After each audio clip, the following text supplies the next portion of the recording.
Fortunate fellow, how lucky you are to have won the grand prize, accompanied by a sweet, teasing voice. Qin Ke felt the soft rub of two gentle palms against his arm, causing his throat to dry slightly. He glanced at the rather charming young woman beside him, who was nearly leaning against him at that moment. Having purchased 2 packets of instant noodles, he had unwittingly entered a supermarket lottery and surprisingly won the grand prize. Such occurrences, even if they were to manifest in reality, would be dismissed by Qin Ke as mere folly, let alone in a dream. 2 packets of instant noodles for 4 yuan, and you tell me I've won a jade pendant worth tens of thousands, yet you only charge me 50. Is it your mind that is questionable, or mine? Qin Ke regarded the promotional girl, who clung to him like a plaster, with a look of skepticism. As a salesperson for a jewelry store, he was all too familiar with such tactics. Brother, am I not worth 50 yuan? The promotional girl fluttered her large, four-lashed eyes at Qin Ke. The beauty trap does not work on me. He casually rubbed against her, the softness genuinely pleasant, before adopting a serious tone. You rascal, how can you be so naughty, leaving me all flustered? Are you certain you are a salesperson and not a streetwalker? 50 yuan, just 50 yuan, and this jade pendant is yours to take home. Qin Ke observed the jade pendant in the woman's hand. The creamy white jade was intricately carved with a lifelike dragon, and he had to admit the craftsmanship was commendable. 50 yuan was indeed a reasonable consideration based solely on its appearance. What truly captivated Qin Ke was the material of the pendant. Unlike the synthetic jade found on certain online platforms, this jade, judging by its hue and quality, bore semblance to authenticity. Were it not for the paltry price of 50 yuan, he would have confidently deemed it a fine piece of jade. Very well, 50 yuan, it is no need for change. Qin Ke reluctantly fished out a crumpled bill from his pocket, his reluctance evident. Here is your jade pendant, goodbye handsome. The saleswoman handed the pendant to Qin Ke and turned on her heel, devoid of the earlier lingering affection. Heartless wenches and unfeeling actors, how vile this monetary society is. Couldn't I linger just a moment longer? Qin Ke donned the jade pendant around his neck, a look of dissatisfaction etched on his face. As the pendant nestled against his chest, a refreshing sensation coursed through his body, invigorating the fatigued Qin Ke more effectively than any purported energy drink. Shaking his head, he dismissed the notion as merely an illusion caused by the jade's coolness and paid it no further mind, heading directly to the bus station with his 2 packets of instant noodles. Standing at the entrance of his company, Qin Ke managed a rueful smile. He had arrived 5 days late this week, and today was no exception. Each morning, he made it a point to deliver breakfast to his bedridden mother at the hospital. If one were to accuse Qin Ke of being miserly, it could only be said that he was driven by the harsh realities of life. Having lost his father at a young age, his sister had tragically fallen from a building 2 years prior, subsequently slipping into a coma. The doctors had declared her a vegetative state, and in an effort to fund her treatment, Qin Ke's family had incurred considerable debt, with daily medical expenses that were far from negligible. Faced with such overwhelming pressure, Qin Ke, on the brink of entering his junior year, made the resolute decision to withdraw from his studies. He took on the heavy burden of supporting his family by securing a position as a sales associate in a jewelry store. With his sunny and handsome demeanor, he managed to earn a commendable income each month. However, in the face of mounting debts, his salary barely sufficed to cover medical expenses, rendering it little more than a drop in the ocean. How many times have you been late this week? 7 days. Only 1 day have you been on time, and that was your day off. The furious outburst, accompanied by the resounding thud of her palm striking the table, left Qin Ke feeling utterly embarrassed as he stood before the woman. Undoubtedly, she was a striking beauty, her elegantly arched brows framing a pair of enchanting eyes that currently blazed with anger. Beneath her prominent nose lay full, rosy lips that were presently scalding Qin Ke. Her flawless, oval face, complemented by her neatly styled hair, exuded an air of competence.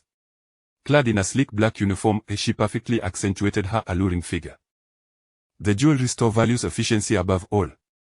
As a sales associate, you cannot afford to be reckless simply because you have achieved commendable results.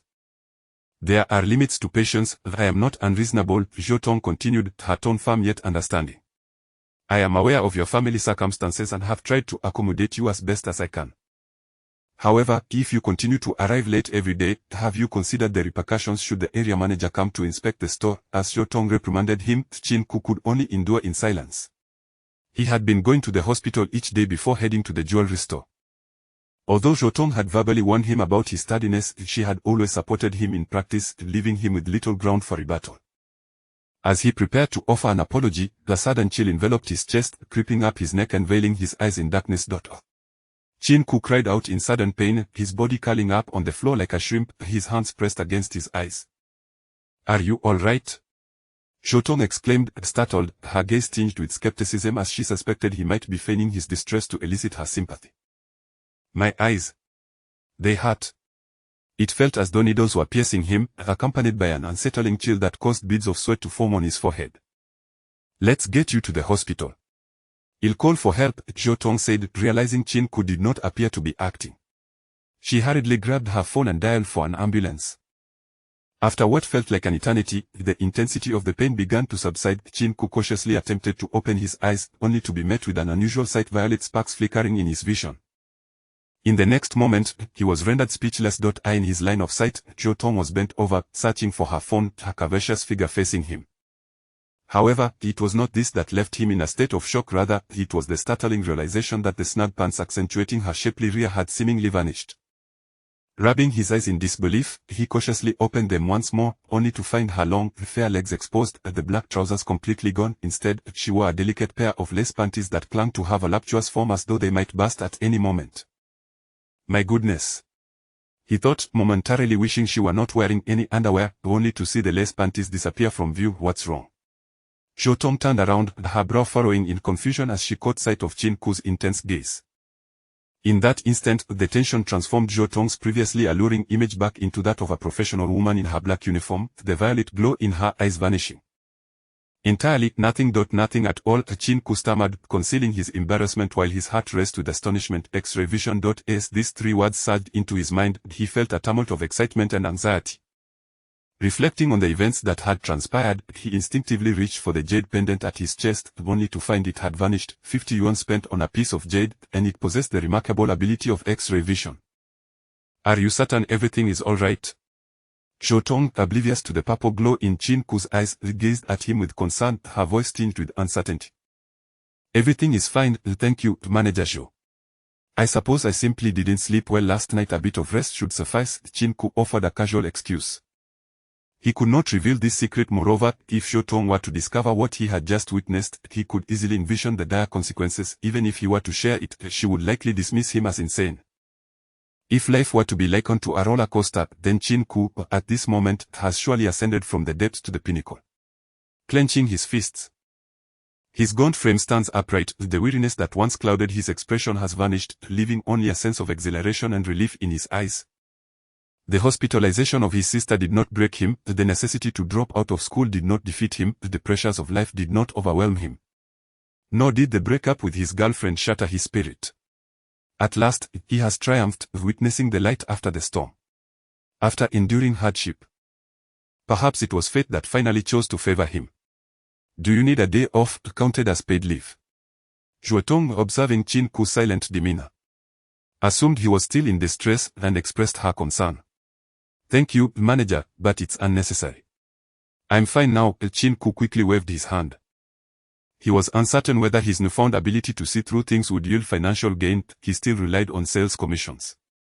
When Boss Shao arrives, please assist him in the office, Zhuotong insisted, still a bit uneasy about leaving Qin Ke alone. All right, Qin Ke replied with a hint of resignation. Yet he felt warmth in his heart, touched by her genuine concern. The clientele purchasing jewelry was predominantly female, and with Qin Ke's handsome and radiant appearance, many sought him out, resulting in a steady flow of repeat customers, some even wishing to add him on WeChat. Over time, Qin Ke surpassed some of the store's veteran salespeople, ranking among the top in performance. Haha, Manager Zhou, I've brought you some money. Boomed a hearty laugh as the office door swung open, revealing a rotund man with a slicked back hairstyle akin to an otter's fur. Boss Shao, did you bring the piece of jade rough you mentioned yesterday? Zhuotong greeted him with a professional smile. Absolutely. Today, I've brought you some fine goods. Shao Bin replied, his face adorned with a flattering expression. As merely a middleman, he profited by selling to jewelry stores and to him. Zhuotong was akin to a deity of wealth. Where did you procure this one? Zhuotong inquired cautiously, then turned to Qin Ke, instructing him to pour a cup of tea for Boss Shao. Upon hearing this, Shao Bin understood that Zhuotong was intrigued by the item he brought. Hastily placing his bag on the coffee table, feigning mystery as he proclaimed it to be a remarkable find. As Qin Ke poured the tea, his curiosity piqued. He glanced towards the bag. The office, already spacious, contained only a desk, a filing cabinet, and a sofa with a coffee table for entertaining guests, allowing Qin Ke to see the contents of Xiaobin's bag clearly. However, in the next moment, he was taken aback. He was, after all, nearsighted and usually wore contact lenses for work, but today he had forgotten them. Yet now, everything appeared remarkably clear. He had not anticipated that his newfound ability to see through things could also correct his nearsightedness, and it seemed to have enhanced his vision. Inside the bag lay a piece of rough stone the size of a pineapple. This was Qin Ke's first encounter with such so-called rough stones. He had heard of them before, but seeing a stone resembling the pickled vegetable stones from his home left him puzzled as to how jade could be extracted from such a rock. "Boss Xiao, how much are you planning to sell this rough stone for?" Zhuotong pondered for a few moments before inquiring, her gaze fixed on the rough stone within Xiaobin's bag. "You are undoubtedly aware of the current fervor surrounding the jade market. 300,000. A friendly price for you," Xiaobin declared, extending 3 fingers, a smile gracing his face while his eyes reflected shrewdness. 300,000. Zhuotong furrowed her brows. As the manager of this jewelry chain, her financial authority was limited, and this price exceeded her operational capacity. 300,000. Qin Ke was momentarily stunned, unable to comprehend how a mere stone could command such a price. If he possessed 300,000, he would not be burdened with worries over his sister's medical expenses. Nor would he force his mother to toil tirelessly while caring for her. That sum could afford his sister superior medications and treatments. In the next moment, a violet light flickered in his eyes, invisible to the others in the room. This violet hue enveloped the jade rough, revealing its true nature, which, until now, had seemed impenetrable to technology. "No jade?" Qin Ke questioned within, yet his heart surged with excitement. He had not anticipated that his ability to see through objects would penetrate the rough stone. 3 parts depend on vision, 7 parts on luck. "This price seems a tad excessive," Zhuotong retorted, quoting a saying from the industry to dismiss the proposed price. "Let us negotiate, shall we? I have conducted numerous transactions with Manager Zhou, and haven't I always provided you with satisfactory prices?" Xiaobin countered, his eyes darting slyly, a smile returning to his face. "How about this? I will invite Master Wang from our store to take a look. If he deems it worth purchasing, we can then discuss the price," Zhuotong suggested, lacking the expertise to make a definitive judgment herself.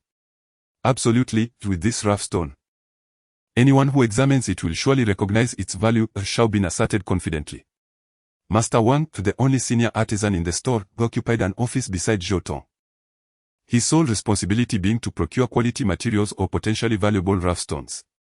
As Qin Ke poured tea, he observed this typically enigmatic elder, whose head was crowned with white hair that matched his beard, exuding an aura of otherworldly wisdom. His face bore the marks of time, yet his eyes sparkled with sharpness, devoid of the dimness associated with old age. At that moment, he sat on the sofa, scrutinizing the rough stone with a bright flashlight.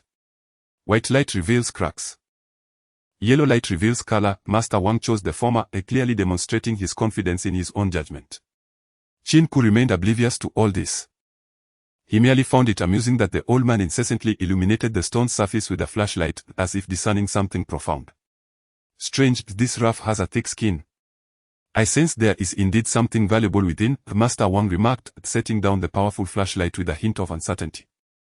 Upon hearing this, Xiaobin's face lit up with delight, and he eagerly praised the elder. "Old sir, you truly possess discerning eyes. There must be something valuable here." "Master Wang, are you certain?" Zhuotong inquired, contemplating her thoughts, for ultimately, the final decision rested with her. If this raw stone does not yield jadeite, it would mean the jewelry store would incur a loss of 250,000.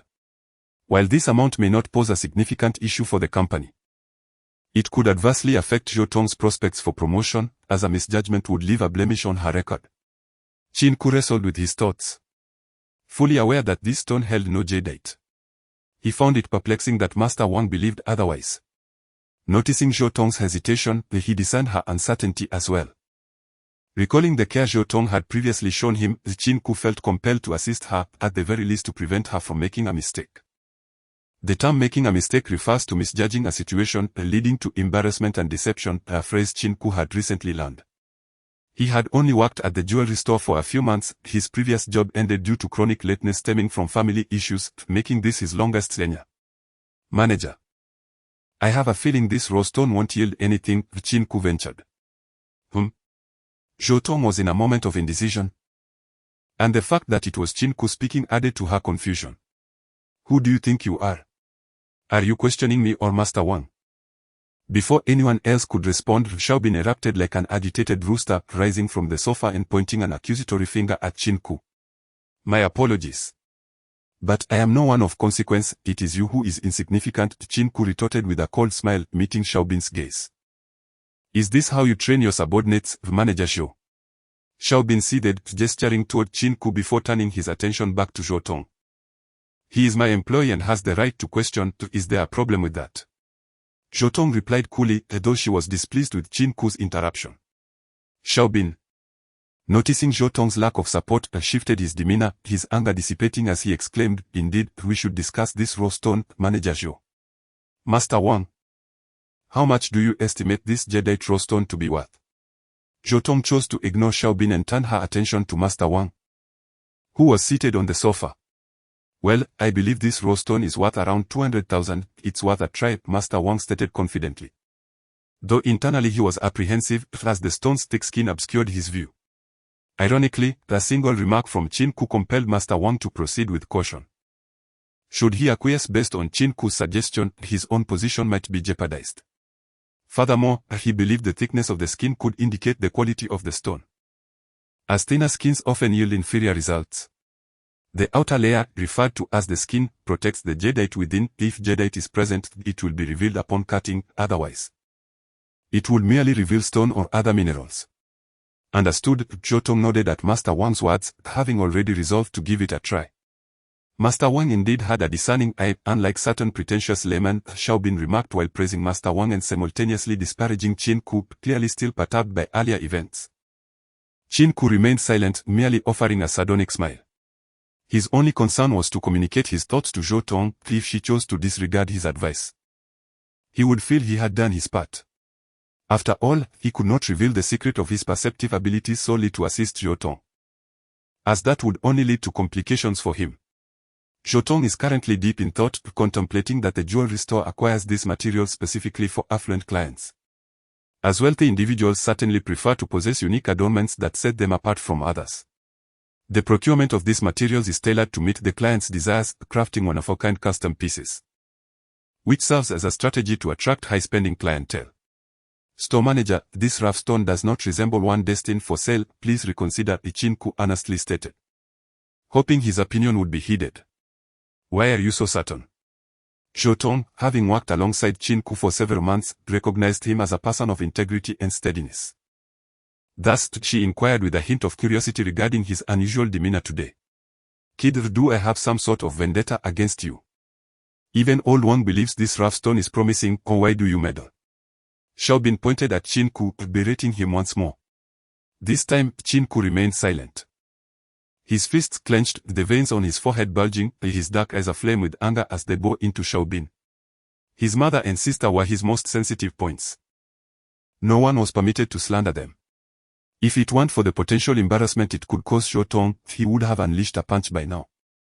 Old Wang coughed lightly and interjected, Boss Xiao, please mind your tone. Yang Qin is our employee and certainly has the right to question. However, based on my experience, I believe the surface of this rough stone appears quite promising.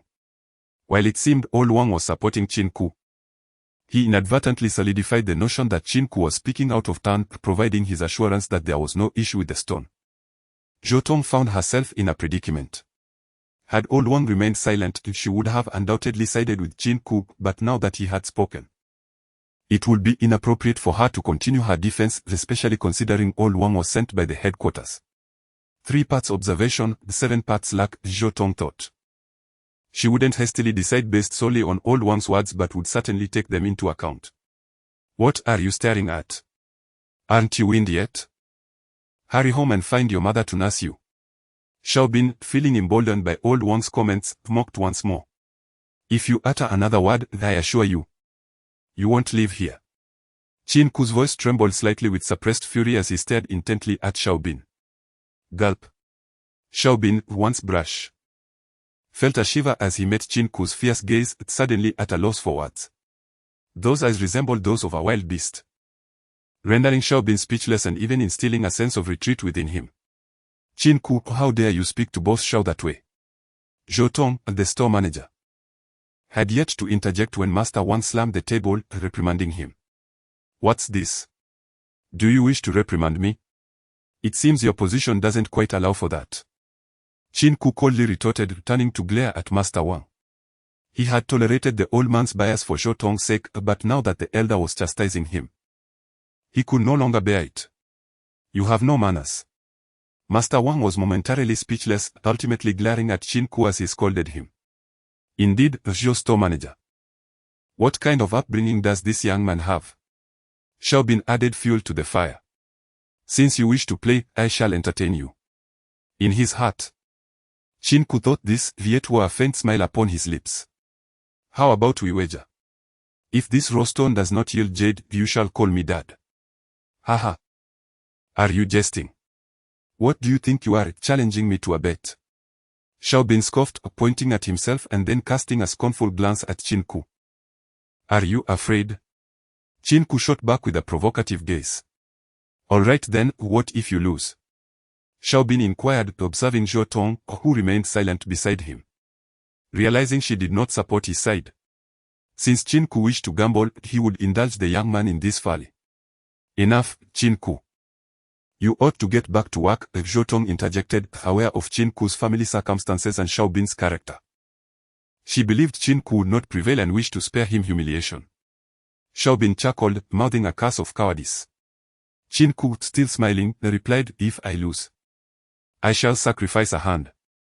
Haha, have you been watching too many movies? What good is a hand to me? Shall I make soup with it? Xiaobin laughed heartily, mocking Qin Ke. Qin Ke. Zhou Tong admonished, her eyes filled with concern. Fear not, store manager, I shall not lose, Qin Ke reassured her with a comforting glance. Then turned to Xiaobin, adding, if you are a man, go ahead, if you hesitate, take this worthless stone and leave. Master Wang, noticing Qin Ke's disregard for him, warned with a hint of anger in his eyes, Qin, mind your attitude, I can report you to the company and have you dismissed. I quit. Old man. Say another word, and do not blame me for taking action. Qin Ke shot a fierce glare at Master Wang, resembling a hungry wolf, causing the latter to shift nervously on the sofa. Fine, I accept. If you lose, you must part with a hand. If you cannot do it, I have brothers who can. Xiaobin licked his lips, his eyes gleaming with a threatening ferocity. Humph, you must be able to win fast, Qin Ke thought to himself, confident in his ability to see through things, akin to possessing a cheat code that would allow him to utterly outshine Xiaobin. Old Master Wang. This fellow is in dire need of a lesson. Today, I shall ensure he loses a hand. If you manage to cut out Jade, I will treat you to a grand feast at Tenshi Tower tonight, Xiaobin proclaimed, brimming with confidence. Zhou Tong found herself in a quandary, torn between supporting Wang and Xiaobin on one side and Qin Ke on the other. Though she leaned towards Qin Ke, the situation had escalated beyond her ability to mediate. She was at a loss regarding her next steps. If she employed forceful means to dissuade Qin Ke, it might avert the conflict but would bruise his pride. Conversely, if she did not intervene and Qin Ke lost, he would sacrifice a hand. Old Master Wang smiled, looking at Qin Ke, who still seemed somewhat intimidated by the earlier glare but bore a slight smile. Rest assured, I shall personally cut this raw stone. If Jade does not emerge, I shall resign as your consultant. Excellent. With Old Master Wang's word, I await victory. Xiaobin laughed heartily, guiding Old Master Wang downstairs. Why are you being so impulsive? Zhou Tong asked, trailing behind with a note of concern. Sometimes, one must take a risk, and until the end. How can one know who the true victor is? With a confident smile gracing his face, Qin Ke was fully aware of which way the winds of victory would blow. Are you truly so assured? Zhou Tong observed Qin Ke, noting a departure from his usual shyness replaced now by an intriguing shift. It was his eyes. Indeed. The distinction lay in those very eyes. At this moment, Qin Ke's eyes exuded a sharpness imbued with an undeniable confidence. Previously, his gaze bore a hint of sluggishness. marred by myopia, rendering it a flaw upon his handsome visage. Now, however, it was as if a master artist had added the finishing touch to a masterpiece. Although Zhou Tong recognized that Qin Ke was markedly different today, she did not equate his transformation with an unassailable certainty of victory. The outcome of such raw stones depended largely on fortune. Even seasoned veterans like Old Wang, who had navigated the industry for decades, would not dare to assert with absolute certainty that jade would emerge. One cut may lead to poverty, another to wealth, or it may merely slice through burlap, suggesting the vast unknown that loomed large. All right then, let us wager. If I win, you shall treat me to dinner tonight. What say you, manager? Qin Ke turned his head, tilting it slightly, his face adorned with a radiant smile. Zhou Tong could scarcely fathom how, at such a critical juncture, he could still afford to smile, while she felt a pang of anxiety for him. No objections, thus a deal is struck. Should I lose, my other hand shall belong to you. Without waiting for Zhou Tong's response, Qin Ke strode purposefully towards the first floor. The first floor was adorned with various display cabinets showcasing jewelry, while a corner housed a stone-cutting machine, the so-called cutter. Typically, these establishments employed small cutting machines, but larger stones would necessitate the use of more substantial equipment. At this moment, Old Wang was already seated before the cutting machine, his hands clad in non-slip gloves, cautiously examining the raw stone that Xiaobin had brought, preparing for the initial slice. This first cut, colloquially referred to as peeling, involved a slight incision at the edge of the stone to ascertain its quality, guiding the subsequent cuts based on the revealed nature of the interior. One could liken this initial slice to a reconnaissance mission, ensuring the integrity of the whole stone remained intact. Old Wang, we rely entirely on your expertise. Xiaobin addressed him with a semblance of politeness, though his gaze towards Qin Ke was laced with unabashed ridicule and disdain. Even if it weren't for you, I would still apply myself diligently to safeguard my own job, Old Wang retorted, casting a pointed glance at Qin Ke, clearly blaming him for the earlier slight. A cold smile played upon Qin Ke's lips as he observed the exchange between the two. From this moment forth, he would ensure that those who underestimated him would pay dearly. Once devoid of any power, he now possessed the gift of insight. He would not continue to live in a state of subjugation, nor would he allow his mother to suffer or weep. And he certainly would not let his sister remain without the means for treatment. He was now filled with hope for the future, viewing Xiaobin and Old Wang merely as stepping stones towards a new chapter in his life. As the cutting machine roared to life, Xiaobin fell silent, his entire focus now riveted upon the raw stone in Old Wang's hands. Zhou Tong's hands clenched anxiously. Old Wang's grip on the stone trembled slightly. Only Qin Ke stood with crossed arms, watching the scene before him with a cheerful demeanor, his eyes shimmering with a beguiling allure that seemed somewhat otherworldly, though others remained oblivious to the enigmatic glimmer. No jade? With a voice laced with uncertainty, Xiaobin watched as the cutting machine sliced through a corner of the raw stone, revealing its inner visage. Contrary to expectations of jade, it was merely stone. This piece has a thick skin, as I mentioned earlier. We need to cut deeper, Master Wang elucidated. Xiaobin nodded silently. Yet unease gnawed at him as he glanced at Qin Ke, whose smile only deepened his foreboding sense. With a jarring screech, the grinding wheel met the raw stone. And this time, Master Wang cut even deeper. Xiaobin's face was taut with tension as he focused intently. The gamble is lost. Master Wang's voice quivered as the raw stone split in two, revealing its internal structure to the onlookers. There was not even a trace of jade, only stone. In that moment, Xiaobin's countenance soured, as if he had swallowed a fly, while Master Wang, holding the raw stone, felt the weight of humiliation, recalling his earlier bravado as though he had been soundly slapped. You have won, Zhou Tong exclaimed excitedly, throwing herself into Qin Ke's embrace, her arms encircling his neck. Ahem. Qin Ke felt Zhou Tong's soft form against him, his face turning crimson like a boiled crab, and he could only cough to mask his embarrassment. Umph. You got lucky, Xiaobin scoffed, unwilling to concede defeat. Before Qin Ke could savor the softness, Zhou Tong, blushing fiercely, released her hold and stepped back, her expression a mix of shyness and awkwardness. With a beautiful woman in his arms, Qin Ke's spirits were high. However, upon hearing Xiaobin's words, he smiled. A bet is a bet, that I sent it time for you to fulfill your end of the wager. Although the gamble involved stones, it bore no true gambling nature. Wouldn't we tarnish the jade, the symbol of beauty and purity? Before Xiaobin could respond, Master Wang interjected, his face a mask of righteous indignation. As if Qin Ke were the one in the wrong. Old Baldy, why are you preaching to me now? Where were you earlier? Would you have said the same if I had lost? I wonder, are you an employee of the jewelry store or merely Xiaobin's lapdog? Initially, Qin Ke held Master Wang in esteem, but after repeated provocations, he knew that retreating would mark him as weak. Young man, leave some space for others. We may meet again another day. Don't be too ruthless, Xiaobin warned, the hint of menace in his gaze. Indeed, I hadn't considered that until now. Qin Ke replied with a nod. That's right, if there are troubles in the future, you can find me, Xiaobin, he added. Believing Qin Ke had succumbed to fear, a triumphant smile spreading across his face. Nonsense. You expect me to yield to you before I call you father. That would be to my detriment. You should kneel and call me father. Qin Ke stepped forward, his stature imposing, a glint of coldness in his eyes. You, young man, are taking this too far. Xiaobin pointed at Qin Ke, gazing up at the robust and towering figure of Qin Ke, reduced to merely boasting out of bravado. Kneel and call me father, or I shall have you rolled out of here.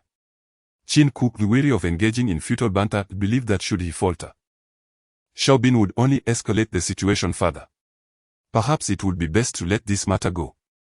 Zhotong observed Qin Ke, a hint of hesitation flickering in her eyes. After all, Xiaobin had collaborated with her on numerous occasions, and more importantly, she wished to avoid any trouble for Qin Ke. Although Xiaobin lacked real talent, he had connections with certain figures in society, otherwise he would not have been able to procure so many raw stones through his own limited channels. Zhotong was concerned that this incident might embroil Qin Ke in complications. For his family relied entirely on him, and should anything happen to him, they would truly be in dire straits. Qin Ke shook his head. He was neither a fool nor prone to impulsive decisions. He had long since contemplated the aftermath of this affair and resolved never to engage in sales again. With his newfound ability of clairvoyance, the plethora of lucrative opportunities awaited him. This was also a part of the reason he chose to assist Zhotong. Having lost his fear, he naturally had no qualms about offending others.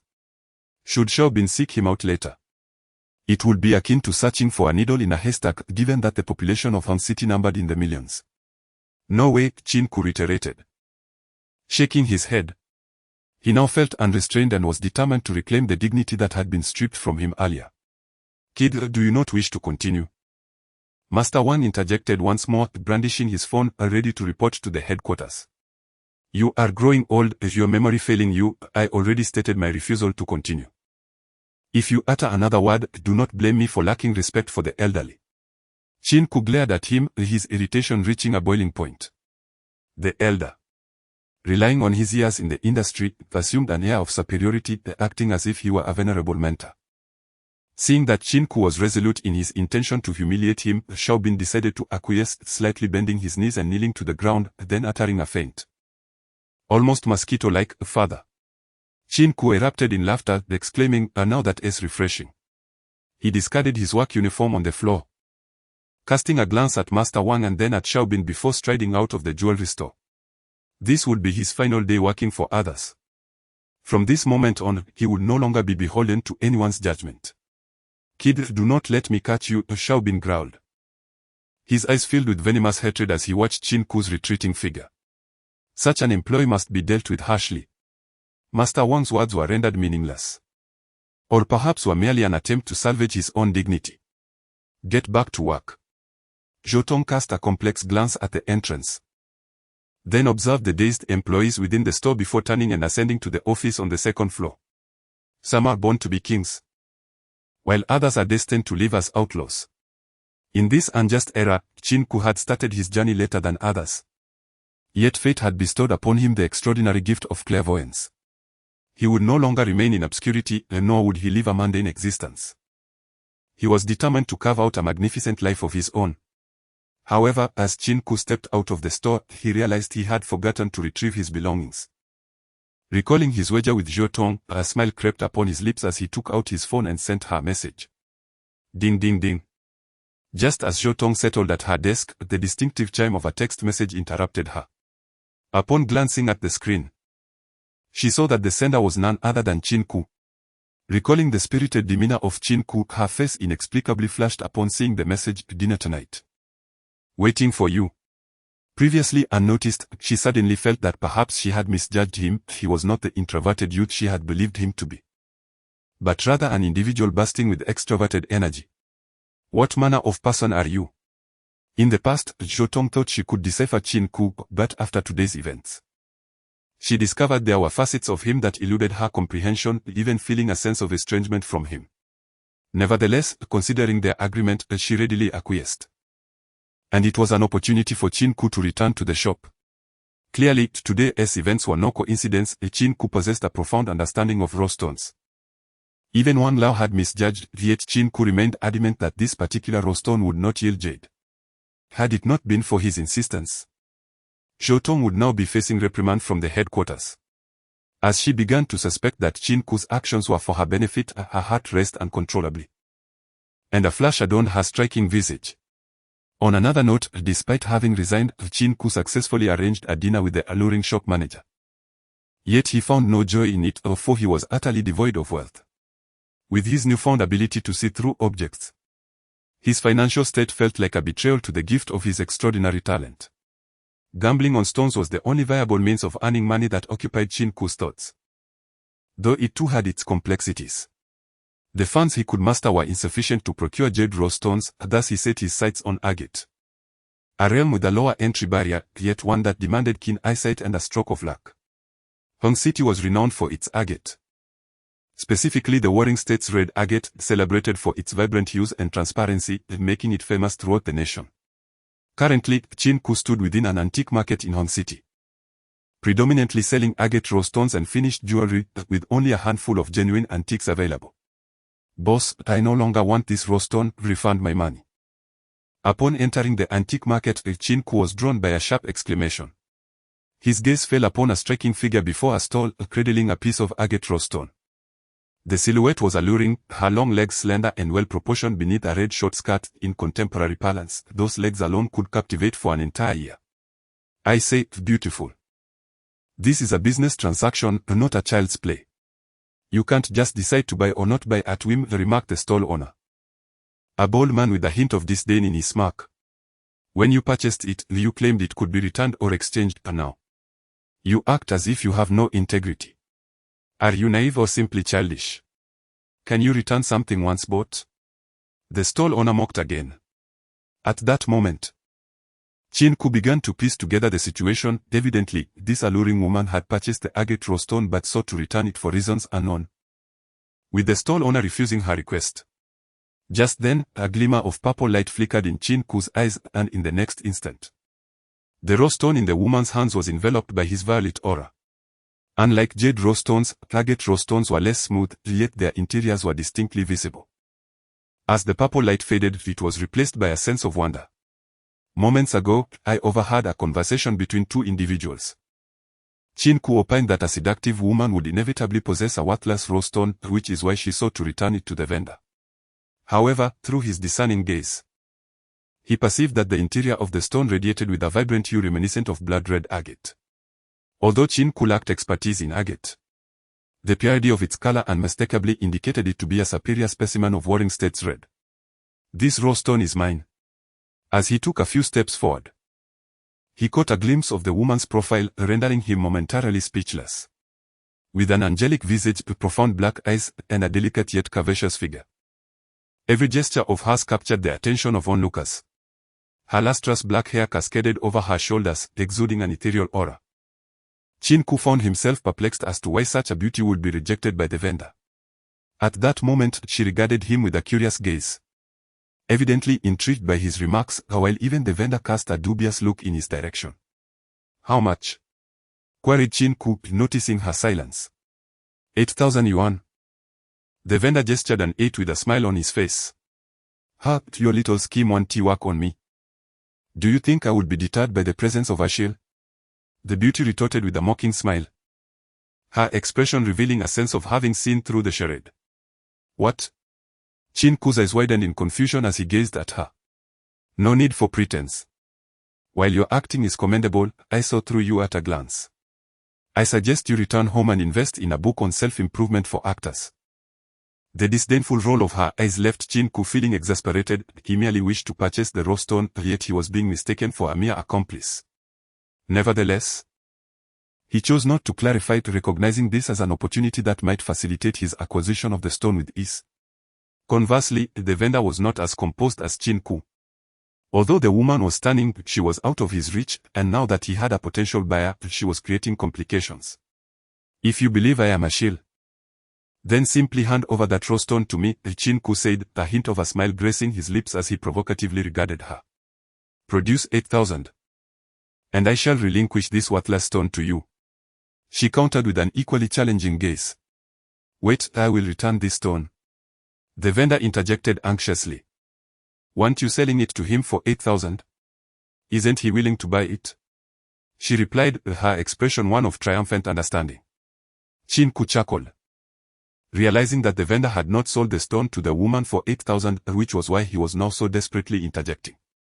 Nonetheless, he deemed the price of 8,000 acceptable for such a raw stone, especially considering the exquisite blood-red hue within, which certainly warranted more than that amount. The vendor felt a twinge of anxiety upon witnessing Qin Ke smile, recognizing that his intention to inflate the price had been unveiled. He could only blame the beauty for complicating matters, otherwise he could have secured 8,000 and profited an additional 3,000. The actual price he had quoted to the beauty was 5,000, yet now, thanks to Qin Ke's interference, it had escalated to 8,000. I will offer you 8,000 if we can proceed with the transaction now. Qin Ke was too apathetic to concern himself with the price.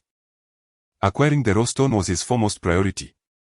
All right, the beautiful woman gestured and began to walk towards the antique market's exit, where a banker waited. Wait. I can refund you.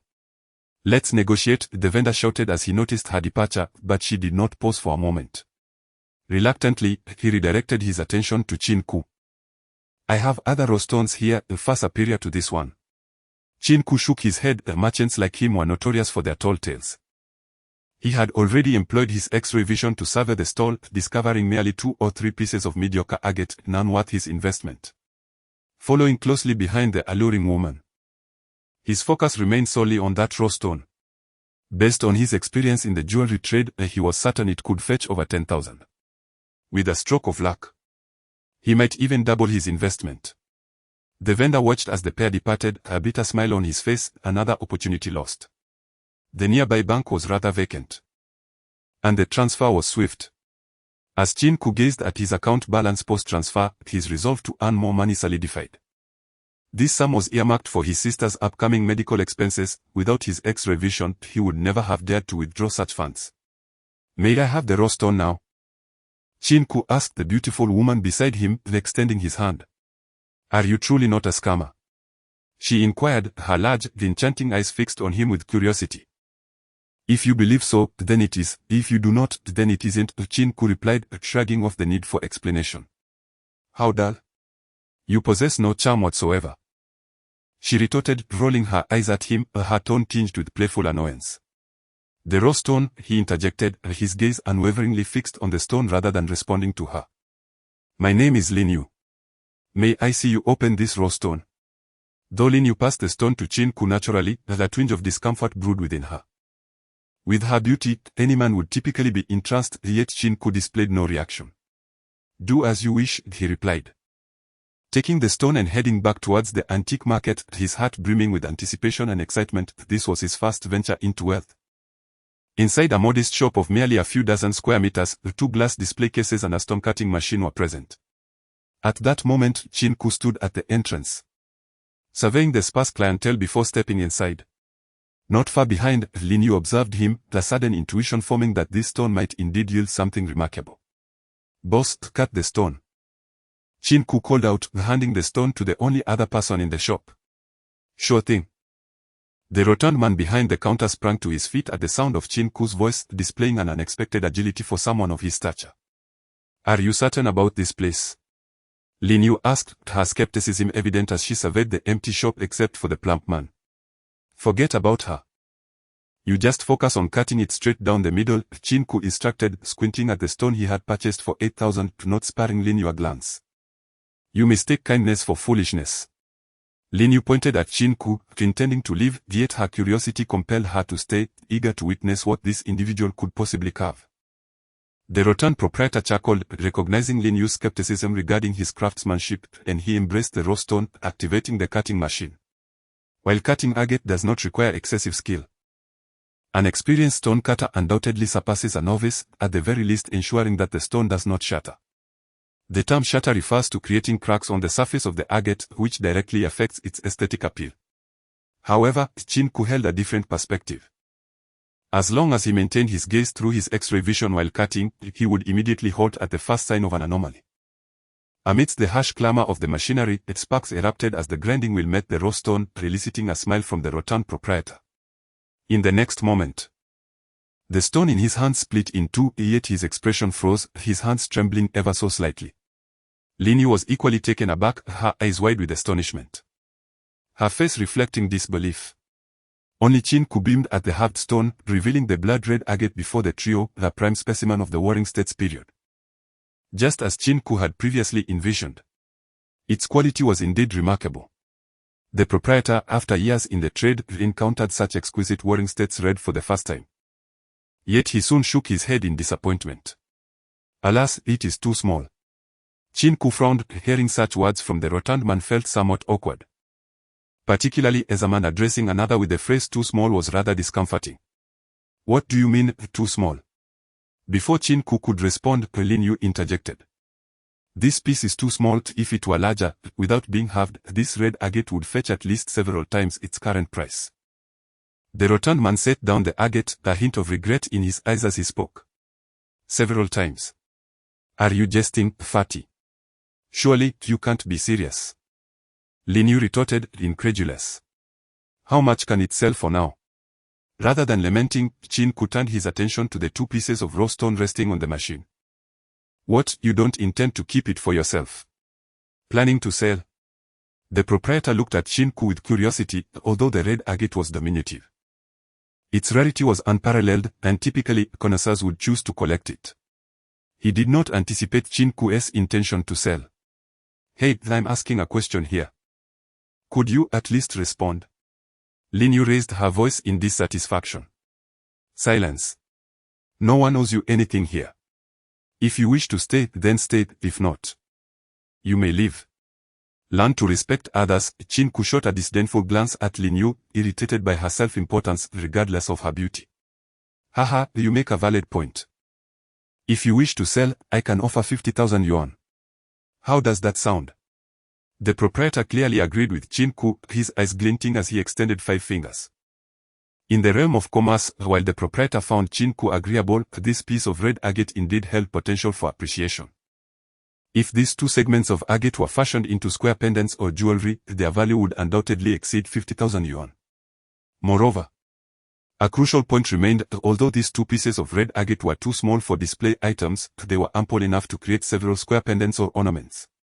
However, the price set by the rotund proprietor was quite reasonable. He believed that, at least in this antique market, no other vendor could offer Qin Ke such a price. Deal. Qin Ke proclaimed with enthusiasm. Hey, aren't you going to negotiate? Lin Yu tugged at Qin Ke's arm, regretting her decision to sell that piece of raw stone to him, and lamenting having heeded her friend's advice. The red agate, which she had originally purchased for 5,000, was now worth 50,000. Had she not sold it to Qin Ke, she would have profited 45,000. More critically, with her eloquence, she was confident she could have secured a higher price. Unlike Qin Ke, who had readily acquiesced. You're quite bothersome, Qin Ke remarked, glancing at Lin Yu, whose hands clutched his arm, stirring a flutter within him. Yet, her incessant prattling was somewhat unbearable. In this antique market, no one else can offer such a high price. Feel free to test that, the rotund proprietor added, evidently addressing Lin Yu while also justifying his pricing to Qin Ke.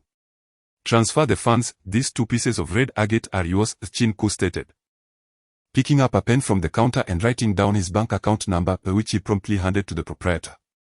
Splendid. The proprietor replied with a wide grin, hurriedly retreating to the computer behind the counter to facilitate the online transfer. A chime echoed as Qin Ke received a text notification. Upon checking his phone, He noted a new transfer message, 50,000 received, along with the previous 2,000, making a total of 52,000. This was the first time Qin Ke had earned such a substantial sum, and while he felt a surge of excitement, he endeavored to conceal it. In the future, if you have good items, do contact me. My name is Zhang Bin, but everyone calls me Fatty Zhang, the proprietor said, presenting his business card to Qin Ke. Next time, offer a more favorable price. After all, transforming this into square plaques or jewelry could fetch far more than what you've offered. Qin Ke replied with a grin. Absolutely, absolutely, Zhang Bin stammered in response, wanting to argue but swallowing his words upon meeting Qin Ke's piercing gaze. He realized that Qin Ke was no fool. A further explanation would certainly jeopardize future collaborations. Conversely, Lin Yu gazed at Qin Ke in astonishment. She had hoped he would negotiate. Recognizing that the two pieces of agate could yield a significant number of jewelry items. Given the quality of the agate, they could undoubtedly command a superior price. She found it perplexing that Qin Ke, who clearly understood the latent value of the agate, would so readily part with it for 50,000 to this portly man. After bidding farewell to the proprietor, Qin Ke initially felt elated, but a phone call soon unsettled his mood. He had not anticipated that. Although he had arranged to dine with Zhou Tong, she would need to work late that day. The primary reason for her overtime was his unexpected departure. And given today's events, it was clear she needed to report to the head office, especially since old Wang was involved. Did that old bastard speak ill of you? Qin Ke inquired over the phone. Don't worry, I will handle it. Let us reschedule for dinner tomorrow, Zhou Tong replied before hanging up. Her mind racing as she dealt with the unexpected complications, realizing that old Wang had reported back to the head office, twisting the narrative. Listening to the busy tone emanating from his phone, Qin Ke shook his head, suddenly sensing a presence behind him. He halted and turned around to find Lin Yu's persistent figure. Sister, why are you following me? Qin Ke asked, somewhat exasperated. You clearly know that the agate can fetch a higher price, why not negotiate? Lin Yu inquired, voicing her inner confusion. Everyone possesses a modicum of intelligence. And are you certain that if I set a price, he would comply? Are you sure that if negotiations falter, another dealer would offer me the same amount? Qin Ke remarked, taking his time since he wasn't in a rush to meet Zhou Tong. How can you be certain that others won't offer you a higher price? Lin Yu countered. Everyone is aware of the concept of exploiting familiar faces. But merchants excel in exploiting strangers. In this antique market, I am a complete unknown, and so are they to me. Is it conceivable that they wouldn't seek to profit? Qin Ke continued, moreover, after today, I have established a connection with this hefty fellow. Next time, I shall not be so passive in selling agate. Initial profits are merely paper, while true gains are in cash. After explaining, Qin Ke looked at Lin Yu and, with a smile, asked, what does this have to do with you? Are you suggesting that you can still sell agate? Lin Yu, unfazed by Qin Ke's words, gazed at him with her enchanting eyes. Betting on stones relies on a trifling perception and a greater measure of luck, who knows? Qin Ke would not admit to anything. For that would only summon trouble. Lin Yu regarded Qin Ke, a premonition stirring within her. He was lying. Although she acknowledged that the nature of raw stones was indeed largely reliant on luck, she experienced an illusion that Qin Ke's discernment surpassed mere chance. In the next moment, as if she had made a resolute decision, she spoke with earnestness and determination, I wish to be your apprentice. Qin Ke nearly choked on his drink. Then cleared his ears. What did you say? I didn't catch that. I want to be your apprentice. Lin Yu reiterated with utmost seriousness. Sister, don't be ridiculous. You appear to be older than I am. You're not supposed to indulge in such fanciful notions, Qin Ke replied, only to see Lin Yu pounce towards him. Claws outstretched. Qin Ke instinctively raised his hand to block her, but the next moment, he felt a soft and elastic sensation, and when he finally comprehended the situation, he had been slapped across the face. Scoundrel. Now, he was utterly embarrassed. He had not anticipated grasping her bosom, nor had he expected to receive a slap in return. Covering his face, he gazed at Lin Yu's retreating figure, contemplating his hand that had inadvertently touched her. That slap was, in some ways, worth it. The sensation had been quite rewarding. With 5,000 yuan in the bank, Qin Ke's thoughts began to flourish. Firstly, his ability of X-ray vision must remain undisclosed, and secondly, It should not be employed too frequently. There are no fools in this world. Should he consistently uncover high-quality agate, he may accumulate wealth, but trouble would inevitably follow. Certainly. He would rely on his X-ray vision for his livelihood in the future, thus he must adopt today's strategy, specifically targeting agate of superior quality. He intended to divide the 5,000 yuan into 3 portions, 2,000 for his sister's medical expenses, another 2,000 to invest as capital. Only through continuous investment could his wealth multiply. With the remaining 10,000, he intended to find a residence near the hospital. Their original home had been sold to cover his sister's medical expenses, and now they were renting a small apartment on the outskirts of the city, where the environment was poor and the distance to the hospital was significant. By exchanging the 10,000 for a new place, at the very least, his mother would no longer have to shuttle back and forth daily, allowing her ample time to rest. Moreover, with his newfound insight, he no longer wished for his mother to juggle her job while caring for his sister. In fact, he planned to hire a caregiver to assist his mother, as providing care could be quite exhausting.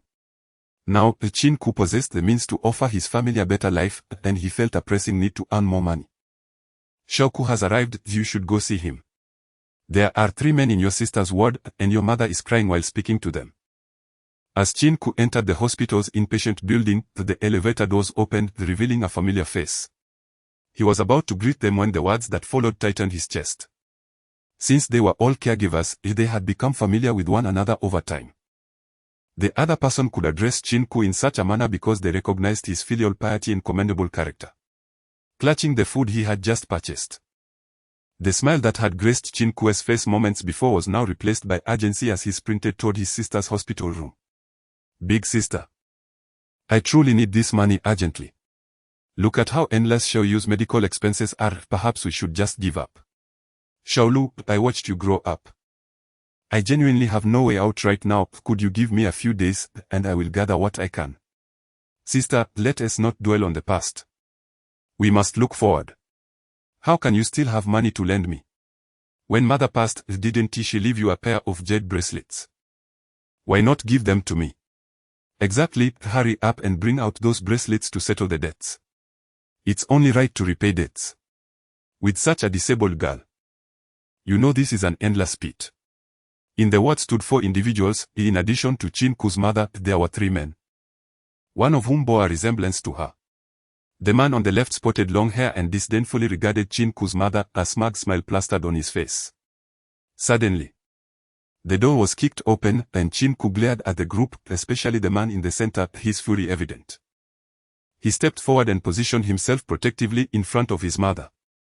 Once a beauty, Qin Ke's mother, Wang Ping, had been ravaged by time and family turmoil, making her appear older than her peers, especially with her graying hair that accentuated her weariness. Oh, Xiaoku is back. Before the man in the center could finish his sentence, Qin Ke unleashed a punch, channeling all his anger into the blow, striking the man's cheek. The 2 men behind him, initially rushing forward, halted upon witnessing the tall yet emaciated figure of Qin Ke. How did we help you back then? You wanted to rent a place, and my mother gave you all her savings. Did you ever repay her? Now you seek to borrow 20,000. And you disregard family ties? Qin Ke shouted, gripping the man's collar in fury. How dare you strike your uncle? The man grasped by Qin Ke by the collar, disregarding the pain on his face, spoke with evident terror. Xiaoku, let it go. After all, he is your uncle. Wang Ping said helplessly, tears brimming in her eyes. Mom, he is unworthy of being my uncle. As my closest relative, he only seeks to add insult to injury.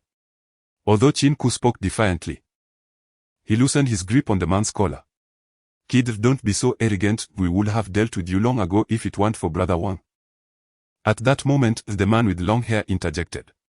Say one more word and I'll make you pick your teeth off the floor. Qin Ke retorted fiercely. Qin Ke regarded these 3 men with disdain. During his university years, he had been part of the Taekwondo club, though he had only trained for 2 years. His natural talent was exceptional, and facing these middle-aged men posed no challenge at all.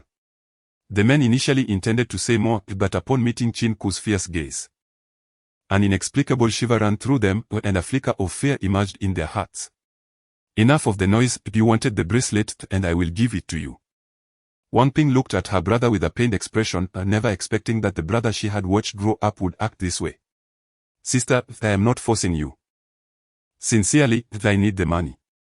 If you give me the bracelet, I assure you I won't trouble you again.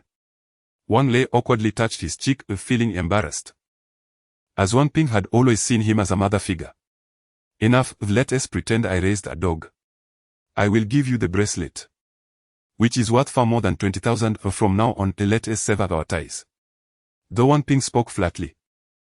Even a fool could discern her intention to sever their sibling bond. Wang Lei felt a twinge of awkwardness, after all, she was his own sister. He regretted listening to the two rascals beside him, but now he found himself with no way to retreat. Mom, it's just 20,000. I happen to have exactly that amount. Qin Ke said, pulling out a paper bag containing 2 stacks of 100 yuan bills, freshly withdrawn from the bank. Intended for his upcoming investment in raw stones at the antique market. Wang Lei stared at the 20,000 in Qin Ke's hands, incredulous. Based on what he knew, it was surprising that Qin Ke had even 1,000.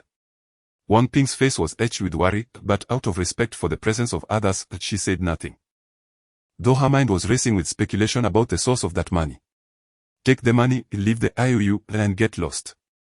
Qin Ke coldly ordered. He understood the phrase help in times of need, not in times of poverty. If it had been another creditor, he would not have been this furious.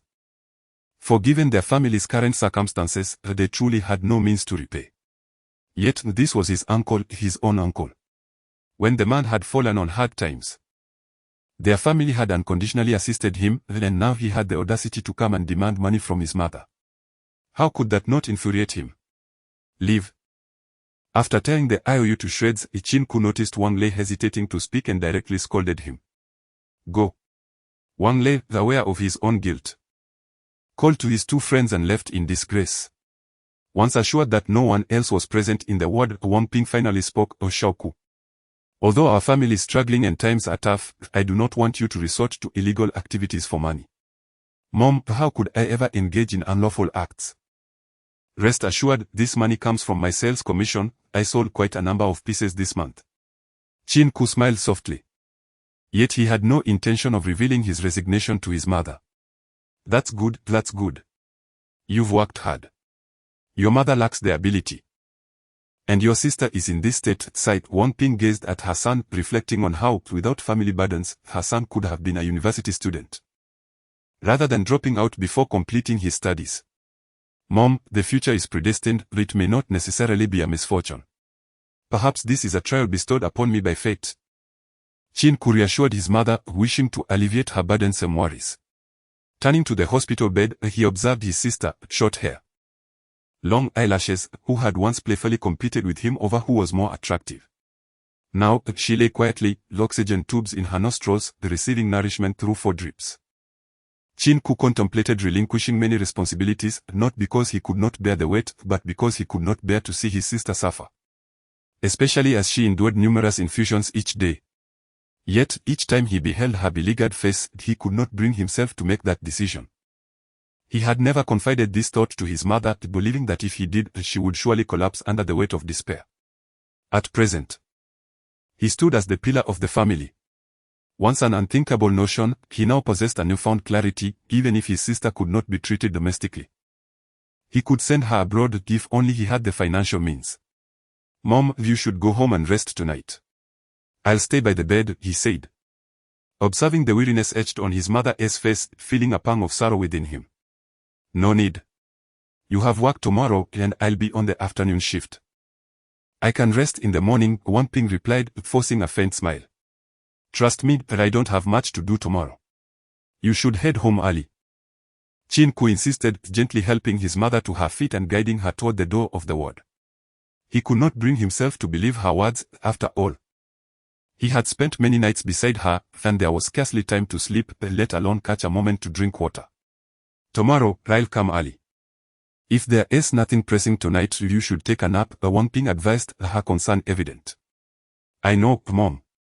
Be careful on your way home. And call me when you arrive, Qin Ke replied with a smile. Back in the ward, Qin Ke sat beside his sister's bed. A trace of sorrow on his face as he spoke, you little imp, always wanting to tease me. Now, you're the one tormenting me. Even if you hit me, it will be better than this. Lazy pig, sleeping for so long and refusing to wake up. Were you foolish enough to fall from that height? Hurry and wake up. Don't you adore Cho? When you wake, I'll take you to his concert. We'll get front row tickets to be up close with your idol. Sister, I will ensure you recover, and then I'll give you a good scolding. As he spoke, Qin Ke finally succumbed to slumber. He dreamt not at all. And the following day, he awoke early, ready to wash his sister's face and body. Initially, he felt awkward, but he soon adapted. For the girl lying there was his sister. After tending to her, he tidied the room and massaged her gently. At that moment, his mother arrived with breakfast. Witnessing her son caring for his sister, her eyes reflecting a mix of pride and guilt, Qin Ke devoured his breakfast with great haste. Then feigned leaving the hospital room for work, but in truth, he headed towards the antique market. However, the antique market he visited today was not the same one he had frequented the previous day.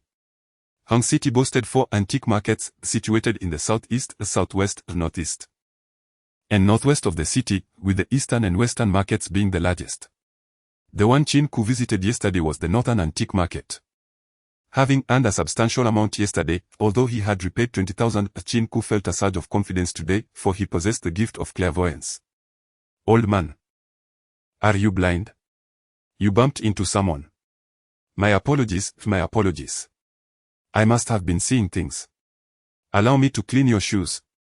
Clean my shoes? These are Armani shoes.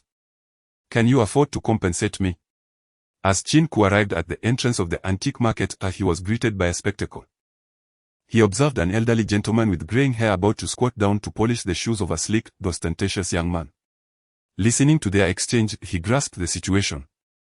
A flicker of anger surfacing in his gaze directed at the youth. However, upon closer inspection, astonishment overtook his irritation. Wang Bao, you are regressing. Completely devoid of respect for your elders. Qin Ke approached, a hint of mockery lacing his words. The young man, upon hearing Qin Ke's voice, looked up in surprise.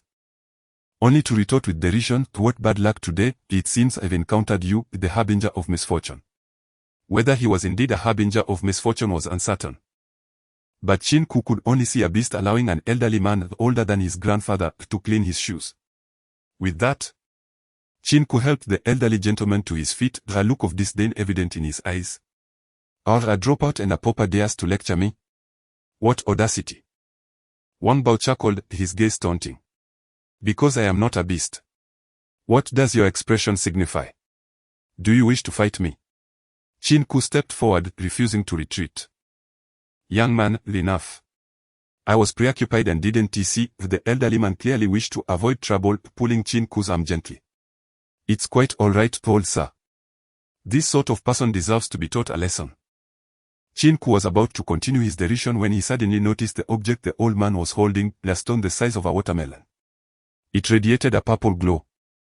An instinctive reaction washed over him, and he was momentarily stunned. Fortune, once arrived, could not be hindered. Though he was unaware whether the old man intended to sell the stone, encountering such exquisite raw stones for 2 consecutive days was indeed fortuitous. The yellow agate was encased within a rough exterior, its bright orange hue reminiscent of the jewelry Qin Ke had encountered before, commonly referred to as chicken oil yellow. Though this one was far more vibrant. What's the matter, tongue-tied? Wang Bao, noticing Qin Ke's silence, grew increasingly arrogant. Here is a piece of advice for you, 2 pigeons kissing. Though Qin Ke initially intended to ignore this scoundrel and converse with the elder, he could not let Wang Bao press his advantage.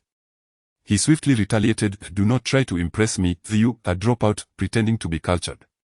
Wang Bao, completely oblivious to Qin Ke's insinuation, seized the opportunity to attack him further regarding his status as a dropout.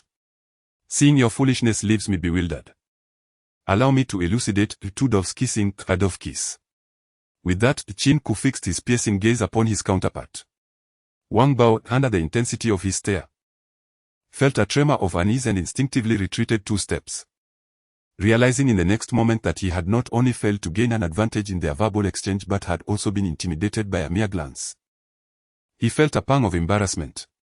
Yet, with a swift shift in his demeanor, he sneered, asserting that boasting without substance was futile.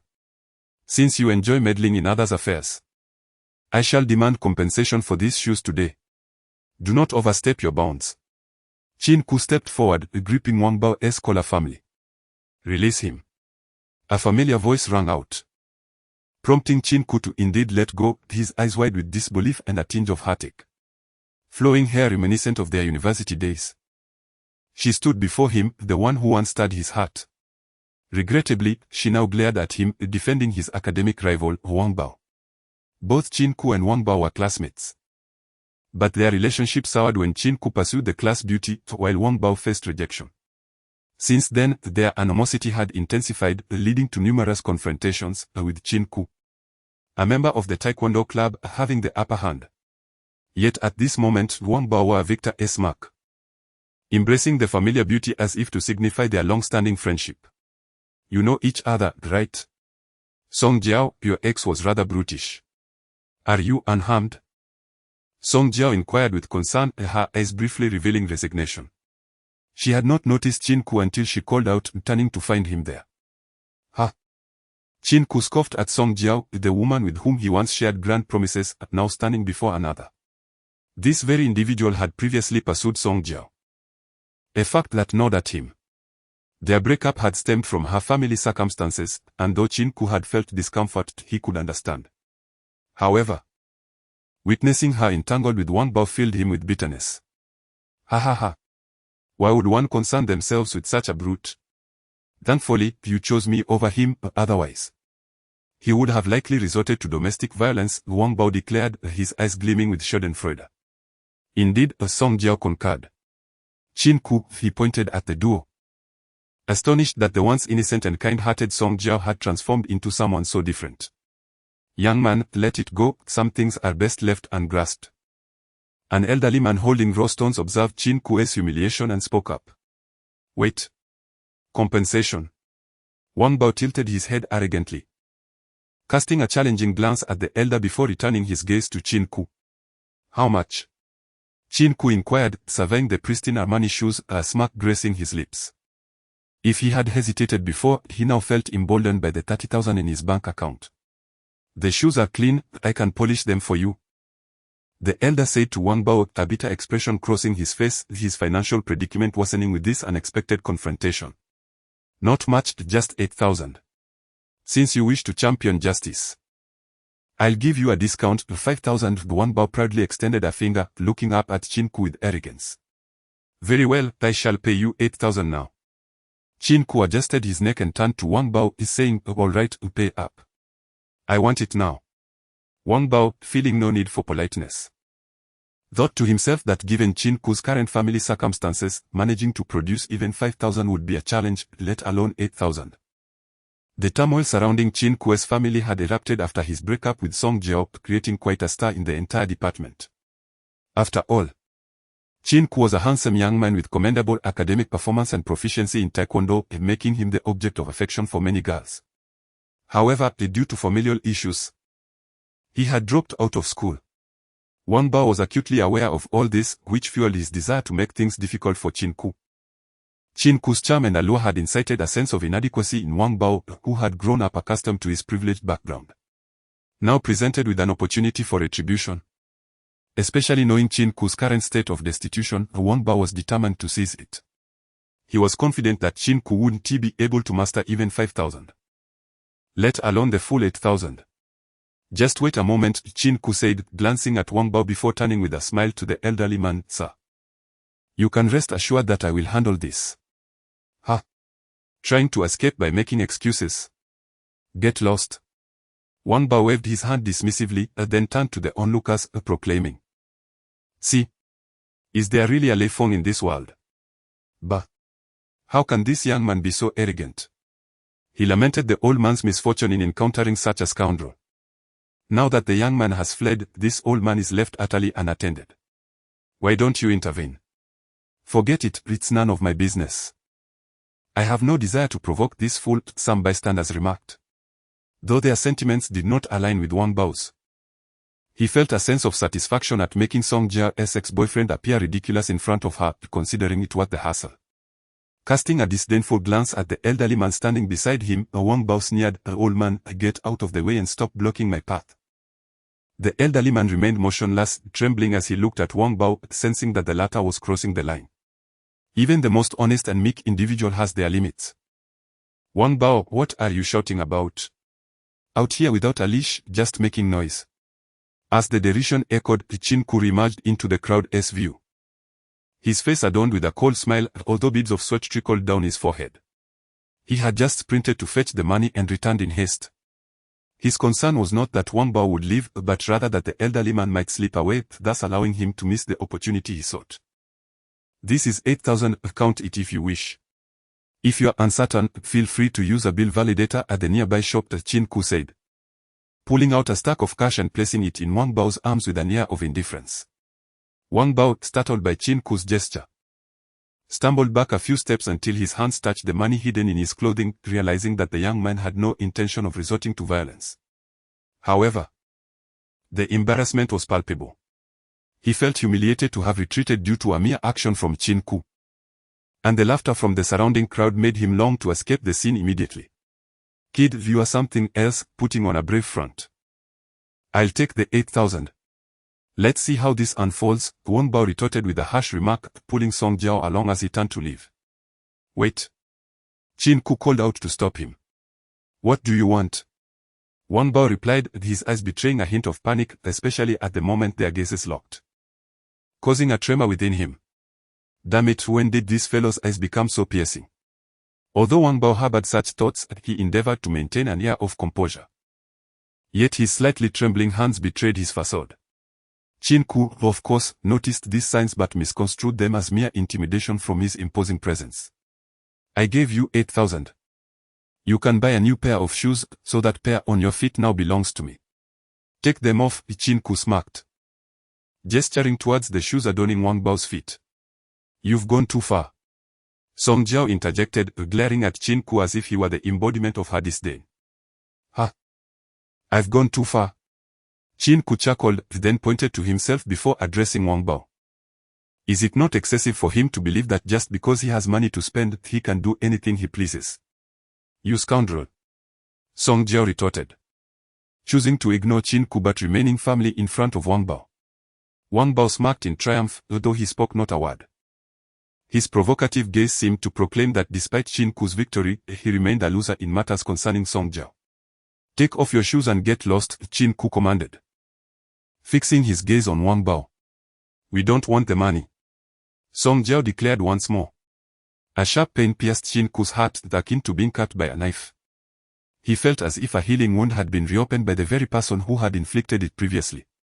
Yet, in the next moment, he regained his composure. Though discomfort still lingered in his heart, he recognized that what did not belong to him should not elicit a single tear or a moment of sorrow. "Do you think this is child's play? He took the money, he must comply with the terms that accompany it," Qin Ke stated, his eyes glinting with anger as he regarded Wang Bao. "Fine, Qin Ke, I concede today, just you wait." Wang Bao, perceiving the fury in Qin Ke's eyes, understood that should he refuse to remove his shoes, Qin Ke would surely assist him, and with a force that would not be gentle. Standing barefoot on the ground, he felt the mocking gazes of those around him. He longed for a crack in the earth to swallow him whole. Without glancing at Song Jiao, he turned and walked away. A trace of sorrow adorned Song Jiao's face as she watched Wang Bao depart. Ultimately, she bit her lip and sprinted after him. "Young man, how can I repay you?" The elderly man, tears welling in his eyes, grasped Qin Ke's hand with fervor. "You think too highly of me."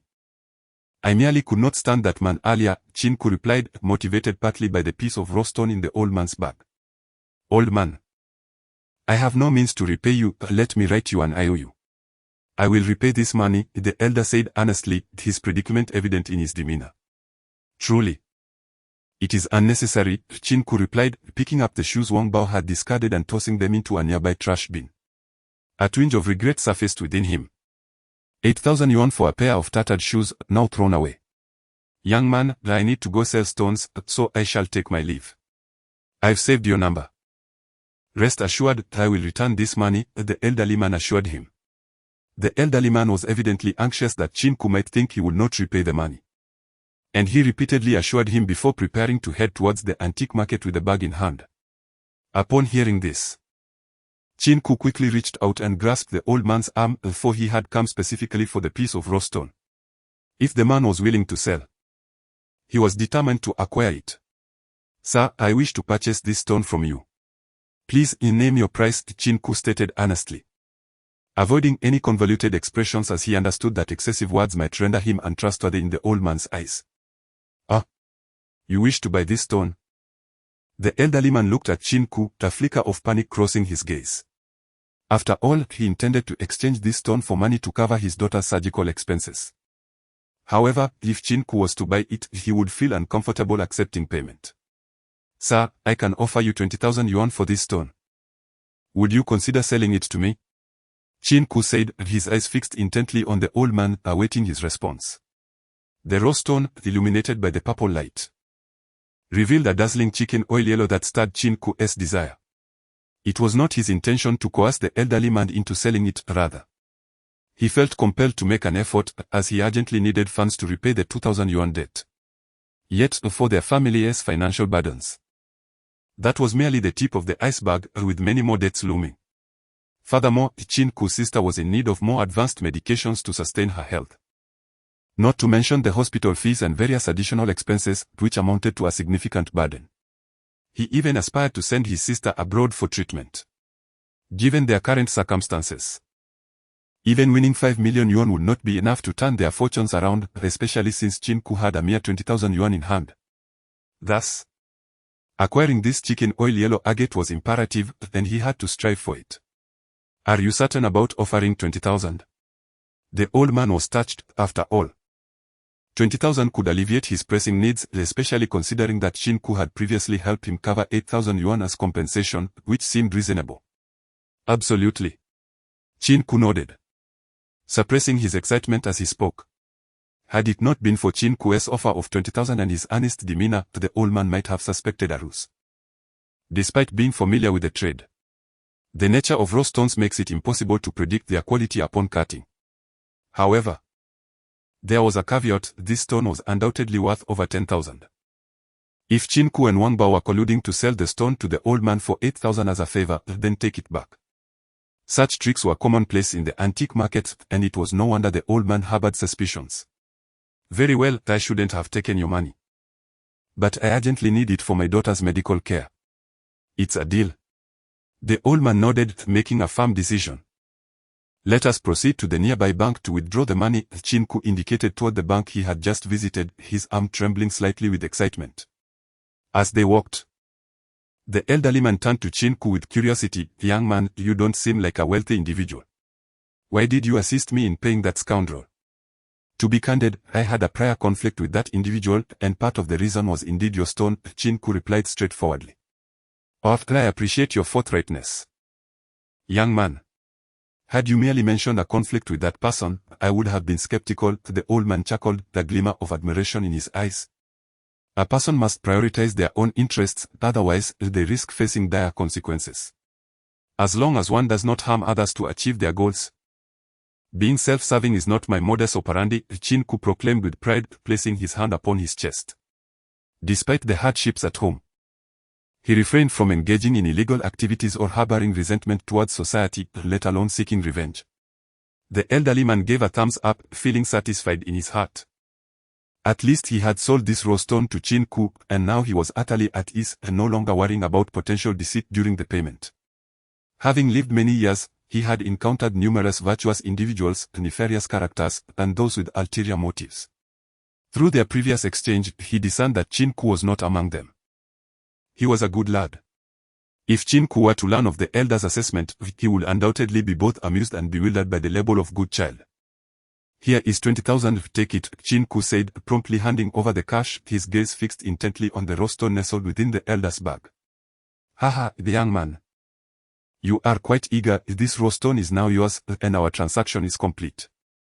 I hope we meet again in the future," the elder chuckled, hurrying out of the bank to pay for his daughter's surgery. "May we meet again by fate," Qin Ke murmured as he watched the elder's retreating figure. In the next moment, a satisfied smile illuminated Qin Ke's face as he clutched the bag containing the precious stone. At last, he felt a sense of security. This exquisite chicken oil yellow agate belonged to him. Although he was uncertain of its precise value, he was confident it was worth considerably more than 20,000. After all, its hue was more vibrant than the red agate from the previous day, and crucially, it was larger as well. "Boss Zhong, please cut this agate for me." Qin Ke's booming voice echoed as he placed a piece larger than a watermelon on the counter, momentarily startling the bored Zhongbin. It took a moment for Zhongbin to process the situation, and his eyes sparkled as he gazed upon the stone. Cutting such a piece would not come cheaply, and the prospect of business delighted him. However, upon seeing Qin Ke, his expression shifted once again. "Brother, you can't tell me this one is yours as well?" "Indeed." Qin Ke responded with pride, confident in the value of the chicken oil yellow agate. "Brother, we've collaborated before. And I wish to remind you that simply buying a large stone does not guarantee a good cut. Luck plays a significant role," Zhongbin sincerely advised. "I understand. 3 parts skill and 7 parts luck," Qin Ke nodded, gratitude glimmering in his eyes. For Zhongbin could have chosen to withhold this insight and simply charged him for the cutting service. "You made a decent profit yesterday. I hope you haven't overspent on this one. Don't end up with nothing after all your efforts." Zhongbin felt a connection with Qin Ke, and their conversation flowed easily, prompting him to offer further counsel. "Just cut it, money is not an issue," Qin Ke replied, wishing not to elaborate, as he could not explain that he possessed a keen eye to see through the raw stone's internal structure. "It matters not, you are the boss, so you decide." Zhongbin shrugged, recognizing that further persuasion was futile. He then carried the raw stone to the cutting machine. As before, Qin Ke directed the process, with Zhongbin following his instructions to slice this larger stone. The perspiration on his forehead and the furrowed brow of Zhong Bonzhong's face indicated that the task of cutting this rough gemstone would be quite formidable. It was not due to a lack of skill on his part, but rather because Qin Ke's demands were exceedingly stringent. The art of stone cutting hinges on technique. If executed poorly, the surface of the agate could easily crack, significantly diminishing its value. Each time Qin Ke called for a halt, Zhongbin felt a pang of anxiety. However, under Qin Ke's guidance, the piece of orange yellow agate materialized before them. "Top quality chicken oil yellow," Zhongbin exclaimed with excitement. "Fortune favors us." Qin Ke replied with a smile, feigning surprise.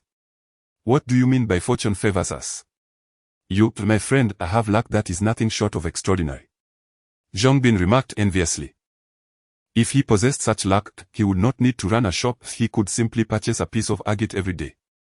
"What is the price for this piece?" Qin Ke was unconcerned with luck. With his keen insight, he experienced good fortune daily, and his only concern was the selling price. "Are you not considering keeping it for yourself? This piece of chicken oil yellow agate is twice the size of yesterday's. It would undoubtedly appreciate in value if displayed in your home." Though Zhongbin spoke casually, his eyes betrayed a desire to acquire the rough stone. "Spare me the ambiguity. Just name your price," Qin Ke said, having discerned Zhongbin's intentions. "Well, Qin, I find it difficult to estimate the value of this agate. After all, this piece is truly exceptional. Just look at its hue and size, it is simply flawless." Zhongbin caressed the chicken oil yellow agate, his expression one of rapture, as if before him lay not a stone, but a breathtaking beauty. During the Warring States period, it was said that yellow is esteemed, while red is precious. A richness of colors without confusion signifies clear hierarchy. This adage illustrates that yellow is more precious than red, suggesting that this piece of agate not only surpassed yesterday's in size but would also command a price twice as high, if not more, hence Zhongbin's difficulty in naming a price. Noticing Qin Ke's silence, Zhongbin quickly suggested, "How about this? If you trust me, I will keep this agate. Issue a receipt, then have it appraised. I will give you an update tomorrow."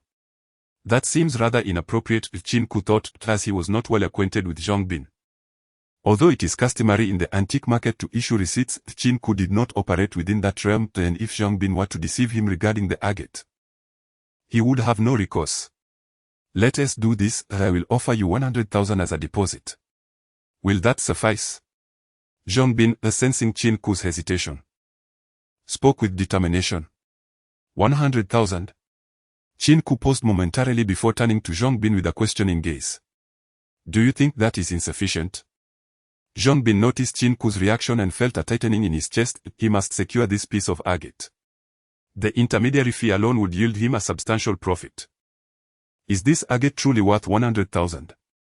Though Qin Ku worked in a jewelry store, his tenure was brief, and he primarily dealt with diamonds and gold jewelry. Thus he was not well versed in agate. Furthermore, the offer of a 100,000 deposit clearly indicated that the agate's value exceeded that amount. Otherwise, given Zhongbin's shrewdness, he would not have proposed such a significant figure. Qin Ku began to waver, now questioning whether it was indeed prudent to entrust Zhongbin with the sale. He contemplated the possibility that if this piece of agate were fashioned into a decorative item, it might yield a greater value. Regrettably, he was not acquainted with any professionals in this field. The only individual he knew, an elder named Wang, had been offended by him. Rest assured, I can discern that you are not an ordinary person, and I would never engage in a one-off transaction. My valuation is certainly reasonable. Zhongbin, having been in business for many years, quickly recognized that Qin Ku had not anticipated such a high price and noticed his hesitation. He promptly interjected. Very well. Qin Ku's response was tinged with a hint of resignation. He felt that his network was too limited within this circle, and each time he allowed a middleman to profit, he was unwittingly shortchanging himself. Had he known some sellers or sales channels, he could have circumvented the middleman's fees, thus securing a greater sum for himself. Yet, he still depended on Zhongbin, and thus could only acquiesce, placing his trust in him. At least this rotund fellow seemed to possess a modicum of integrity. As Qin Ku exited Zhongbin's establishment, his bank card now bore an additional 100,000, leaving him with a surreal sensation, almost as if he were dreaming. He could scarcely believe that he had earned such an amount in a single day, the equivalent to several years of his previous salary. The shrill sound of his ancient Nokia, resembling a brick, broke the silence. Glancing at the caller ID, a peculiar glimmer sparkled in his eyes. Manager Zhou, do you have something to discuss? Qin Ku pressed the answer button, a smile gracing his face. Have you forgotten already? Just yesterday, we agreed that I would treat you to dinner. How could you not recall? Zhou Tong's voice carried a playful reproach. How could I forget? I assumed that after my resignation, you would no longer extend such invitations. Qin Ku chuckled, naturally eager to dine with the beautiful manager. I have no engagements this afternoon. Meet me at the Metropolis Seafood at noon, Zhou Tong asserted decisively, not bothering to inquire about Qin Ku's preferences for the dining venue. Really? Qin Ku felt a surge of excitement. Zhou Tong had always exuded an aura of cold beauty, and her proactive invitation, albeit a wager, ignited a flutter of anticipation within him.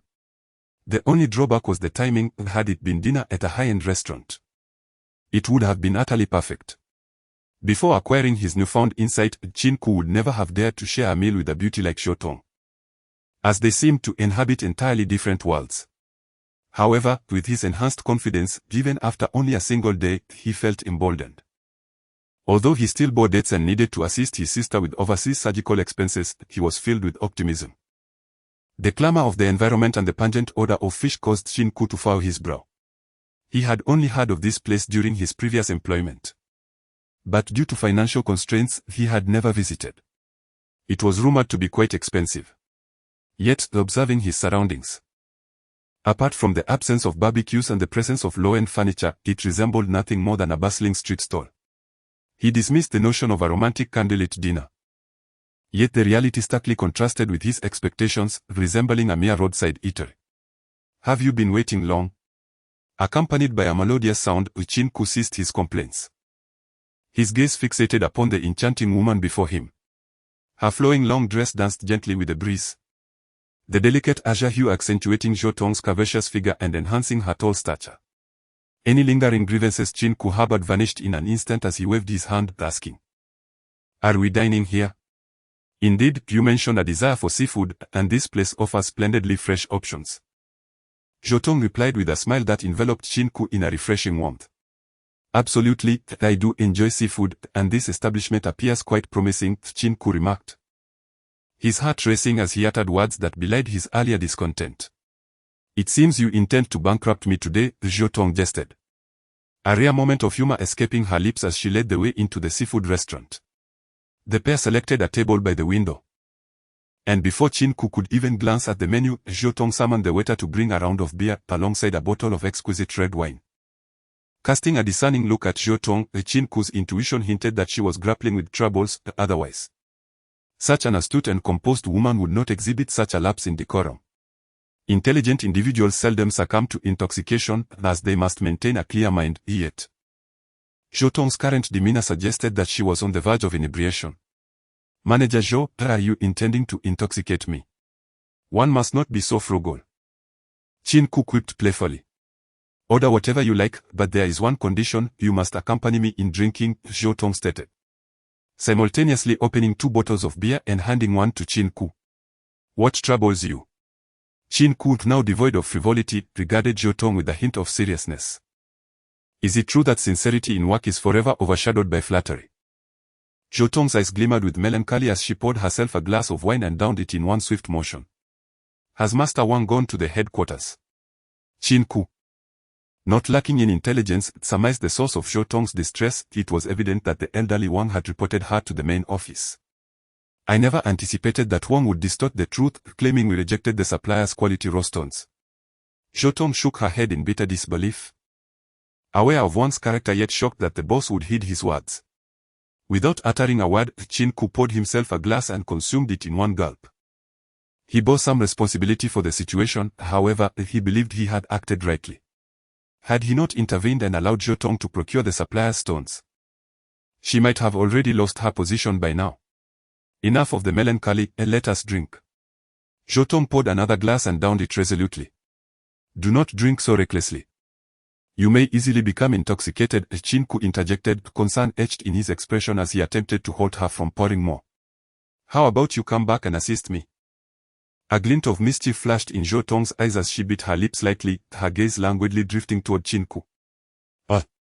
So this is the true purpose behind Manager Zhou's invitation to dinner today. Qin Ke chuckled, relinquishing his hold and allowing her to continue. He suspected that the earlier scene had been a performance orchestrated by the alluring manager. Though, in that fleeting moment, captivated by Zhou Tong's flushed complexion, Qin Ke found himself tempted to employ his powers of perception, yet he ultimately restrained himself. With the utilization of his X-ray vision, Qin Ke is no longer the same individual who initially possessed this ability. He has since become more discerning in his methods, including employing his X-ray vision for the procurement of raw agate. Zhou Tong, indulging in one drink after another, found that the dishes she ordered had yet to arrive, and the table was already littered with empty beer bottles, startling the server who came to deliver the food. Let us have something to eat first, Qin Ke suggested as he offered Zhou Tong a piece of fish. He then observed her slightly inebriated state. It was evident that her invitation for dinner was an attempt to persuade him to return to the shop and resume his duties. Though it was clear that the primary motivation stemmed from the reprimands from the head office, otherwise, a woman as composed and astute as Zhou Tong would not resort to drinking to alleviate her sorrows. Zhou Tong brushed aside the fish that Qin Ke had offered and stood up, slamming her hands on the table as she leaned toward him. Stop rambling. I'm asking you if you are going to drink. Drinking is certainly on the agenda, but at this rate you are going to overindulge, Qin Ke cautioned. Yet he was momentarily taken aback. Before him, Zhou Tong was leaning in, her dress revealing a glimpse of her alluring figure. There was no need for Qin Ke to employ his X-ray vision, the sight was already laid bare before him, though the allure was somewhat obscured by her garments, revealing only 2 ample curves and a hint of a deep valley. Qin Ke swallowed hard, unsure whether it was the influence of alcohol or the sight before him that stirred something within him. He felt a warmth rising in his lower abdomen, and his throat felt parched. Lifting a glass, he downed its contents in one go, feeling a brief coolness wash over him. But when he turned to look at Zhou Tong again, he discovered she had returned to her seat. Drink. Zhou Tong, having not touched her food, instead reached for the red wine in the decanter, clearly intent on becoming inebriated. It dawned on Qin Ke that, despite ordering a table full of dishes, she had not afforded him a single opportunity to eat, focusing solely on drinking. Do you wish to return? Zhou Tong's gaze had become hazy after downing a full glass of red wine, her breath reeked of alcohol, her lips were increasingly rosy, and her cheeks flushed a deep crimson. I do not wish to, Qin Ke replied with clarity, unwilling to acquiesce to Zhou Tong or deceive a woman inebriated. Why not? Do you not desire to work alongside me? Zhou Tong, confident in her beauty, had never experienced rejection before, yet she found herself denied by Qin Ke. Although her mind was clouded, she was aware that Qin Ke had often stolen glances at her while at work, and she sensed his affection for her. She believed that with Qin Ke's sharp vision and her own skills, their branch could soon become the top shop among all the jewelry stores owned by the head office. However, she did not anticipate Qin Ke's outright refusal. Even in her current state, the rejection struck her deeply. You refuse me? Zhou Tong was clearly incredulous, unable to fathom that her charm had failed to sway Qin Ke. I seek to pursue a broader platform, Qin Ke stated earnestly. What have I done wrong? I have always defended you when you were late, otherwise you would have been dismissed long ago. Zhou Tong's emotions flared, clearly agitated not only by Qin Ke's refusal but also by the attitude of the head office. We are all adults, the film once articulated that children discern right from wrong, while adults consider only the advantages and disadvantages. Manager Zhou, you have treated me well. Yet this modest jewelry store no longer suits me. Qin Ke gently sipped his red wine, gazing at Zhou Tong. He sought no grandiloquent words. Nor would he confine himself to a small jewelry shop merely for Zhou Tong's sake. His aspirations reached for the stars and the sea. While this jewelry store was but a speck of dust, limiting his potential. Why did you not reveal your talents sooner? Zhou Tong, slightly intoxicated, repeated this question. Her gaze unfocused and her head drooping. Manager, this isn't fair. Did you not say you would treat me? Now that you're drunk, who will foot the bill? Qin Ke waved his hand in front of her, but it was futile, she paid him no mind. Sir, your table's total tip is 3,480. At the cash register, Qin Ke looked at the smiling cashier, his heart bleeding, nearly 4,000 yuan slipping away. He glanced at Zhou Tong, who leaned against him like a limp rag doll, and felt increasingly helpless. What was supposed to be a meal on her tab had turned into his responsibility. Not only did he have to pay, but he also had to manage this inebriated individual. Don't go, let us continue drinking. Zhou Tong clung to Qin Ke's neck, her entire body leaning against him, her figure pressing insistently against him. Ahem, Manager Zhou, where do you live? Let me take you home, Qin Ke said. His face contorted in frustration, feeling the warmth of her breath against his face and the softness of her body against his arm stirred his imagination. Sir, do you need us to call a cab for you? The cashier at the front desk regarded Qin Ke with a peculiar look tinged with disdain. I'm just a colleague of hers, never mind, I won't explain myself. Qin Ke waved his hand, lamenting that he was left to suffer in silence. Assisting Zhou Tong out of the seafood city, Qin Ke found the journey excruciating, especially with Zhou Tong clinging to him like an octopus. Her body warmth palpable through her thin clothing. Each time he steadied her, he inadvertently brushed against her softness, an experience of torment that no one could fathom. Painfully joyful. Once he managed to get Zhou Tong into a taxi, he realized he only knew the general vicinity of her residence, not the exact address, and glanced at Zhou Tong, who had succumbed to slumber. Oh heavens, is this some sort of test since I've gained the ability to see through things? Qin Ke thought, grimacing in frustration. Young man, quite the charmer, I see. It must have taken a lot of effort to intoxicate that young lady. The taxi driver remarked with a hint of lewdness in his eyes through the rearview mirror. Drive your car. Qin Ke retorted angrily. He felt an unspoken bitterness within. Yet here he was, being mocked. If he were truly fortunate enough to enjoy such a scenario, he wouldn't mind the banter. The crux was that he had no such intention. Of course, he entertained a fleeting fantasy, but he detested engaging with a drunkard, especially one reeking of alcohol. Even a kiss could send him reeling. In the dimly lit room, a musty odor lingered in the air, and the faint yellow light cast a drowsy ambience. Yet, Qin Ke found himself wide awake, drenched in sweat. His trembling hands reached out toward the enchanting beauty before him, her eyes closed, long eyelashes reminiscent of a porcelain doll. And her slightly pouted lips, coupled with a furrowed brow, appeared irresistibly alluring. However, as Qin Ke gazed at the grime adorning his own body, he could only attribute it to Zhou Tong. 20 minutes prior, he had relinquished the notion of inquiring about Zhou Tong's residence, opting instead to find a nearby hotel. Yet, he soon discovered a complication. Zhou Tong had forgotten her identification, and he felt uncomfortable rummaging through her handbag. Consequently, he settled for a modest inn. Amidst the front desk attendant's suggestive glances, Qin Ke struggled to carry her into the room. No sooner had he laid Zhou Tong on the bed than she promptly vomited all over him. "Goodness, are you toying with me?" The nauseating smell made him abandon any complaints, and he turned to the bathroom. He scrubbed and washed, humming a tune as he showered and cleaned his clothes. After what felt like an eternity, the warm water cascading over him was indescribably refreshing. Suddenly, a loud bang reverberated through the room as someone knocked violently at the door. "Who is it? If you keep banging, you'll break it." Qin Ke shouted in irritation, donning his pants before heading toward the door. Another loud bang followed. And before he could open it, the door was kicked open. Standing before him were three stern-faced police officers in uniform, their gazes fixed on Qin Ke's bare torso. "Lin. We can enter now," one of them announced.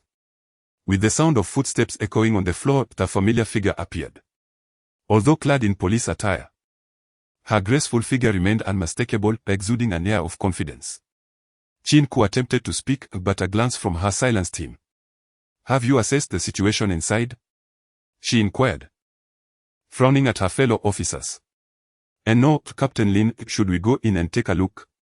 One officer stammered awkwardly. "Very well." She nodded, casting a disdainful glance at Qin Ke. "We received a report of illegal activities occurring here. I hope you will cooperate with our investigation. Please stand up, get dressed, and position yourself against the wall." "What? Illegal activities? You can't be serious." Qin Ke began to protest but abruptly ceased, instead shouting anxiously, "Captain Lin, there is a woman inside who is intoxicated." The officer investigating the room turned to Captain Lin, relaying the information. "Shameless, employing such underhanded tactics. Take them away." Captain Lin retorted. "Lin, you don't let personal grievances cloud your judgment, the evidence is paramount." Qin Ke pointed at her, anger flaring in his eyes. Indeed. The police officer before him was Lin Yu, the very same he had encountered at the antique market, who had sought to be his mentor, only to be rebuffed by him. In contrast to Qin Ke's astonishment at recognizing the other party, the expressions of the three police officers who had just entered were far more vivid. Their previously stern gazes directed at Qin Ke had now transformed into sheer disbelief. Lin Yu's face flushed slightly, her chest heaving violently for a moment before she delivered a forceful kick to Qin Ke's chest. Instinctively, Qin Ke seized her leg. But the force was overwhelming, propelling him against the wall. In the next instant, she retracted her leg and swiftly cuffed Qin Ke's wrists. "Behave yourself, and we will uncover the truth. Now, you will accompany me to the police station," Lin Yu commanded, gesturing towards him as she strode inside. "We are innocent," Qin Ke exclaimed, glancing at the handcuffs on his wrist with a hint of resignation. His gaze then fell on the inebriated Zhou Tong. At this moment, he felt as if he could not clear his name even if he plunged into the Yellow River. "Sister Zhou." Suddenly, Lin Yu's shout rendered Qin Ke momentarily speechless, and he was taken aback as Lin Yu lunged at him like an enraged lion. "I will kill you, you pervert, for getting Sister Zhou drunk." Lin Yu's eyes blazed with fury. She had never anticipated such despicable behavior from him. The thought of having previously considered him a mentor made her feel utterly blind. "The police are assaulting someone." With his hands cuffed, Qin Ke was unable to defend himself and could only shout loudly, "Captain Lin, this is inappropriate." One of the officers who had entered earlier quickly intervened, pulling Lin Yu back and whispering to her, "What are you shouting about? Be quiet." A police officer stationed at the door pointed at Qin Ke, glancing down the hallway to ensure no one was emerging before he sighed in relief. In this age of the internet, if someone had recorded the earlier scene and uploaded it online, not only would Lin Yu face repercussions, but they would too. Seeing that his outburst had been silenced, Qin Ke ceased his shouting, though his brow remained furrowed. Judging by Lin Yu's expression, her anger was evidently tied to Zhou Tong. With Zhou Tong now incapacitated by alcohol, then Qin Ke clad only in pants with his upper body bare, he found it hard to believe that nothing untoward had transpired. "Take him back to the station. I will escort Sister Zhou to the hospital. Keep a close watch on him," Lin Yu instructed, signaling for the nearby officers to assist Zhou Tong, not sparing Qin Ke a glance. "I need you to accompany me to the police station." The remaining two officers looked at Qin Ke, although their tone remained polite, their grip on his shoulder tightened. What is this nonsense? Qin Ke grimaced. Adopting a conciliatory tone as he addressed the officers, could you please refrain from using handcuffs? I will come with you willingly, otherwise. Being led out like this might give the impression that I am guilty of something. No. Before the two officers could respond, Lin Yu, with keen ears, overheard and swiftly reprimanded him, her figure vanishing from Qin Ke's sight. Damn it, how cruel the heart of a woman can be. Qin Ke lamented, regretting not having accepted Lin Yu's earlier request to become her mentee. Now, she seemed to be seeking revenge, and it turned out she was acquainted with Zhou Tong. At this moment, all Qin Ke could hope for was that Zhou Tong would awaken soon to clarify everything, otherwise, he would be unjustly branded a rapist. Reflecting on his misfortune, he recalled that what was supposed to be a dinner treat from Zhou Tong had ended up costing him, including the hotel stay. And now he found himself tending to this drunken woman, even enduring her vomiting on him. He could endure all of this, after all, Zhou Tong was a beauty. However, at this moment, he found himself confronted by another captivating woman, one who had left a rather unfavorable impression on him. The stranger immediately suspected him of engaging in solicitation. But upon seeing Zhou Tong, she clearly concluded that Qin Ke had intoxicated her and intended to commit an assault. Officer, I am not mistaken, am I? This fellow is clearly no good. As Qin Ke approached the bar on the first floor, he noticed the staff member who had assisted him in securing a room earlier. Now wearing a smug expression. Qin Ke understood that the police did not arrive without cause, someone had tipped them off. He contemplated saying something but ultimately chose to remain silent, recognizing that it was wiser to be compliant in the presence of law enforcement. After a brief interval, Qin Ke was escorted into a small interrogation room. His handcuffs were removed, and he was offered a cup of warm water, yet his freedom was curtailed. He could, however, use his mobile phone, and he promptly called his mother to inform her that he might not return home due to work obligations. It was already afternoon. And judging by his experience with intoxication, Zhou Tong would likely not awaken until the evening. With nothing to occupy his time and undisturbed in the room that now belonged to him, Qin Ke resorted to passing the time on his phone. Eventually, a loud bang echoed through the room as the door swung open. Before he could discern the identity of his visitor, a hand swung towards him. In the next instant, Qin Ke instinctively grasped the assailant's wrist. After all, he was a core member of the Taekwondo club in college and was more than capable of fending off such an attack. Her hand was soft and smooth, imbued with a delicate fragrance that was both refreshing and uplifting. Shameless! Lin Yu exclaimed, her face flushed with anger as she glared at him. Feeling the heat of the moment. Oh, dear officer, I am innocent. You strike me and yet do not allow me to defend myself. Qin Ke feigned innocence, his words laced with sarcasm. How much alcohol did you give my sister Tong? She is currently receiving 4 fluids at the hospital, and if anything happens to her, you will face severe consequences. Lin Yu glowered at Qin Ke, her thoughts consumed by the image of Zhou Tong, unconscious in the hospital, and the bruised countenance of the man before her, further solidifying her perception of Qin Ke as a beast. The thought that if she had arrived even a moment later, Zhou Tong could have fallen victim to this scoundrel overwhelmed her with rage, and she longed to unleash her fury upon him. Understanding one's appearance does not equate to knowing one's heart. Lin Yu now comprehended the truth of this saying. Initially, she had thought Qin Ke somewhat handsome and not particularly malicious, yet today he had delivered a harsh lesson. I say, dear officer, might we negotiate a matter? Could you provide me with a shirt to wear? Mine is still damp, Qin Ke said, releasing her wrist and gesturing to his own wet clothing with a tone of feigned grievance. Smack!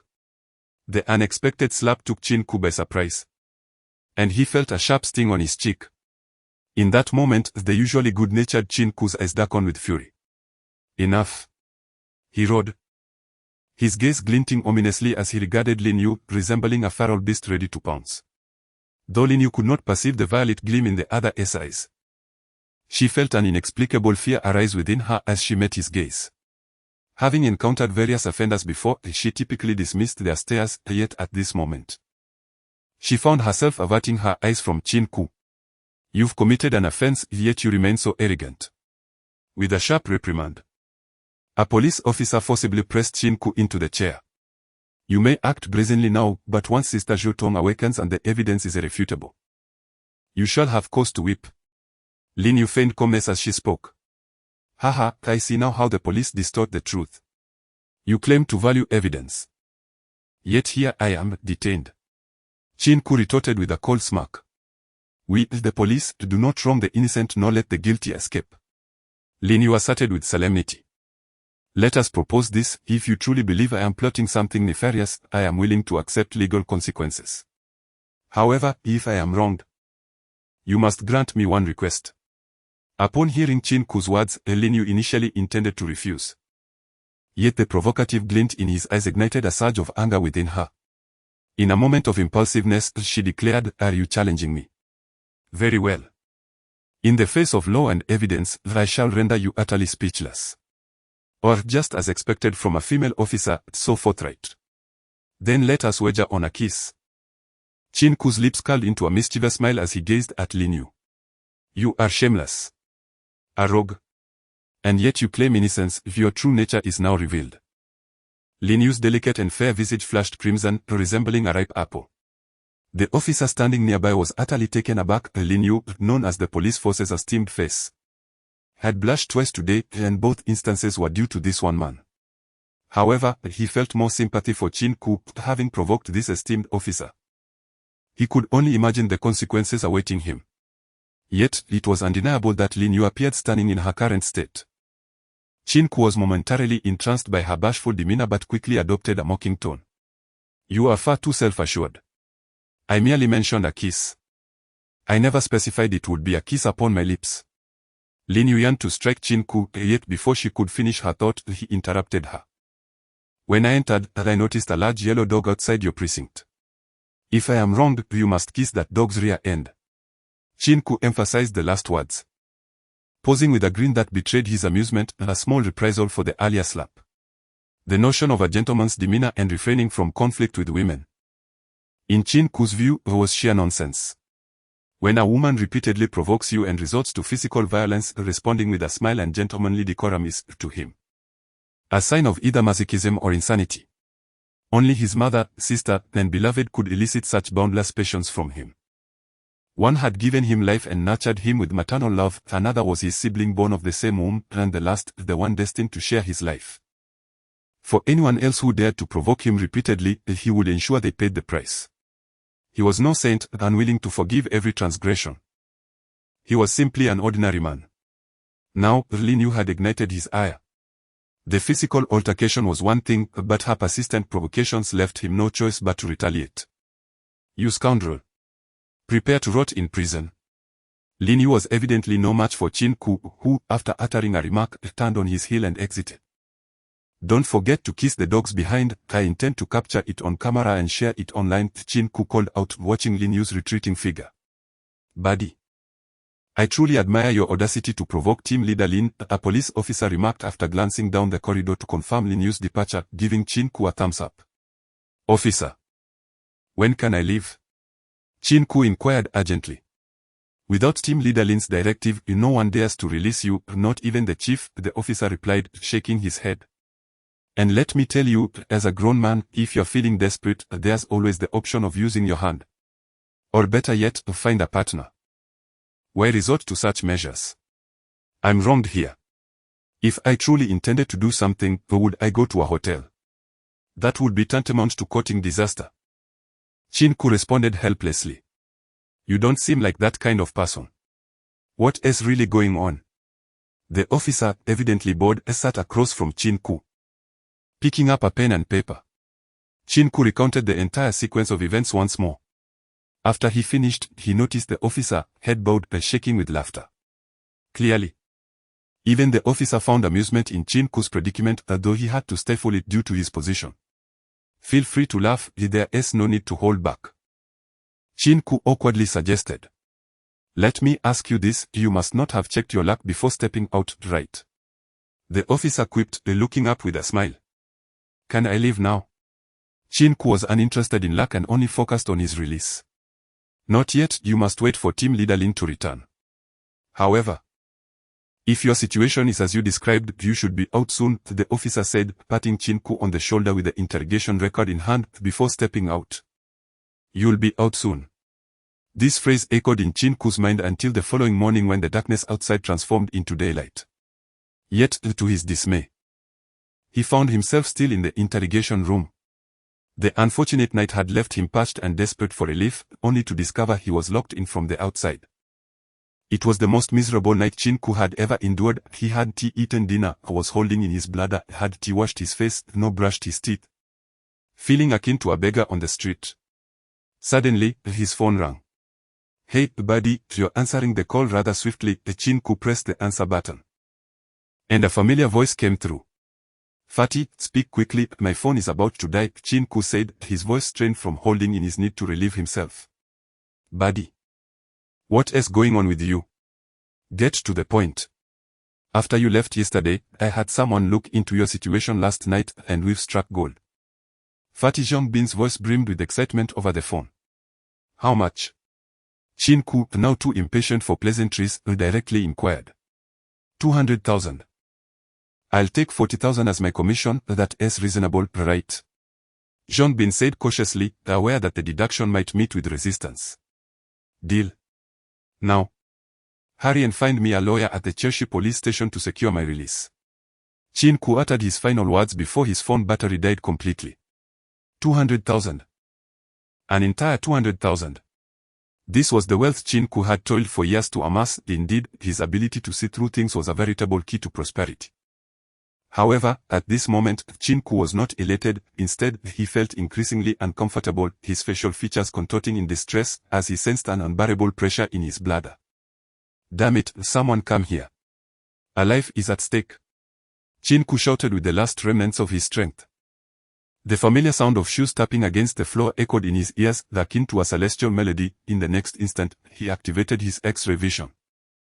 A purple light enveloped the walls, and he beheld Lin Yu approaching, her expression one of embarrassment, accompanied by the police officer who had assisted him in taking notes yesterday. With a click, the door to the interrogation room swung open, and Lin Yu cast an awkward glance at Qin Ke, who was huddled in the chair. The officer behind her gestured towards Qin Ke, signaling that he was unharmed. "I apologize, Mr. Qin. Yesterday was our oversight. Today, Shotong has awakened and confirmed that it was all a misunderstanding," Lin Yu said apologetically. She was reluctant to apologize to Qin Ke. Having previously claimed she would find evidence to imprison him, yet here she was seeking forgiveness. However, recalling that she had been at the hospital with Shotong the previous night, she had forgotten about Qin Ke, who was still detained in the interrogation room, and had specifically instructed her subordinates to wait for her to handle the matter. When she remembered that morning, she hurriedly contacted other officers, only to discover that no one had attended to Qin Ke, the suspect held in the interrogation room. Qin Ke pointed at Lin Yu, then glanced at the officers behind her, clutching himself and darting out. The relief he felt after emptying his bladder was invigorating, as though he had been reborn. Upon his return, he found Lin Yu waiting at the entrance of the men's restroom. Clearly, she was concerned that Qin Ke might lodge a complaint. After all, leaving him alone in the interrogation room overnight would reflect poorly on her, and if it were to leak online, her position in the police force would be jeopardized. Before Lin Yu could utter a word, her voice called out, "Hey, little bro, I've been searching for you." It was Zhongbin, who seemed remarkably familiar. He looked towards Lin Yu, who was clad in her police uniform. A hint of confusion etched on his face as he racked his brain for a memory of where he had encountered her. Qin Ke, of course, would not reveal his previous encounter with Lin Yu. It was not a matter of concern for her feelings, but rather the embarrassment of being apprehended by someone he knew would likely provoke a hearty laugh from Zhong, the chubby fellow. "Have you brought a lawyer?" Qin Ke inquired, glancing at Zhongbin, whose bald head furrowed in thought. "What need is there for a lawyer? We are the lawyers here. Who has wronged you?" Zhongbin, now regarding Qin Ke as his benefactor, was eager to flatter and ingratiate himself. "You are a lawyer. Don't joke with me," Qin Ke replied skeptically. His gaze scrutinizing Zhongbin, who bore no resemblance to a lawyer, he looked more akin to a butcher. "Do not question my profession, I am indeed a lawyer. It's merely due to the circumstances and my father's wishes that I manage an antique shop," Zhongbin lamented, his expression one of despair. For he was woefully ill-suited to running such a business, evidenced by its dismal performance. Lin Yu frowned slightly, while Zhongbin may not recall her. She remembered him as the unscrupulous owner of the antique shop where she had witnessed Qin Ke's extraordinary feats, which had inspired her to seek him as a mentor. "What do you mean by bringing a lawyer?" Lin Yu furrowed her brow, feigning a serious demeanor, while her heart raced uncontrollably. Of course, it was about settling scores. What else could it be? Qin Ke rolled his eyes and replied, Indeed, it's about the 200,000. Upon hearing this, Zhang Bin immediately understood what Qin Ke meant. "You've gone too far. Are you planning to hire a lawyer and demand 200,000 from our police station?" Lin Yu, who previously felt a sense of guilt towards Qin Ke, misinterpreted his intent upon hearing the mention of 200,000, thinking he intended to sue them. Not only Lin Yu, but the police officer who had spoken with Qin Ke the previous day also wore an expression of anger. Astonished that the usually amiable Qin Ke would dare to act so ruthlessly. As the party involved, Qin Ke merely smiled. Fully aware of the misunderstanding but choosing not to clarify. Zhang Bin was somewhat dumbfounded, initially, when Qin Ke called him over. He thought Qin Ke had landed himself in trouble. Seeing that Qin Ke was unscathed and hearing him mention settling accounts, he was naturally pleased. Yet Lin Yu's words left him utterly perplexed. Is there a misunderstanding here? Zhang, scratching his head, glanced between Lin Yu and the benefactor Qin Ke. Now, I'll hand you the receipt, and you can transfer the money to me, in front of the public servants. I trust you wouldn't dare to cheat me. Qin Ke ignored Lin Yu and Zhang Bin's inquiry, instead pulling out yesterday's receipt. All right. Upon hearing this, Zhang Bin disregarded the implications of Lin Yu's words and hurriedly took out his notebook, preparing to make the transfer. What does this mean? Lin Yu interjected. Believing it was all just a ploy from Qin Ke, certain that he intended to upload the contents of her phone online. No one responded to her. Qin Ke had previously refused her request to be his apprentice, and now he, alongside others, was ignoring her, leaving her, accustomed to being coddled, feeling quite uncomfortable. However, in the next moment, she watched as Zhang Bin manipulated the online banking interface, directly transferring 160,000 according to the bank account number provided by Qin Ke. Leaving her momentarily stunned, her full and luscious lips slightly parted. It wasn't that she had never seen money, that she had encountered far greater sums. Yet she could not fathom why Zhang Bin would give Qin Ke such a substantial amount. The transfer is complete. Zhang Bin closed his notebook, signaling that he was done.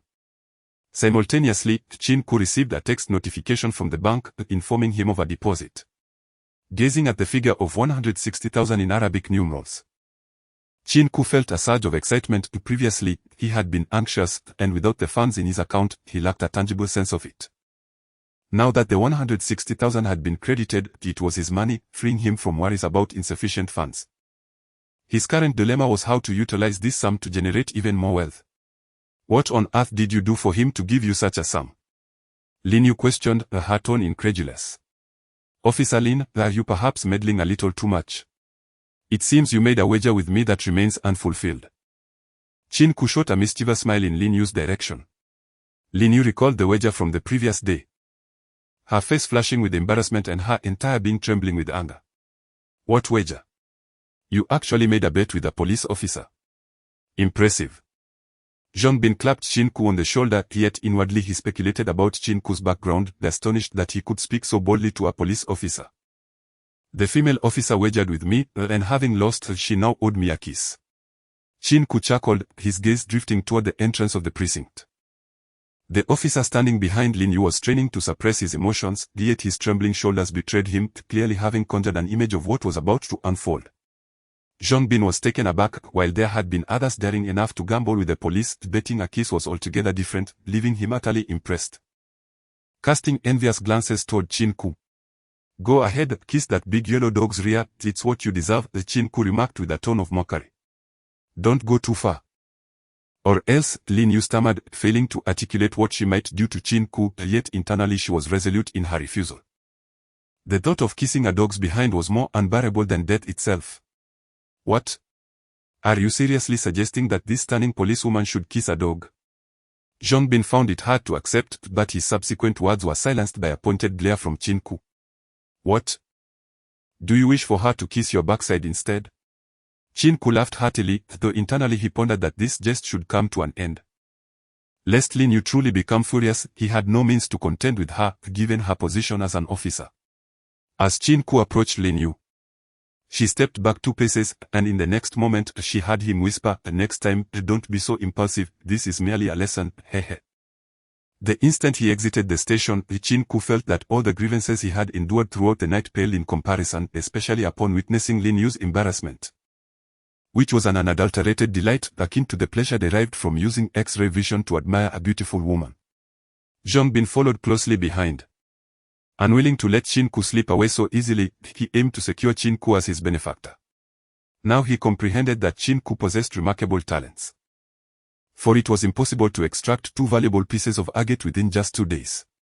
The 2 pieces of agate were noteworthy even within the broader agate community, particularly the exquisite chicken oil yellow agate from yesterday, which was truly a gem among gems. "Qin Ke," a melodious voice called out, and with arms waving, Zhou Tong's figure appeared at the precinct's entrance, clearly having awaited his arrival for some time. "Haha, what brings you here? Everything all right yesterday?" Qin Ke replied cheerfully, deliberately avoiding any mention of the police station incident, whether out of concern for Zhou Tong's feelings or to spare Zhang Bin from embarrassment. He simply chose to remain silent.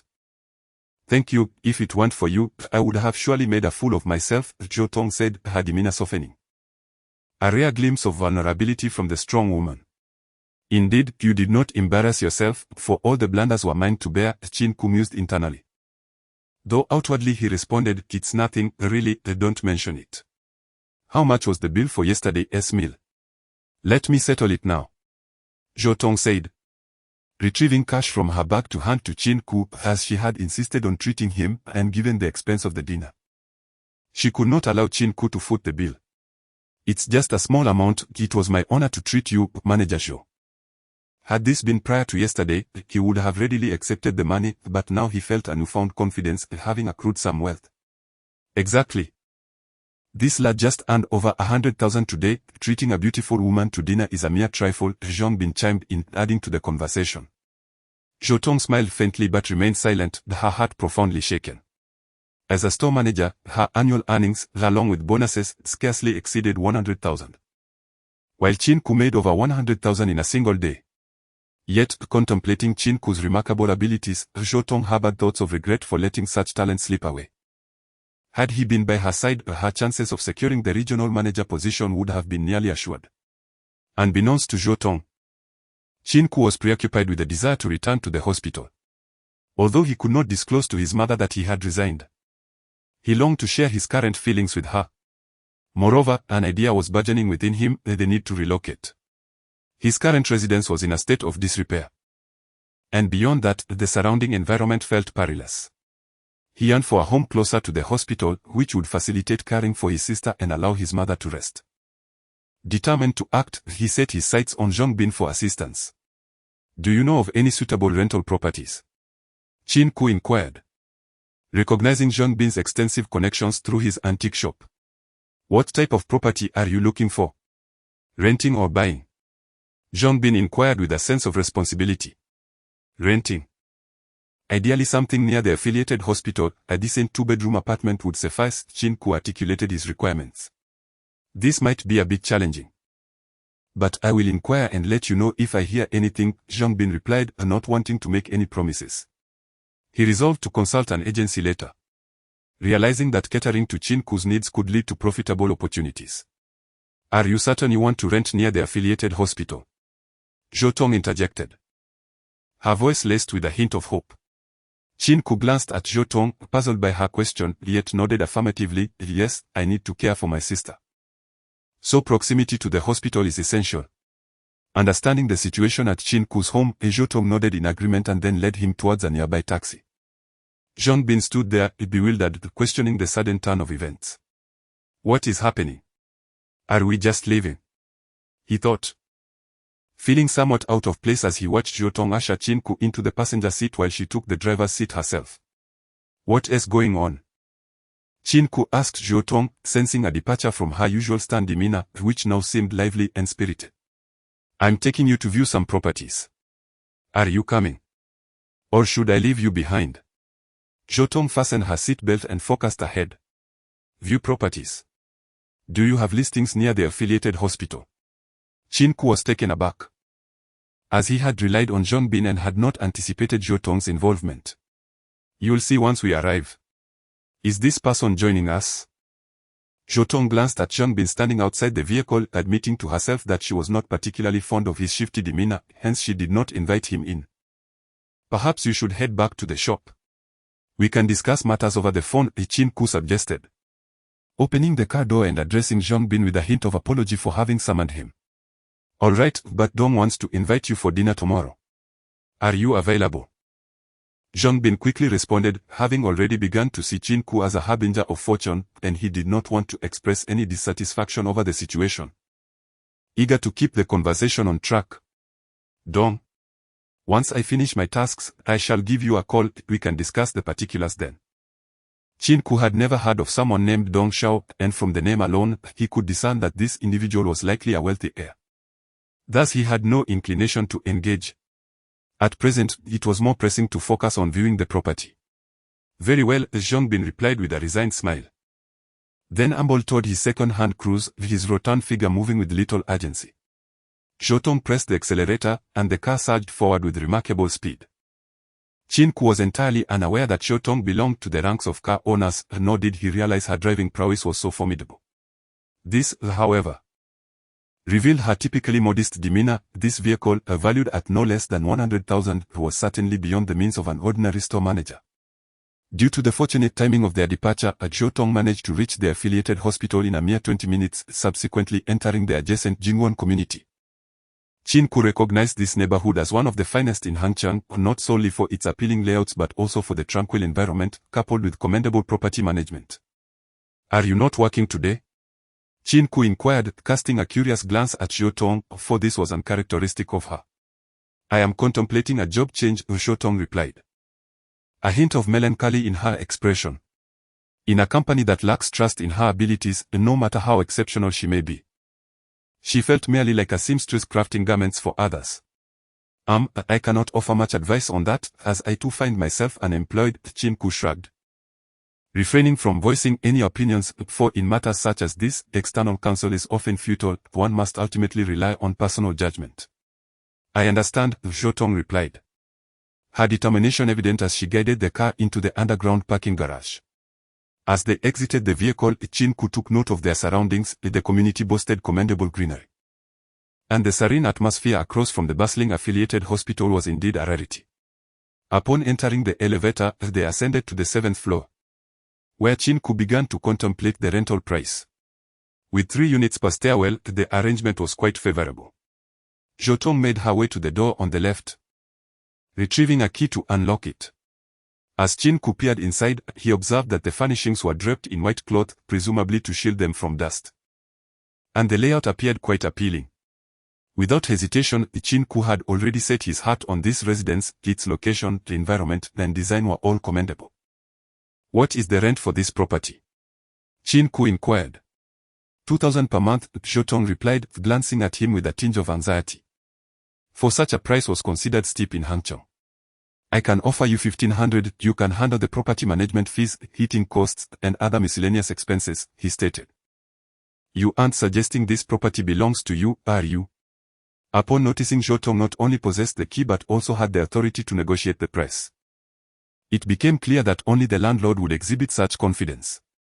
Indeed, Zhou Tong declared proudly. Wealthy individual, I wish to befriend you, Qin Ke gestured, then continued. I propose 20,000 for a 2-year lease. This arrangement seems fair to both of us. Agreed. Zhou Tong was not one to dither. Upon hearing Qin Ke's offer, she promptly accepted without hesitation. Qin Ke regarded Zhou Tong with growing curiosity, pondering the origins of this intriguing woman, who not only owned a vehicle valued at over 100,000 but also possessed a residence. Both individuals are straightforward. Before receiving the rent, Zhou Tong handed the keys to Qin Ke, claiming she was in a rush to get to work, and asked him to prepare the money by the afternoon. Observing the empty room, Qin Ke decided to venture to the supermarket for some supplies, dismissing the idea of retrieving the pots and pans from his former home, as a symbolic farewell to past misfortunes. After an hour, he returned with an armful of items, glancing at the time, just past 11. He resolved to drop off his purchases before heading to the hospital to surprise his mother. However, upon opening the door, he heard noises coming from the bathroom. Could it be haunted? He recalled that Zhou Tong had left and had given both keys to him, which made the sounds within the apartment cause him to speculate. As for a thief, that was preposterous. There was nothing of value in the apartment aside from appliances that were hardly worth stealing. Cautiously, Qin Ke approached the bathroom door and kicked it open. The door swung wide with a loud bang, and the next moment was filled with a piercing scream from within. A blinding sight greeted him. In that instant, he beheld a graceful figure, her fair body obscured only by her hands, surrounded by the mist of the bathroom, creating an ethereal scene. A figment of his imagination, it must be, Qin Ke thought, yet below, his body reacted inappropriately. "You!" he exclaimed, realizing it was Lin Yu. He hastily attempted to close the bathroom door, but the force of his kick had damaged it, causing it to swing open again. Revealing her perfect form in its entirety once more, still shielding her modesty, her expression a mix of shock, anger, and embarrassment. Gulping, Qin Ke narrowly dodged a shampoo bottle hurled in his direction. "If you look at me again, I'll gouge your eyes out." Lin Yu's voice echoed from the bathroom. Naturally, Qin Ke evaded her, opting not to assist in shutting the door, instead retreating to the living room, breathless and shaken. Although he contemplated using his power of sight to further observe the scene, the thought of his own embarrassment deterred him. Moments later, Lin Yu emerged with damp hair. Clad in a short-sleeved shirt and shorts, her long, fair legs exposed, a hair cascading over her shoulders, her alluring gaze rendering Qin Ke momentarily speechless. Undeniably, despite their contentious relationship, he had to acknowledge her beauty. She was indeed a striking woman. "Have you feasted your eyes enough?" Lin Yu glared at him, striving to maintain her composure. Clearing his throat, Qin Ke replied, "This time, let me explain. Let us not be impulsive like yesterday, all right?" He certainly did not wish to be mistaken for a rogue and dragged back to the police station. "Speak," she demanded. Lin Yu sat on the other end of the sofa, casting a scrutinizing gaze at Qin Ke. He recounted the circumstances surrounding his cohabitation with Zhou Tong and explained the reason for his abrupt entry into the bathroom. With a heart full of trepidation, he inquired, "Do you believe my explanation?" Having observed everything, Lin Yu maintained an unexpected calmness. "Wait, you've trespassed into a private residence." Qin Ke suddenly recalled a term and pointed at Lin Yu, finally shedding his passive demeanor. "What do you mean, trespassing? This is my house." Lin Yu's declaration left Qin Ke momentarily speechless. "Your house?" he echoed, skepticism lacing his tone. "This house was purchased jointly with Sister Zhou Tong. If you don't believe me, call her. What is wrong with me taking a shower in this room? Hold on, why is your room rented out? This place doesn't seem to be occupied, then what do you mean by showering here?" Qin Ke refrained from calling Zhou Tong. If Lin Yu's claim were true, that the house belonged to her, then the other party could easily refuse to rent it to him. After all, he had not signed a contract with Zhou Tong, but nor had he even provided her with any payment. "I live next door. I forgot to bring the key to the adjacent room, so what is wrong with me coming here to shower?" Lin Yu's face flashed slightly, especially as the earlier scene replayed in her mind. "Do you really think I would believe that?" Qin Ke's expression was one of doubt. "I genuinely didn't bring the key," Lin Yu exclaimed urgently, as if the volume of her voice could attest to her truthfulness. Now, she regretted the circumstances. Had she not been at the hospital with Zhou Tong yesterday, she wouldn't have returned at this hour to shower, nor would she have rushed out without her key. Qin Ke suddenly pondered a critical issue. Even if this house belonged to Lin Yu, when Zhou Tong had given her 2 keys, she would naturally mention a 3rd key. The absence of such a statement suggested that only 2 keys existed, both of which were currently in his possession. "There are 3 keys to this house. Sister Zhou Tong has 2, and I left one under the doormat at the front door." Lin Yu discerned Qin Ke's confusion and elucidated, "It's a misunderstanding." The thought of misunderstanding crossed Qin Ke's mind, yet the situation had become quite complicated. He had seen all he needed to, and the other person was indeed the landlord. "Well, it's just a misunderstanding," he began, but before he could finish, Lin Yu pulled out handcuffs from her bag, appearing ready to restrain him. "I've decided to take you back to the police station. You can explain yourself to the officers," Lin Yu declared through gritted teeth. "You are a police officer. Why should I go to the police station? Are you trying to lock me up for the night? Qin Ke grasped her wrist to prevent her from handcuffing him, countering her assertion. You scoundrel, you deserve to rot in prison. Lin Yu exclaimed, raising her foot to kick at the seated Qin Ke. If you persist, don't blame me for retaliating. Qin Ke retorted, his irritation rising. Come on, I'm not afraid of you. I'm the runner-up in the police academy's sparring competition. Lin Yu boasted, I'm also a key member of the university's taekwondo club. As they exchanged barbs, their hands engaged in a lively tussle. The atmosphere crackled with energy. At this moment, the door was pushed open, and Zhou Tong, concerned that Qin Ke could not manage the house alone, hastily went to the shop to request leave and then drove back. However, the scene before her left her momentarily stunned. Today was destined to be extraordinary. As everyone seemed to be lost in thought, Qin Ke lay on the sofa while Lin Yu was perched atop him. The two engaged in a tagging match, which Zhou Tong interpreted as a playful intimacy between them. I'm sorry to intrude, Zhou Tong said hurriedly as she closed the door. It's not what it looks like, let me explain. Lin Yu leaped off Qin Ke and rushed toward the door. That was close, thankfully. The door didn't close completely, or I might have been crushed by this girl. Qin Ke patted his chest, sitting up from his reclined position, speaking with lingering trepidation. If given another chance, he would certainly exert himself more in the playful contest. The friction of their bodies was truly memorable. However, such thoughts were best kept to himself. If he dared to continue in that vein, he could very well find himself on another excursion to the police station. Ding ding ding. Hey, Zhang Fati. Do you need something? Qin Ke picked up his old Nokia and pressed the answer button. I mentioned before that young Master Dong wanted to see you. He is flying to the Maldives tomorrow and is inviting you to lunch at the Four Seasons Hotel today. Can you make it? Zhang Bin's voice carried a hint of urgency, cautiously inquiring. Sure. Qin Ke replied without a second thought, eager to escape the current predicament. He dashed out of the room as if fleeing for his life, racing toward the elevator. Before the two women at the entrance could react, Qin Ke was already nearly at the first floor. Half an hour later, Qin Ke arrived at the Four Seasons Hotel, a luxurious establishment hailed as the only six-star hotel in Hong City. From a distance, he spotted Zhang Bin's rotund figure, grinning widely and waving his robust arms. My dear friend, thank you. Your call was perfectly timed. Qin Ke exclaimed as he enveloped Zhang Bin in a bear hug, leaving the latter looking utterly bewildered. Brother, be serious. When you meet young Master Dong, make sure to listen more and speak less. If you can get on board with him, we'll be living the good life, Zhang Bin said, pushing Qin Ke away with a grave expression. This was the first time Qin Ke had seen Zhang Fati so serious, prompting him to abandon his playful demeanor and curiously inquire about the significance of aligning with this influential figure. Look. This is the difference. The gap between you and me. Do you understand what a circle means? Do you wish to remain at the bottom for your entire life? Zhang Bin adopted a mental-like stance. A hula hoop. Qin Ke chuckled. No, the circle. Only by entering this circle can you connect with those at higher echelons. And the goods you sell will fetch a better price. You wouldn't want to be perpetually exploited, would you? Listening to Zhang Bin's words, Qin Ke began to ponder deeply. He indeed needed this circle, which essentially represented connections. To them, sums of 100,000 or 200,000 seemed substantial.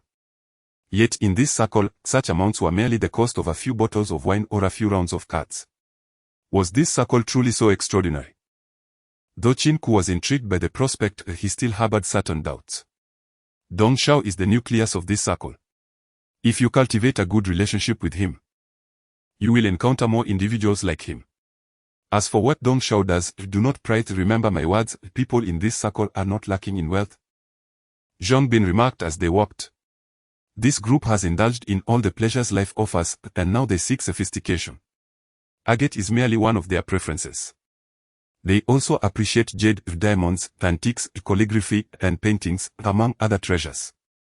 Their only skill may lie in spending money extravagantly. Listening to Zhang Bin's explanation, Qin Ke couldn't help but smile. I do enjoy those who are not frugal. They possess wealth, and I have goods to offer. Can you truly procure high-quality agate? Zhongbin voiced his inner doubt. I cannot guarantee 100%, but I am quite close. He refrained from revealing his extraordinary vision, intentionally leaving his statement incomplete. All right.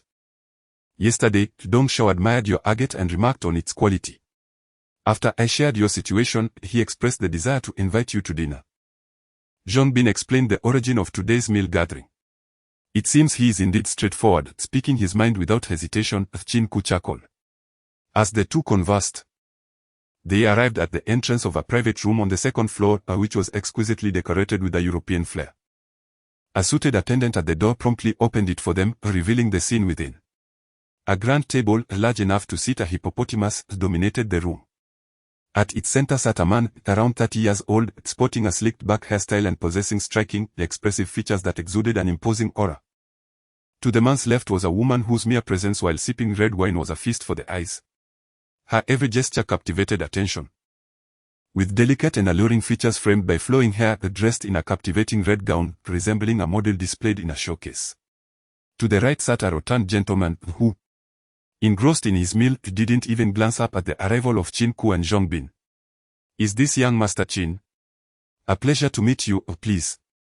Make yourself at home, the man in the center said, rising slightly with a smile before settling back into his seat. Hello, I am Qin Ke.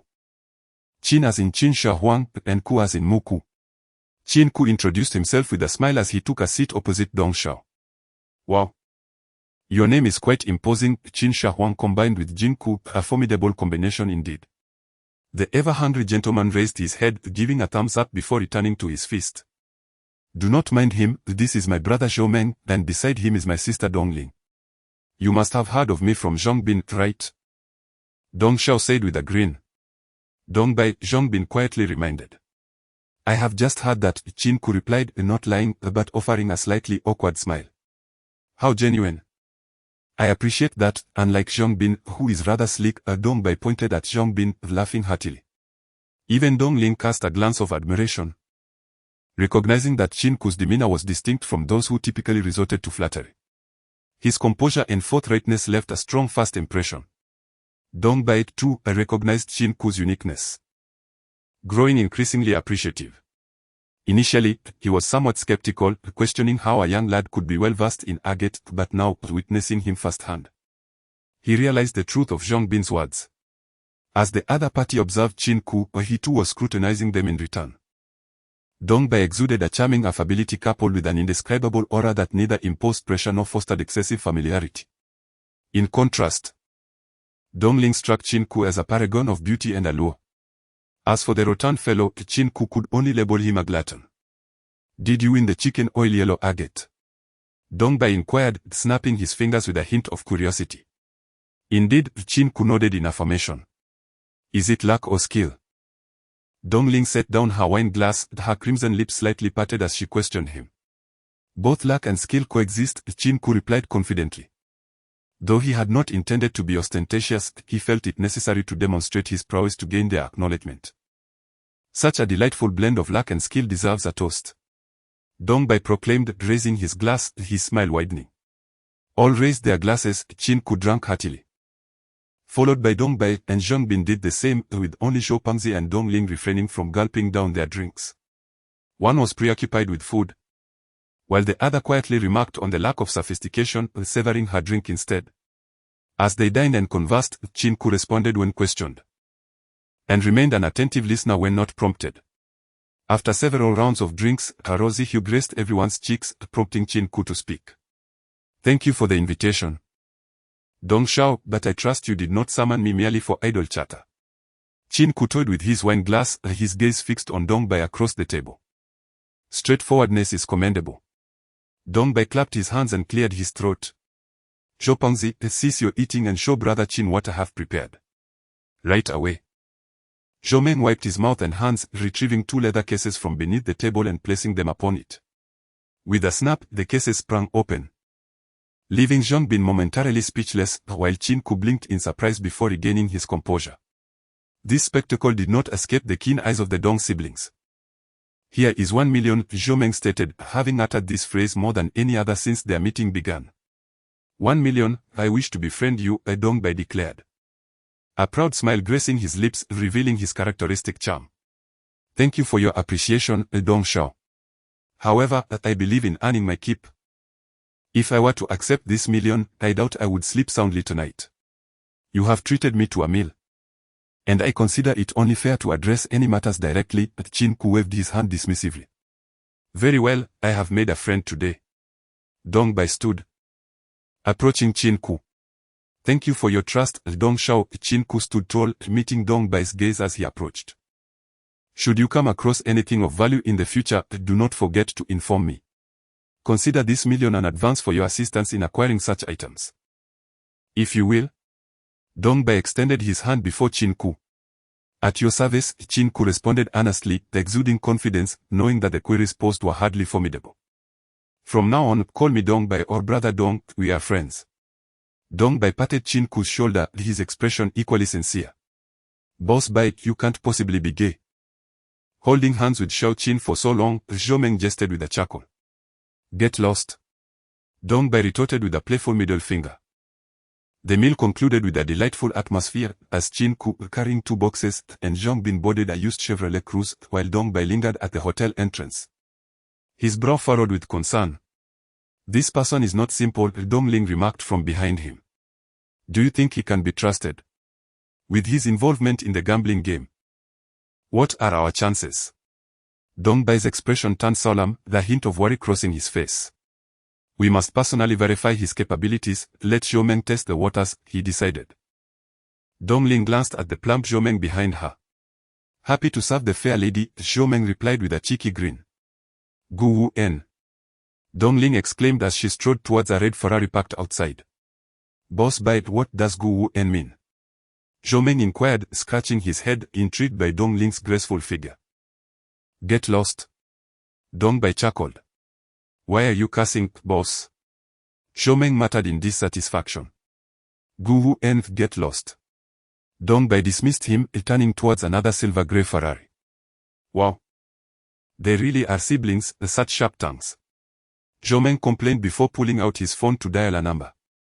Taishon, accompany me to the Chershi Antique Market tomorrow. Upon returning to his dilapidated rented home, Qin Ke quickly packed his clothes, leaving behind his pots and pans. Having previously resolved to take only his garments and bid farewell to his past suffering as he embarked on a new chapter of his life. This decision earned him scoldings from his mother for being wasteful, however. When he informed her that he had been promoted to manager at a jewelry store and had arranged for a new residence, her reprimands ceased. Sister, brother is now wealthy. Please wake up soon. You wanted to go to Disneyland, didn't you? You can go anywhere you desire, just wake up. Qin Ke murmured, gazing down at his sister, who lay on the hospital bed like a sleeping beauty, the tears glistening in his eyes. How I wish you could awaken, how I yearn to share my joy with you. We shall no longer suffer, yet you are oblivious to it. Such were his sentiments at that moment. Hey, why are you only answering the phone now? I'm telling you, our matter isn't over. Don't question how I got your number. I rented the house to you, but be cautious. As Qin Ke stepped out of the hospital, preparing to accompany his mother to view their new home, his phone rang. Upon answering, Lin Yu's voice erupted like firecrackers before abruptly hanging up. Wang Ping glanced at her son, having heard the girl's voice on the phone. Although she couldn't discern the specifics, she was certain it was a girl, nonetheless, she refrained from asking. Despite Qin Ke's silence, Wang Ping was aware of his college girlfriend and chose not to delve into her son's emotional wounds. Yet, as she observed Qin Ke, she noted a subtle change in him, particularly in his eyes, which seemed deeper and more inscrutable than before. Are you wearing colored contacts? She curiously inquired. Just some contact lenses, nothing more. You'll be pleased with the house once you see it, he assured her. Qin Ke hastily shifted the conversation, for he did not wish for his mother to discover anything, as she was the one who knew him best. Who would have thought that my mother could bask in the glory of her son in this lifetime? Little Ke has succeeded. How wonderful it would be if your father were alive to witness this, Wang Ping said, tears streaming down her cheeks. Please don't cry, Mom. I am certain that if Dad were here, he would not want to see you in sorrow, Qin Ke hurriedly comforted her. This is happiness, Mom. I am glad you have not been overwhelmed by Xian's condition, but Xian's illness is an abyss, Wang Ping said, her thoughts drifting to her daughter. A frown returning to her face. Do not dwell on it too much, we are progressing towards a brighter future. Once I save enough money, I will send my sister abroad for the best treatment. I believe she will awaken, Qin Ke assured his mother, also speaking to himself. A sigh escaped his lips. Laden with helplessness and resentment, as he watched his mother, stooped and weary, walk ahead, causing his heart to ache. Mom, I will ensure you and my sister live a good life. Just wait for me. Qin Ke vowed silently. When Wang Ping saw the house Qin Ke had rented, she joyfully praised his company for its generous treatment and kind-hearted boss. Qin Ke could not help but feel a mix of amusement and concern. If his mother were to discover that he had resigned, her reaction would likely be quite different, involving a stern reprimand. It was not that he doubted his mother. Nor did he intend to conceal the truth, but he believed that she would find it difficult to accept the reality of his newfound ability. Moreover, by keeping this secret from her, he aimed to protect his family. The fewer people who knew, the less likely they were to attract those with ulterior motives. Mom, I have received a promotion and a raise. I wish to hire a caregiver for my sister so you can have some time to rest each day. Qin Ke expressed his thoughts. No, why waste that money? I am not incapacitated. Besides, I do not feel comfortable letting someone else care for Xian. Wang Ping family rejected the idea, partly out of concern for spending. Let us tidy up first, we can discuss this later, she added. Qin Ke understood his mother's mindset and did not press the issue further, yet he resolved to find a suitable caregiver to hire regardless. Knowing that his mother's objections would ultimately be futile. The sensation of living in the new home was indeed different, the dampness was gone. And lying on the spacious bed finally gave him a semblance of home. He slept dreamlessly through the night. And Qin Ke could not help but admire his own ability to attain such restful slumber, as it was said that a lack of dreams signified excellent sleep quality. Since acquiring his ability, his sleep had improved remarkably. Upon emerging from the bedroom, he found the dining table adorned with fried eggs and millet porridge. Yet he could not locate his mother, who had evidently gone to attend to his sister, Qin Xian. Just as he finished his breakfast, the old one Nokia phone on the table rang again. With newfound wealth, it was time to retire this faithful old device that had accompanied him for so long. Upon answering, he heard Zhong Bin's voice, young Master Qin, Brother Qin, you must come to my shop immediately, there has been an incident. What happened? Qin Ke sensed urgency in Zhong Bin's tone, which was devoid of pretense and laced with panic. That Zhou Meng, who dined with young Master Dong yesterday, is now in my shop, and he has brought along a massive figure, a real muscle-bound brute. Get to the point. He wants to challenge you to a stone gambling match. A stone gambling match with me? Upon hearing Zhong Bin's words, Qin Ke found himself at a crossroads, uncertain whether to commend the man's audacity or to lament his ignorance. Before Zhong Bin could respond, a cacophony erupted from the other end of the call, followed by Zhou Meng's voice. Brother Qin, please don't misunderstand. My friend was in a hurry. When Boss Zhong didn't open the door, he simply forced it open. And then? Qin Ke asked, exasperated, struggling to determine the appropriate tone and demeanor to address this clearly irrational individual. However, Zhong Bin was indeed correct. Zhou Meng had expressed a desire to gamble on stones, boasting that he was skeptical of Qin Ke's abilities, as conveyed by Big Brother Bai. Is this your Big Brother Bai's sentiment? Qin Ke, regaining his composure, contemplated Zhou Meng's character. Although he had said little at the dining table, he was undeniably not one to flaunt his superiority or provoke conflict. This is my sentiment. Just wait for me, Qin Ke replied dismissively. Feeling that there was no need for further discussion, they were not fools. With a little reflection, the underlying motives became evident. While Dong Bai presented a jovial and approachable demeanor and had, without having witnessed Qin Ke's capabilities, given him $1 million, fostering a sense of trust. Zhou Meng's sudden appearance reminded Qin Ke that in this world, even the most confident individuals harbor doubts, no one is above suspicion, not even Dong Bai. He was, however, willing to showcase his prowess, which might instill a sense of reassurance in others. After all, the $1 million he possessed would only yield profits.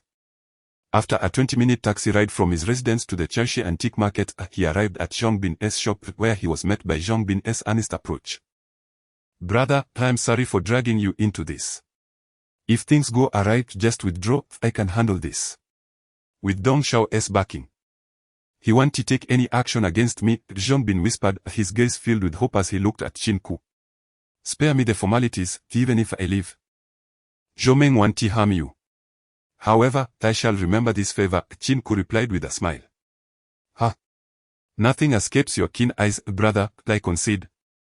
Zhong Bin flattered. I warn you, if you continue like this, I might just walk away. Don't mistake me for Dong Bai, we are friends, Qin Ku said. Patting Zhong Bin on the shoulder before striding confidently into the shop. Gazing ahead, he beheld a figure reminiscent of a small mountain, clad in a short-sleeved shirt. With pectoral muscles rivaling those of a woman, and arms that appeared formidable, akin to Qin Ku's thighs. This man would undoubtedly excel in a bodybuilding competition, this was Qin Ku's immediate impression. Brother Qin, you've arrived. I apologize for the intrusion.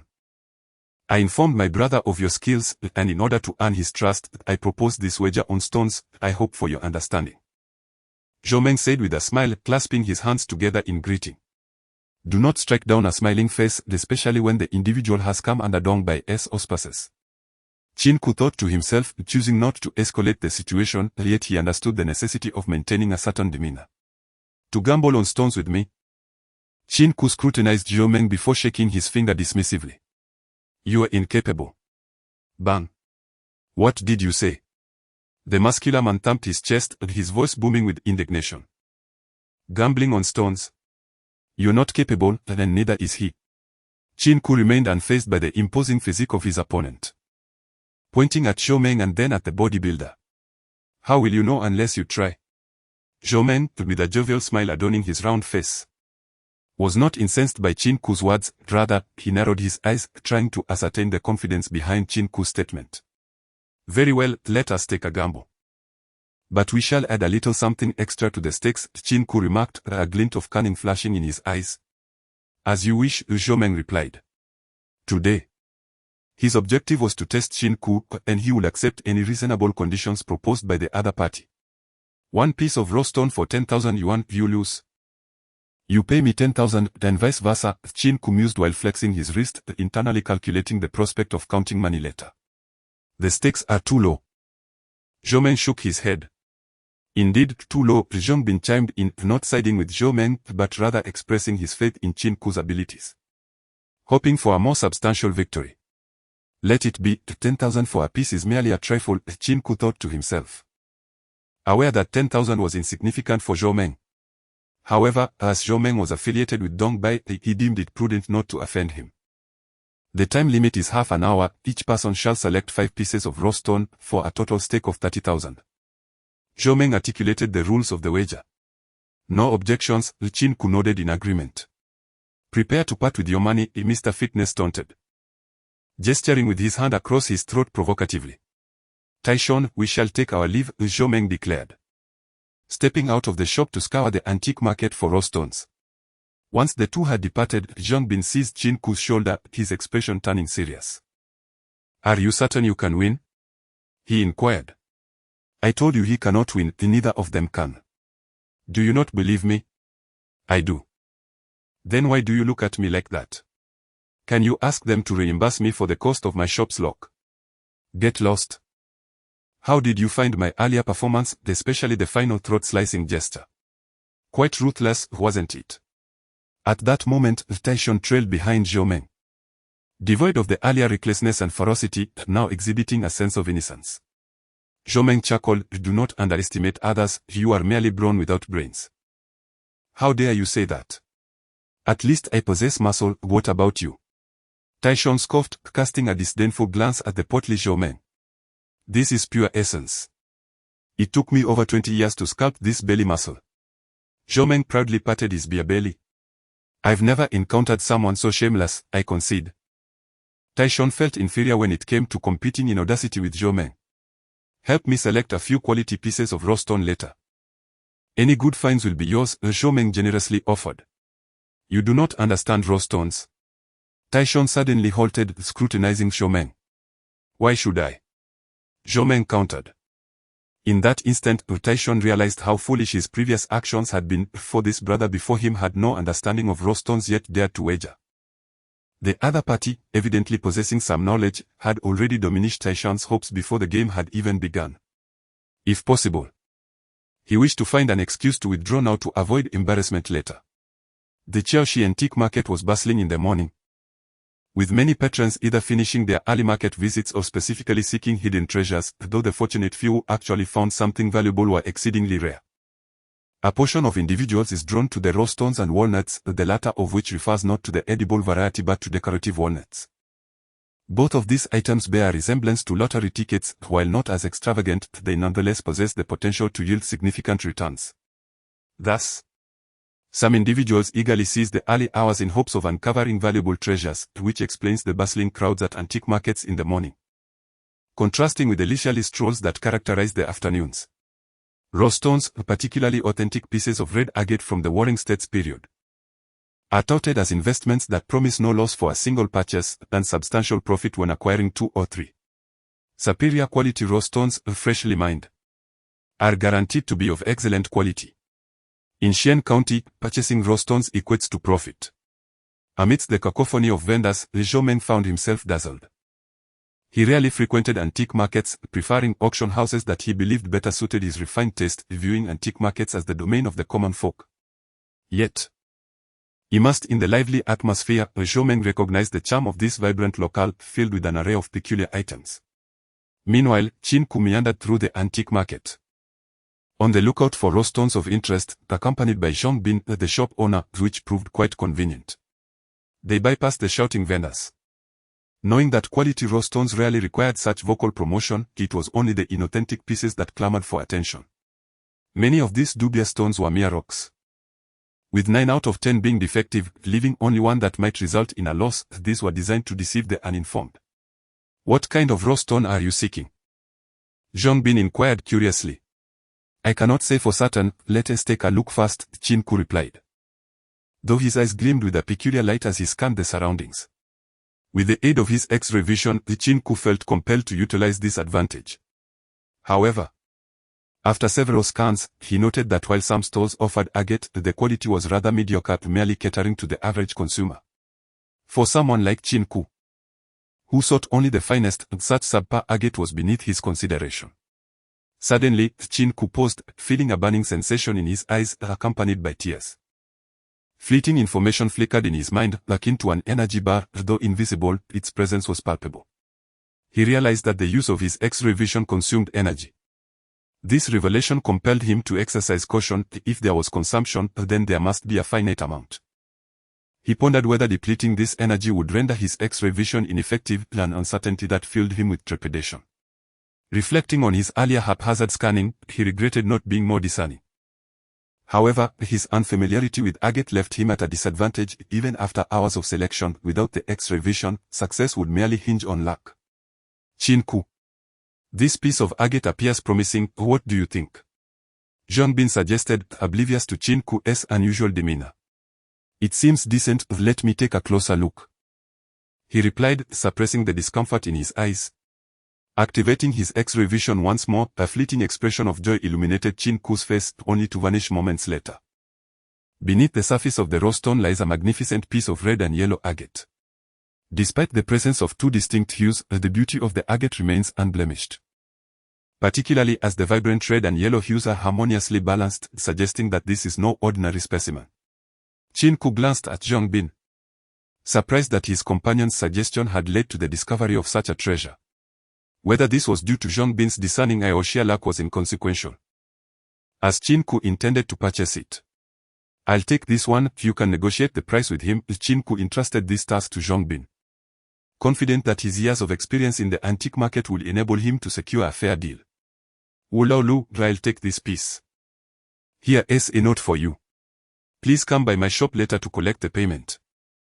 Zhang Bin handed over a note and then observed the figure being inscribed by the other party.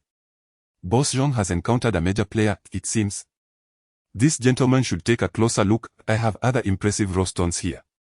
The man known as Wu Lao Lu, a lean and dark-skinned figure, smiled as he produced a pen to write the price on the note. "Wu Lao Lu, you sly rascal. I asked you to write a number. And you actually dare to do so. Is this stone worth 10,000? Don't mistake my brother for a fool, he is my brother. Zhong Bin remarked, placing an arm around Qin Ke's shoulder. A misunderstanding. I thought I'd jot down a reasonable price. Wu Laolu, ever astute, quickly revised his figure upon hearing Zhong Bin's words. 7,000, that seems fair enough. Zhong Bin nodded in satisfaction, casting a glance at the raw stone, which was roughly the size of a child's ball. Qin Ke remained silent. Upon seeing Zhong Bin's nod, he cradled the raw stone and walked away. He had just employed his vision to scan for promising raw stones but found none that met his expectations.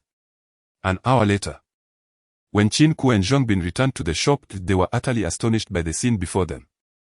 Zhou Meng was carrying several raw stones, and most strikingly, the robust Taishon had a piece on his shoulder that was as large as a basin.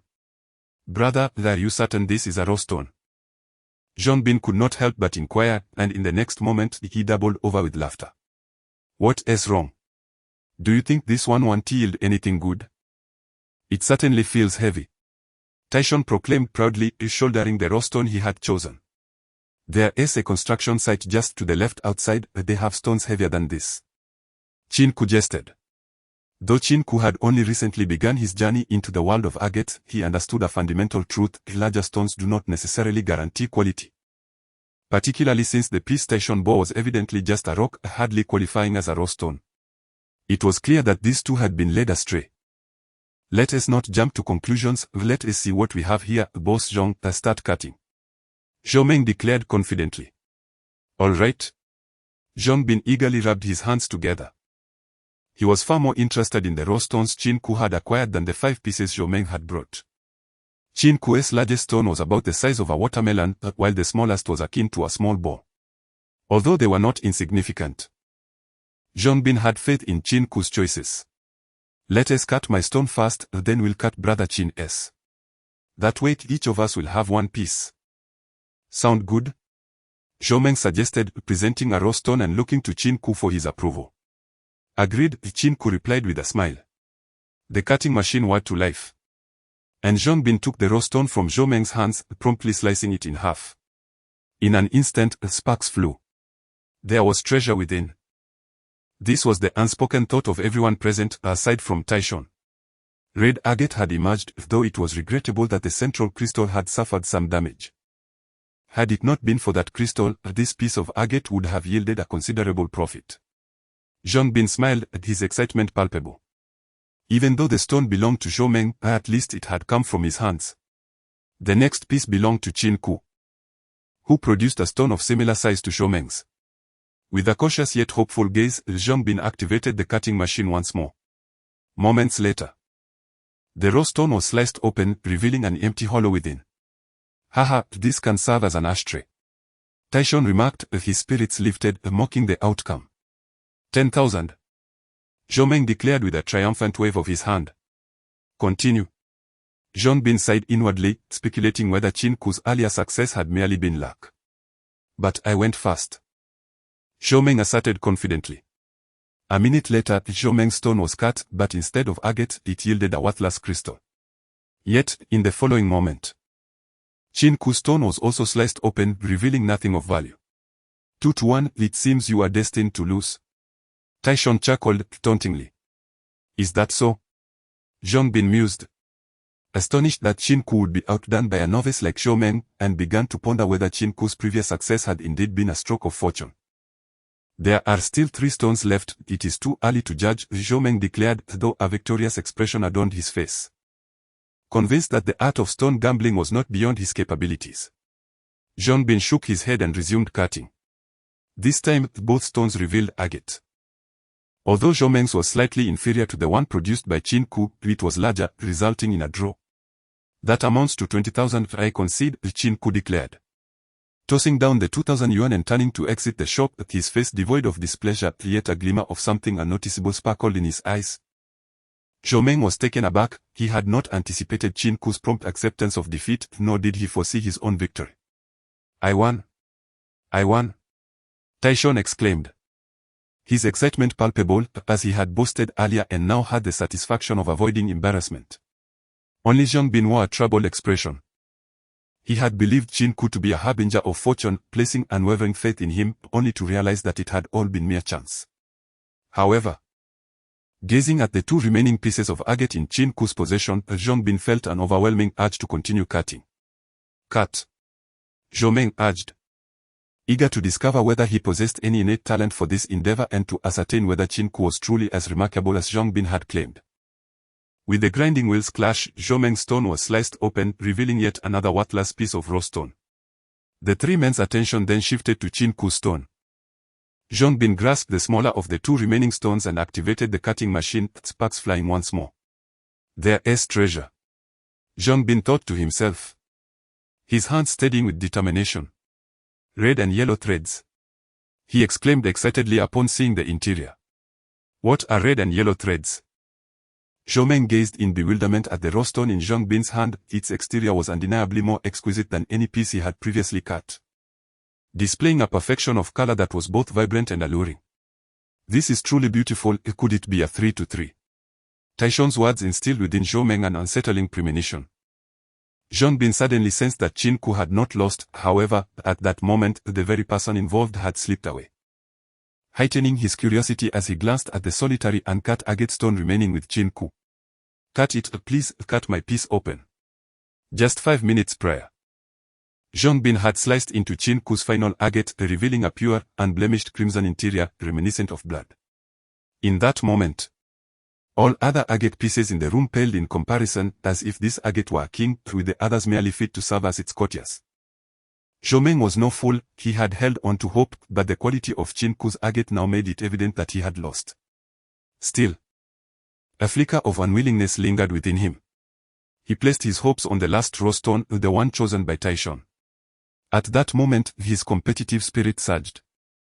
Apart from Dong Bai, he had never been defeated by anyone. The previous ease with which he had cut stones made it unbearable to face the prospect of being outdone at the last moment.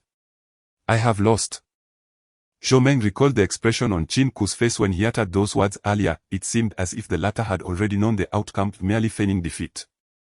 Young Master Zhou, you might as well concede. If you wish to cut this stone, simply smash it with a hammer from my shop, the Zhang Bin remarked dismissively. Too apathetic to even attempt cutting the stone, for it would merely waste the grinding wheel. I'll smash it. Taishon, equally reluctant to accept defeat, recalled his earlier self-satisfaction, now feeling as though he had been struck by an invisible slap. With a resounding thud, Taishon brought the hammer down upon the raw stone he had selected. Aside from the dust and shattered fragments that erupted, there was no sign of agate, no remnants even. Defeated, Zhou Meng acknowledged his loss in this stone gambling venture. Yet his heart brimmed with joy. At least Dong Bai had not misjudged him, and Zhang Bin's boastful claims proved accurate. Moreover, despite having been bested by Qin Ke, Zhou Meng found himself developing a positive regard for him. The latter's departure seemed merely an act of preserving Zhou Meng's dignity. Had Qin Ke been present, he imagined the discomfort on his face, especially from Taishon, who had previously made grand claims only to face defeat. Zhang Bin clenched his fist, his rotund form trembling with excitement. The wealthy child indeed lives up to his name, he thought, convinced that Qin Ke was undeniably a master, particularly skilled in the art of agate. Meanwhile, Qin Ke strolled along the street, envisioning the expressions Zhou Meng and Taishon would wear upon witnessing the cutting of his remaining two pieces of agate. The spectacle would surely be remarkable. As Zhou Meng surmised, Qin Ke chose to concede and depart to avoid any awkwardness, confident that with Zhang Bin's assistance, the raw stones would ultimately be cut, particularly the final piece, which could yield a handsome profit. Money was a pressing necessity for Qin Ke, a means to settle debts, fund his sister's overseas treatment, and provide a better life for his mother. Perhaps he is rather mundane, yet reality compels him to embrace such triviality. Had he possessed wealth, he would not have dropped out of school, would not have been abandoned by a woman, and nor would he be confronted with the helplessness of his unconscious sister. Previously, he yearned only to repay his debts and secure medical expenses for his sister. However, circumstances have shifted. With the newfound clarity of vision, he now aspires to stand upon a grander stage and ascend to his rightful pinnacle. This ambition elucidates Qin Ke's resolute decision to resign. The jewelry store is too constricted, incapable of showcasing his potential. Especially after encountering Dong Bai, he comprehends the direction of his aspirations. He envisions a day when he can effortlessly dispense 1,000,000 with unwavering composure, a confidence bolstered by both audacity and strength, which he deeply covets. Amidst his reverie, a jarring screech of brakes interrupted him, followed by the sight of a crimson sports car colliding violently with the roadside barrier, subsequently flipping over and landing on its roof. Surrounding vehicles hastily came to a halt, plunging traffic into chaos, while pedestrians distanced themselves in alarm. Dong Ling. At that moment, Qin Ke's vision, now exceptionally acute, recognized the driver of the red Ferrari as none other than Dong Bai's enchanting sister, Dong Ling. Surely, this cannot be mere coincidence. He pondered as he dashed towards the Ferrari. "Young man, don't go over there. What if it explodes?" shouted one onlooker. Indeed, this individual clearly brought this upon themselves. "Let us wait for the authorities," another remarked disdainfully. Showing off in a sports car has backfired spectacularly. As Qin Ke approached the Ferrari, some bystanders offered well-meaning warnings while others sneered, revealing the harshness of society. Each person he met with his gaze averted their eyes, a flicker of shame evident within them. Peering into the vehicle, he noticed that, due to the car's overturned position, Dong Ling was ensconced within, unconscious. If she remained trapped, the consequences would be dire. Straining with all his might, he attempted to wrench the door open, but the collision had distorted it beyond recognition, rendering it nearly impossible to pry open. "I'll help you," came two voices from behind. Turning to look, he saw two middle-aged men approach, who without hesitation joined him in their efforts to tug at the slightly deformed door. Goodness can be found everywhere. One must not allow the indifference of others to extinguish their own fervent spirit. Qin Ke nodded, and the three of them exerted their strength in unison. "Help me." A faint voice emerged from within the car. Dong Ling felt as if her body were disassembled, and upon lifting her gaze, she spotted Qin Ke straining to pull the door open. The airbags had shielded her effectively, yet they also restricted her breathing, and a sharp pain radiated from her leg. "Hold on, we're almost there," Qin Ke shouted, pulling at the door with fervor, fearful that if Dong Ling succumbed to slumber now, she might never awaken again. With a decisive click, the door unlocked. However, due to its upward opening design and the car's overturned state, it could not be fully opened. "Damn it." Qin Ke could not help but curse, then turned to search for something to bricks. Others quickly realized what Qin Ke was thinking and began to look for bricks as well. Everyone joined in the effort to find something to shatter the car windows. After a minute or so, someone shouted, "I found a brick." A bespectacled man rushed over, panting, and handed Qin Ke a large stone. "Thank you," Qin Ke said sincerely, then turned to glance into the car, calculating whether his action would harm Dong Ling. With a resounding crash, he swung the stone high above his head and brought it down upon the windshield. He then removed his jacket and wrapped it around his hand to clear the remaining shards of glass. As Dong Ling was pulled out, the crowd erupted in thunderous applause. Qin Ke smiled. They were not indifferent, but rather overly cautious. "Wake up, don't fall asleep. The ambulance is on its way," Qin Ke said, crouching down to look at Dong Ling. "Will we die?" Dong Ling's feeble voice trembled with fear and tears. "You will not die, you must hold on." Qin Ke could only offer encouragement, knowing that if she relinquished her will to survive, her chances would dwindle. The beautiful woman he had dined with just yesterday now lay in peril, and her question struck a chord deep within him. Reminiscent of his sister, the little princess lying in a hospital bed. His eyes glistened with unshed tears. In the next moment, a flash of purple light flickered, unseen by others, and merged into Dong Ling's body. "Huh?" Qin Ke focused intently. Dong Ling's form appeared entirely transparent, not in a crude sense, but resembling a figure from an anatomical chart. The meridians and bones were laid bare before him, momentarily leaving him speechless. Yet, he quickly understood this was a new function of his X-ray vision. He noticed distinct injuries on her chest and calf. The ambulance was still not there, and at this rate, lives were at stake. If only she could receive timely treatment. Qin Ke thought anxiously as he observed Dong Ling's wounds. Another wave of purple light surged into her body, this time directed at her heart, enveloping the meridians and bones in her chest. In the next instant, he witnessed her meridians healing, and the bones slowly mending. Qin Ke was taken aback. Then he felt the world spin around him, nearly losing consciousness. The purple energy had it diminished. He had no time to dwell on his own discomfort as he focused on Dongling's injuries. It appeared her chest was no longer in critical condition. But the leg injury would have to await medical assistance, for he was powerless to do more. Now, Qin Ke felt as if he had run several kilometers, vitally drained. With sore eyes and a heavy head, the purple energy within him had decreased by at least half. Compared to the newfound ability of his X-ray vision, he was far more distressed about the reduction of his purple energy, as he had no idea how to replenish it. Every bit lost represented a diminished chance of discovering Agate. Damn it, where is the ambulance? Qin Ke thought as he observed that although Dongling's fatal injury had been repaired, her body remained in a weakened state. If this continued, she would still be in peril. The crowd parted, providing ample space for the patient to breathe. As the ambulance arrived, Qin Ke watched Dongling being lifted onto a stretcher, yet he did not accompany her to the hospital. Instead, he sprinted in the opposite direction. His face was streaked with tears, but more than that, it was filled with hope. If his X-ray vision could heal Dongling, then he believed it could surely save his sister as well. Even if it meant exhausting all his vital energy, he was willing to do so. Sister, wait for me. I am coming to save you. Qin Ke fervently shouted within his heart, quickening his pace, eagerly envisioning the moment his sister would awaken. Even without the ability to earn money from his X-ray vision, as long as his sister woke up, as long as their family could reunite, and as long as he was alive, those deaths would be insignificant. Mom, I'm going to see my sister, you should go home and rest, he declared. Upon rushing into the hospital, Qin Ke was drenched in sweat, his entire body resembling that of someone who had just emerged from a shower.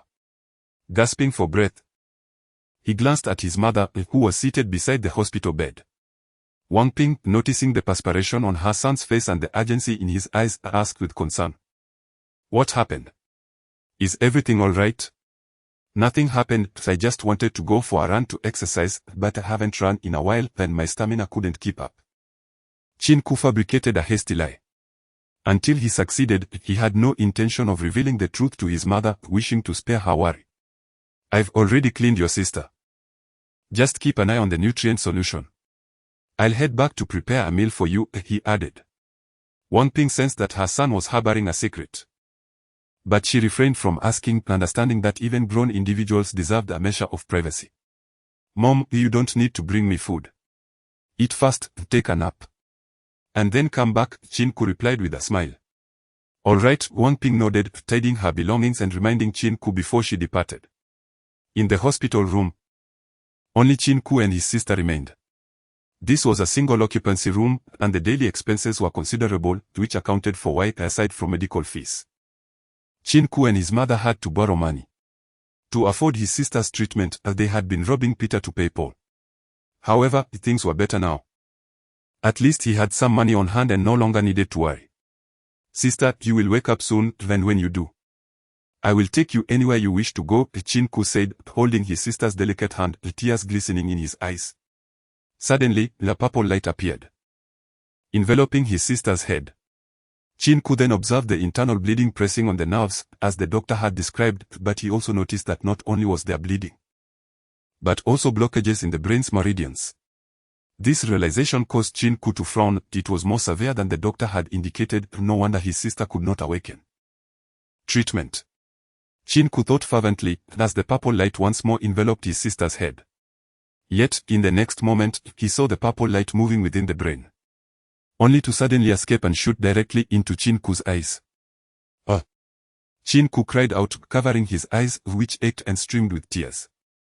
In that instant, he had clearly seen the purple light poised to begin the repair, only to halt at the last moment and return to his own eyes. Upon restarting the device, he discovered that although it had not fully restored his sister's cognitive functions, it had provided a semblance of relief, albeit a fleeting one that was barely perceptible without meticulous scrutiny. Moreover, the energy consumption was considerable, draining a significant portion. Why? Why treat her so unjustly? Oh heavens, if you possess the capacity for compassion, why not extend it to my sister as well? Qin Ke, with a hint of resentment and tears glistening in his eyes, murmured to himself. Initially filled with hope, he now faced despair, while the minor alleviation was of little consequence given his sister's current state. Throughout the noon hour, Qin Ke scarcely touched his meal. only managing to recalibrate his emotions when his mother arrived, donning a smile that belied his earlier sorrow. The ringing of a phone interrupted this moment. Just as Wang Ping was about to inquire why Qin Ke had not reported to work that day, his phone buzzed with a call from Zhang Bin. Upon answering, Qin Ke was met with Zhang Bin's exaggerated voice. "Brother, could you possibly tone down the spectacle? I am utterly in awe of you now, you are my idol." "What?" Qin Ke responded, perplexed, his curiosity piqued.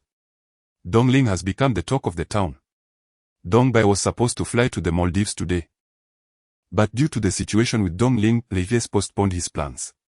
He just called and asked me to take you to his place," Zhang Bin exclaimed with excitement. "Visit Dongbai?" Qin Ke was baffled. It seemed more fitting for Dongbai to be at the hospital with Dongling at this moment. "Of course. With this major connection, we are bound to prosper." Zhang Bin mused, laughter escaping him at the thought of their future. "Doesn't this seem to have nothing to do with you?" Qin Ke jested. "Aren't we brothers? We share both fortune and adversity," Zhang Bin declared with righteous fervor. "All right then," Qin Ke replied before hanging up, disinterested in further banter. He informed his mother and swiftly hailed a taxi to Zhang Bin's shop. Upon arrival, he found Zhang Bin waiting eagerly. Qin Ke noted that this rotund fellow had a commendable trait: he always greeted him at the door. Though they were now considered friends, this gesture consistently uplifted Qin Ke's spirits, affirming that Zhang Bin valued their friendship. As he glanced at the dilapidated antique shop behind Zhang Bin, he began to contemplate that since his companion was willing to embark on a prosperous venture with him, especially with someone like Dongbai as a significant benefactor, continuing with petty endeavors seemed rather trivial. "You've finally arrived. Dong Shao instructed me to take you to his residence immediately," Zhang Bin said, urgency evident in his demeanor as he recalled Dongbai's instructions. "What does Dongbai want with me? Surely, it's not just to express gratitude," Qin Ke inquired, curiosity piqued. "Of course, it's to thank you. While Dongbai is the heir of the Dong family, Dongling is their precious jewel," Zhang Bin explained, simultaneously marveling at Qin Ke's fortuitous circumstances. "What about the pieces of agate I had?" Qin Ke suddenly remembered the agate from the morning and asked. "They are still at the shop. I haven't had the time to attend to them, but I estimate the last piece will fetch a good price." Hearing Qin Ke mention the matter of agate, Zhang Bin excitedly extended 3 fingers. 300,000? Qin Ke found it hard to believe, as the price of raw agate was typically low, and the cut stones usually ranged from several thousand to tens of thousands. The price Qin Ke quoted for these pieces of agate had already exceeded the market average, leading him to ponder when agate had become so valuable. However, recalling the meticulous selection process, aside from the piece he had snatched from Lin Yu, the others were chosen with great care, far exceeding the typical standards. He felt reassured. "You've struck gold," Zhang Bin cheerfully remarked, knowing that Qin Ke's fortune would also benefit him, as he would receive a considerable share of the intermediary profits. "Do you intend to spend your life as a mere antique shop owner, with no customers, merely cutting stones and wasting your youth?" Qin Ke said as he and Zhang Bin walked towards the antique market's exit. "What do you mean?" Zhang Bin suddenly felt a surge of tension, having guessed the intent behind Qin Ke's words. "The agate circle is still rather small. Now that I have funds and you possess connections, why not aim for something grander?" Qin Ke smiled mysteriously. "What grander thing?" Zhang Bin inquired eagerly. "Jadeite," Qin Ke replied with a smile, adding, "We could work with both agate and jadeite, processing them ourselves and ultimately selling to a select clientele." "Are we going for a high-end approach?" Zhang Bin, a seasoned businessman, quickly grasped Qin Ke's meaning. "Precisely. Our products will be marketed exclusively to the elite. Once our brand is established, you can simply sit back and count your profits," Qin Ke declared with confidence.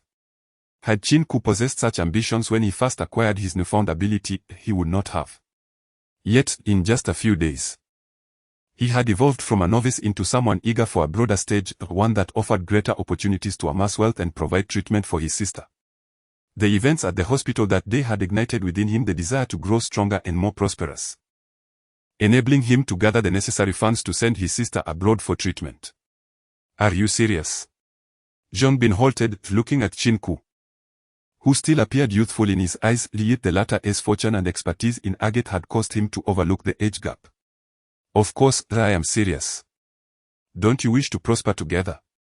We share the blessings and I will shoulder any burdens. Qin Ke proclaimed, brimming with enthusiasm. All right.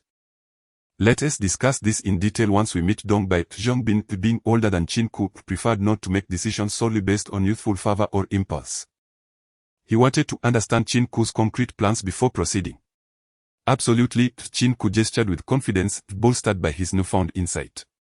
The two of them entered Zhang Bin's car, driving into a prestigious residential community, often regarded as the pinnacle of Han City. Although the location was not ideal, it was favored for its beautiful surroundings and tranquil atmosphere. The community was entirely composed of standalone villas, indicating that its residents were either affluent or of high status.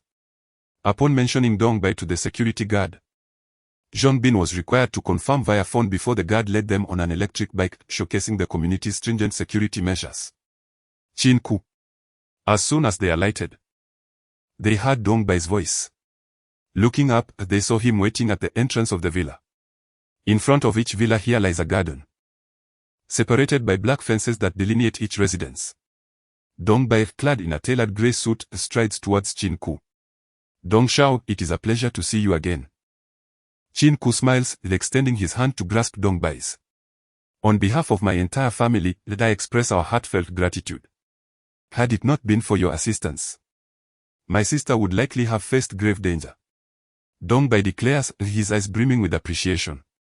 It was merely a small effort, anyone would have acted similarly. And I was not alone in providing help, many came together in that moment, Qin Ke humbly responds. I have decided to count you as a friend. Let us discuss this further inside, Dong Bai replies, ushering Qin Ke into his home without further ado. Upon entering the villa, Qin Ke feels a sense of insignificance wash over him.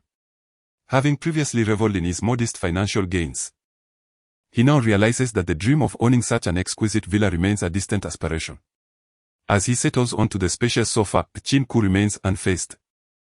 Though Zhang Bin appears somewhat uneasy, particularly in the presence of Dong Bai. Even now, Qin Ke remains unaware of the exact nature of Dong Bai's profession. Yet it is evident that he is a successful businessman. Consider this 1 million as a token of my gratitude. Please do not think too much of it. I have merely expressed my thanks. Here is a check for 2 million, please procure a fine batch of agate for me, Dong Bai states directly, retrieving a pre-prepared check from his pocket. Thank you for your generosity, Dong Xiao. However, I regard you as a friend.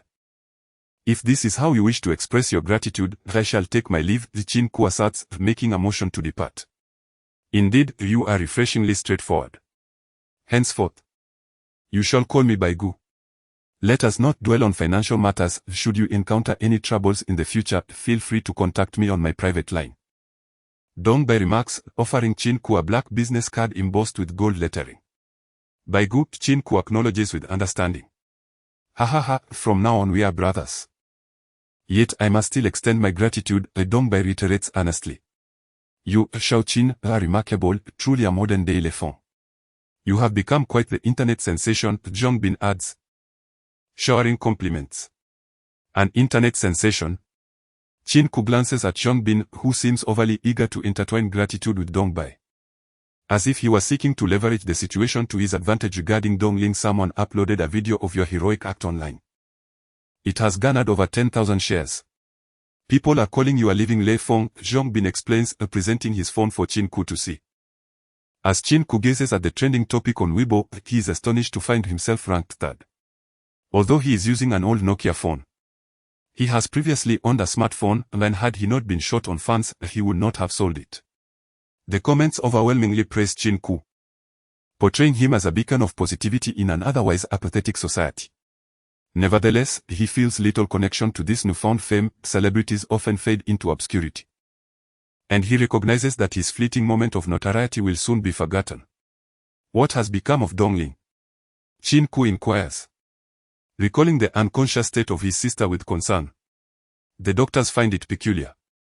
Based on the initial reports, she appeared to have sustained severe injuries to her chest, and she mentioned experiencing intense pain that hindered her ability to breathe, Dong Bai explains.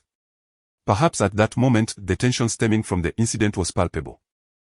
Qin Ke was acutely aware of the situation, yet he refrained from uttering the truth. She had driven far too recklessly this time, prompting my father to prohibit her from driving in the future. Nevertheless, this girl insisted on expressing her gratitude in person upon her discharge. Dongbai chuckled, feeling fortunate that she was unharmed. In that case, I shall refrain from visiting the hospital. It is better for Dongling to focus on her recovery. Qin Ke hardly knew Dongling, and visiting the hospital required a certain level of rapport. He did not wish to give Dongbai the impression that he sought to ingratiate himself. I share your sentiment. She should indeed be allowed some tranquility. Had it not been for this fortunate turn of events, I dread to think of the potential consequences. Dongbai shook his head, clearly exasperated with his sister. As Qin Ke and Dongbai engaged in casual conversation, the presence of Zhang Bin, who possessed a knack for lightening the mood, ensured that the atmosphere remained lively.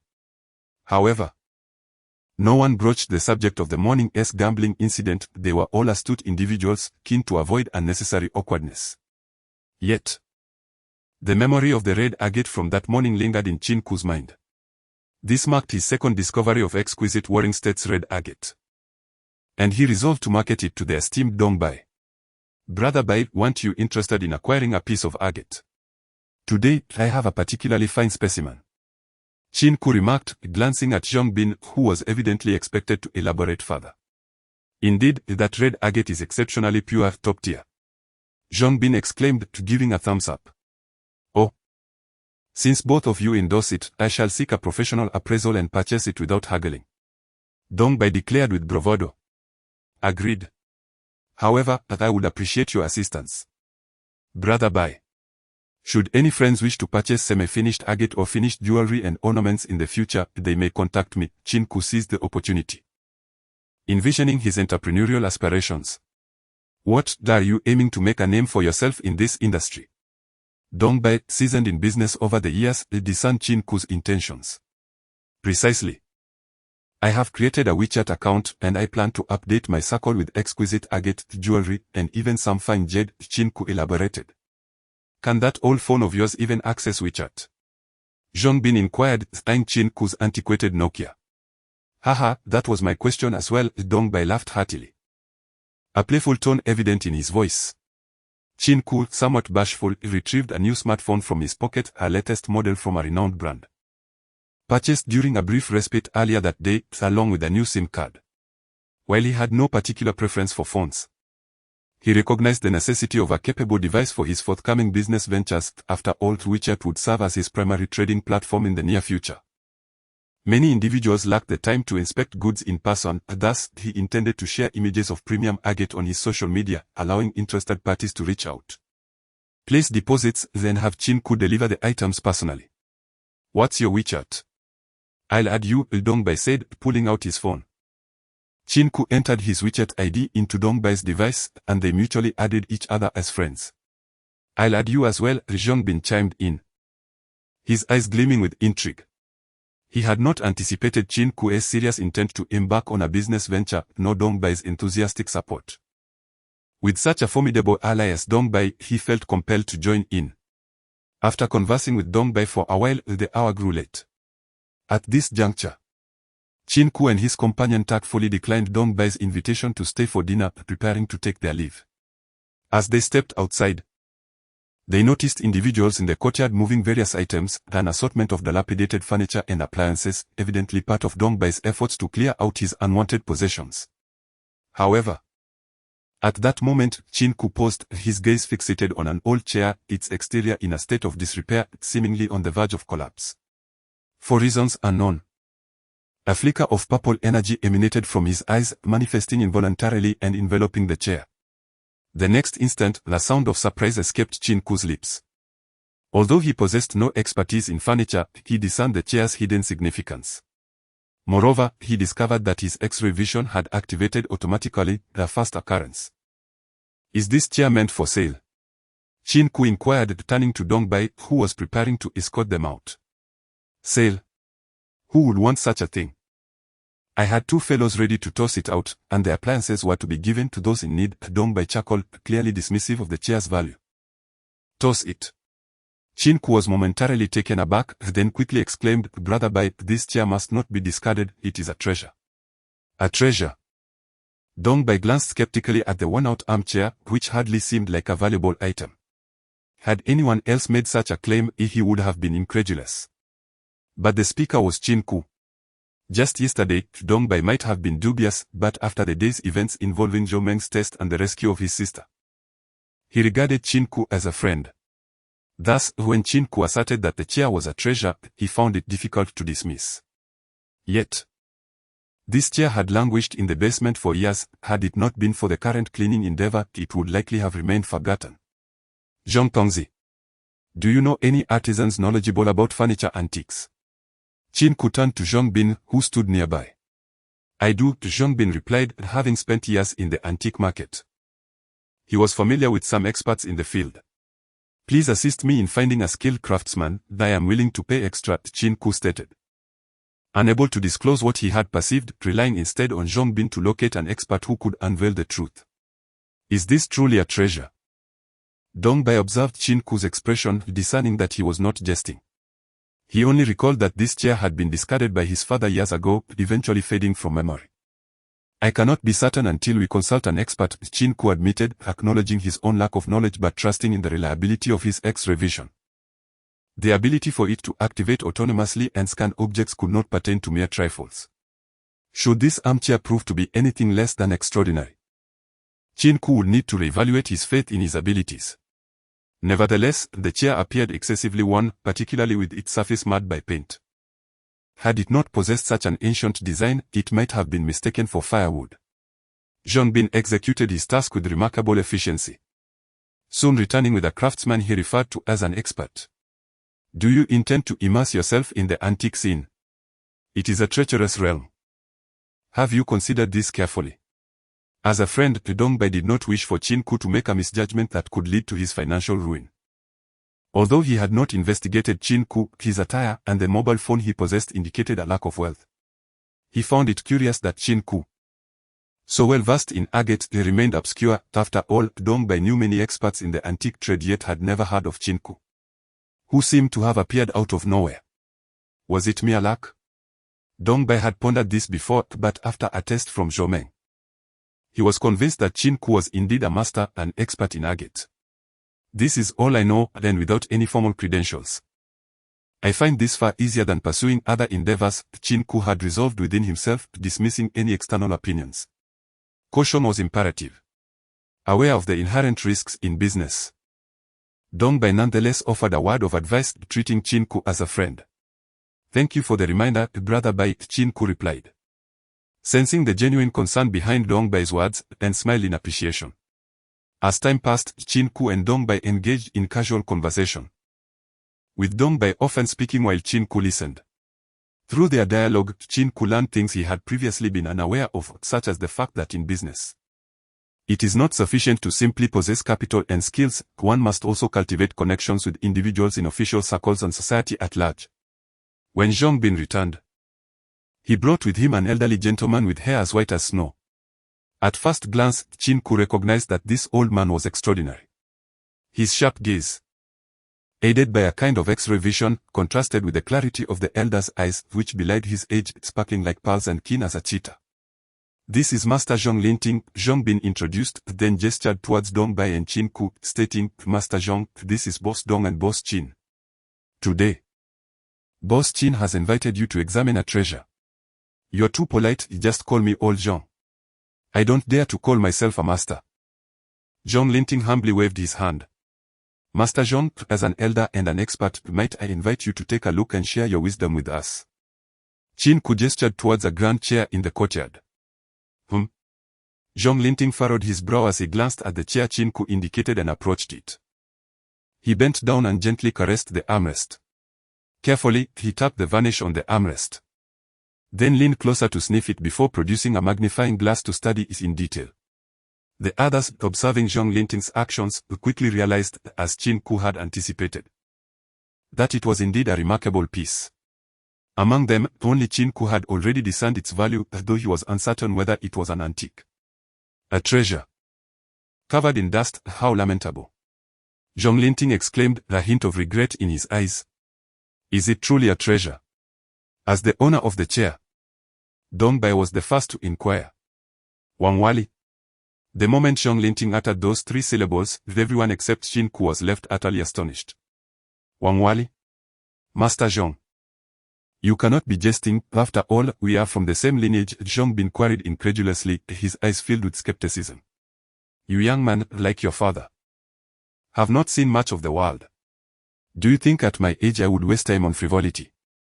Zhong Linting retorted, tapping Zhong Bin lightly on the head. Then continued speaking. Your esteemed self possesses great wisdom. I misspoke, my father has often remarked upon your masterful demeanor. You ought not to hold me, the mere junior, to account. Zhong Bin chuckled, rubbing his head as he spoke. Were it not for your father's standing, or would I have been drawn here by your mere words? Zhong Linting shot a glare at Zhong Bin. All sir, do not engage with him, let us discuss this Wang Wali chair. Dong Bai expressed her curiosity about the chair, glancing toward old Zhong with intrigue. Qin Ke observed the unfolding scene, aware that Zhong Linting was about to reveal the truth to everyone. This sensation was peculiar. He already possessed all the knowledge yet awaited another to articulate the answers. It was akin to the renowned detective Conan he had watched in his youth, where Conan always grasped the truth first but refrained from revealing his identity, relying instead on Murikagoro to solve the cases. In this moment, Qin Ke mirrored Conan. The only distinction being that one sought to investigate a mysterious organization due to his diminutive form, while the other, endowed with extraordinary abilities, could not let others know. Zhong Linting had already heard Zhong Bin's introduction in the car and was aware that it was Qin Ke who had discerned the chair's uniqueness. While he scrutinized the chair, he also observed Qin Ke. Generally, without over a decade of experience and innate talent in the realm of antique furniture, one could hardly distinguish genuine articles from forgeries. Yet, Qin Ke, relying solely on his vision, perceived the chair's distinctiveness, piquing Zhong Linting's curiosity about Qin Ke's background. Only those from antique families would cultivate such a young connoisseur. Why not allow this young brother to share a few words? Zhong Linting suggested with a twinkle in his eye, glancing at Qin Ke. Old Zhong, please do not jest. I am no expert. Qin Ke waved his hand dismissively, though a tightness gripped his chest, clearly aware that his recognition of the chair's uniqueness had sparked interest. Nevertheless, let us engage in dialogue, Zhong Linting insisted, undeterred by Qin Ke's refusal. This chair strikes me as having a rustic elegance, but due to a layer of paint. I cannot ascertain its material, which is why I requested you to come personally. Qin Ke articulated, secretly relieved to have found an excuse, otherwise he would have been exposed. However, Zhong Linting's expression suggested skepticism, yet with his years of experience in antique furniture, he could not dismiss Qin Ke's observations. After all, such a chair required meticulous examination and years of expertise to determine its material. According to Zhong Bin, Qin Ke had merely glanced at the chair before deeming it extraordinary, which seemed largely a matter of fortune. Indeed, the craftsmanship of this chair is exquisite. The patterns and carvings on the backrest reveal that the artisan who crafted it was undoubtedly skilled. As for the Wang Wali wood, it clearly possesses some age. Zhong Linting remarked while circling the chair, offering his assessment that it held significant value. Qin Ke was unaware of the price of Wang Wali wood. Yet he had faith in his discerning eye, and observing the expressions of those around him, he could deduce that the chair was indeed quite valuable. Even Dong Bai's expression flickered with emotion, and not due to the price but rather out of curiosity regarding the chair's origin and age. I lack expertise in this area. Yet I have an old friend who is quite skilled at restoring such damaged antique furniture, Zhong Linting remarked. It seems today is not the day, Zhong Bin said with a hint of regret. I believe I have a few similar chairs and some old furniture at home. It would be ideal to ask Master Zhong for his opinion. Dong Bai thought of the treasures in the basement, perhaps they too are valuable, and promptly spoke up. Dong Shao, your house is filled with treasures. Zhong Bin exclaimed, astonished at the wealth concealed in the basement as if it were mere refuse. Is there really more? Even Zhong Linting, who had witnessed countless scenes, displayed a look of incredulity. Let us take a look, I am not entirely certain, Dong Bai said with an awkward smile, gesturing toward the basement adjacent to the villa. You all go ahead, I have some matters to attend to and shall not accompany you, Qin Ke smiled, preferring to avoid excessive involvement in Dong Bai's affairs, which might give an impression of sycophancy. Oh, come on, let us explore the treasures of Dong Xiao's home together. Plus, with Master Zhong you might acquire considerable knowledge. Zhong Bin insisted, keen for Qin Ku to stay, knowing that Dong Bai valued him while he himself was merely an adjunct. No, but I must return home, I have other matters to attend to. Please enjoy yourselves. Qin Ku waved a hand, then addressed Zhong Linting, Master Zhong. Please assist Dong Xiao further, and I must take my leave. Since you have pressing matters, let us gather another day. Attend to your affairs. And if you require anything from me, feel free to call. Dong Bai noted, recognizing Qin Ku's urgency but now regarding him with greater importance. Perceiving him as a talent worth pursuing. Qin Ku smiled, bidding farewell to everyone. His reluctance to appear obsequious toward Dong Bai stemmed more from concern for Zhong Linting. He could deceive someone like Zhong Bin, who was merely stepping into his father's business, or Dong Bai, a wealthy heir, but he could not fool Zhong Linting, a veteran in the antique industry. Now, he not only needed to be wary of Zhong Linting but also to remain vigilant in the future to avoid revealing any vulnerabilities. Earlier, he sensed that Zhong Linting believed only a fraction of his words, which was why he sought an excuse to depart. Each additional moment spent in their company heightened his risk. After all, he had previously been merely a small-time jewelry salesman, unacquainted with many of the treasures in the antique realm, let alone the specialized terminology, making it easy for him to expose himself as a fraud. Qin Ku, are you not preparing to pay the rent? Just as Qin Ku exited the elevator, ready to return home for a brief rest, he was greeted by a delightful aroma. The next moment, he spotted Zhou Tong emerging from an adjacent room, a shopping bag in hand, clearly intending to make a purchase. Qin Ku paused momentarily, recalling that he had yet to pay Zhou Tong the rent. The sequence of events had left him disoriented. He quickly retrieved his newly purchased phone, preparing to transfer the rent via Alipay, feeling somewhat embarrassed. Fortunately, as they were acquaintances, she wouldn't assume he intended to evade payment. Why weren't you at work today? Qin Ku inquired curiously after transferring money to the other party via Alipay. What about you? Zhou Tong evaded the question, her gaze somewhat evasive. Just returned from handling some matters. Are you not working today? Qin Ku asked with a smile, noting that it was neither Saturday nor Sunday. The company granted me a few days off, a perfect opportunity to rest. Zhou Tong spoke lightly, yet Qin Ku discerned a hint of melancholy in her eyes. Is it because of the last incident? He had not anticipated that his act of chivalry would embroil Zhou Tong in such significant trouble. Yes, Zhou Tong nodded. I have caused you trouble, I am truly sorry. A wave of guilt washed over Qin Ku, realizing that had it not been for him, Zhou Tong would not find herself in such a predicament. It was evident that the head office had developed a negative impression of her. This is not your fault. If it weren't for your assistance, I might have been dismissed by now.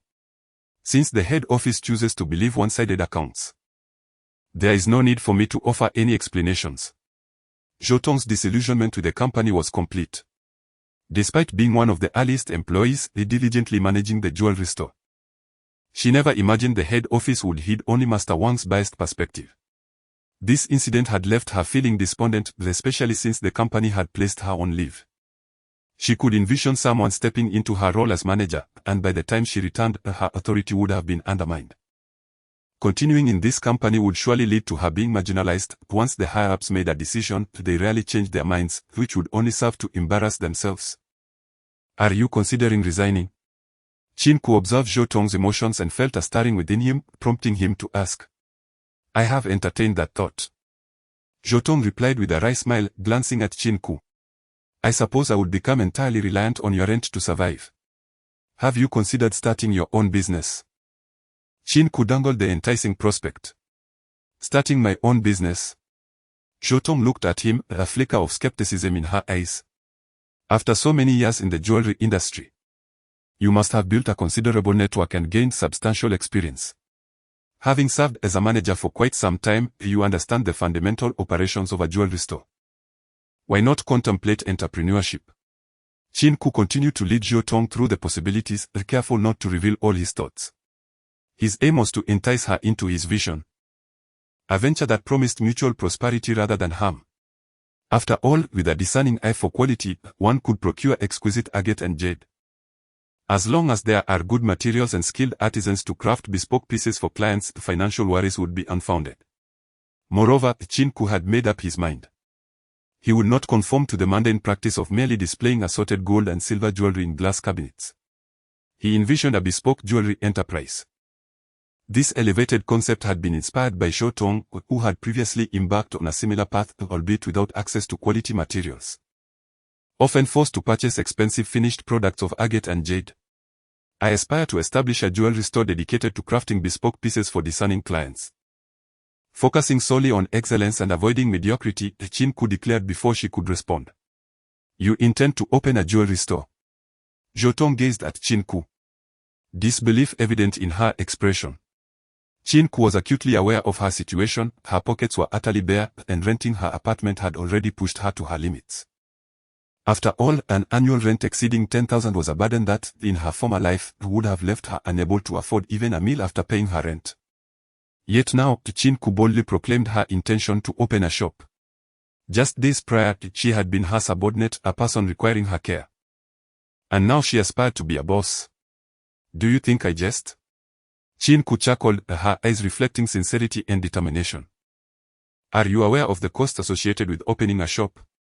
Without even considering other expenses, securing a storefront alone demands a substantial sum, Wu Tong interjected. Concerned that Qin Ke might not grasp the gravity of her ambition. Who says we must rent a storefront? Why not redefine the conventional perception of a jewelry shop? Qin Ke confidently asserted at that moment. Redefine the traditional jewelry store. Wu Tong regarded Qin Ke with a look akin to that reserved for a peculiar creature. Convinced that her mind must be muddled. If one aims to create quality, one must tread an unconventional path, Qin Ke said, feigning an air of mystery. What does your venture have to do with me? Wu Tong, disinterested in engaging further with this seemingly confused individual, stated curtly, preparing to step into the elevator. I offer you a stage that belongs solely to you, allowing you to truly possess your own shop, to operate according to your vision, unfettered by constraints. Qin Ke's voice resonated from behind.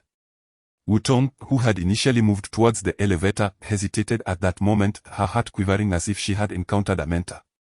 Yet, upon turning to face Qin Ke, she could only manage a wry smile, for she understood the reality of Qin Ke's circumstances. Otherwise, she would have believed that Qin Ke was indeed her benefactor.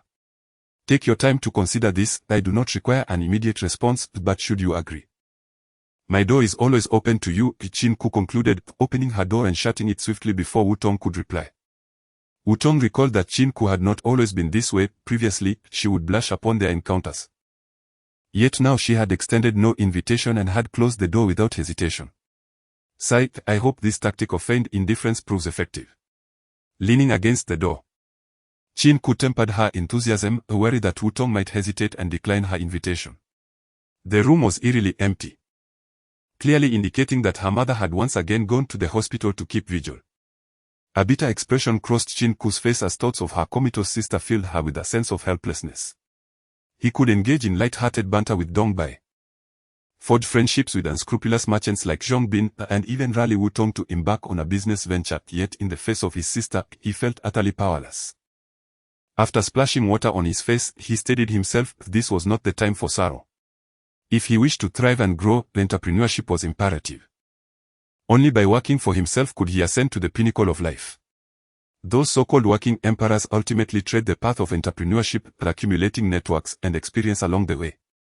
Qin Ke, however, needed no such accumulation. In this industry, possessing quality materials ensured a steady stream of clientele. Hey, brother Qin. You will be my true brother from now on. You are incredible. One mere chair and Dong Bai regards you as a brother. In the exaggerated tones of Zhang Bin, an unmistakable excitement lay concealed, clearly indicating that he had enjoyed a delightful conversation with Dong Bai after Qin Ke's departure. However, this was of no concern to Qin Ke.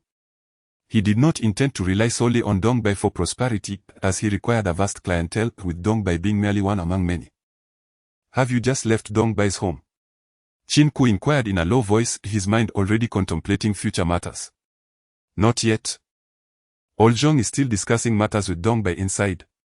You have no idea how Dong Bai's basement resembles a miniature antique shop filled with countless antique furnishings, all carelessly discarded there. When you leave his house, swing by here. I'll text you the address shortly. Sure.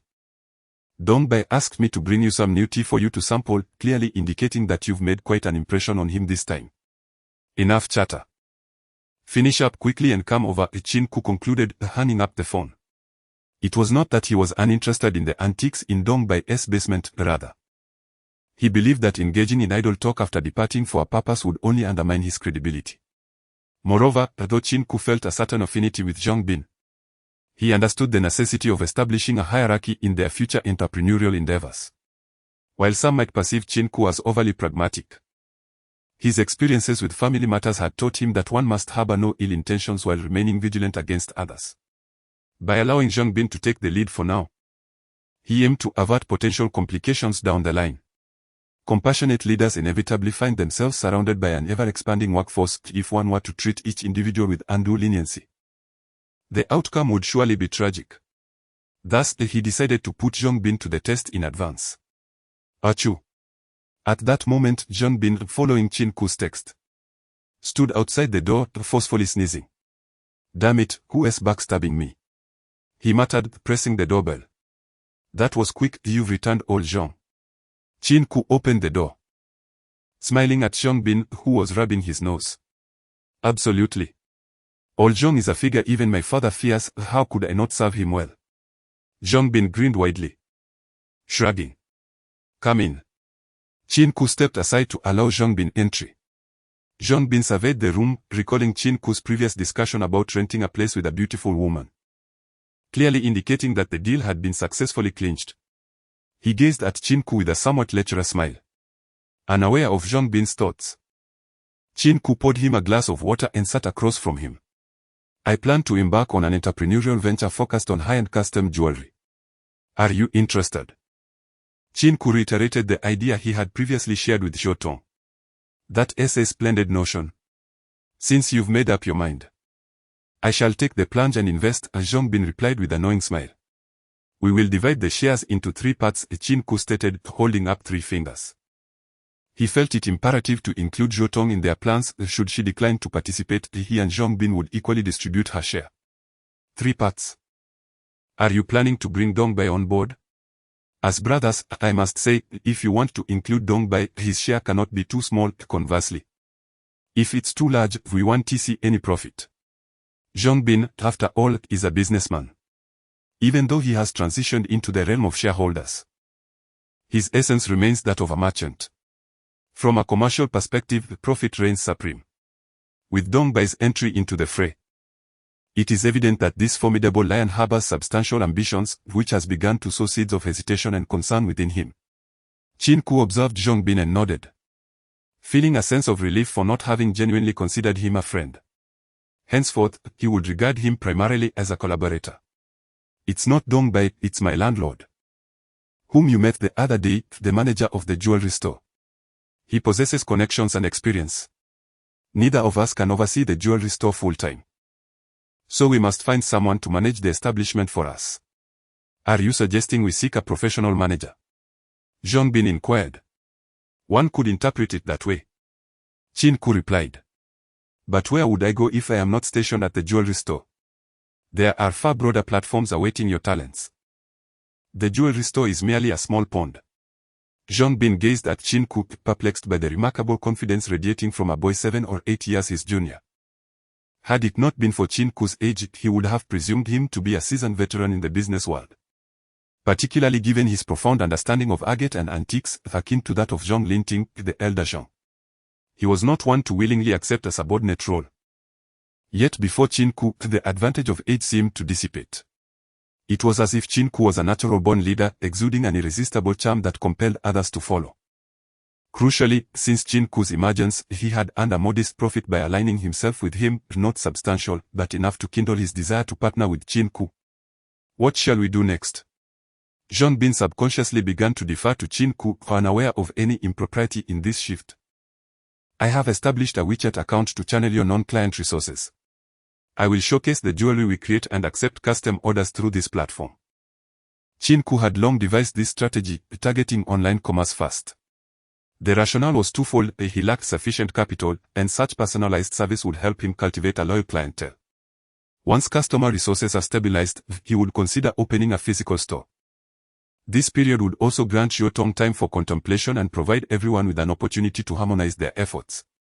After all, the three of them would soon form the founding team, and early mutual adaptation would mitigate future complications. Very well. Although my small shop is not thriving, I know many clients. Previously, there was a lack of quality goods. Now, with your exceptional talent, how could we worry about inventory? Zhang Bin remarked cheerfully, also complimenting Qin Ke in the process. Please remember my WeChat ID, we will later convert it into a business card. Ensuring it is visually appealing before distributing it to your clients, Qin Ke instructed Zhang Bin. By the way, Dong Bai mentioned he wishes to purchase the agate pieces you have. I sense this is his way of expressing gratitude for your assistance in uncovering that trove of antique furniture in his basement, Zhang Bin reflected. Analyzing Dong Bai's intentions with Qin Ke, let us hold off on selling those for now. I plan to utilize this batch of agate for our grand opening jewelry, however. We still require a skilled craftsman, Qin Ke replied, a hint of concern evident in his voice. The elderly craftsman that Zhong Lao introduced to Dong Bai, who is capable of restoring his chair, appears to be a skilled artisan. Zhang Bin suddenly had an idea and decided to make a call. No rush. You can go tomorrow. From now on, you will be responsible for attracting customers while I negotiate with the one who will work for us, Qin Ke stated. Just as Zhang Bin was about to respond, Qin Ke's phone on the coffee table vibrated, emitting a sound as melodious as a bird song. A text message. Upon opening it, he found only a few succinct words, I promise to venture into business with you, and I hope you will keep your word. Qin Ke smiled. A genuine smile born from the heart. With Jiotong's involvement, it felt like adding wings to a tiger. Zhang Bin gazed at Qin Ke's smile, puzzled. And the next moment he saw Qin Ke's fingers dancing on his phone. Our journey leads to the stars and the sea, having boarded this ship. Let us set sail together. For a week, aside from visiting the hospital to care for his mother, Qin Ke devoted most of his time to preparing for online sales. Arranging for Zhang Bin to create business cards and inviting the craftsman. Everything progressed smoothly. With Jiotong's participation, the sales methods diversified significantly. And Jiotong's years of networking as a store manager further expanded their reach on WeChat. The only drawback was that the craftsman needed time to assist Dong Bai. Fortunately, Zhang Bin was acquainted with several artisans, albeit none as skilled as the one he mentioned, yet they could manage to process agate into square plaques.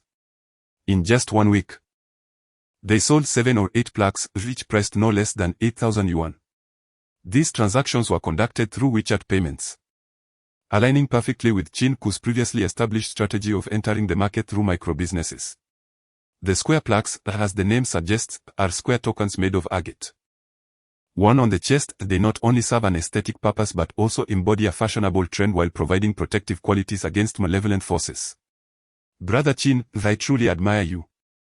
We've sold over 50,000 in just this week, and that is only half of one agate piece. If we cut your remaining pieces into square plaques, we would surely strike it rich. At that moment, Zhang Bin sat in his antique shop, a closed for business sign hanging outside. He had shifted his focus away from managing the shop he inherited from his father and dedicated his efforts entirely to investing with Qin Ke. Seated in a grand armchair, Qin Ke toyed with an agate handle yet wore a contemplative expression. He was not swayed by Zhang Bin's words or the weak sales, rather, he felt a heavier burden. Realizing that their operations were overly simplistic. Our pace is still too slow, relying solely on those few pieces of agate is clearly insufficient. You need to keep an eye on that craftsman. This chair has been polished quite well, but is Dong Bai truly willing to part with it? Brother, I say you are clever, can't you see that young Master Dong is indirectly sending you money? Qin Ke glanced at Zhang Bin and then at the grand chair beneath him. He was seated upon the very same chair that had been abandoned in the basement of Dong Bai's residence. After 3 days of meticulous craftsmanship, this chair had regained its former splendor.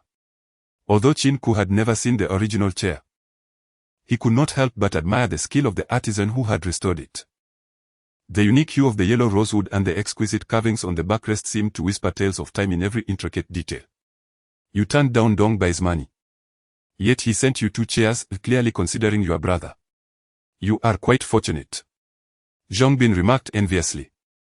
How much are these chairs worth? Qin Ke understood Dong Bai's intention, since he had not accepted payment, he had reciprocated with gifts. However, he was curious about the value of the chairs. Approximately 3 to 400,000. This type from the Qing dynasty isn't particularly valuable, but I'm merely doing a favor. Without your discovery, those antiques in the basement would have been discarded as junk, as Zhang Bin explained. It seemed Dong Bai was not fond of being indebted to others, which was quite agreeable. It ensured mutual independence. Qin Ke smiled and replied, "Indeed, but now the Dong family owes you a tremendous debt, particularly with regard to Dong Ling's life, which cannot be measured in monetary terms." Zhang Bin chuckled cheekily. "When you saved her, you had no intention of demanding anything from Dong Bai." Qin Ke was not one to resort to unscrupulous methods to achieve his ends, nor did he seek returns when helping others. Yet, it remains an undeniable fact that the Dong family owes you. Zhang Bin shrugged. Creaking, the rickety door of the shop was pushed open from outside. Before Zhang Bin could utter a word about the shop being closed, a waft of fragrance accompanied by a striking figure entered. The sound of high heels clicking on the floor resonated, and the graceful figure was accentuated by a light blue professional outfit that highlighted her curves. "You two are quite fortunate. While I am out in the scorching sun running errands, you are here sipping tea and enjoying the fun. This disparity in treatment is quite remarkable." Zhou Tong glared at the two before voicing her complaint. "Those capable should bear more responsibilities," Zhang Bin chuckled in consolation. "How are the proceedings going?" Qin Ke poured Zhou Tong a cup of tea and inquired. "Shouldn't you first ask if I've suffered from heat stroke?" Zhou Tong looked at Qin Ke, who appeared as wooden as a log, feeling utterly resigned, with a hint of grievance in her heart. "My oversight. Zhang Bin. Go buy some fruit for our beautiful Zhou," Qin Ke said with a smile before turning back to Zhou Tong, asking about the progress of her tasks. "The procedures are smooth, but the shop is not. The landlord has raised the price on that storefront we were eyeing," Zhou Tong said, her indignation flaring at the fickle landlord. "By how much?" Qin Ke furrowed his brow, disliking such untrustworthiness. However, the location was indeed prime, and hesitation could lead to losing it to someone else. 30%. Zhou Tong's expression soured as she spoke, recalling her earlier assurances that everything was settled, only to be met with unexpected complications. "Do you know why the sudden price hike?" Qin Ke currently possesses a limited amount of money, and he is aware that both Zhang Bin and Zhou Tong are equally constrained in their finances. If they were to list that shop, their funds would dwindle to a mere pittance. "Is it absolutely necessary to acquire that establishment?" Zhang Bin inquired, turning back as he prepared to leave, fully cognizant of their shared financial predicament. "I believe the shop should be located in a bustling area. It will at least ensure a steady flow of customers. As long as there are patrons and our jewelry is exquisite, with genuine materials, we need not worry about sales," Zhou Tong elaborated. Qin Ke had initially envisioned a focus on high-end, boutique jewelry, steering clear of the conventional styles that most jewelry stores now offered, which seemed both cliché and devoid of innovation. However, Zhou Tong insisted on renting a shop in a vibrant district, and after prolonged discussion, Qin Ke acquiesced. After all, this would only be their first venture, and he had limited time to oversee the jewelry shop. Zhou Tong was primarily managing it. With this thought in mind, Qin Ke consented, recognizing that Zhou Tong, being in charge of the shop, would possess a better understanding of its development. "Why don't we start with this shop?" he suggested, glancing at Zhang Bin's weathered store, which bore the marks of time, his eyes gleaming with a hint of mischief. "Are you certain?" Zhou Tong surveyed their surroundings. If it weren't for the antiques on display, the place would resemble a dilapidated workshop, leaving her uncertain whether Qin Ke was jesting. "No. This shop was passed down from my father. Even if I close it, I cannot allow it to be transformed." Zhang Bin family rejected, his resolve unwavering. Qin Ke was taken aback by Zhang Bin's strong reaction, which piqued his curiosity and hinted at a significant story tied to this establishment, one that was evidently of great importance to Zhang Bin. Thus, he refrained from further discussion. He had originally intended to utilize Zhang Bin's shop to save a considerable expense. Since Zhang Bin harbored unspoken sentiments about the shop, it was clear that it could not serve as their jewelry store's location, and they would need to continue their search. "How about we first rent an apartment? Many who offer private dining or bespoke services operate out of apartments," Qin Ke proposed. "You are making this quite difficult for me," Zhang Bin responded, his expression showing concern as they deliberated on the shop situation. Just then, a clear voice interrupted, and the precarious door swung open, or rather, was kicked open. The trio turned to the entrance, where they beheld a young woman whose face bore the marks of hardship, yet her beauty remained captivating. "What brings you here?" Qin Ke queried, his curiosity piqued as he regarded the enchanting visitor. "Why shouldn't I come?" The woman replied with a slight smile. "Miss Dong, please come in, allow me to serve you tea," Zhang Bin said, stepping forward with courtesy. "No need for such formality. I am here to express my gratitude to Qin Ke. By the way, why does everyone look so glum?" Dongling observed the group, her gaze lingering longest on Zhou Tong, clearly intrigued by the unfamiliar woman. "Nothing to worry about, just enjoy some tea. This is the tea your brother brought." Zhang Bin reassured her, opening a special tea gifted to Qin Ke by Dong Bai, in hopes of alleviating any concerns regarding the quality of their tea. Qin Ke rolled his eyes, feeling helpless towards Zhang Bin. Although the young man possessed considerable skill, he had proven to be a decent companion throughout their interactions, otherwise Qin Ke would not have chosen to collaborate with him. Partnering with a genuine rogue is infinitely preferable to aligning oneself with a hypocrite. At least the former does not disguise their true nature, while the latter requires constant vigilance against potential betrayal. As Zhang Bin poured tea, he explained to Dongling the reason for their melancholic expressions. Qin Ke and Zhou Tong remained silent throughout the conversation. Zhou Tong, unfamiliar with the people present, found it difficult to engage, while Qin Ke preferred to keep their matters private. However, as Zhang Bin had already spoken, leaving Qin Ke with no choice but to maintain his silence. "This isn't really a problem, I was wondering what was going on," Dongling remarked with a smile before turning to Qin Ke. "Step outside for a moment." "What for?" Qin Ke inquired, rising and walking towards the exit. "Just follow me," Dongling replied, leading him out of the shop and towards the antique market. "Is that person Dong Bai's sister?" Zhou Tong asked Zhang Bin, who was still preparing tea, as she observed the two departing figures. "Yes, they share the same mother, she is the cherished jewel of the Dong family," Zhang Bin responded with a smile. Zhou Tong furrowed her delicate brows and pursed her lips, an indescribable sensation stirring within her, akin to having a beloved toy snatched away. This thought startled her when it arose. Having experienced a romantic relationship, Zhou Tong understood the implications. She had not anticipated that, unbeknownst to her. Qin Ke's impression in her heart was shifting, and his position was changing. Unaware of Zhou Tong's feelings, Qin Ke exited the antique market and noticed a crowd gathered around a striking red muscle car. A Mustang. The distinctive emblem, the muscular contours, and the sleek silver-grey exterior exuded a modern technological allure, rivaling the appearance of cars worth over $1 million.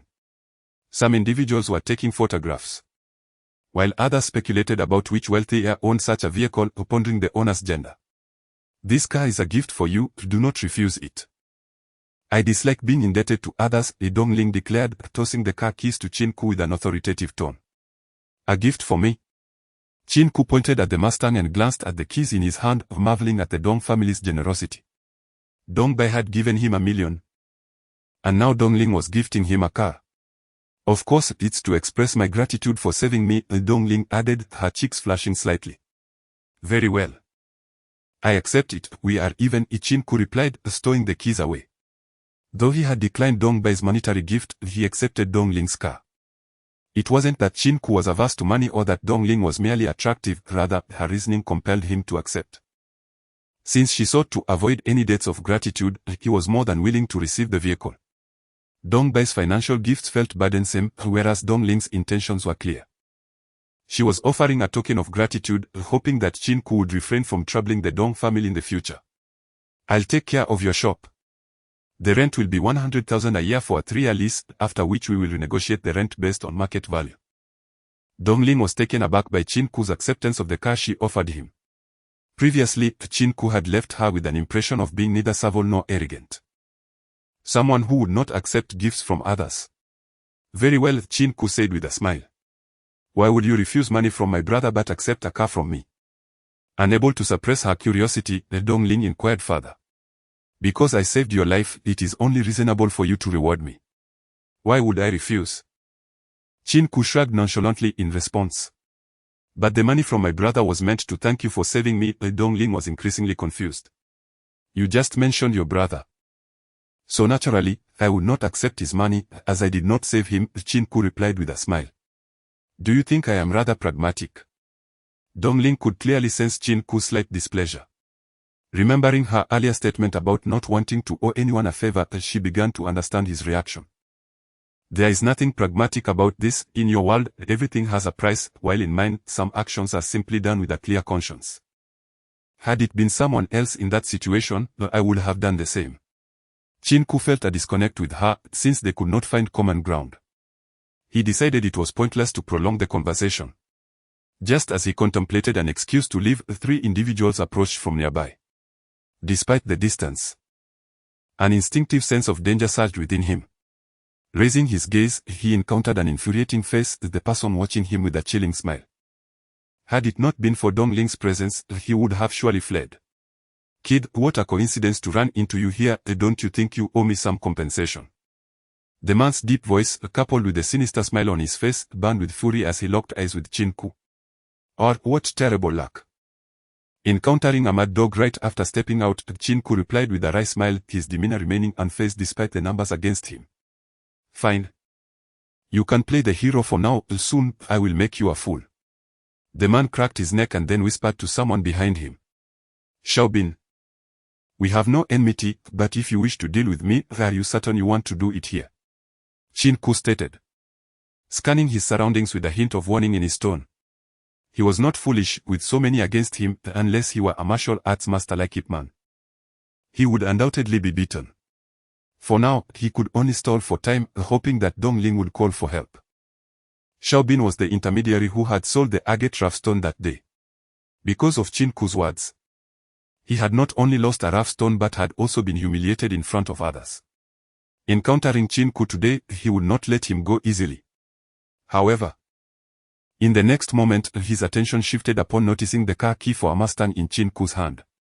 A brand new Mustang was parked nearby, making it evident that the key belonged to that very vehicle. Listen, kid, I am giving you a chance today, either hand over your car key, or kneel and call me grandpa, and then we will beat you up, Xiaobin proclaimed triumphantly. Are you joking? Qin Ke pointed at his own nose and asked. Do I look like a fool to you? What do you mean? Xiaobin frowned, visibly displeased, as he regarded Qin Ke as nothing more than a helpless prey at this moment. A mere lowly salesman, merely reliant on the patronage of a wealthy woman.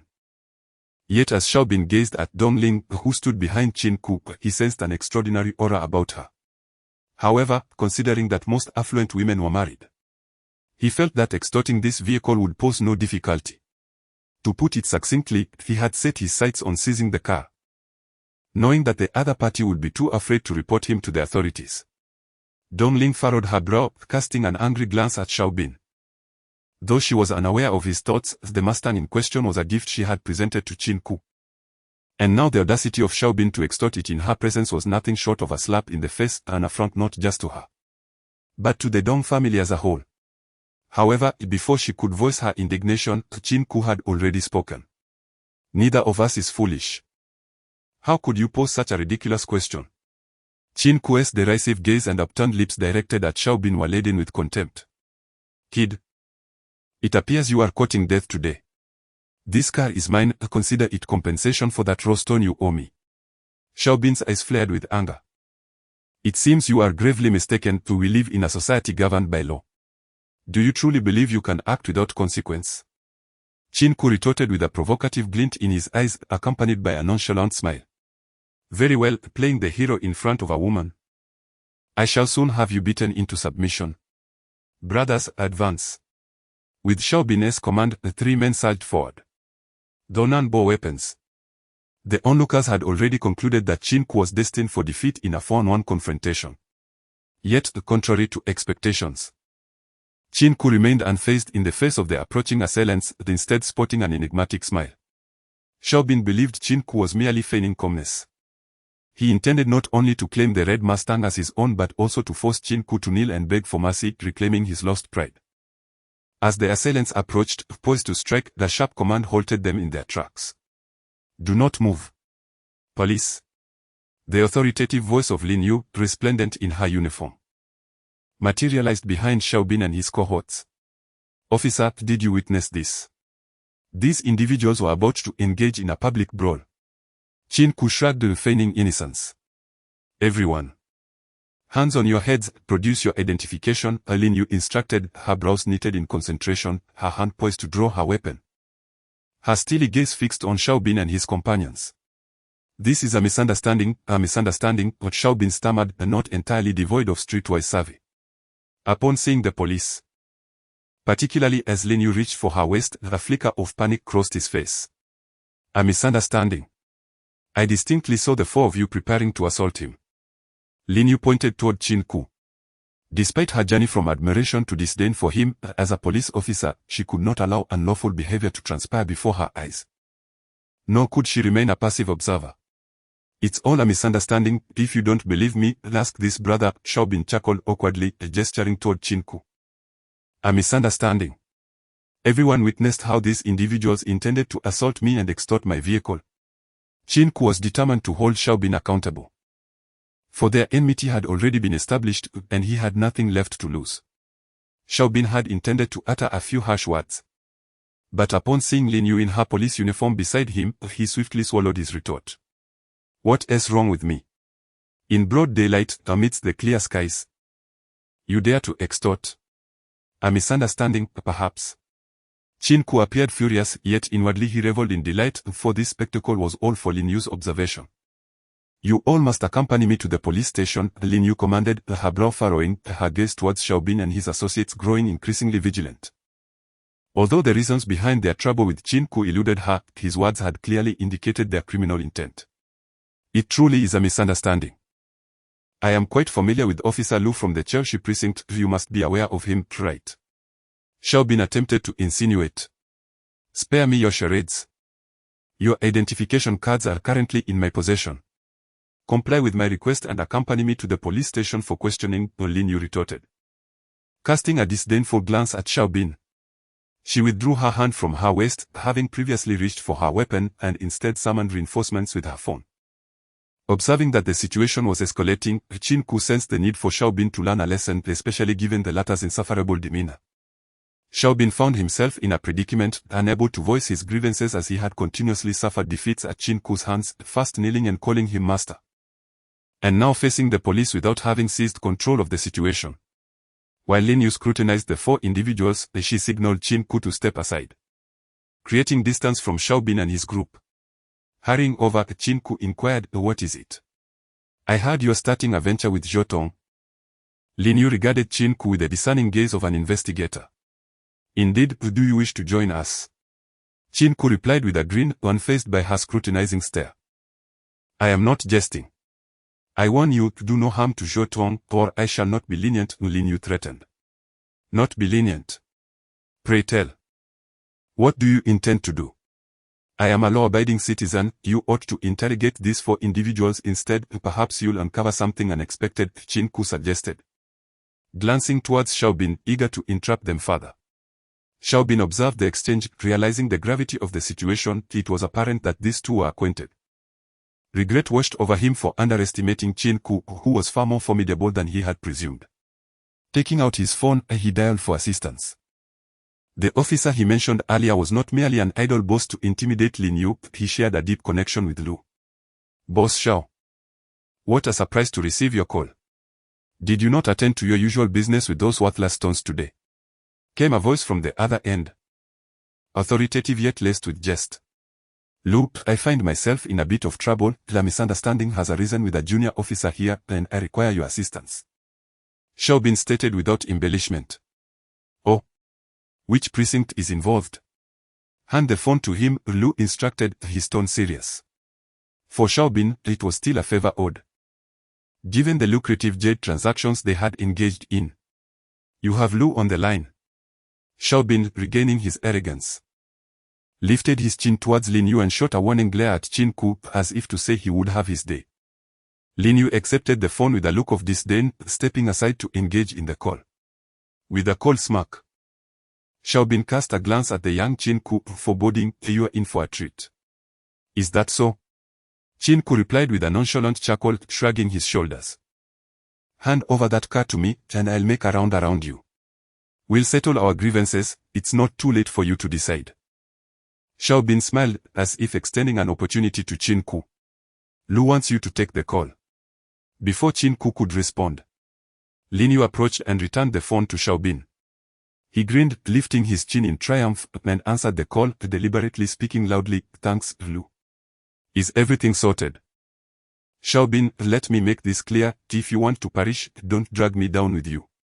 Lu's voice rang out, and before Xiaobin could react, the call was abruptly terminated.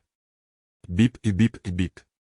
Holding the phone, Xiaobin's expression stiffened, his body seemingly petrified. "Now, you all come back to the precinct with me." Lin Yu regarded Xiaobin with disdain, her aversion to corruption palpable, the fact that he resorted to connections only fueled her contempt. All right, Xiaobin replied, shading his earlier arrogance, nodding and smiling ingratiatingly. He wasn't foolish. From Lu's words, it was evident that even Lu dared not offend Lin Yu, hinting at the formidable nature of her background. "Once we reach the precinct, you must properly explain the situation to the officers. You are an adult now. Refrain from engaging in petty schemes," Qin Ke interjected mockingly from the side. "What do you want to say?" Xiaobin began, but was interrupted by the blaring sirens. Lin Yu's call had summoned the authorities, and 3 officers emerged from the vehicle, those same officers whom Qin Ke had encountered at the hotel. The trio exchanged smiles with Qin Ke before turning to Lin Yu, awaiting her command. However, their glances towards Qin Ke and Lin Yu were laden with ambiguity, as if they believed Lin Yu had called in the police on behalf of Qin Ke.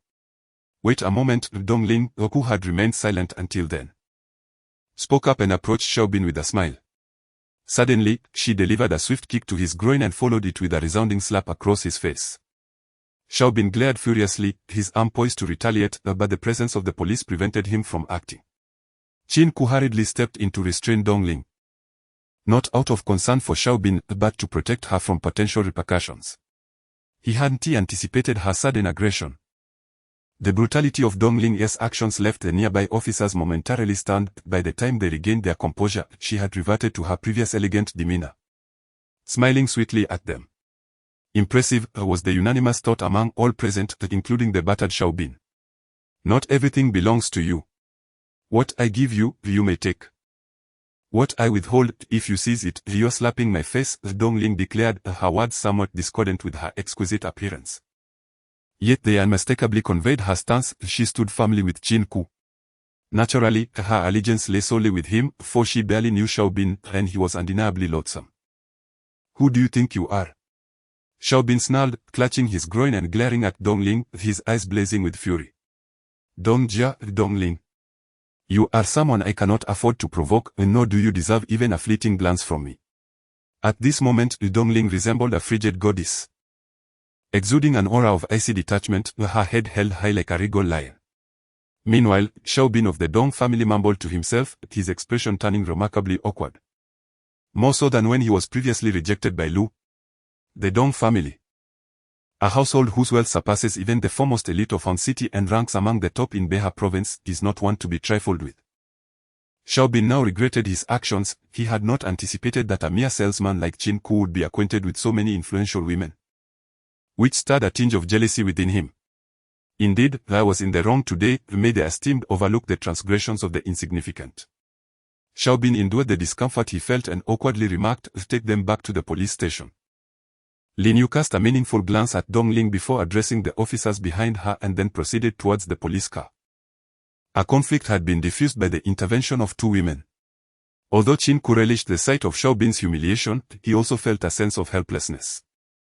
Had it not been for these 2 women, he believed that a severe beating would have been unavoidable.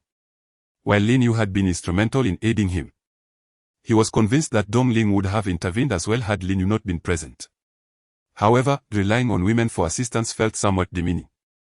Intensifying his urgency to achieve wealth, he yearned for the day when his fortune would allow him to expand his connections. "You owe me a favor." Dongling's voice echoed from behind Qin Ke. "Are you jesting?" Qin Ke chuckled as he turned to face her. "I just helped you deal with that individual. Fulfilling your wishes, is that not a favor?" At this moment, Dongling's demeanor was no longer as haughty, yet she still spoke with an air of authority, her words leaving no room for contradiction. "I did not ask you to assist me, did I?" Qin Ke shrugged and replied, "Remember to give me the car's paperwork. Farewell." As Qin Ke's figure receded from Dong Ling's sight, she stomped her foot in frustration, feeling a rare sense of defeat in front of a man. With her beauty, countless men had sought her favors, yet Qin Ke rejected this opportunity, making her feel as though he was eager to escape her presence. Upon returning to the shop, Qin Ke recounted the events to Zhou Tong and Zhang Bin. Although Zhang Bin was unaware of the history between Xiao Bin and Qin Ke, he had certainly heard of Xiao Bin's reputation in the antique market. Zhou Tong was surprised that Lin Yu would assist Qin Ke, especially since Lin Yu had often spoken ill of him in private. However, considering Lin Yu's overwhelming sense of justice, it was understandable. On the other hand, Zhang Bin furrowed his brow and looked at Qin Ke with concern. The king of hell is combative, and the little ghost is troublesome. Xiao Bin is not to be taken lightly, and I believe he will seek revenge. Does he dare? Qin Ke questioned, somewhat incredulous. For he considered the formidable presence of Dong Ling and Lin Yu. Xiao Bin would need to contemplate the consequences before acting against him. What if he does not intervene? If he gathers some unfamiliar faces, what will you do then? Zhang Bin, being an experienced veteran, perceived the situation with more clarity than Qin Ke. Are you suggesting this matter is unresolved? Though Qin Ke lacked extensive social experience, he was no fool. After Zhang Bin's analysis, he recognized the potential for further trouble. One must never relent. If it were you who lost face in the antique market today, would you not seek to restore your dignity? Zhang Bin remarked as he poured tea. Perhaps you should stay home for a few days, Zhou Tong suggested with concern, feeling guilty since the animosity between the other party and Xiao Bin stemmed from her actions. It's fine, don't worry. Qin Ke reassured her with a comforting glance before lowering his head to ponder. Zhang Bin's words, the king of hell is combative, and the little ghosts are troublesome, resonated with Qin Ke, leading him to believe that certain measures were necessary. Although Dong Ling had previously offered to help Qin Ke find a shop, he did not rely entirely on her, aware that debts of gratitude are difficult to repay. Ultimately, the group agreed to follow Qin Ke's plan, opting to rent a luxurious apartment as a starting point for their entrepreneurial endeavor, not as a jewelry store, but as a studio. By the time Qin Ke and his companions dispersed, the night had fallen. Qin Ke and Zhou Tong walked side by side on their way home, both enveloped in silence. Suddenly, the screech of tires pierced the air as a van skidded to a halt in front of them. When the door swung open, Qin Ke instinctively pushed Zhou Tong aside and shouted, "Run." In front of them stood 4 men, each wielding a machete and obscured by cloth masks, their fierce eyes revealing that they were not mere pranksters but harbingers of death. Zhou Tong's face drained of color, she had not anticipated such a scene. Her legs trembled, and even someone accustomed to grand spectacles would feel fear in such a moment. Torn between her own terror and the unwillingness to abandon Qin Ke, she realized that fleeing would seal his fate. "You've provoked someone you shouldn't have," the leader of the assailants sneered, brandishing his machete. "Did Xiao Bin send you?" Qin Ke feigned calmness. "Don't ask questions. Just let us take a few swings, and I'll go easy on you. You'll only need to recuperate in the hospital for a while, and no lasting consequences," the machete-wielding leader stated in a professional tone. "Should I then express my gratitude?" Qin Ke retorted with a cold laugh, having encountered shamelessness before, yet never to this extent. "Go." The leader, realizing Qin Ke was stalling for time, commanded his accomplices with a decisive wave of his hand. "Stop." Zhou Tong rushed forward, positioning herself protectively in front of Qin Ke. The men, who had raised their machetes to strike, froze at her sudden appearance and turned their attention to the leader. Frowning, the leader's mask quivered with his heavy breathing. "We don't harm women, but don't push me. Kid, you'd best have your woman step aside. Quickly go find help, don't stay here. Or we'll both be in danger," Qin Ke urged in a hushed tone. "No. If I leave, you'll be in peril," Zhou Tong replied, her unwavering gaze fixed on Qin Ke, her body still shielding him. "Get out of the way. Do you need a woman to protect you? Get lost," Qin Ke bellowed, forcefully pushing Zhou Tong aside. The leader of the group, unwilling to waste time, who feared the impending arrival of the police and found such emotional displays distasteful. He advanced resolutely, seizing Zhou Tong by her hair while raising a cleaver in his other hand aimed directly at Qin Ke's face. Don't. Jotong cried out in anguish, tears streaming down her cheeks. No. Qin Ke internally screamed, panic washing over him. He had only engaged in petty fights before. He had never encountered a knife, let alone the sight of blood. In the next moment, as the cleaver drew perilously close to his face, it seemed to move in slow motion, as if time itself had been altered. X-ray vision. Qin Ke thought, but he swiftly dodged, lifting his gaze to find that everyone's movements had slowed dramatically. X-ray vision, the healing wounds, and now time itself seemed to crawl. He hastily snatched the cleaver from his assailant's grasp and pressed it against the man's throat. Just as he completed this maneuver, a sudden shift occurred. Time resumed its normal pace. The leader, swinging his arm with the cleaver, struck nothing but air. Not only had Qin Ke vanished from his sight, but the very cleaver he wielded was also gone. In the next instant, he felt a chill against his neck. Turning his head, he was startled to find Qin Ke standing beside him, the cleaver now resting against his throat. A mere twitch would result in a grievous injury. Let us speak amicably. Shall we? The man said, a smile gracing his features, obscured only by the cloth covering his face, though his eyes betrayed a hint of subservience. Move. And you'll experience the sensation of having your throat slit, Qin Ke replied coldly, remaining vigilant and unyielding to the man's attempts at placation. Brother, I'm merely doing my job, forced into this situation. One more word, and I'll ensure you are severed from your head. Please, I won't say another word. The man hastily retorted. Qin Ke smirked and, with a swift motion, ripped away the cloth from the man's face, revealing a stranger with sparse stubble and a jagged scar across his left eye, clearly not one of Xiaobin's crew. This man radiated experience, his sharp eyes reflecting wisdom born from hardship. Do you know Xiaobin? Qin Ke inquired, gazing intently at him. Xiaobin? The scarred man shook his head in confusion. With a nod, Qin Ke was now certain that this man was not lying. He was evidently not part of Xiaobin's faction, which deepened Qin Ke's bewilderment. Someone had indeed contracted a hit on him. He understood the gravity of such a revelation. If exposed, it would be a serious crime. He could not recall having made an enemy to such an extreme. Besides Xiaobin, now a mysterious figure had emerged, unsettling him further. Were it not for the enhancement of his X-ray vision today, he might have bled out on the streets and found himself in an emergency room. Who sent you? Xiaobin's gaze bore into the man. We adhere to a code of conduct. Although our actions are illegal, we will never disclose our employer's information. The scarred man shook his head, displaying an attitude of defiance against the severity of the situation. You won't speak, will you? Qin Ke pressed the watermelon knife slightly against the man's neck, his eyes glinting with a hint of menace. Cough, it's not that I want to speak.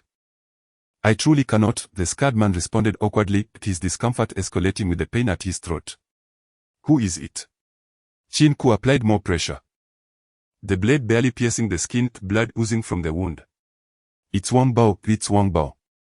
The scarred man exclaimed in a panic, yet remained motionless, fearful that Qin Ke might indeed sever his throat. Have your men drop their weapons and remove their belts, tossing them to the ground, Qin Ke commanded, casting a glance at the henchman behind the scarred man. Kid, don't push your luck. If you dare touch a Mogu, we'll make sure you live here on a stretcher. The events had unfolded too rapidly, and the henchmen, having remained silent while Qin Ke conversed with their leader, now felt provoked by the exchange. The scarred man furrowed his brows and barked, You bunch of scoundrels, do you want me dead?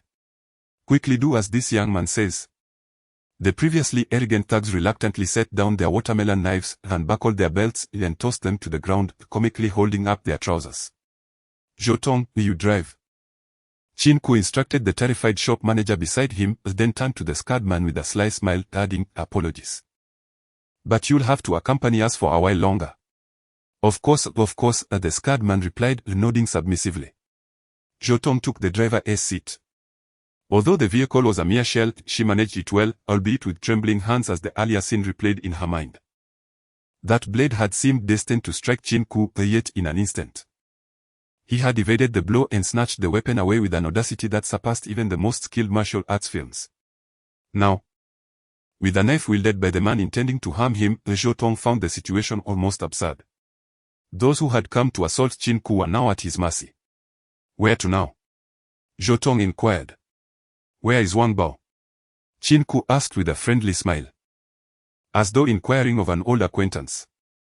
At the Ruehua Hotel, he said we should call him once our business is concluded, the scarred man replied.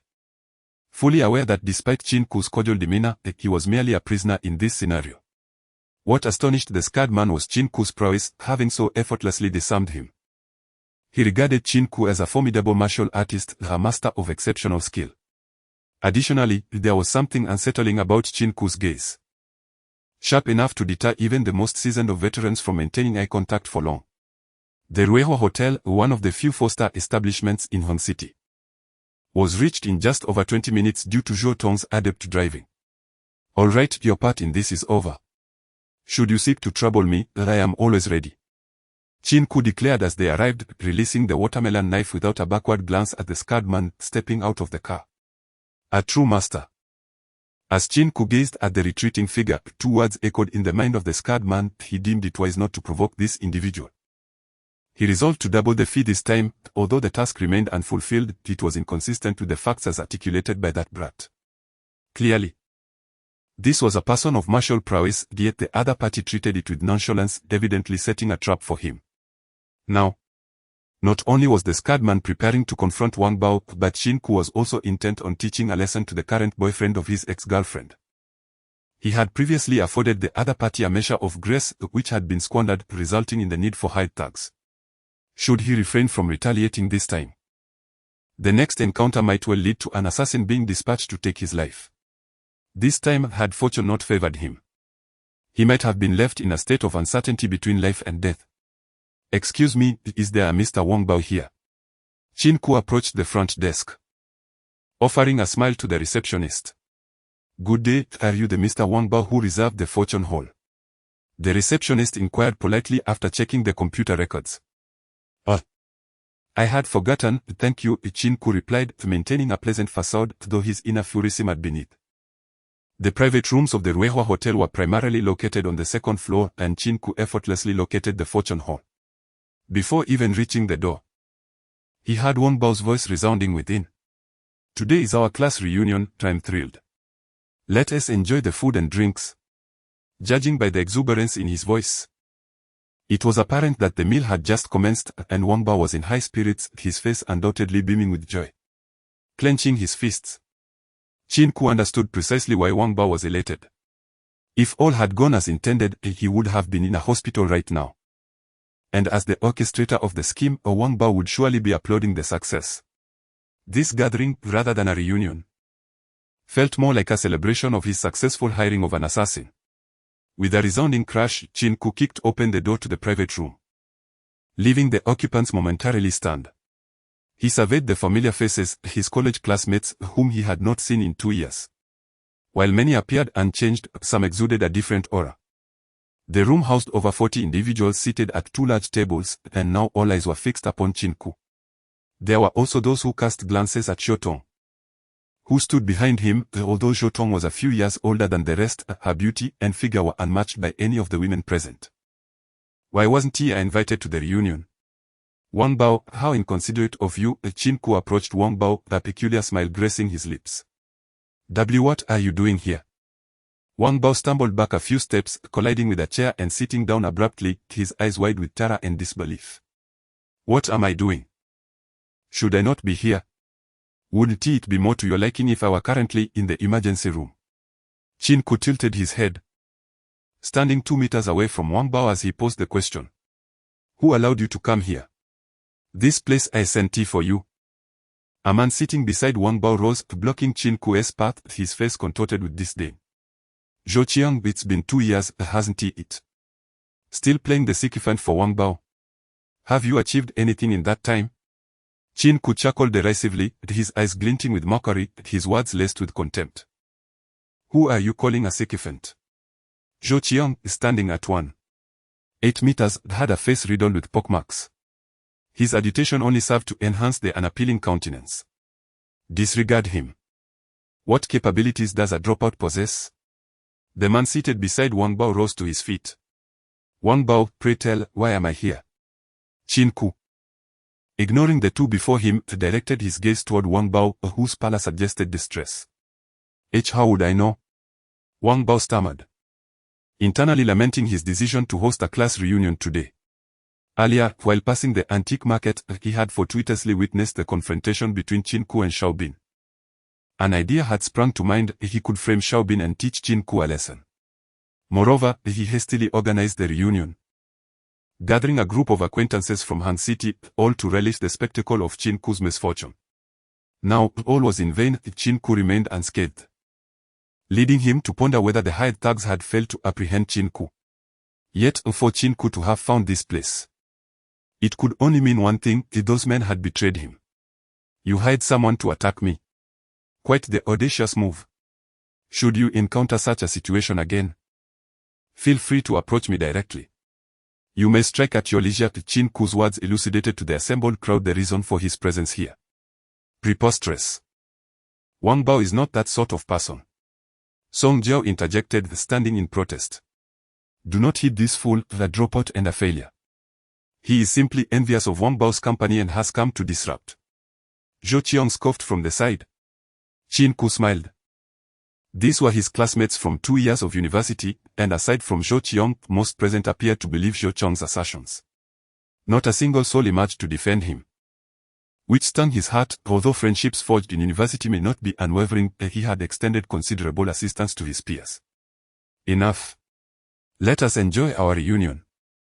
I firmly believe Qin Ke is not of that ilk, the bespectacled gentleman with curly hair asserted as he stood. Li Tingfeng, do not defend him. Though you were once friends, it is evident this fellow is here to cause chaos, Zhou Qiong retorted. You just acknowledge him as my friend. Even though we have not been in touch these past 2 years, I, Li Tingfeng, regard him as such, and I refuse to believe he is this kind of person. His eyes, resolute behind the lenses, conveyed a seriousness that complemented his handsome features. Qin Ke smiled. It was worthwhile. With a friend like Li Tingfeng, he felt reassured that his previous acts of kindness had not gone unnoticed. Their friendship had been founded on financial support. When Qin Ke received his summer wages, he had learned that Li Tingfeng had lost money at gambling and had unhesitatingly offered him half of his earnings for sustenance, never once mentioning the word repayment. From that moment, their bond had strengthened, enduring even until Qin Ke's decision to drop out. Later, influenced by Song Jiao, he sought to sever all ties from his past and voluntarily changed his phone number. Had it not been for today's episode, he might never have reached out to Li Tingfeng again. Are you an ingrate? Wang Bao is treating us to this meal, and you insist on aiding Qin Ke, the disruptor. Zhou Qiong glared at the supposed traitor among them. Wang Bao invited me to dinner. I came solely because of my partner. Do you truly believe I would attend such a tedious gathering otherwise? Li Tingfeng replied with a smile. Tingfeng, I am satiated, let us depart. The woman seated beside Li Tingfeng, possessing a fair complexion though not as striking as Zhou Tong, still exuded a certain beauty. At this moment, she dabbed her lips and spoke with a smile. Qin Ke felt a surge of emotion within. He recognized this woman. It was he who had played matchmaker for her and Li Tingfeng, and he was pleasantly surprised that they remained together post-graduation. A tinge of envy welled up for Li Tingfeng. He appreciated that this woman had chosen to stand against Wang Bao, her words clearly indicative of her stance. Very well. I too have lost my appetite. Let us go, Qin Ke. We shall indulge in grilled skewers. It is my treat, Li Tingfeng said, approaching Qin Ke with a smile. I shall join as well, a timid voice echoed, leaving the attendees momentarily stunned. The speaker was well known, not for her popularity, but for her peculiar nature. She had not spoken to anyone throughout her 4 years of university, making her presence today all the more astonishing. Qin Ke smiled and nodded, a silent gesture of gratitude for her support. This girl had no prior connection to him, and he was baffled as to why she chose to side with him. Yet he felt nothing but gratitude and admiration for her courage. You ungrateful lot! Zhou Qiong exclaimed, his indignation rivaling that of Wang Bao. Let them go. Wang Bao waved dismissively, recognizing his own culpability, wary of confronting the obstinate Qin Ke directly. Bro Bao, this lad is clearly seeking trouble. Likely envious of you and Song Jiao together, Zhou Qiong whispered. I had expected your ex to be stunning, but it seems I was mistaken. A voice emerged from behind Qin Ke. At that moment, the crowd recalled the earlier beauty, but as Qin Ke spoke, she had already exited. leading many to speculate that Zhou Tong was merely the restaurant's manager. Now that Zhou Tong had spoken, some began to deduce her identity, their curiosity piqued. Eager for the unfolding drama. "Who are you?" Song Jiao asked, sensing hostility emanating from Zhou Tong. "I am Qin Ke's girlfriend." As his current partner. "I must say his taste was rather poor," Zhou Tong declared, entwining her arm around Qin Ke's. "Ha ha ha, you are his girlfriend. How much did you get paid?" Zhou Qiang laughed, incredulous at the absurdity of it all. "Do you think everyone is like you, paying for companionship? With your looks, you can only afford to do just that," Zhou Tong retorted sharply. Qin Ke wiped the sweat from his brow. Zhou Tong was now a far cry from the poised and graceful manager he was accustomed to. Instead, she bore the demeanor of a jealous woman. Yet, he felt warmth within. He understood that she was defending him, not wishing to see him humiliated. Words of gratitude lingered in his heart. A remembrance of the kindness shown by those present today. "What did you say? Am I mistaken? How did someone like you emerge from the Zhou family?" What do you mean by that? Are you envious of my Qin Ke? Perhaps in your next life, you should strive for a better incarnation." As the two exchanged barbs, the onlookers remained silent. Even Song Jiao stood speechless, a recent graduate herself, possessing a modicum of acumen, yet woefully outmatched by Zhou Tong's eloquence. The most awkward expression belonged to Wang Bao. According to the script he had meticulously crafted, someone should have pretended to call him with news of Qin Ke's misfortune, prompting him to visit the hospital with his old classmates. Everything was in place, yet unexpectedly, not only had the director changed, but the scriptwriter had as well. Gazing at Qin Ke before him, he was suddenly engulfed by a sense of helplessness. Despite repeatedly suffering humiliation in front of Qin Ke, Wang Bao remained oblivious to the lessons of the past. "Who dares to bully my boyfriend?" A melodious shout pierced the air, causing Qin Ke to tremble slightly. He recognized that voice. Clad in a fiery red gown that accentuated her perfect silhouette, every curve elicited involuntary swallows from the male onlookers, while even the women cast envious glances. Yet, Qin Ke did not mirror the infatuated expressions of the other men. Instead, he appeared somewhat embarrassed. As did Zhou Tong beside him. "What is she doing here?" Qin Ke murmured softly. "This hotel belongs to the Dong family. I feared you might encounter trouble. So I had Zhong Bin obtain Dong Ling's phone number, but I did not instruct her to impersonate your girlfriend." Zhou Tong's pitiful demeanor starkly contrasted with her usual assertive persona. Should Qin Ke feel grateful or complain about Zhou Tong's well-intentioned meddling? "Miss, whom are you looking for?" Zhou Qiang, at that moment, chose not to compete with Zhou Tong and instead approached Dong Ling with deference. With such a face, you ought to remain hidden. Dong Ling had overheard the earlier exchange with Zhou Tong, and now confronted Zhou Qiang. She was far from gracious. Zhou Qiang stood frozen, his heart shattering at her words. Twice in a single day he had been struck down, both times by beautiful women, leaving him utterly speechless. Dong Ling disregarded Zhou Qiang and walked directly to Qin Ke, linking her arm with his, addressing the gathering with a fierce declaration, "Who dares to bully my boyfriend?" The previously quiet private room erupted into hushed whispers. Though none dared to voice their thoughts openly, their glances communicated a shared sentiment. This meal was anything but mundane, it was utterly captivating. Wang Bao's expression was one of acute embarrassment. He recognized Dong Ling, yet she did not acknowledge him. To her, he was merely an inconsequential passerby, unworthy of a second glance, a truth Wang Bao was painfully aware of. If Wang Bao had previously shared the belief of others that Zhou Tong was merely a hired companion for Qin Ke, Dong Ling's appearance shattered that assumption entirely. Dong Ling was not someone who could be hired, no matter the wealth one possessed, at least. Wang Bao lacked the means to engage someone of her stature to masquerade as his girlfriend, let alone Qin Ke, whom he perceived as a failure. "Qin Ke, are you intentionally seeking trouble?" A tall classmate of Wang Bao adjusted his glasses and pointed at Qin Ke. "You guessed correctly, I am indeed here to stir up trouble." Qin Ke replied with a tilted smile. Though surrounded by two stunning beauties, he remained composed and rational. "We are all classmates, there is no need for such animosity." Another chimed in. "Indeed, Wang Bao is quite amiable towards everyone," another added. "What do you have to compare to Wang Bao? Seeking trouble is truly laughable." At that moment, three individuals stood up, two men and one woman, who were evidently well acquainted with Wang Bao. Qin Ke chuckled softly, tilting his head as he remarked. So he can send someone to attack me, yet I cannot seek retribution. You all are rather overbearing, aren't you? The person who had just assisted Wang Bao attempted to speak, but upon meeting the piercing gaze of Qin Ke, the words froze on their lips. Fear creeping into their hearts. Dongling released Qin Ke's arm and stepped forward, addressing the crowd with a smile. This establishment does not welcome you. I suggest you leave immediately. Who do you think you are? Why should we vacate? We have paid. Song Jiao could no longer contain herself, roaring in protest. Among the women at the reunion, Song Jiao was regarded as a beauty, yet in the presence of Zhou Tong and Dongling, she felt an overwhelming sense of defeat. Most notably, the very Qin Ke she had spurned was now enjoying the company of two women. His demeanor transformed. In stark contrast, Wang Bao, despite his wealth, seemed utterly lacking in worth. Enough. Wang Bao's voice was low and somber. His defeat was not merely to Qin Ke but rather to his lack of appeal to women. Why not call security to expel them? Song Jiao, resembling a furious lioness, glared with wide eyes, pointing at Qin Ke and his companions. I told you to cease speaking. Wang Bao stood, hurling the blanket he was holding to the ground in a fit of anger. You are siding with them against me. Song Jiao, incredulous, pointed to herself. What are you? If it weren't for this reunion, I wouldn't even acknowledge you.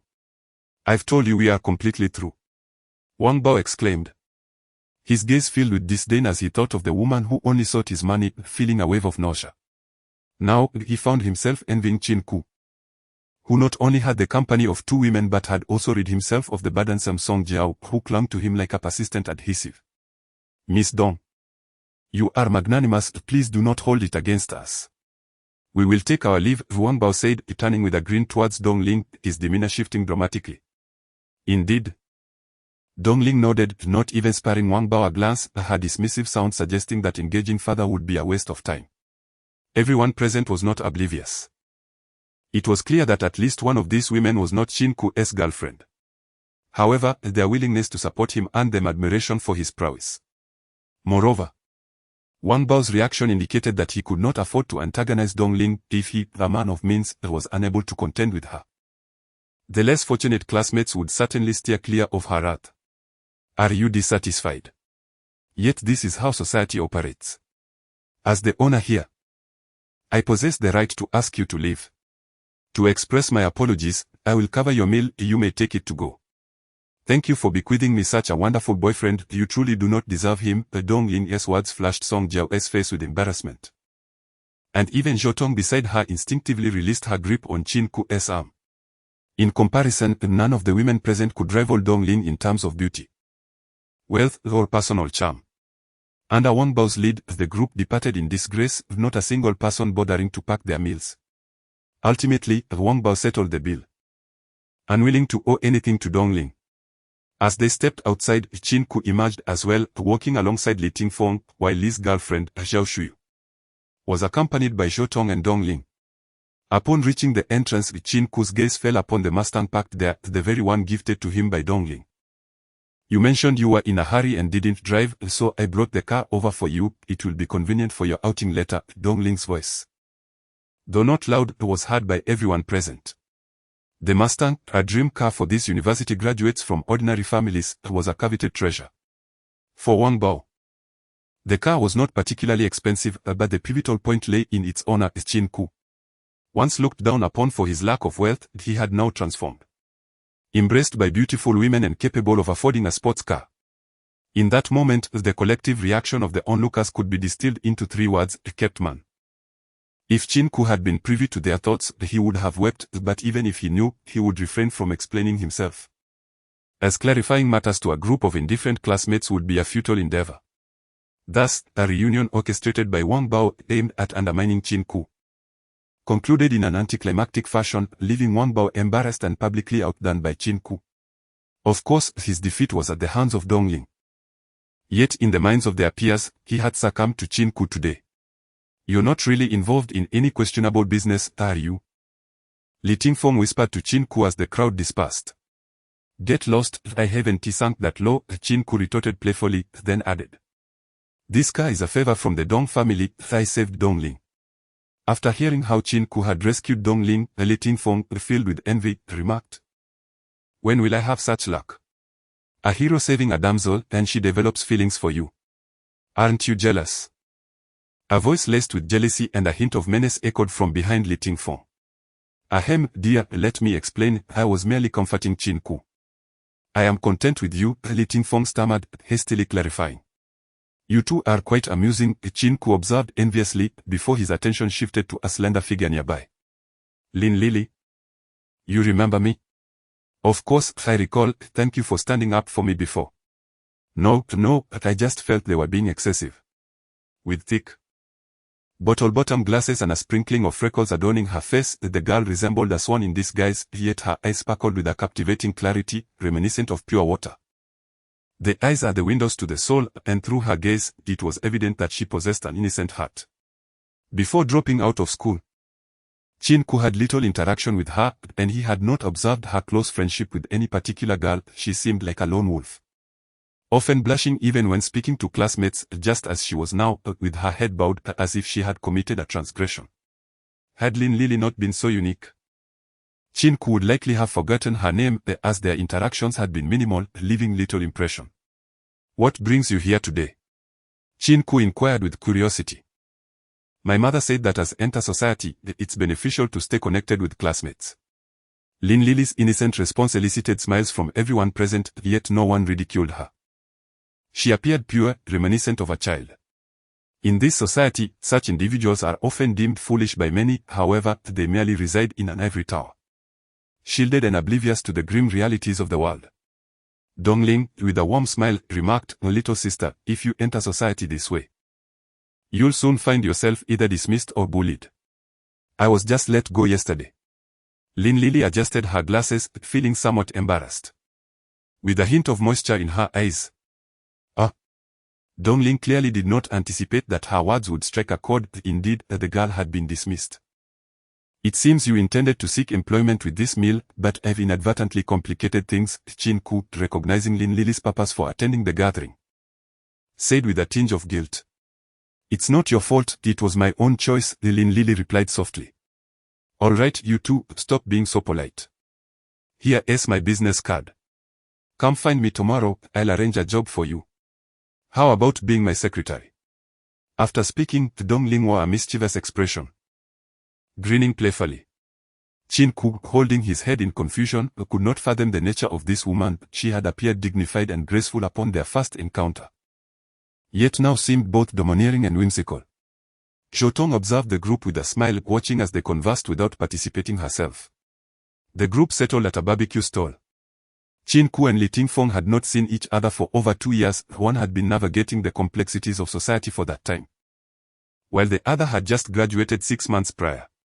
Yet, the bond of friendship remained intact, strengthened over drinks. "It's quite inconsiderate of you to have not been in touch for 2 years, Li Tingfeng complained, emboldened by the alcohol as he pointed at Qin Ke. "Back then, I was solely focused on making money and not wanting to burden you. It seems I overestimated things, only you remembered me well," and Lin Lili, Qin Ke replied, slightly inebriated, glancing at Lin Lili, who was enjoying her lamb skewers. I was just unable to bear it," Lin Lili stammered, startled by Qin Ke's words. "Oh, dear sister. By confessing like that, do you perhaps have feelings for this lad?" Dongling chuckled. Qin Ke had already clarified the identities of Dongling and Zhotong. The matter of a false girlfriend was something he only explained to those he cared about. "Impossible." Lin Lili flailed her hands in denial. Li Tingfeng shook his head, looking resigned.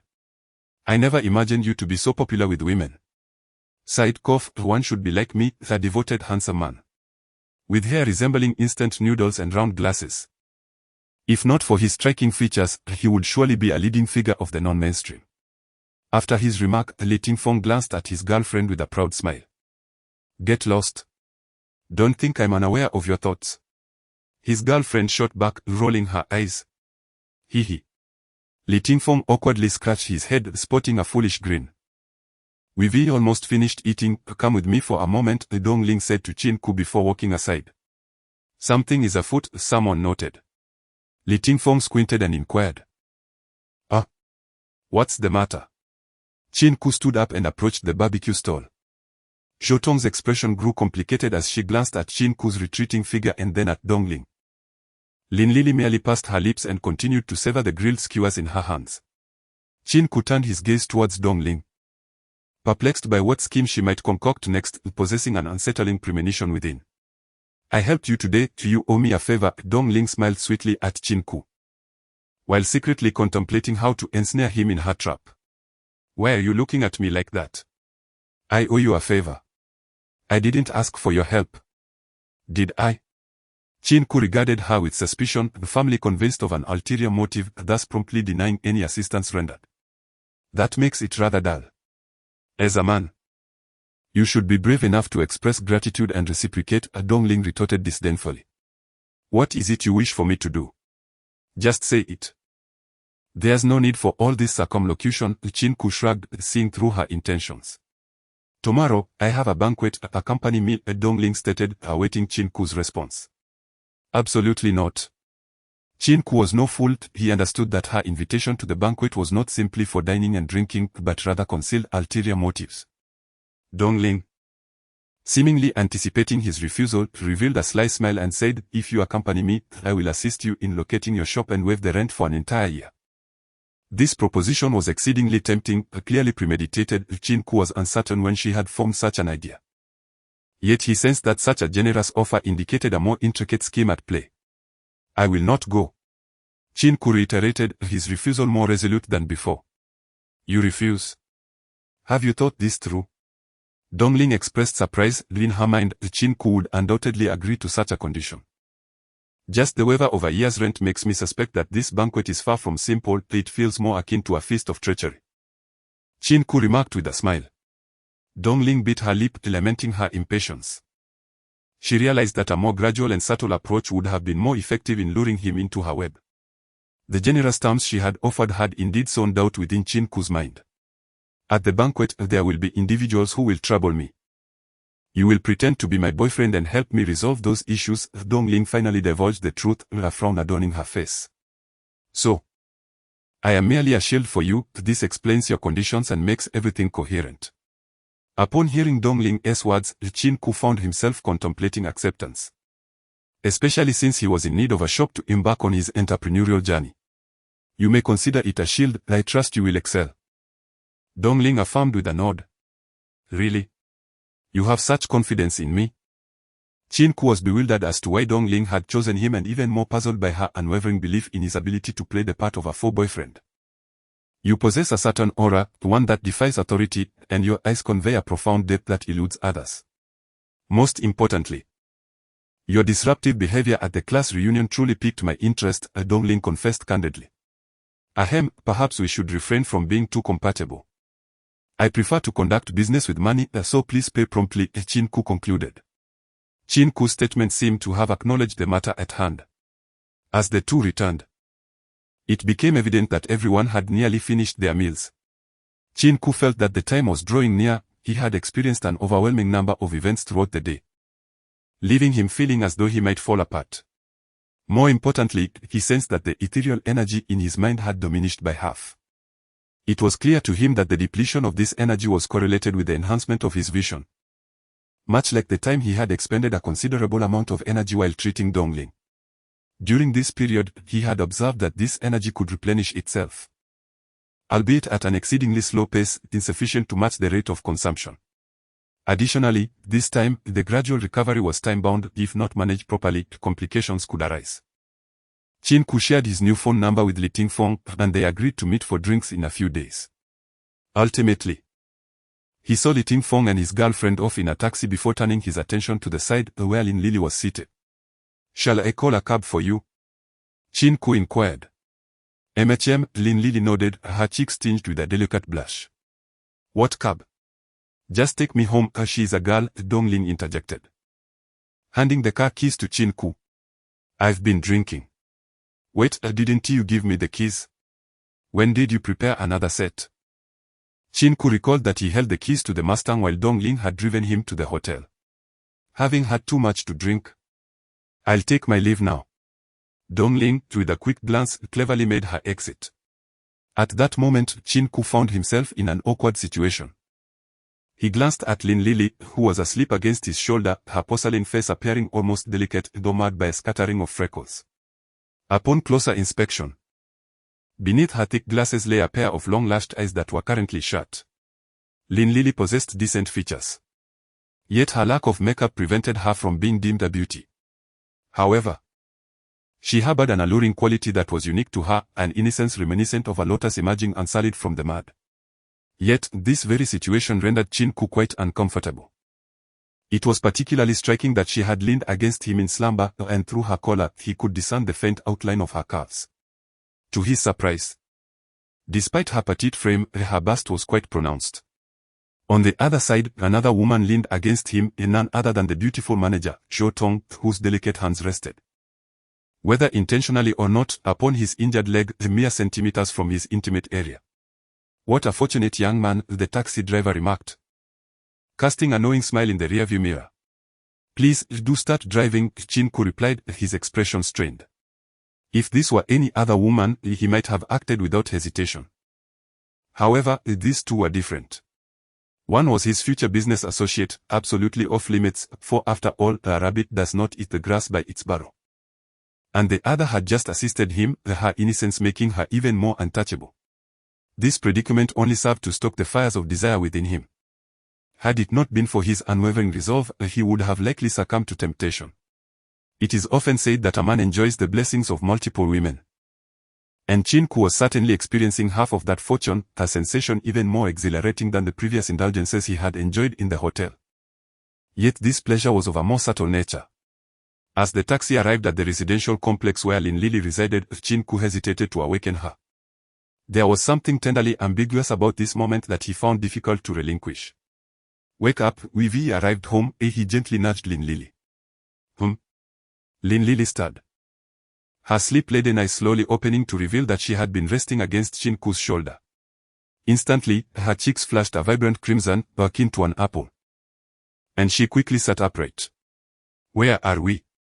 The commotion roused Zhou Tong, who rubbed her eyes and glanced at the two, seemingly unfazed by Lin Lili's proximity to Qin Ke. "We've reached Lin Lili's home, I'll escort her inside," Qin Ke announced. After escorting Lin Lili inside, he returned to their residential complex with Zhou Tong, feeling utterly fatigued to the point of near collapse. He did not even bid farewell to Zhou Tong. Instead, he opened the door and retreated into his home. The room remained empty, stirring a pang of guilt within him towards his mother. In recent days, he had been preoccupied and had scarcely visited the hospital to keep her company. Nevertheless, he entertained the thought of his upcoming jewelry store with promising prospects. He could easily hire a caregiver. Qin Ke refrained from sleeping immediately. Instead, he opened his phone and accessed his WeChat moments, posting several photos of the agate prepared by Zhong Bin. They were simply a more exquisite variety of square pendants. And he found himself eagerly anticipating the craftsmanship of the artisan. This time, Qin Ke opted not to set a specific price but wished to gauge the clientele introduced by Zhong Bin and Zhou Tong over the past few days, and also to experiment with WeChat auctions. "The highest bidder wins," was the only text accompanying his post. After sending the message, he collapsed into bed, utterly drained both physically and mentally, particularly from the depletion of his vital energy, leaving him feeling immensely fatigued. When he awoke, Qin Ke felt disoriented at that moment. He sensed a slight congestion in his nose, prompting the immediate thought that he might be coming down with a cold. His vital energy had yet to recover. He focused inwardly, sensing the energy in his mind, only to find it stagnant, with not a trace of improvement. The lack of vital energy affected Qin Ke's mood. If he could not restore it, he could already foresee the dire consequences. His newly established jewelry store would undoubtedly face ruin. After all, in the face of numerous franchise brands, without exquisite materials to craft jewelry, he would stand no chance against them. A phone call interrupted his thoughts. It was Zhong Bin. "Brother Qin, you truly are my savior. Have you checked your WeChat? Many have begun bidding, and the first red agate pendant you posted has already reached 30,000. I just woke up." "I'll check right away," Qin Ke replied, his eyes lighting up at the mention of 30,000. Forget the vital energy and the golden aura. Making money was the priority. He opened WeChat and entered his moments, noticing over 30 comments. Apart from a few playful jests, the rest were bids. He had posted 3 photos the day before. One was the red agate pendant, which Zhongbin mentioned had reached 30,000. While the other 2 were radial striped agate pendants, which were garnering even higher bids.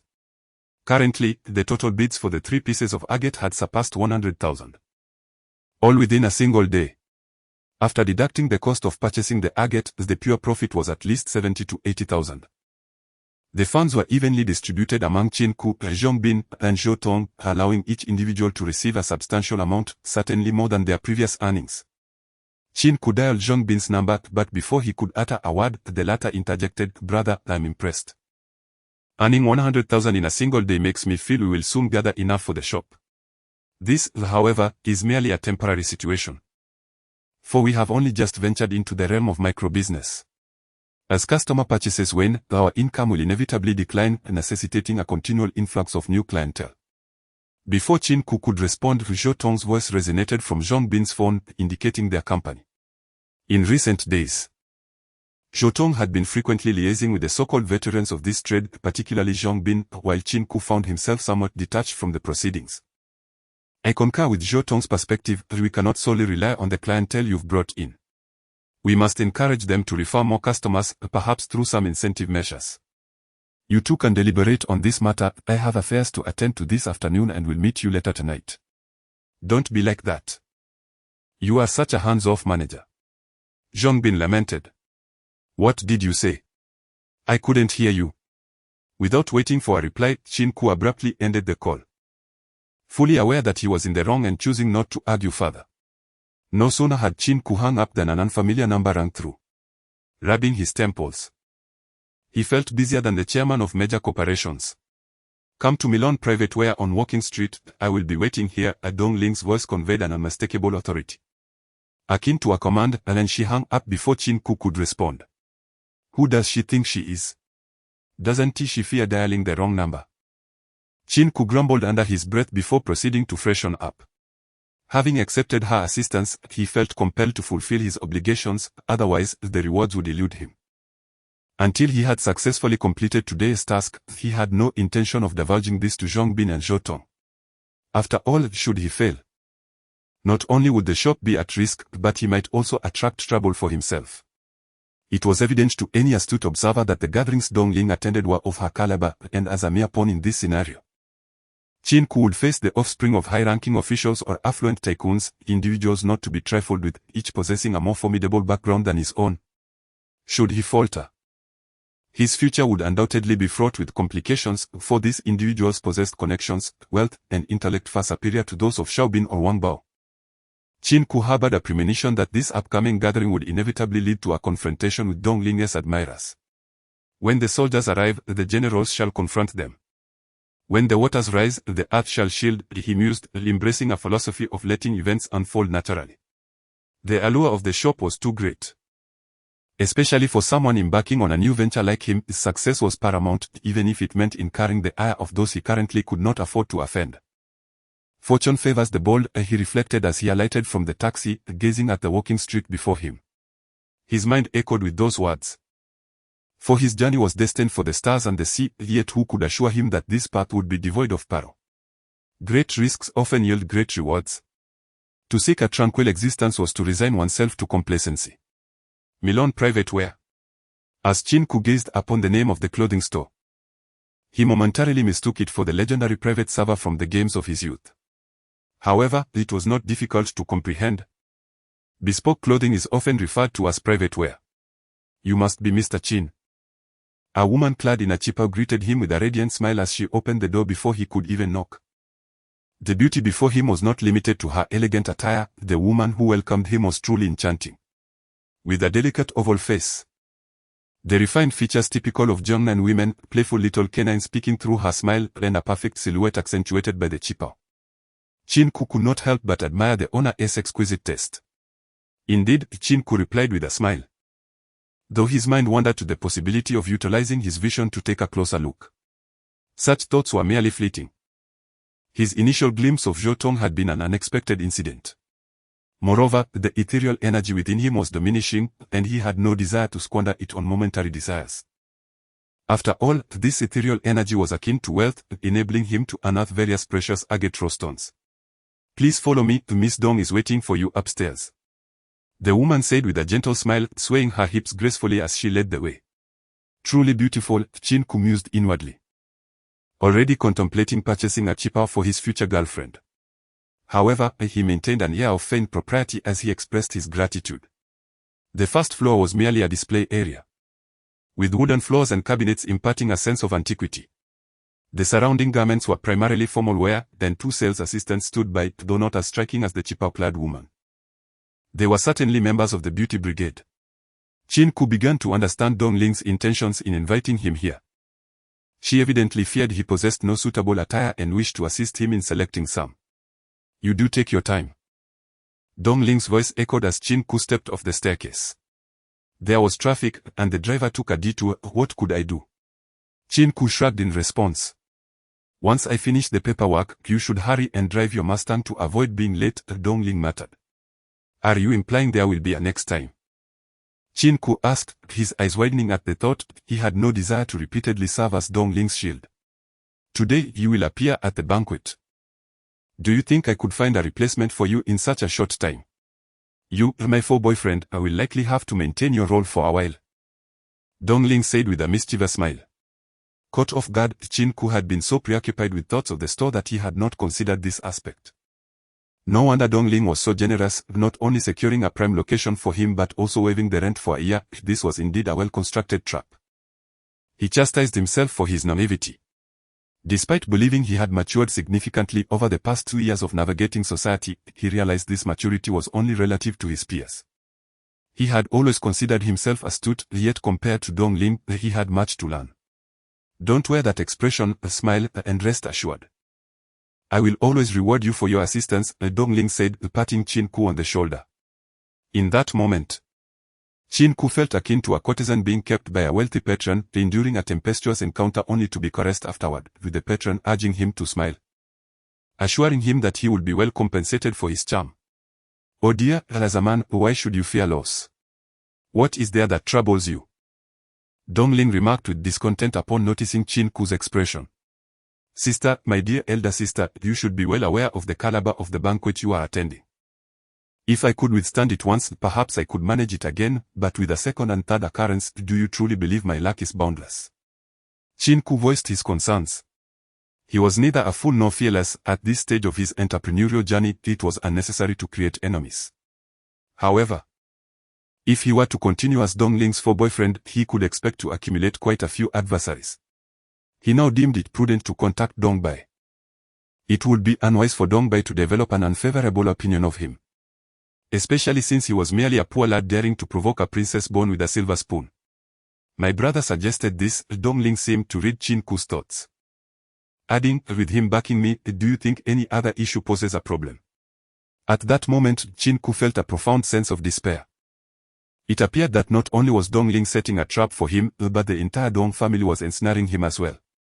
Yet, upon reflection, with Dong Bai providing support, why should he fear the scions of wealthy families or the offspring of officials? Nevertheless, one thing puzzled Qin Ke: why did Dong Bai endorse his sister's choice of a false boyfriend instead of encouraging her to seek a legitimate match? Of course, he kept this question to himself, choosing to disregard the affairs of others as long as he reaped benefits from the masquerade. With his final worries dissipated, he felt liberated from restraint.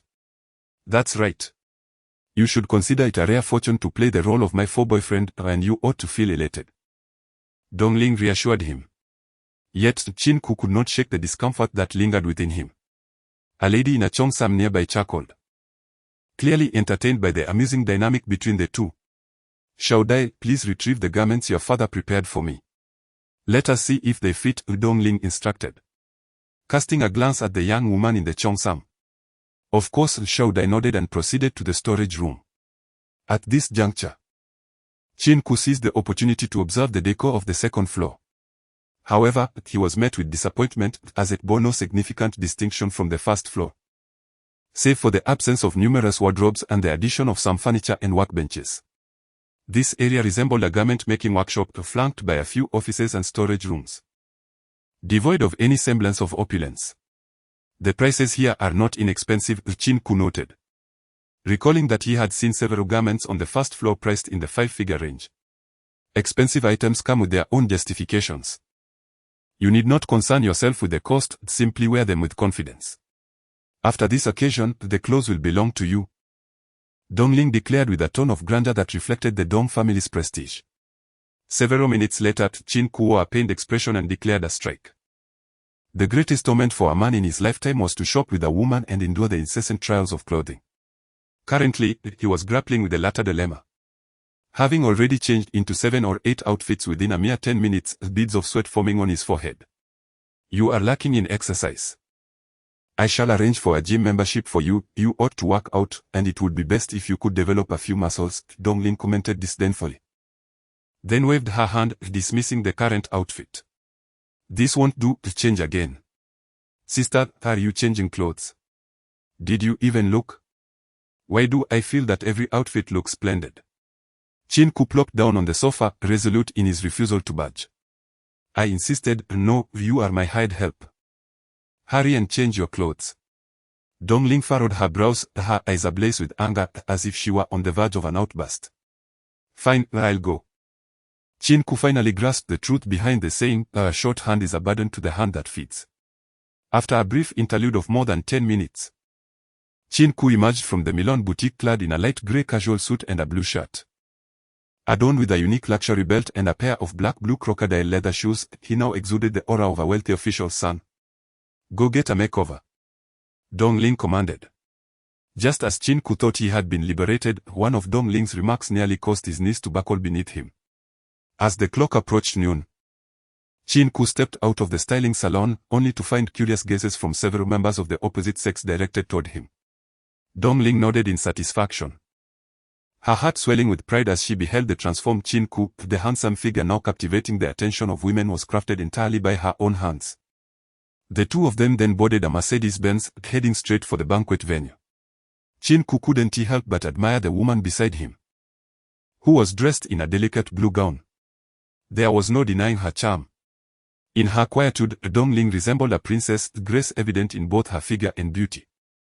Upon exiting the vehicle, all eyes turned to them, the perfect match of talent and beauty striking everyone as their first thought. The venue was the Pansha Hotel, indicating that this banquet was indeed of considerable prestige. Standing at the entrance, Qin Ke gazed at the 6-star hotel, known as the pinnacle of luxury in Hong City, and found himself anticipating the culinary delights within. Oblivious to Qin Ke's inner musings, Dongling would have scorned him had she known. Now, she smiled as she linked her arm with his, whispering, keep smiling, don't be nervous, and avoid revealing any flaws. Rest assured, Qin Ke replied softly. As they approached the hotel entrance, each step sent tremors through Qin Ke's heart. Though he claimed to be unperturbed, anxiety gripped him.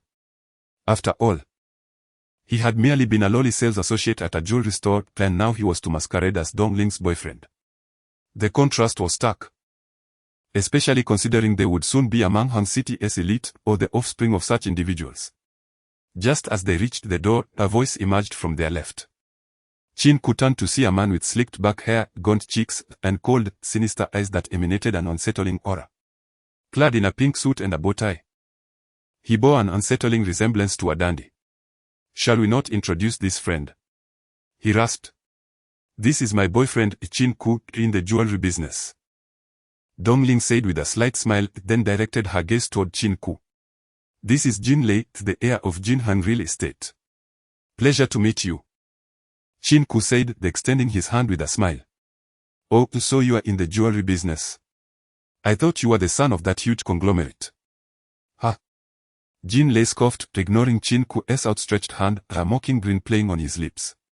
Sister Dong, how can you endure being with someone like him? Everyone can see how Jin Gu treats you. A long-haired man standing behind Jin Lei chuckled, gazing at this man who resembled a shaggy dog. Qin Ke ultimately refrained from retaliating, merely managing a smile while suppressing his inner fury. Indeed, Sister Dong, this individual pales in comparison to Jin Gu. Another short-haired man behind Jin Lei spoke more delicately, yet his intention remained clear, to undermine Qin Ke. Xia and Lu Lei. You two truly are excellent lackeys for Jin Lei, possessing the same surname and dutifully playing the role of sycophants, Dongling remarked with a cold sneer. Her eyes aflame with indignation. Their humiliation of Qin Ke felt like a direct affront to her, especially since Qin Ke was currently her boyfriend. Their awareness of this and their continued derision was a blatant disregard for her dignity. Jin Lei chuckled but chose silence as he strode into the hotel. With the two Lei's trailing after their leader, casting fierce glares at Qin Ke as if their gazes could slay him. This minor disturbance went unnoticed by the crowd as Qin Ke maintained his smile while entering the hotel alongside Dongling. The banquet hall was located on the top floor, where the revolving restaurant offered not only exquisite delicacies but also breathtaking views of Hong City throughout the dining experience. Control your emotions once inside. When you can no longer endure it, feel free to express it, Dongling whispered as they approached the banquet hall. Rest assured, Qin Ke gestured reassuringly. Damn it. Where did this kid come from? Jin Lei seated, watching the two converse, interpreting it as a display of affection that ignited his inner rage. I instructed my brothers to investigate, Xia Lei muttered quietly. Investigate what? He is merely a small-time jeweler, what is there to fear? We'll just make him look foolish shortly, Lu Lei replied nonchalantly. Indeed, a mere jeweler hardly warrants my attention, yet he has won Dongling's affection. Jin Lei gritted his teeth as if his cherished toy had been snatched away. The banquet hall was vast, adorned with private booths, the stage, a dance floor, and tables laden with exquisite cuisine, while waiters circulated with drinks. Qin Ke temporarily separated from Dongling, making his way to the food-laden table. His hunger roaring after a busy morning. You must be Qin Ke, right? Just as Qin Ke prepared to indulge, a voice emerged from beside him. He turned to see a bespectacled man with a watermelon hairstyle standing nearby. The man's features were refined, yet his complexion was notably pallid. Reminiscent of a vampire from a television series, though he exuded an air of gentility and scholarly demeanor. His light blue suit resembled a military uniform, presenting a spirited and polished impression. Yes, Qin Ke replied, surprised that someone had already learned his name upon his arrival at the banquet. Do you know what you will face today? The stranger inquired without introducing himself. Face what? Qin Ke feigned ignorance, puzzled by the question. Hey.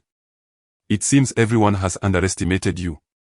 However, considering your audacity to show up, you must have anticipated the consequences. The bespectacled man adjusted his glasses and extended his hand. Introducing himself as Wu Shuang, the unparalleled one in the world, the suitor of Dongling. What a pleasure to meet you, Qin Ke replied, grasping his hand. Compared to Jin Lei, Qin Ke found Wu Shuang quite likable, although he was curious about the reason behind his surname. Nevertheless, this did not hinder their conversation.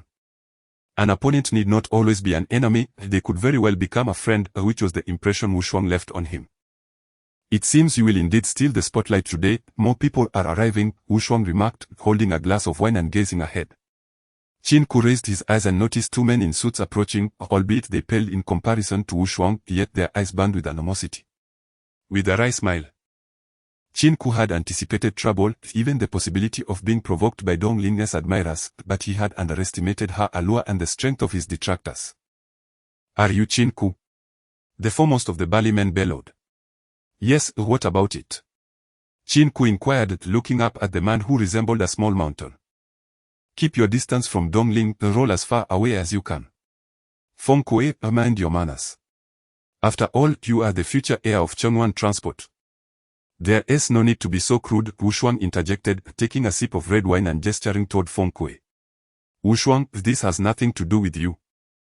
I don't care what your stance is, our competition is inconsequential, but he is unworthy. This worthless scoundrel thinks he can rise to the occasion. He is taking himself too seriously, Feng Kuei retorted, pointing at Qin Ke. Qin Ke chuckled. He was no pushover, after all, even a clay figurine has its own charm. Enduring the incessant provocations from this group, he found the man's words particularly insulting. While he could choose to remain silent, he understood that he lacked the strength to engage in a verbal brawl.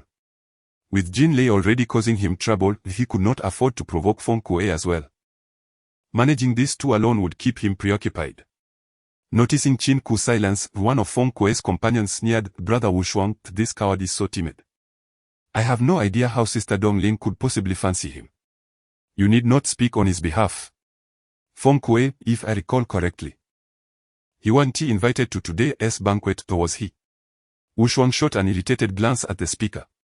This is my brother, Feng Jun, Feng Kuei awkwardly explained.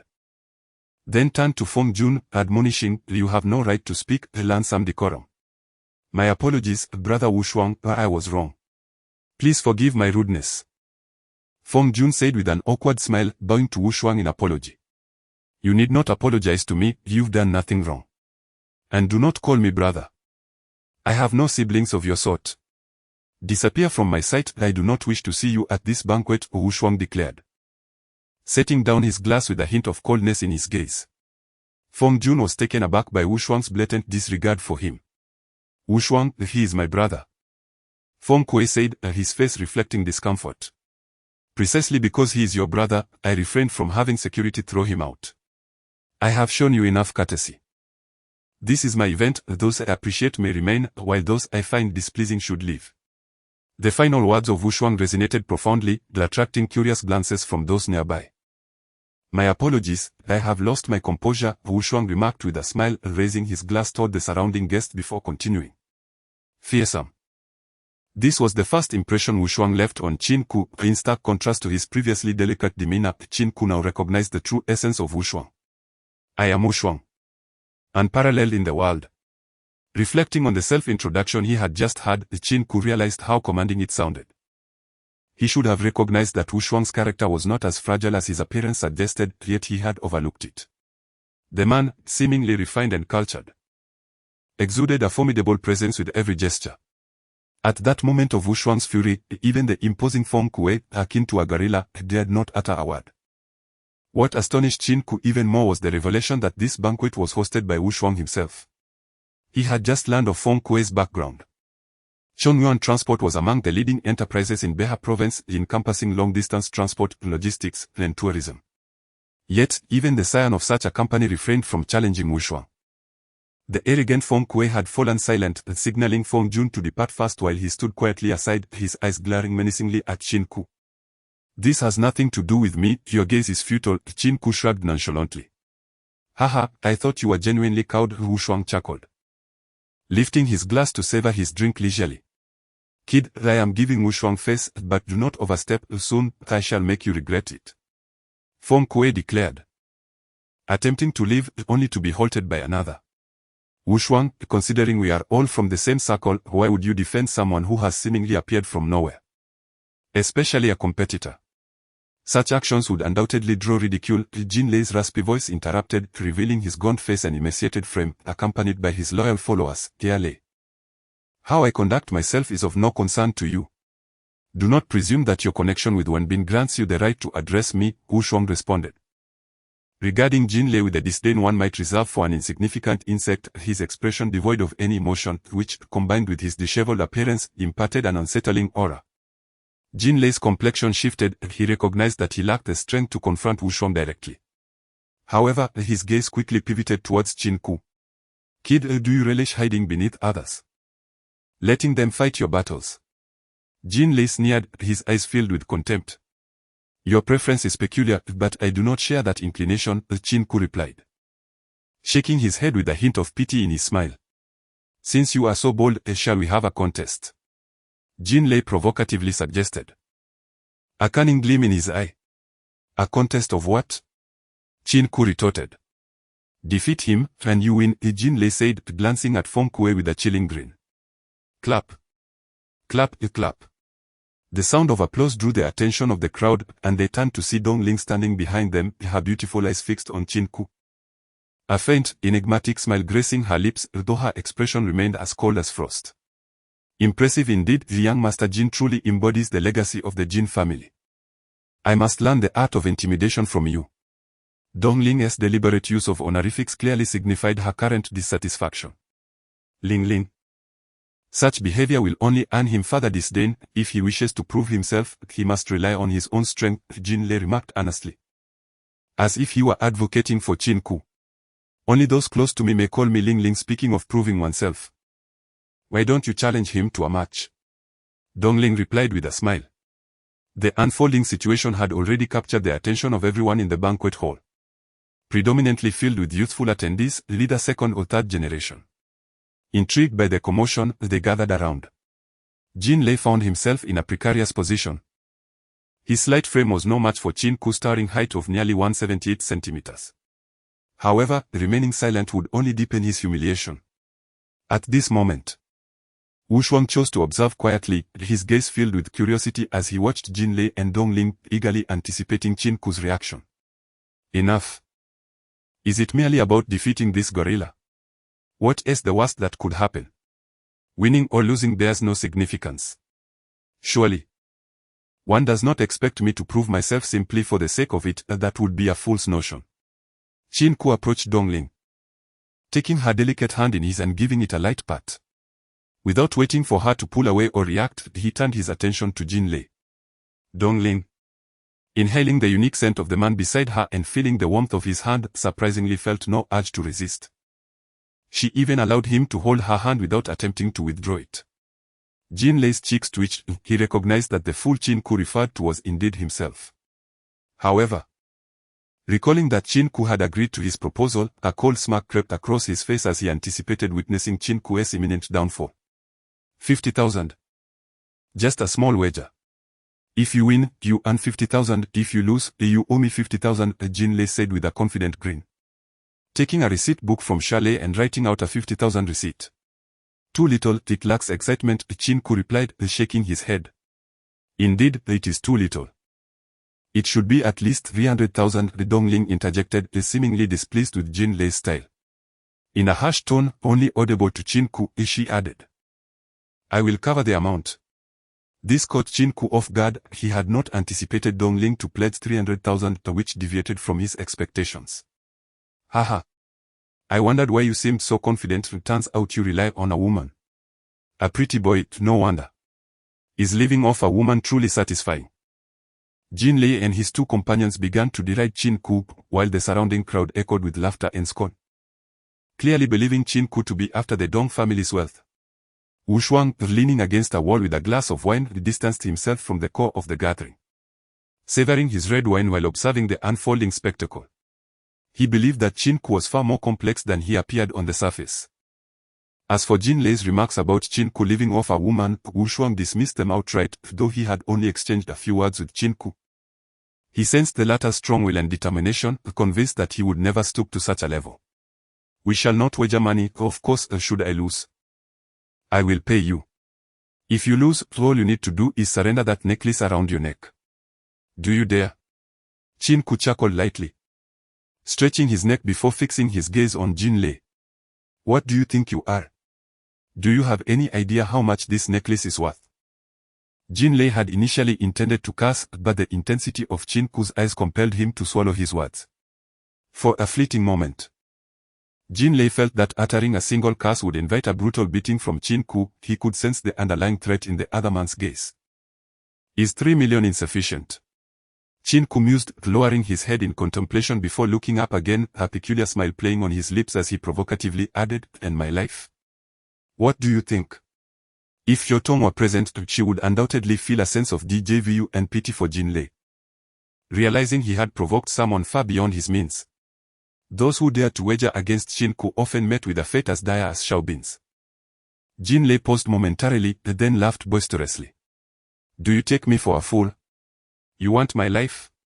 I have no desire to end up in prison.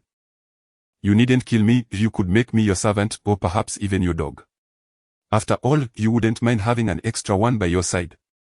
Qin Ke replied with a smile. Who are you calling a dog? Chalet, standing behind Jin Lei, interjected angrily, pointing at Qin Ke. Don't be so hasty. Since someone is eager to play the role of a dog, we certainly welcome it. We happen to be in need of a pet. Jin Lei retorted with a mocking grin. Not far away, Wu Shuang's lips curled into a slight smile as she took out her phone and dialed a number. Dong Bai. This scenario is becoming increasingly interesting. The one you've brought is indeed worthy of being my opponent. Remember our agreement. Qin Ke smiled, his expression inscrutable. Yet his eyes gleamed with sharpness. He remained unfazed by the provocations, knowing he would soon demonstrate who was truly the dog in this situation. It seems young Master Jin has agreed.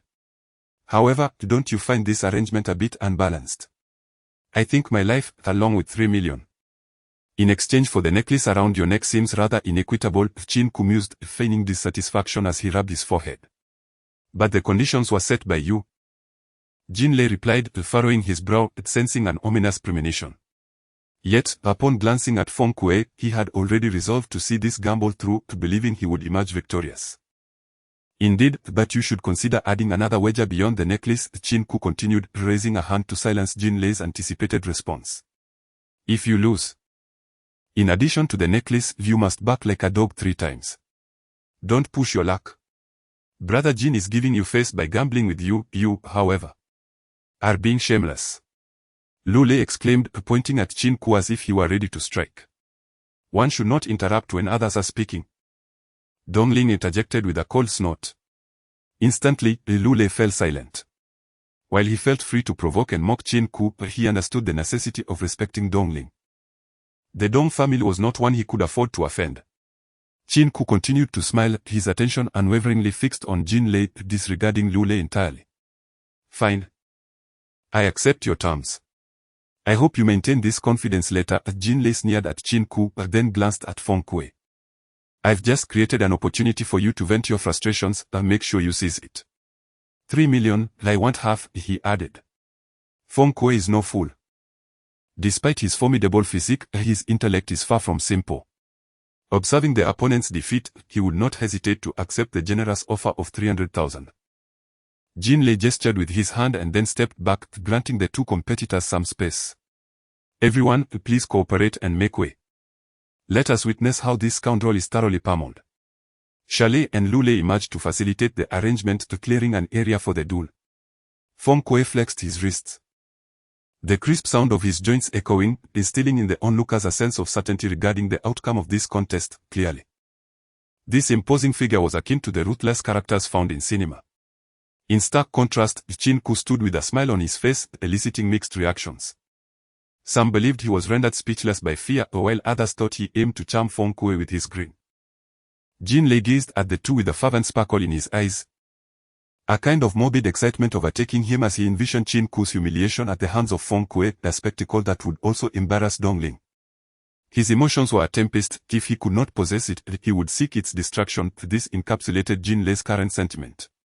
Boy, I will teach you the consequences of provoking me.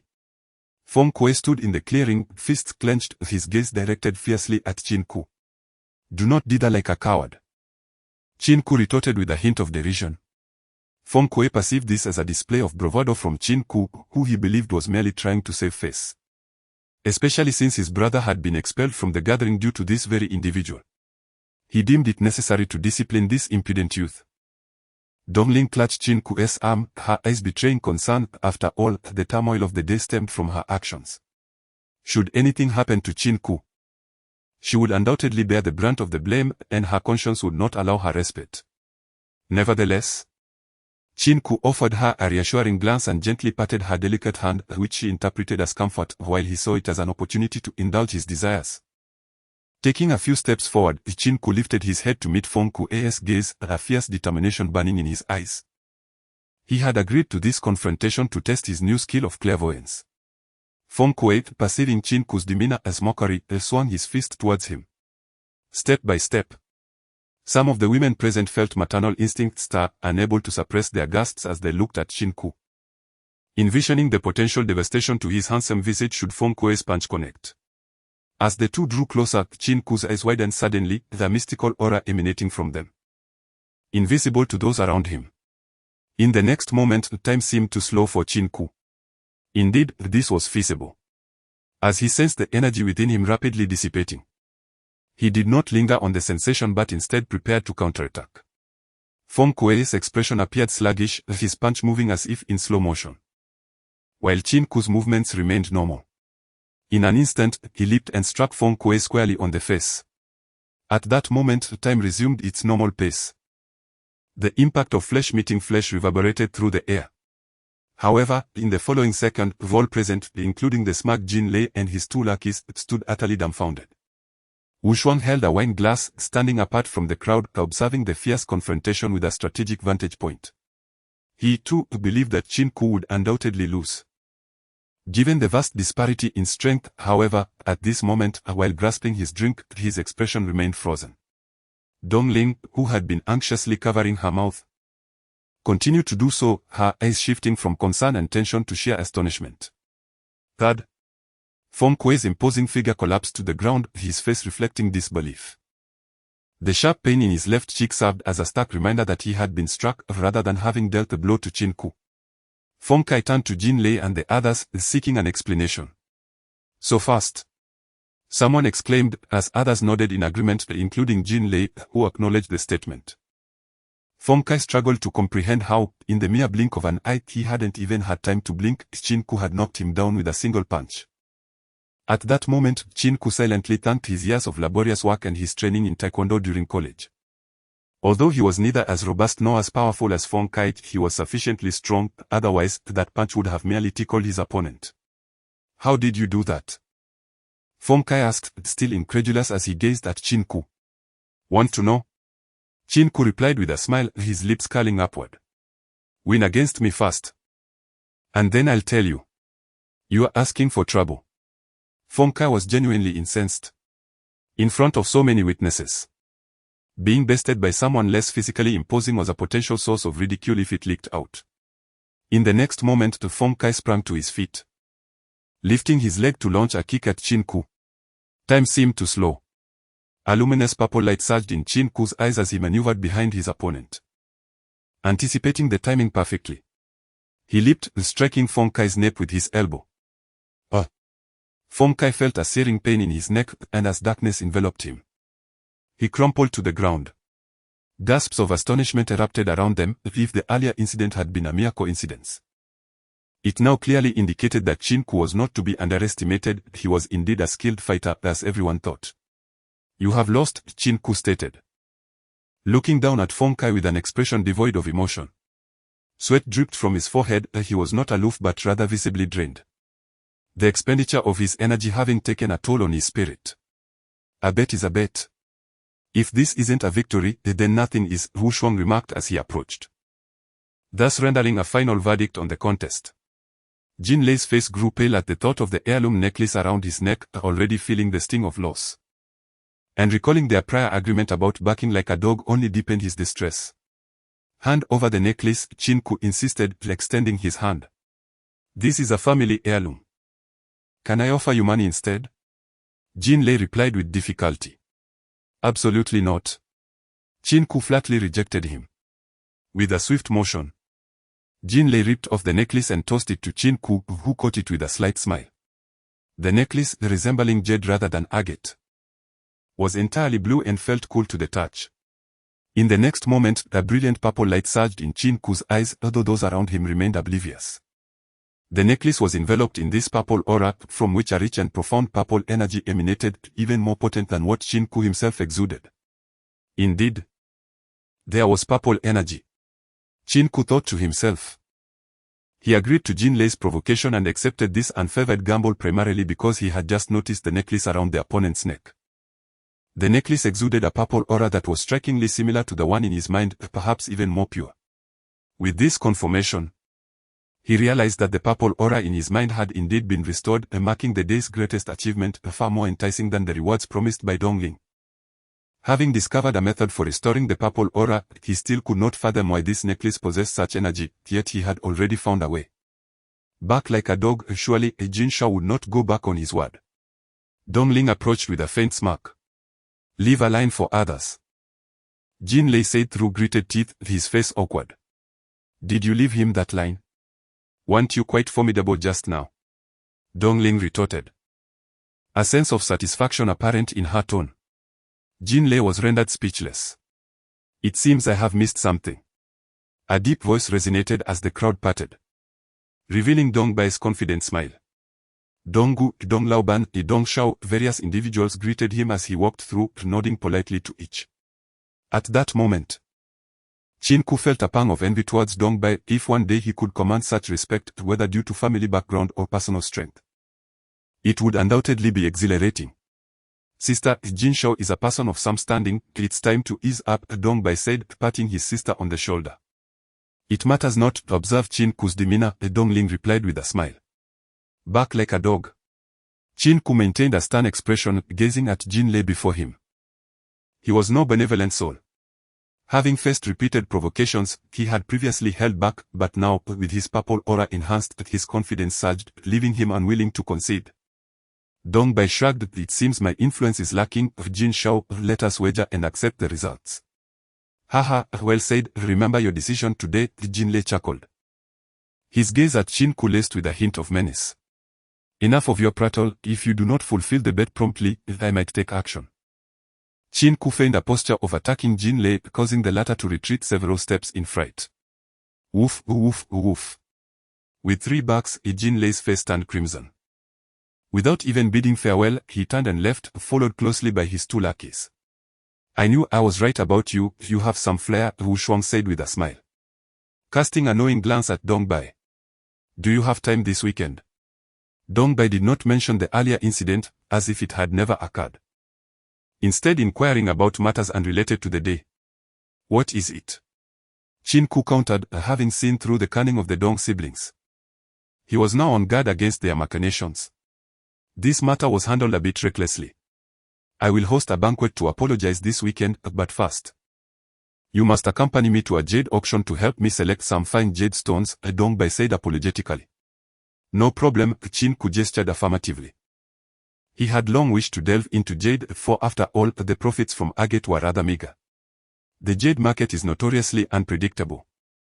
Akin to a fickle fortune where one moment one may be impoverished, and the next, affluent, or even as elusive as a threadbare cloth.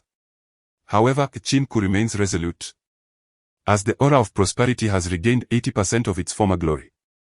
Although it has not fully returned to its zenith, this is sufficient for uncovering exquisite jade treasures. Given his ability to see through agate, he is equally adept at discerning jade rough stones. His hesitance to invest stems from the nascent state of the agate market and his limited financial resources. The value of a single jade rough stone can rival that of 10 agate stones, provided they are of similar quality. Very well. I shall arrange for a driver to pick you up, Dong Bai said with a smile. There's no need, I am quite capable of driving myself now. And the wild Mustang is quite commendable, Qin Ku replied with a smile. Had it not been for the previous incident, Qin Ku would not have suspected that the wild Mustang was Dong Bai's suggestion. However, the recent entrapment was orchestrated at Dong Bai's behest, implicating Dongling in the scheme. Thus, it is plausible that the suggestion of the wild Mustang originated from Dong Bai. Given their differing paths, Qin Ku naturally prefers to limit his interactions. Especially since he never intended to rely on Dong Bai as a pillar of support, he would not risk his future on a single tree. Conversely, he finds himself intrigued by Wu Shuang, the person with an enigmatic name, an elusive personality, and a profound background that renders him a riddle. You all enjoy yourselves. I have matters to attend to, so I shall take my leave. Please look after Dongling for me. Dong Bai observed Qin Ku's slight agitation and refrained from offering explanations, as the moment was not conducive to such discussions. Understood, Qin Ku nodded in response. What nonsense. I'm not a child who requires babysitting. Dongling retorted, evidently displeased by Dong Bai's arrangement, akin to a grown child resisting parental oversight.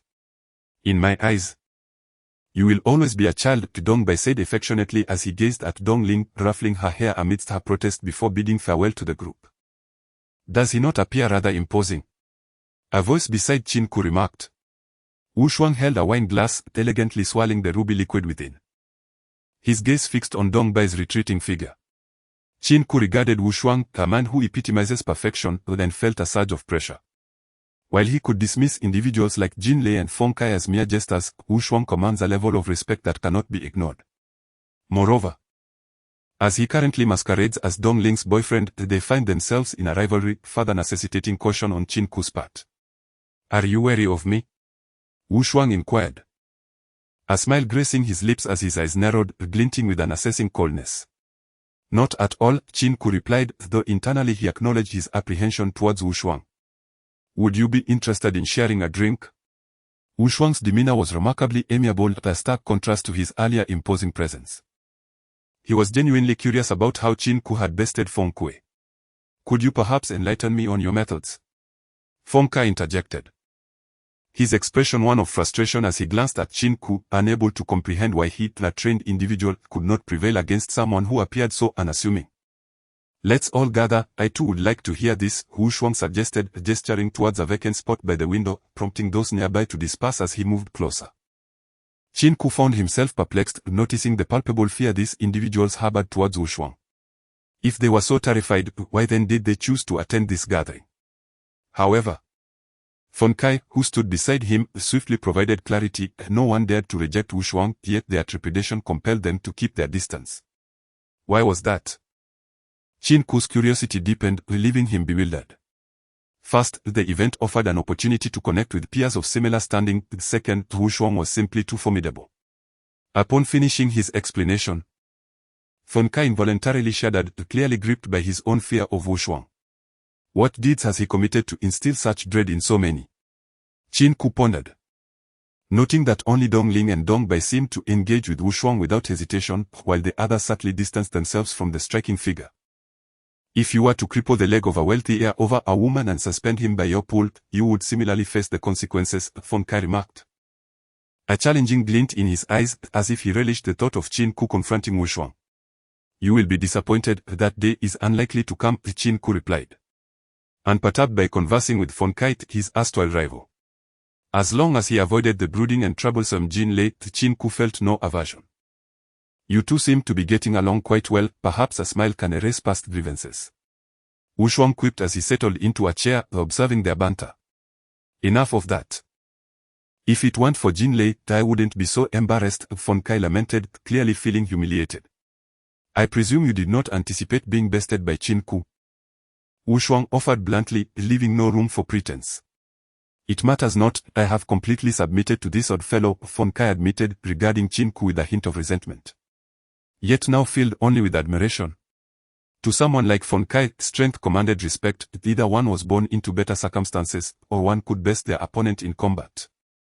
Qin Ke, with his mysterious background, had proven himself capable of the latter. We are merely exchanging techniques, Qin Ke feigned the demeanor of a martial artist. Though he internally mused that revealing his inability to even hold a horse stance might provoke lethal consequences from the other. I noticed your footwork was quite swift. You must have trained your lower body, Wu Shuang remarked, sipping his red wine with an air of curiosity. It's hardly worth mentioning, Qin Ke waved dismissively. He understood nothing of lower body techniques, attributing his prowess solely to his ability to see through illusions. May I take you as my mentor and learn a few moves? Feng Kai asked, his gaze filled with hope, almost clasping his hands together in reverence, tears glimmering in his eyes. Qin Ke was taken aback just moments ago. They were adversaries, and now Feng Kai sought to be his disciple. Their initial acquaintance had been anything but pleasant, with Feng Kai viewing him as a rival. He found himself baffled by the thought swirling in the mind of this affluent heir. Just as Qin Ke struggled to formulate a response, Wu Shuang chided. Have you watched too many martial arts films? Seeking a mentor. How embarrassing. Go on, find your friends, I have matters to discuss with him. I truly wish to be your student, I shall not give up. Feng Kai insisted earnestly, having just experienced firsthand that if he could master Qin Ke's agility, he would become unstoppable.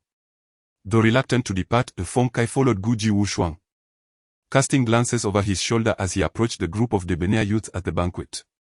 Goodness, could this fellow possibly have taken a liking to me? Qin Ke jested, turning to Wu Shuang with an expression of astonishment. Not amusing, Wu Shuang replied, his countenance shifting to one of gravity. The warmth of his earlier demeanor replaced by an air of distance and authority. Oh? Qin Ke inquired, curiosity piqued, before addressing Wu Shuang. You are collaborating with Zhou Tong on a venture, how significant is your influence in this matter? Wu Shuang lowered his gaze to the wine in his glass, seemingly lost in thought, as if recalling a distant memory. Upon hearing Wu Shuang's words, Qin Ke's heart sank, contemplating whether this individual might be Zhou Tong's former or current partner. If his suspicions held any truth, misunderstandings would undoubtedly ensue. Do you know Zhou Tong? Qin Ke furrowed his brow as he asked. I cannot say I know her well, nor can I claim ignorance, Wu Shuang responded cryptically.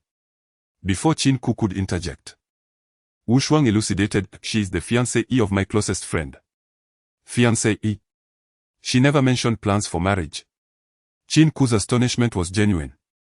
His surprise arising from the depths of his being, he had not anticipated Zhou Tong to be engaged. One who could forge a friendship with Wu Shuang likely hailed from a well-to-do family. Leaving Qin Ku perplexed as to why Zhou Tong would assume the role of manager at a jewelry store with such a betrothed individual. She passed away 3 years ago. In a car accident, while Zhou Tong occupied the passenger seat, Wu Shuang's eyes clouded with sorrow, memories of his departed friend stirring a profound ache within him. She had been his sole companion. Deceased. Qin Ku grasped the implications, now understanding the source of Zhou Tong's possessions, a house and a car. Previously, he had assumed her family circumstances were favorable, but it seemed these were remnants bequeathed by her late fiancé. Subsequently, my friend A's family provided her with an apartment, a vehicle, and a sum of money to help her move on from the past. She could have embraced a better life. Yet she chose to remain in the jewelry store where she first encountered my friend. I know not what your intentions are in partnering with her, but I implore you to refrain from causing her further harm. Such a woman cannot withstand additional suffering. I am aware of your employment relationship with Dongling. Do not regard me with surprise. This is a wager between Dongbai and myself. My affection for Dongling is not rooted in her appearance, but rather in her kind-hearted nature and her penchant for championing the underdog. However, Dongbai disagrees, asserting he will find a brother-in-law who will earn my respect. Though I must admit, you possess a certain charm. Wu Shuang's words left Qin Ku momentarily bewildered. He had not anticipated Zhou Tong's narrative nor the underlying motives behind his selection to impersonate Dongling's boyfriend. In that moment, Qin Ku could only feel a sense of surrender to the elite circles of the affluent. Just as he prepared to respond, his phone buzzed in his pocket. Upon pressing the answer button, he heard Zhong Bin's excited voice. Qin Ku, hurry to my location, I have secured the master artisan.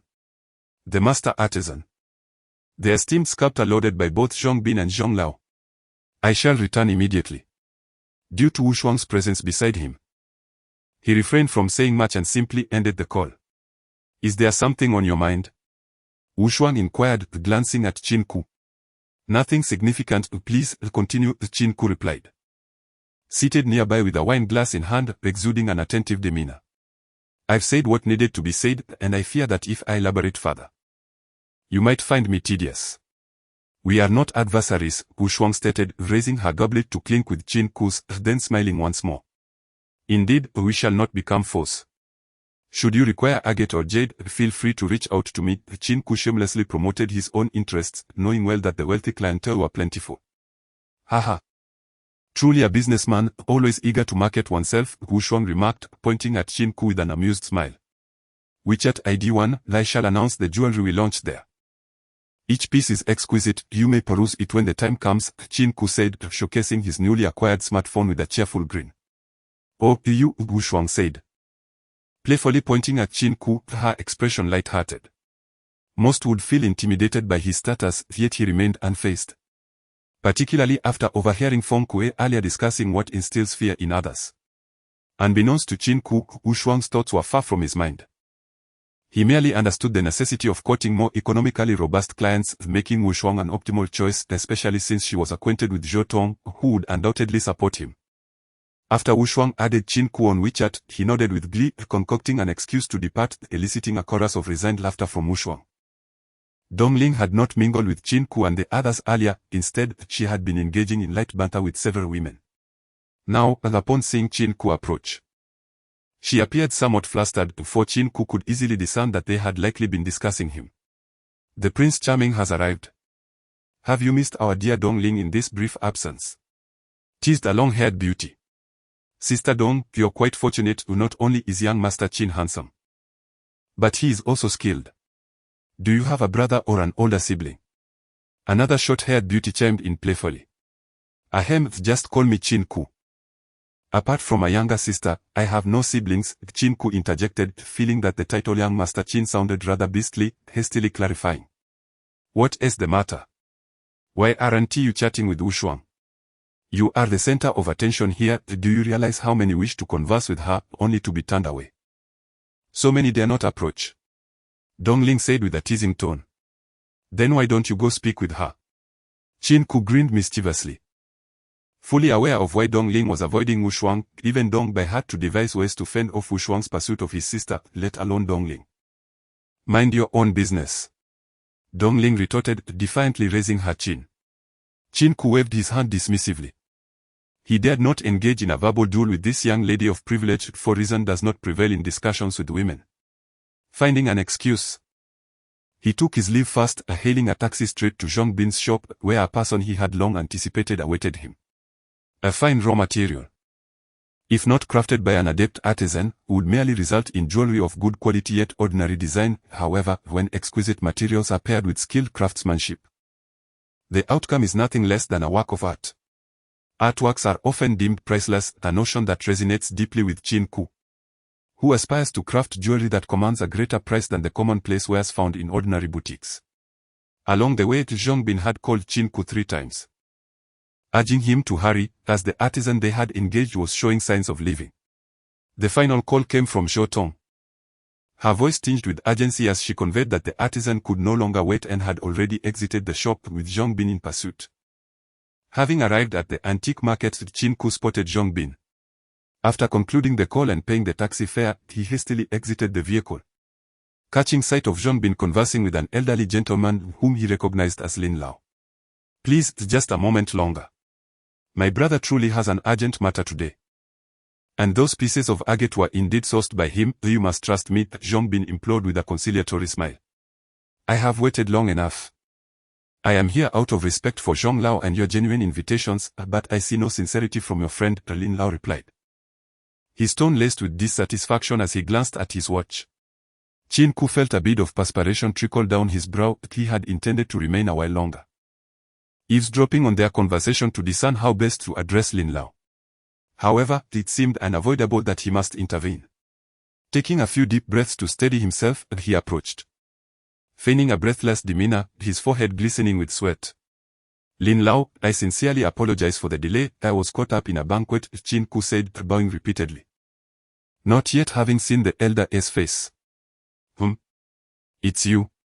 Lin Lao's initial fury was replaced by a modicum of surprise, the wrinkles on his face easing as his expression softened. Qin Ke was taken aback, not anticipating such a warm reception at that moment. He too felt the strange pull of fate. Standing before Lin Lao ignited in Qin Ke a desire to continue embodying goodness, aspiring to emulate the spirit of Lei Feng throughout his life. "Young man, it's truly you," Lin Lao exclaimed, clapping Qin Ke on the shoulder, his eyes sparkling with gratitude. "Who would have thought it was you? What a delightful surprise." Qin Ke responded with a smile, scratching his head in bashfulness. "I must thank you for what transpired last time," Lin Lao said, grasping Qin Ke's hand with palpable excitement. "It was merely a small favor. Anyone would have done the same. I just don't understand why someone with your skills would be in such dire need of funds," Qin Ke inquired, voicing his curiosity. "Alas, my daughter's surgery depleted all our savings, and I cannot bear to borrow from old friends. Hence, I am compelled to part with a few cherished pieces of agate. I trust you would offer a fair price for that particular piece," Lin Lao replied, a glint of shrewdness in his eyes. "Oh, you are aware, haha," Qin Ke said, laughing awkwardly. "There is no need for embarrassment. After all, it is a mutual transaction. I feel it is also fate that I sell that piece to you," Lin Lao stated earnestly, reflecting on how Qin Ke's prior assistance had enabled him to cover subsequent hospital expenses. "What is happening?" Zhong Bin, standing to the side, was utterly bewildered. He had prepared to persuade Lin Lao, intending to scold Qin Ke, yet here they were, sharing smiles and engaging in pleasant conversation. Qin Ke elucidated to Zhong Bin the conflict that transpired between Wang Bao and Old Lin, which he ultimately resolved by financing it and purchasing the agate in Old Lin's possession. Upon hearing this, Zhong Bin finally understood the prior camaraderie shared between the two, allowing the tension he felt to dissipate. "Old Lin, join us. We require a craftsman of your caliber. For every piece of jewelry sold, we can offer you a 20% commission," Qin Ke earnestly invited, believing that this remuneration was unparalleled within the industry. Typically, skilled artisans receive a salary, with commissions based on the value of the jewelry rather than the selling price. Old Lin smiled at Qin Ke without uttering a word, merely nodding in response, which caused Zhong Bin to feel a tinge of anxiety. "No." The two syllables rang clear, plunging the hopes of Qin Ke and Zhong Bin into despair. shattering their expectations in an instant. Despite Qin Ke's confidence due to his prior relationship with Old Lin, he had not anticipated such a rejection. The commission you propose is too high, 5% would suffice, Old Lin remarked with a sly smile. You must be jesting, that startled me. Zhang Bin exclaimed, patting his chest. Welcome aboard, Old Lin. Qin Ke grasped his hand excitedly. With Old Lin's participation, the prospect of their venture seemed much brighter. Good deeds are rewarded. Your act of kindness has paved the way for my joining today, to which you rightly deserve, Old Lin spoke with depth. Thank you. Thank you. Qin Ke expressed his exhilaration. This was his first entrepreneurial endeavor, filled with hope and ambition, and having Old Lin on board felt like a boon. As the three engaged in conversation, they made their way to Zhang Bin's shop. With Qin Ke having resolved matters regarding Dong Ling and Dong Bai's appearance, the promises made earlier were soon to be fulfilled. Thus, Qin Ke shared the joyous news in front of everyone. Surprisingly, it was Zhou Tong who was the most pleased upon learning that the shop was settled, as Qin Ke had promised to entrust the operation of the jewelry shop to her. Until the store was established, her title would merely be an empty honor without the opportunity to manage it. We need to procure a batch of materials, and then Old Lin will take charge. This weekend, I will accompany Dong Bai to a jade auction where we can purchase some materials, Qin Ke stated. Qin, we need not take such large steps. Jade can be a risky investment, and the losses can be substantial. Indeed, jade is not easily acquired at a bargain. Young Qin, although I am just joining today, I also advise a more conservative approach. Let us first accumulate some capital through agate before venturing into the jade market. Observing the trio's opposition, Qin Ke smiled instead. Their candid concerns were a testament to their trust in him. If they were to encourage him, it might inadvertently lead to his detriment. Yet, they were unaware that Qin Ke possessed the gift of foresight, which alleviated his worries. He was determined to return from the jade auction with bountiful rewards. I will accompany Dong Bai to take a look and familiarize myself with jade, Qin Ke declared with a smile. Having already resolved to use his own funds to purchase jade before informing the others. Please take out the money, Zhou Tong stated, as though she could read Qin Ke's innermost thoughts. How much? Qin Ke inquired. 500,000 each, Zhou Tong replied, extending 5 fingers. Over the past few days, she had interacted with Zhang Bin and estimated that Qin Ke possessed at least 500,000. If it weren't for Dong Bai's 1 million temporarily held by Qin Ke, her estimate would have been quite accurate. Yet it was evident that Zhou Tong had miscalculated. Qin Ke smiled, assuring her that he would transfer the funds the next day. He then engaged in a brief conversation with Old Lin, inquiring about his daughter's health and whether he required any financial assistance. Old Lin expressed his gratitude once more, politely declining, as he was already satisfied with the salary and commission Qin Ke had offered. As long as Qin Ke ensured timely payments and sales proceeded smoothly, Old Lin had no financial worries. After exchanging a few casual remarks, Qin Ke was the first to leave, intending to visit his sister at the hospital and also to relieve his mother, who had been preoccupied with various tasks and had visited the hospital recently. The morning sun cascaded over Qin Ke's face as he awoke, blinking away sleepiness. He gazed at the girl lying on the bed, her long eyelashes resting peacefully as she slept. A mix of affection and bitterness filled Qin Ke's heart. He had often fantasized that this was merely a dream and wished countless times to endure the suffering in place of the girl on the bed. Yet reality rendered such desires futile. Each time he beheld his sister lying there, seemingly in slumber, a wave of anguish twisted within him. Shaoku. Why not go home and catch up on some sleep? His mother, having opened the door at some point, said with a kind smile as she observed him sitting beside the hospital bed. Mom, I'm not tired. Let us hire a caregiver. And I have something to discuss with you, Qin Ke responded, intending to gradually reveal his entrepreneurial plans to his mother while being mindful of his approach. Why waste money on that? Caregivers are so expensive. His mother immediately rejected the suggestion before asking him what he wanted to say. Mom, my former boss has invited me to work with her and offered me shares, Qin Ke began, but before he could finish, he noticed his mother raising her arm and striking him across the face. Prodigal. Just as you finally made some headway managing a jewelry store and receiving a share of the house, you are already getting carried away. She scolded, her anger giving way to tears. Mom. This time it's not a spur-of-the-moment decision, I've thought it through. After all, how can one earn a substantial income by working for others their entire life? Qin Ke replied, opening his prepared bag to reveal 100,000 yuan, placing it before her. Wang Ping stared at the stack of money, momentarily stunned. It wasn't that she had never seen such an amount before, but rather that she never anticipated her son would earn so much. The next moment, she wiped away her tears and looked at Qin Ke, saying, I don't wish for you to achieve great heights, I only hope you remain safe. We cannot earn this money. Why? Qin Ke was bewildered by his mother's words, believing that upon seeing the money, she would support his entrepreneurial journey.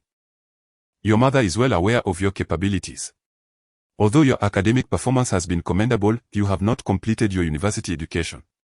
Now, as someone offers you the opportunity to embark on an entrepreneurial venture, what do you think they see in you? What can you contribute to their endeavor? Despite the current hardships we face, we live with integrity. Your mother will seek another job, and our lives will surely improve.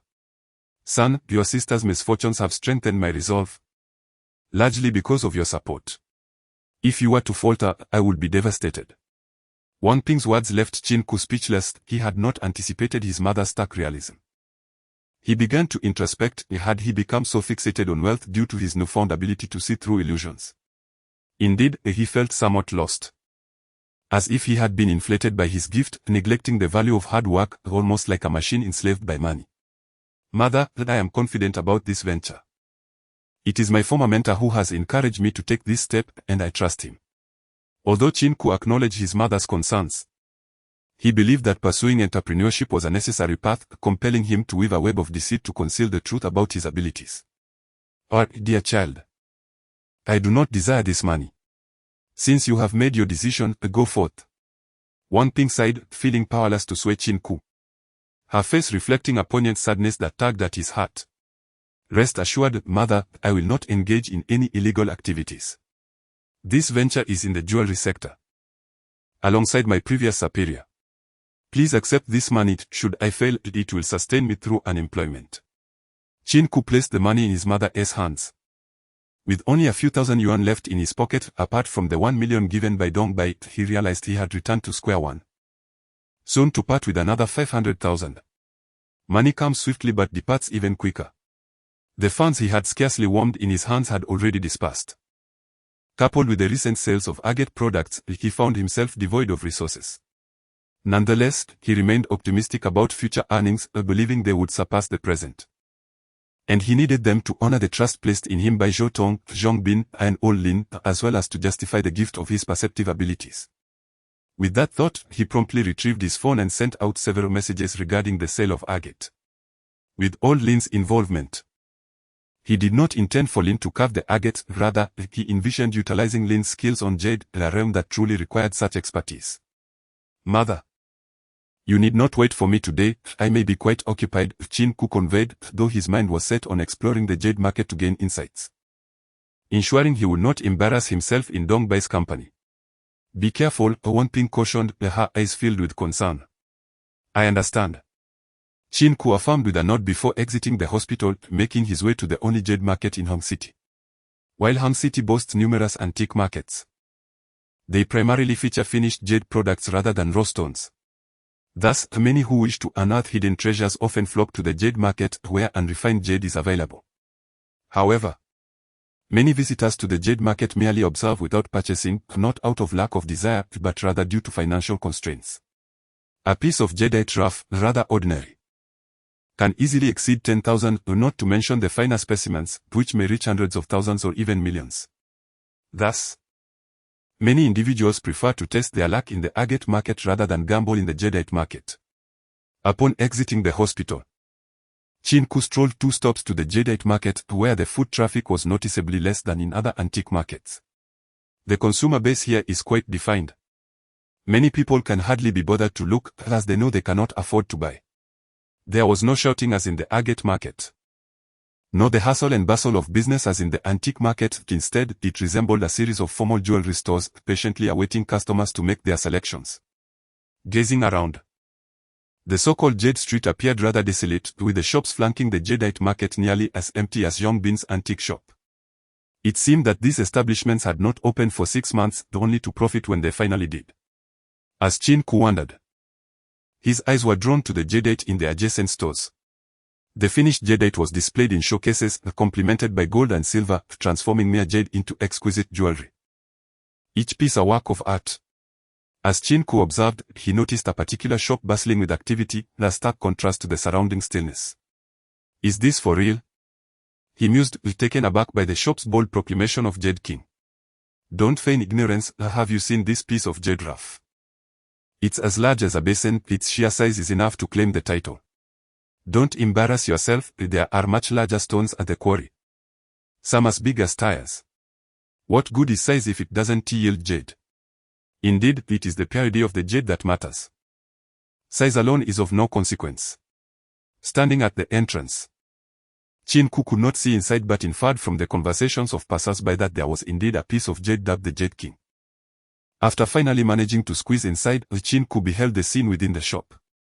Perhaps due to a special event that day, the surrounding showcases were empty.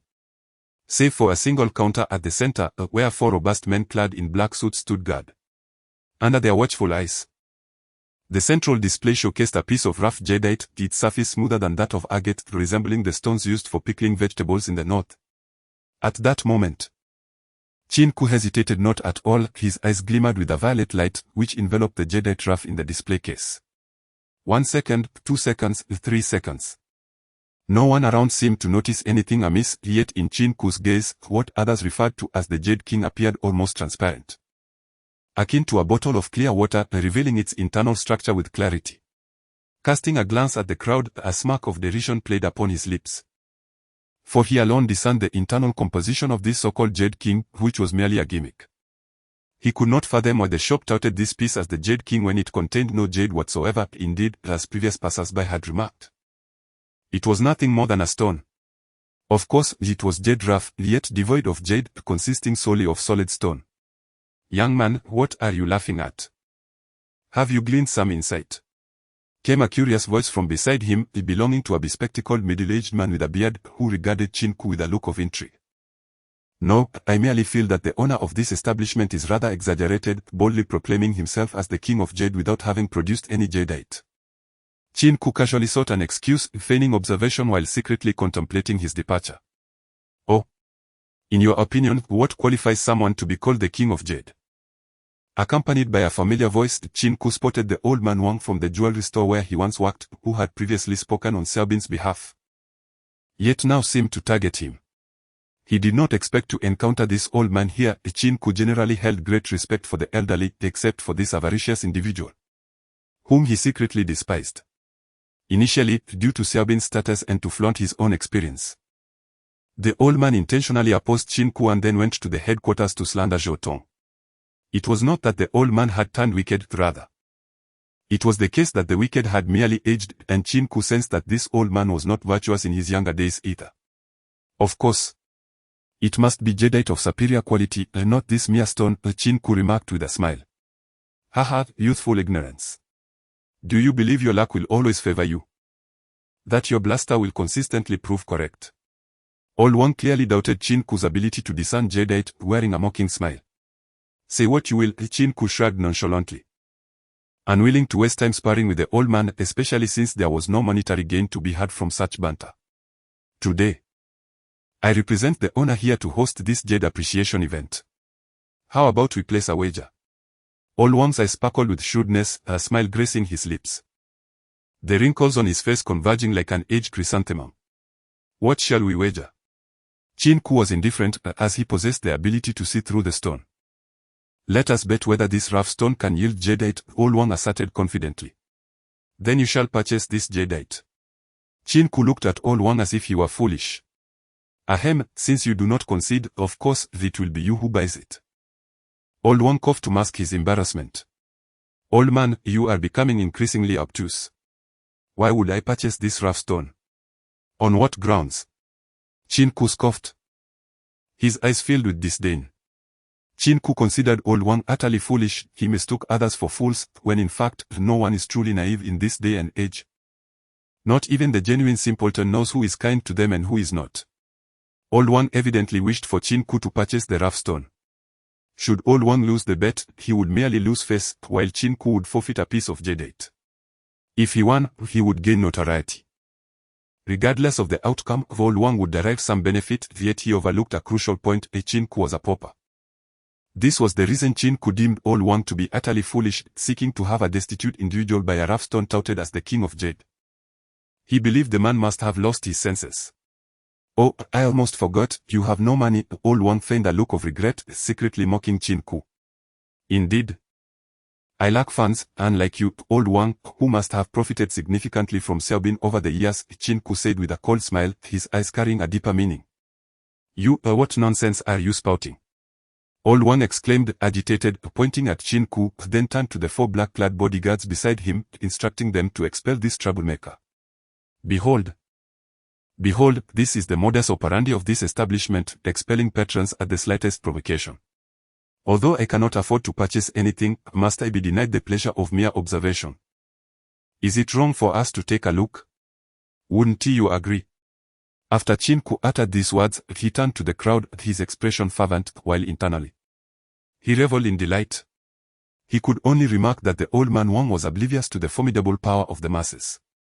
Perhaps it was due to Wang's elevated status. Or perhaps because Qin Ke represented the impoverished, but upon hearing that Wang aimed to dismiss them, the onlookers furrowed their brows. Qin Ke's words ignited the crowd like a match tossed into a barrel of oil. How could it be? If one opens a business, are they not permitted to be viewed? Indeed, this young man expresses his opinion. We live in an age of free speech. What audacity! He is not the owner yet seeks to drive people away. What nonsense! This proprietor is truly blind, allowing you to preside over this appraisal. The strength of the crowd is formidable, and amidst the cacophony of voices, the 4 bodyguards hesitated. After all, the venerable one before them was not the source of their wages. Should trouble arise from this individual, their employer would undoubtedly lay blame upon them. Qin Ke smiled, gently shaking his index finger before speaking. "I am willing to wager on this jadeite raw stone, but let us clarify the terms. If you lose, you shall purchase this stone. If I lose, I shall buy it and gift it to you." "Very well, young man. Brother, do not act impulsively. Youngster, this jadeite is quite expensive," some well-meaning bystanders cautioned, for they had unwittingly begun to regard Qin Ke as one of their own, mere spectators unable to make a purchase. Wang's keen eyes glimmered. He deemed this wager advantageous, firmly believing that jadeite lay within the raw stone. Perhaps in the past, he had been careless and overlooked it. This time, he was convinced he had scrutinized it thoroughly, and based on his experience, he was certain that this raw stone would yield jadeite. "Very well. I accept your terms. Your acceptance means little. You must summon the owner of this establishment." Just as the two engaged in dialogue, a rotund man with a bulbous face approached, his eyes resembling yellow beans, adorned with a broad smile directed at Qin Ke. "I am the owner here, young man. It is not my intent to doubt you, but may I inquire if you possess the means to purchase this jade?" "That depends on the price you are asking for this jade," Qin Ke replied with a smile, exhibiting no signs of panic, which only served to perplex the man further. "3 million, a very fair price," the portly proprietor declared, extending 3 fingers, his face alight with excitement. Realizing that this unexpected wager positioned him as the greatest beneficiary, the thought of $3 million filled him with uncontainable joy. "Very well, I accept," Qin Ke stated with unwavering confidence. "Young man, do not be overly presumptuous. Regardless of your abilities, do you even possess 3 million? Wang's face bore a sneer of derision. He could not fathom that a mere salesman would have such wealth. "This is my online banking card, which contains 1 million. You should be able to discern its authenticity," Qin Ke asserted, producing his phone to display the online banking page. Handing it over to the proprietor, convinced that his status and experience would allow him to distinguish the genuine from the counterfeit. The sum of 1 million he possessed was the very amount that Dong Bai had previously entrusted him with to assist in receiving goods. Now, with nothing to his name, he could only use this million to intimidate his opponent. The plump boss observed for a moment before nodding in acknowledgement, tacitly confirming that Qin Ke indeed had the capital to wager in this endeavor. Old Wang's expression grew somewhat awkward. He hadn't anticipated that a mere salesperson could possess 1 million. even for someone of his seniority in the industry. It would take many years to amass such a fortune. Let us begin, Qin Ke said with a smile, his eagerness palpable. The plump boss turned to Old Wang, seeking his counsel, as it was Old Wang he had invited to partake in this venture. Not a problem. Since someone wishes to pay for a lesson, I am naturally delighted, and besides, I might even acquire a piece of jade. What could be more enjoyable? Old Wang stroked his chin, a hint of a smile gracing his face, though internally he was elated. Find a skilled craftsman, let us open a window and see. The plump boss instructed an employee nearby, leading both men to the jade rough stone. Qin Ke sat to the side, waving to those who had kindly warned him earlier. Then took a seat in the chair brought over by the staff. Before long, several employees wheeled over a cutting machine far more refined than those used for agate, clearly designed specifically for jade. Accompanying the workers was a middle-aged man, donning gloves, who approached and greeted the plump boss with a nod before taking his place at the cutting machine. He was the stone cutter. The term opening a window refers to cutting a corner of the jade rough to ascertain whether valuable material lies within. The distinction between rising and falling fortunes often hinges on that very incision. The cutter took the jade rough, dubbed the Jade King, inhaling deeply before slowly guiding it towards the grinding wheel. With a shrill sound of cutting, in the next moment, a corner of the so-called Jade King was removed, which the cutter handed to the plump boss. Let us see if we have something worthwhile, someone exclaimed. It's showing signs of quality. Another added. Showing signs? We haven't even seen whether there is jade in that corner. What are you shouting about? Some onlookers were even more excited than Qin Ke and Old Wang themselves, chattering animatedly as they pressed closer to the scene. Old Wang's expression shifted. He was the first to lean in and now realized that the corner cut from the jade rough revealed not even a hint of jade, no, not even crystal. Meanwhile, Qin Ke stood leisurely, hands in pockets, smiling as he observed Old Wang's predicament. Continue cutting. Old Wang gritted his teeth, his face betraying his discomfort. Old Wang, are you certain? If you concede now, this rough stone could still be sold. I think it's best to cut your losses, the plump boss remarked. No longer wearing a smile, his gaze pained as he regarded the jade rough before him. Tick-tock, tick-tock. After several seconds had passed, Old Wang seemed to have made a resolute decision. Cut, he finally declared. Proceed, the plump boss instructed the cutter, though inwardly he prayed for a favorable outcome. Old Wang, did you bring enough money? 3 million, you know, Qin Ke teased, the grin spreading across his face as he addressed Old Wang. Do not be too pleased. Do you truly believe that you can rely on luck indefinitely? Wang Lao shot a glance at the opponent, yet his heart was heavy with anxiety. He could not afford to lose, for doing so would not only tarnish his reputation and dignity but also result in a substantial financial loss. At this moment, Qin Ke eagerly anticipated the expressions on Wang Lao's and the plump boss's faces when the jadeite rough was finally cut open. The jade cutter, aware of the stakes, was particularly cautious. Beads of sweat formed on his forehead as he firmly grasped the jadeite rough and proceeded with the cutting. The jadeite, the size of a basin, could not be halved like agate but had to be meticulously ground along its edges. Is it finished? Inquired a member of the crowd gathered nearby, excitement evident in their voice. Perhaps, but we must wait a little longer, came the response. In the next moment, the jadeite finally revealed itself to the onlookers. Accurately described as merely a stone. Laughter erupted, though it was unclear who initiated it. Soon, everyone was chuckling. Wang Lao's face turned as red as a monkey's rear, while the plump boss's complexion resembled that of a liver. At this moment, his resentment was not directed at Qin Ke but rather at Wang Lao, who, despite his counsel, had stubbornly insisted on proceeding. Cut it in half. Wang Lao insisted, refusing to concede. If jade does not emerge from this, you will be responsible for 3 million. The plump boss retorted before retreating to a nearby chair, his demeanor shifting faster than the turning of a page. Such is the nature of business. Did you truly believe that relying on them would grant you any authority? Qin Ke approached, whispering with a pitying smile, feeling a sense of compassion for the other's ignorance after having lived so long. I will cut it, Wang Lao declared, pushing aside the jade cutter, his eyes fixated on the rough stone, ignoring Qin Ke's presence. He was determined to create a miracle.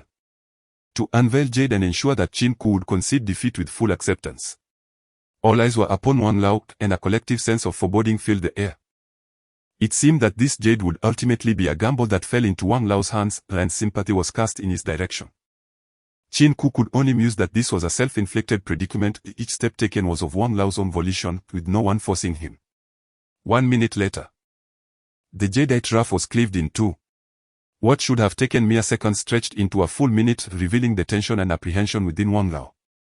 Yet, it remained a solid stone, devoid of any trace of jade. Do not underestimate the youth's poverty, Qin Ke remarked. May this jade serve to enlighten you on that principle. Consider this a means of seeking justice for Zhou. With that, he turned and exited the shop. The plump boss, seated nearby, appeared quite discomposed. With a wave of his hand, 4 bodyguards clad in black swiftly surrounded Wang Lao. It was evident that unless he produced 3 million today, he would not be permitted to leave, and he might face further physical repercussions. Do not underestimate the youth's poverty. Was I mistaken? Am I in error? Wang Lao murmured to himself, realizing that it was too late for regrets. Qin Ke was not someone he could provoke. Qin Ke called Zhou, eager to share the recent events with her. Does Wang Lao possess the means to compensate? Zhou's immediate response left Qin Ke momentarily speechless. The kindness of this beautiful shop manager instilled a sense of guilt within him. This is the consequence of his own actions. If I were the one to lose today, do you think he would show me any sympathy? Though discomfort lingered in his heart, Qin Ke strove to suppress any feelings of remorse for the old man. It is my excessive kindness, and your greatest flaw lies in your soft-heartedness. Now that you can act decisively, I should feel relieved, at least in future business dealings. I need not worry about your sentimental nature. Zhou chuckled. The conversation invariably circles back to business. A strong woman is indeed different. Do you not have any personal interests? Hiking? Playing ball? Swimming? Shopping? Qin Ke recalled what Wu Shuang had said about Zhou, pondering that this woman had become a workaholic in an attempt to numb herself, for only in this manner could she escape the painful memories of the past. Just like Qin Ke, who yearned to visit his sister in the hospital, yet each time he confronted her unconscious state and their ailing mother, a dull ache would resonate within him. Thus, he often sought fulfillment through his career. Thinking of his mother, he remembered he needed to hire a caregiver and promptly shared this with Zhou, recognizing her extensive network and meticulous nature, which would surely help her select a suitable attendant. You claim you cannot stray from your career, yet you cannot detach from your family either. Zhou murmured before ending the call. Women. Qin Ke sighed, hanging up the phone before wondering a while longer. As noon approached, he finally hailed a taxi to return home, intending to prepare a meal for his mother. Qin Ke, greets Lin Lili. Please help me. Just before entering the car, Qin Ke heard someone urgently calling his name, the voice trembling with anxiety. Turning around, he caught sight of Lin Lili being dragged by 2 men in a nearby alley. At the sound of her cries, the 2 men, exuding an air of menace, turned their attention to Qin Ke. Mind your own business, scram. One of them shouted, while the other yanked Lin Lili's hair as if their actions were wholly justified, displaying no fear, indicating this was not their first encounter with such behavior. Qin Ke frowned, not out of fear for himself but rather in disbelief at Lin Lili's predicament. He had never anticipated her involvement in gambling. There are 3 vices one should never engage with: gambling, drugs, and illicit activities. Any entanglement with these can lead to addiction, making it exceedingly difficult to extricate oneself. He could not comprehend how such a delicate girl could fall into the trap of gambling. However, despite his aversion to vice, he could not turn a blind eye to her distress. He could easily envision the grim fate awaiting Lin Lili should she remain in their clutches, either being sold off or coerced into committing illegal acts to settle her debts. Let her go, Qin Ke said, his expression steely, his voice low and firm. Oh, a hero coming to save the damsel. One of the men sneered, tilting his head mockingly, his face twisted in disdain. He spat on the ground, a toad pretending to be a prince. Get lost. How much does she owe you? Qin Ke asked, hands in his pockets, displaying an unruffled demeanor despite their taunts. Are you planning to pay? Well then, splendid. We welcome that, the other man Spotting a Cat replied with a smirk, gesturing 5 fingers, indicating 50,000. We'll give you a discount of 45,000. Quite generous, isn't it? That's not it. My father does not owe you such a substantial sum, this is extortion. Moreover, it is futile to approach me regarding his debts. At that moment, Lin Lili finally erupted in front of Qin Ke, unable to suppress her frustration any longer. She had discerned the misunderstanding that had arisen and had initially hoped the other party would turn away, feigning ignorance. To her surprise, they were genuinely willing to assist her. She wished to avoid being perceived as a nefarious woman in Qin Ke's eyes, thus she felt compelled to clarify her situation. Although she found herself in a rather awkward predicament, she yearned to leave a favorable impression on Qin Ke. Upon hearing Lin Lili's words, Qin Ke responded with a relaxed smile, further solidifying his resolve to aid her. I will pay you 50,000, just release her. I have no intention of fleeing. As he spoke, a mischievous grin appeared on his lips, a new idea had taken root in his mind. Very well, since you are settling her debt, we welcome you with open arms. The bald man approached and gestured to the crooked individual, who then released Lin Lili. See, I am quite cooperative. Now, take me to your casino, my hands are itching to gamble. Qin Ke rubbed his hands together, a look of eagerness on his face. Fellow enthusiasts. The bald man's eyes sparkled as if he had stumbled upon a delectable morsel, his gaze fixed on Qin Ke. Now you must feel at ease, right? I will accompany you to the casino, let us proceed. Qin Ke patted the bald man's shoulder, feigning camaraderie, then pointed at Lin Lili. She was my girlfriend. I cannot abandon her. Release her, she won't fetch much without her worth. Haha, I see why your brother left her, with money, who needs women? The bald man wore a lewd expression, clearly believing that Qin Ke had discarded Lin Lili. Enough chatter, our boss is awaiting us. The crooked man frowned, feeling that this was a waste of time. He preferred to swiftly lead this lucrative ship to the casino, eager for the chance to reap his commission. Lin Lili pressed her lips together, clutching the hem of her clothing. Although she understood that Qin Ke's words were meant to rescue her, as a girl, such comments were somewhat hurtful. Furthermore, if she were to depart, she felt she would be putting Qin Ke in peril, considering the amount of 50,000. Seizing the moment while the two were distracted, Qin Ke discreetly offered Lin Lili a reassuring expression before turning away and following them deeper into the narrow alleyway. The dimly lit passage, even in broad daylight, exuded a somber ambience, permeated by the musty and foul odors emanating from heaps of garbage, the source of the unpleasant stench. He had not anticipated that these individuals would be so astute, operating in such a location. It was unlikely that even the police would venture here, let alone gamblers, as their disguise was rather effective. Brother, what do you usually enjoy playing? The bald man inquired as he led Qin Ke further inside. I dabble in everything. Though I particularly favor Jinhua, it's quick and yields high returns. Qin Ke feigned the demeanor of a seasoned gambler, all the while secretly chuckling. For he had only played Jinhua once, with limited comprehension. That girl is truly your girlfriend. You have quite the taste, the bald man remarked, recalling Lin Lili's bottle-bottom glasses with a hint of admiration. Having grown accustomed to meat, one occasionally craves greens. However, I am curious, why did you capture her when her father owes you money? Qin Ke inquired, pretending to ask casually. The young woman is indeed unfortunate, burdened with a father who is a compulsive gambler.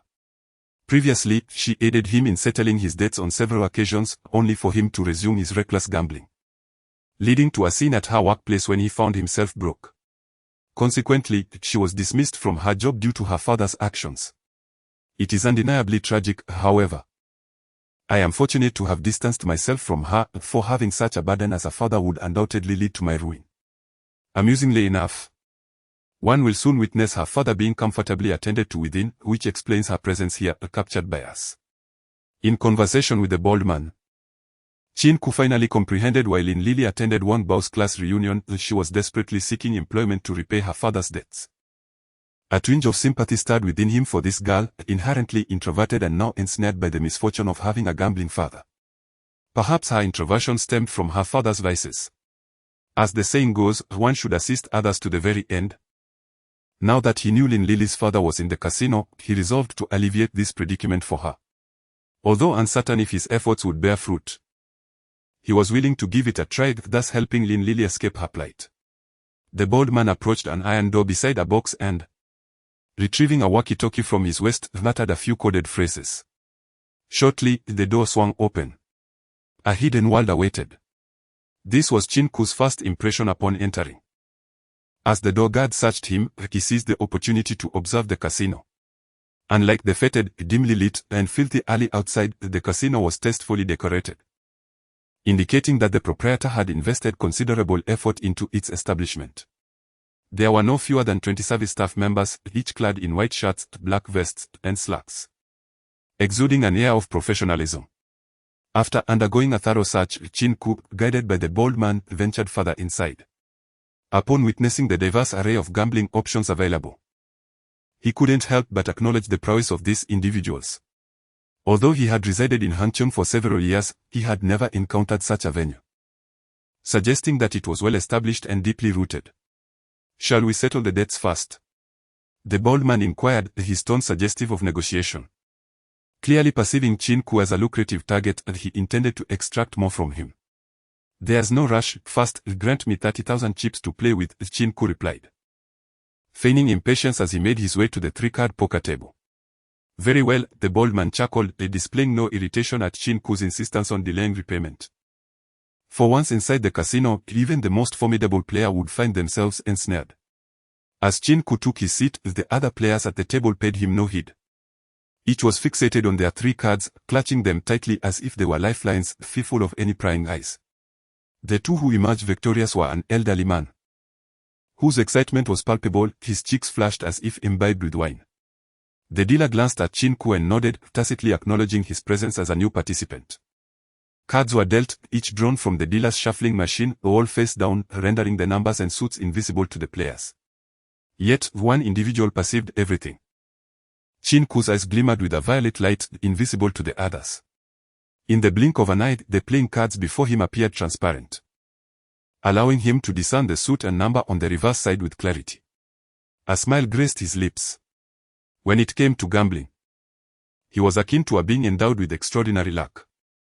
Previously, he could have assisted Lin Lili in settling her debts, and they could have departed together, however. The allure of the casino beckoned him.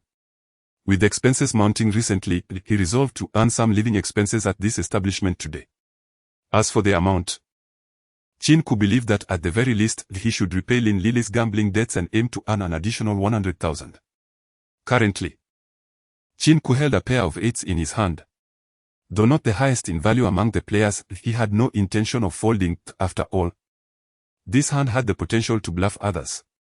Two players possessed stronger hands than his, one with a pair of tens and the other with a pair of nines. The table hosted 6 gamblers, with a few onlookers surrounding them. The minimum bet was 100. A balding man whispered a reminder to Qin Ke from behind. 1,000. Without even glancing at his cards, Qin Ke produced 1,000 chips and tossed them onto the table. "Oh, the young man has quite the audacity," chuckled a middle-aged man seated to Qin Ke's left, who, like Qin Ke, did not bother to inspect his cards before throwing in 1,000 chips as well. "You are delightfully impulsive, young man," remarked a heavily made-up middle-aged woman on his right, casting a flirtatious glance in his direction. Qin Ke shook his head. Had she been a beauty, he might have entertained some playful banter, but alas, she was an older woman, her face painted as stark white as a wall. An unsettling sight. He felt a twinge of sympathy for the two players who had joined him in betting, as their hands were rather weak, merely serving as support. Among the players, only 2 had taken a peek at their cards. One of them, holding a pair of nines, decisively raised the bet by 2,000 after glancing at his cards. Those who picked were allowed to raise their bets by double. "I fold." The other player who had looked at their cards chose to discard, unwilling to participate in a losing endeavor with their mediocre hand. With one player folding, the remaining 5 grew more cautious. During the second round, everyone examined their hands. Qin Ke smirked, and as the first to call, he confidently tossed 5,000 onto the table, maintaining a nonchalant demeanor while secretly feeling anxious. 2 players held superior hands, and if they chose not to fold, he would undoubtedly be the one to lose. This was a moment of mental warfare, a contest of wits and performance. "I fold. I fold." In this variation of poker, There were no fixed turns, each player assessed their cards, with some calling and others folding. Unlike larger casinos, the lack of rigid rules in smaller establishments was a double-edged sword. Some card shops or conniving dealers could easily place accomplices among the players, conspiring to swindle the unsuspecting gamblers. Once again, the heavily made-up woman folded, as did the aforementioned middle-aged man. The remaining two players held stronger hands than Qin Ke's, prompting him to inwardly chuckle. 5,000. I fold. Surprisingly, the player with the pair of nines continued to raise the bet, while the one with the pair of tens opted to fold, which brought Qin Ke a flicker of relief. 10,000. At the moment Qin Ke threw down the cards, a gasp of astonishment swept through the surrounding crowd. Not going to play. The sole opponent discarded his cards onto the table, convinced that Qin Ke must possess a formidable hand, otherwise he would not be so audacious. The dealer collected the cards and declared them void, subsequently bringing forth a new deck to shuffle. Meanwhile, the bald man gathered Qin Ke's chips, extolling his fortune at the table. What followed was a relentless onslaught of victories. Had Qin Ke not deliberately lost 2 rounds, his winnings would have surpassed 200,000. Not only would he have settled Lin Lily's debts, but he would also have exceeded his own expectations. Brother, would you care to raise the stakes a bit? Our boss wishes to inquire. The bald man reappeared behind Qin Ke at an opportune moment. First, let's clear the debts. I'd also like to pay a visit to my ex's father. Qin Ke replied with a smile, fully aware that his winning streak had drawn the casino's attention. A man of honor, filled with sentiment and loyalty, how I admire you. The bald man flattered. So your name truly is Bald. Qin Ke chuckled, following him toward a nearby basement. It might get a bit bloody in there. If you can't handle it, just let me know, the bald man cautioned, having already regarded Qin Ke as his benefactor. The substantial winnings from earlier meant that if he set a trap for his opponents, he could earn a considerable commission. Unbeknownst to the bald man's thoughts, Qin Ke remained unperturbed. With his X-ray vision, he could see through any schemes, and he had already resolved to leave after settling his debts. Having won 100,000, he felt content, and now that figure had escalated to 150,000. The basement was not as dim as one might expect, the bright fluorescent lights illuminated the space. As they descended the stairs, they encountered 2 rough-looking men stationed at the entrance. However, their demeanor toward the bald man indicated that they were not as well established in their illicit dealings. The basement was expansive, filled with numerous small rooms from which anguished cries occasionally echoed. Were it not for Qin Ke's presence, one would hardly discern the commotion above ground. The screams, combined with the basement's ambience, rendered the place reminiscent of a hellish purgatory. Yet Qin Ke felt no trepidation. His restored X-ray vision allowed him to navigate the space with impunity. This is but a miniature torture chamber, Qin Ke jested. What can we do? Some individuals sign gambling debts and refuse to repay them. What can be done but to start gently before resorting to force? The bald man shrugged nonchalantly, approaching a door and pushing it open. Please, gentlemen, spare me. My daughter will certainly repay the debt. If not, please let me return, I will collect from her. A desperate plea emanated from within, laden with weariness and hoarseness, indicating prolonged suffering. Qin Ke shook his head, reflecting on how the man still clung to the hope of relying on Lin Lily to repay this debt. He could only conclude that having such a father must stem from some grievous misdeed in a past life. Bring your daughter here, and we shall cease pursuing your debt. Qin Ke said, lowering his gaze and deliberately modulating his voice to exude an ominous aura.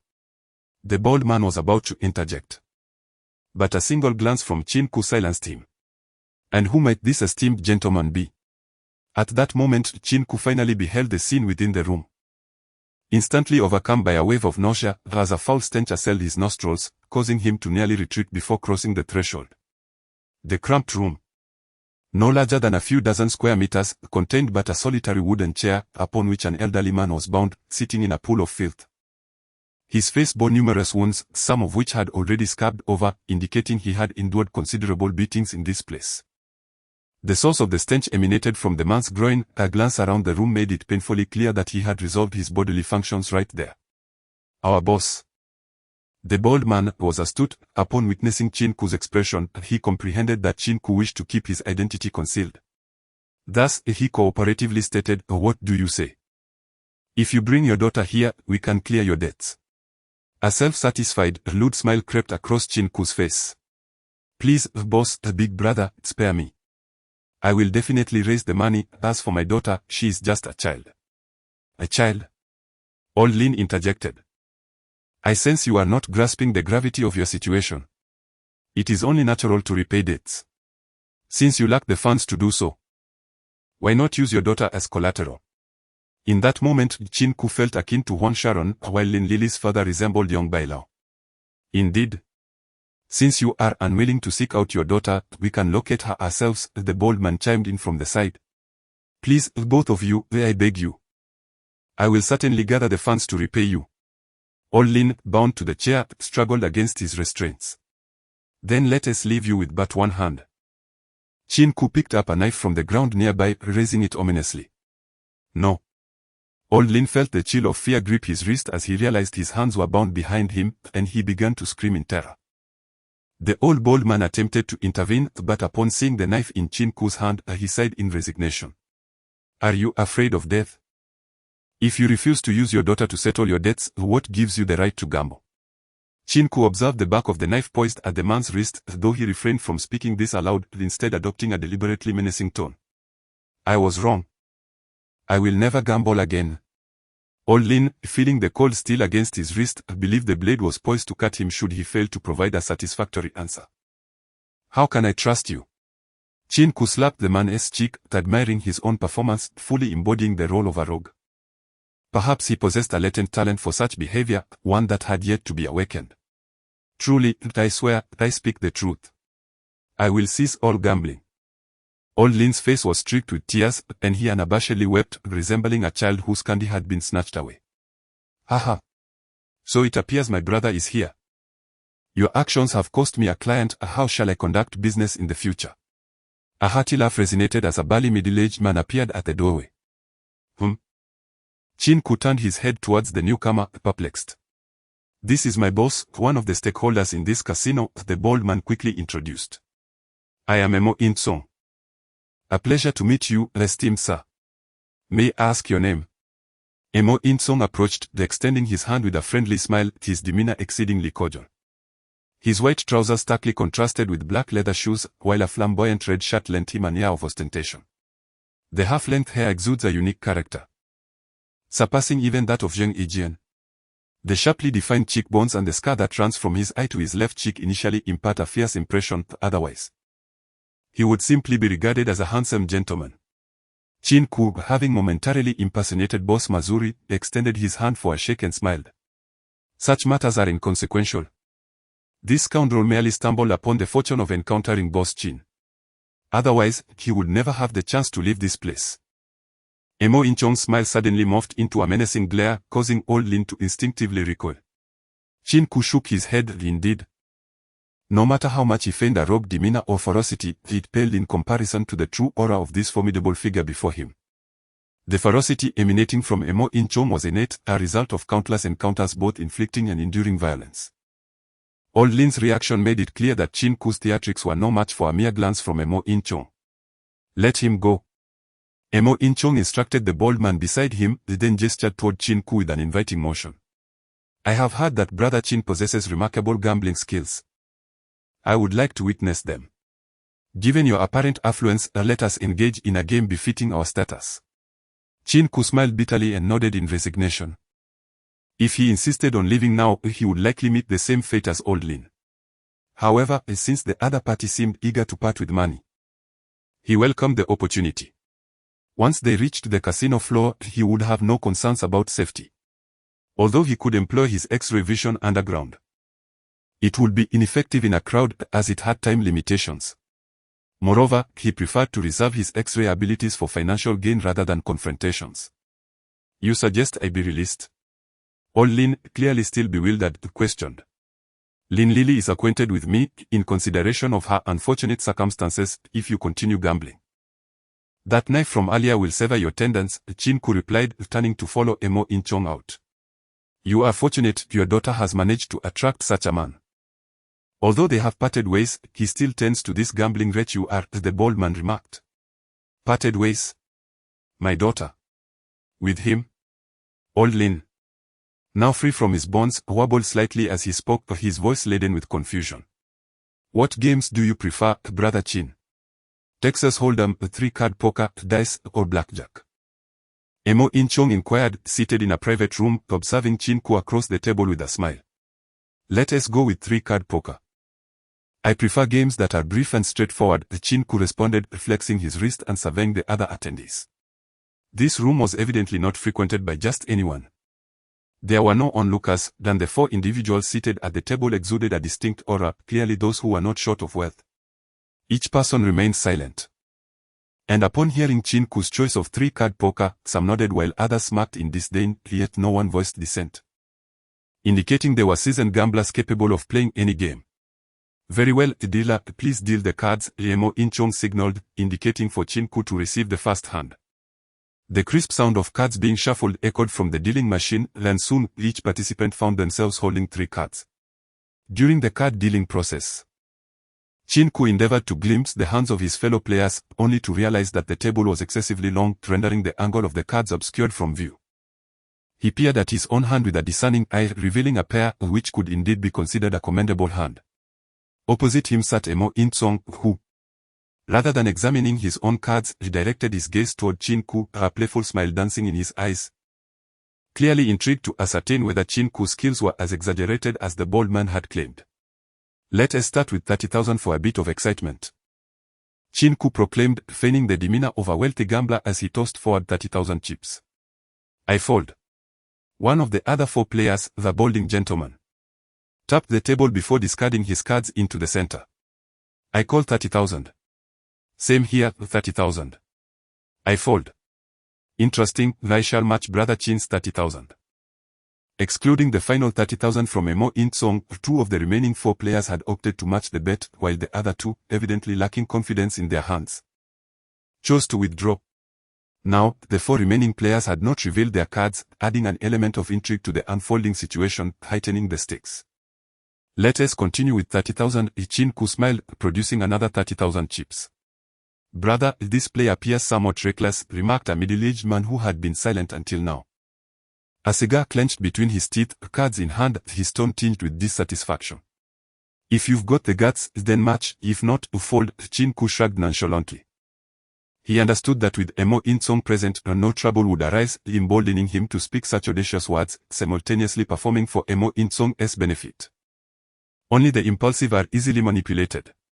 He aimed to cultivate an impression of wealth, impulsiveness, and arrogance, thereby gaining an advantage in the forthcoming rounds through deception. Brother Qin is correct, at the card table, it's all about the strength of your hand or the depth of your pockets. So, Boss Zhong, will you match? Emo Inchong, with a cigarette in his mouth and his eyes narrowed with a smile, turned to the man who had spoken.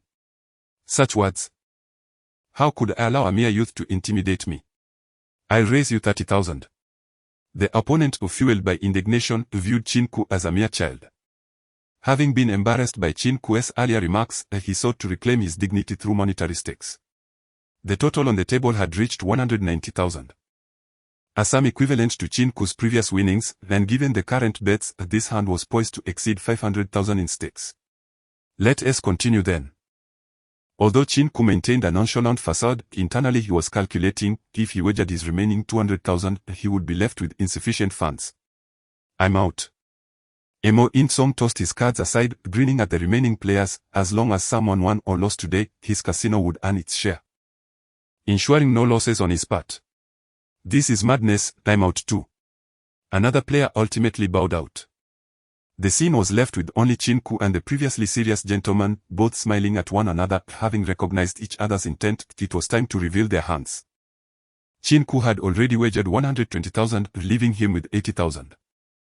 This was still considering that Emo Inchong had yet to settle the account concerning Lin Lily's father, otherwise he would be left with a mere 20,000. I see you have 80,000 remaining, shall we proceed with 80,000? The opponent was no child, their emotional outbursts were merely for the sake of pride. And continuing this way held no purpose for either. Very well. A glimmer of brilliance flashed in Qin Ke's eyes as he discerned his opponent's cards, no greater than his own. 2 pairs, 1 of 8s. He could not help but admire his adversary's audacity. Go ahead. The opponent intently commanded. 2 pairs, 1 card. Qin Ke revealed his 3 cards. Damn. The opponent flung his cards down in frustration and stormed out of the private room. Not merely due to the loss of money but also feeling a profound loss of face. Indeed impressive, Mo In-chong remarked with a smile. It was luck. Had my opponent not granted me a chance to see his cards, I would have been thoroughly intimidated, Qin Ke modestly claimed, though his face bore an exaggeratedly arrogant expression. Luck is a form of strength, Mo In-chong observed, casting a meaningful glance at Qin Ke. This single hand had yielded a win of 230,000. Although merely chips, in monetary terms, they represented tangible wealth. Qin Ke suddenly found himself enamored with this exhilarating sense of deceit. As long as he could see everyone else's cards, defeat was not an option. In the subsequent rounds, Qin Ke maintained his previous flamboyant demeanor, brazenly flaunting his prowess. Occasionally losing a couple of hands intentionally, yet predominantly accruing winnings. As the rounds progressed, the chips before Qin Ke swelled, and upon closer inspection, they approached 500,000. I suspect this lad is cheating. Mo, is this your scheme to ensnare us? One disgruntled player interjected. Joe, in my years of running this establishment. If I had been cheating, my reputation would have been tarnished long ago, Mo In-chong retorted, a sly smile gracing his lips. Yet since Joe harbors doubts. Let the bold man check Brother Qin. Humph, I see you two suspect me of cheating, Qin Ke stood directing an indignant gaze at Mo In-chong. Oh, it's nothing. It's merely curiosity, to clear your name, let the bold man search you. Mo In-chong feigned a conciliatory tone while secretly anticipating the discovery of something that would render Qin Ke's winnings his own. After all, in a gambling den, cheating not only entails forfeiting the winnings but also leaving behind a token, such as a hand. How intriguing, that mere curiosity warrants a search of me. Was I not searched upon entry? Have I ever endured such treatment at any other casino? Qin Ke inquired, feigning outrage. Please forgive the inconvenience, Mo In-chong stated.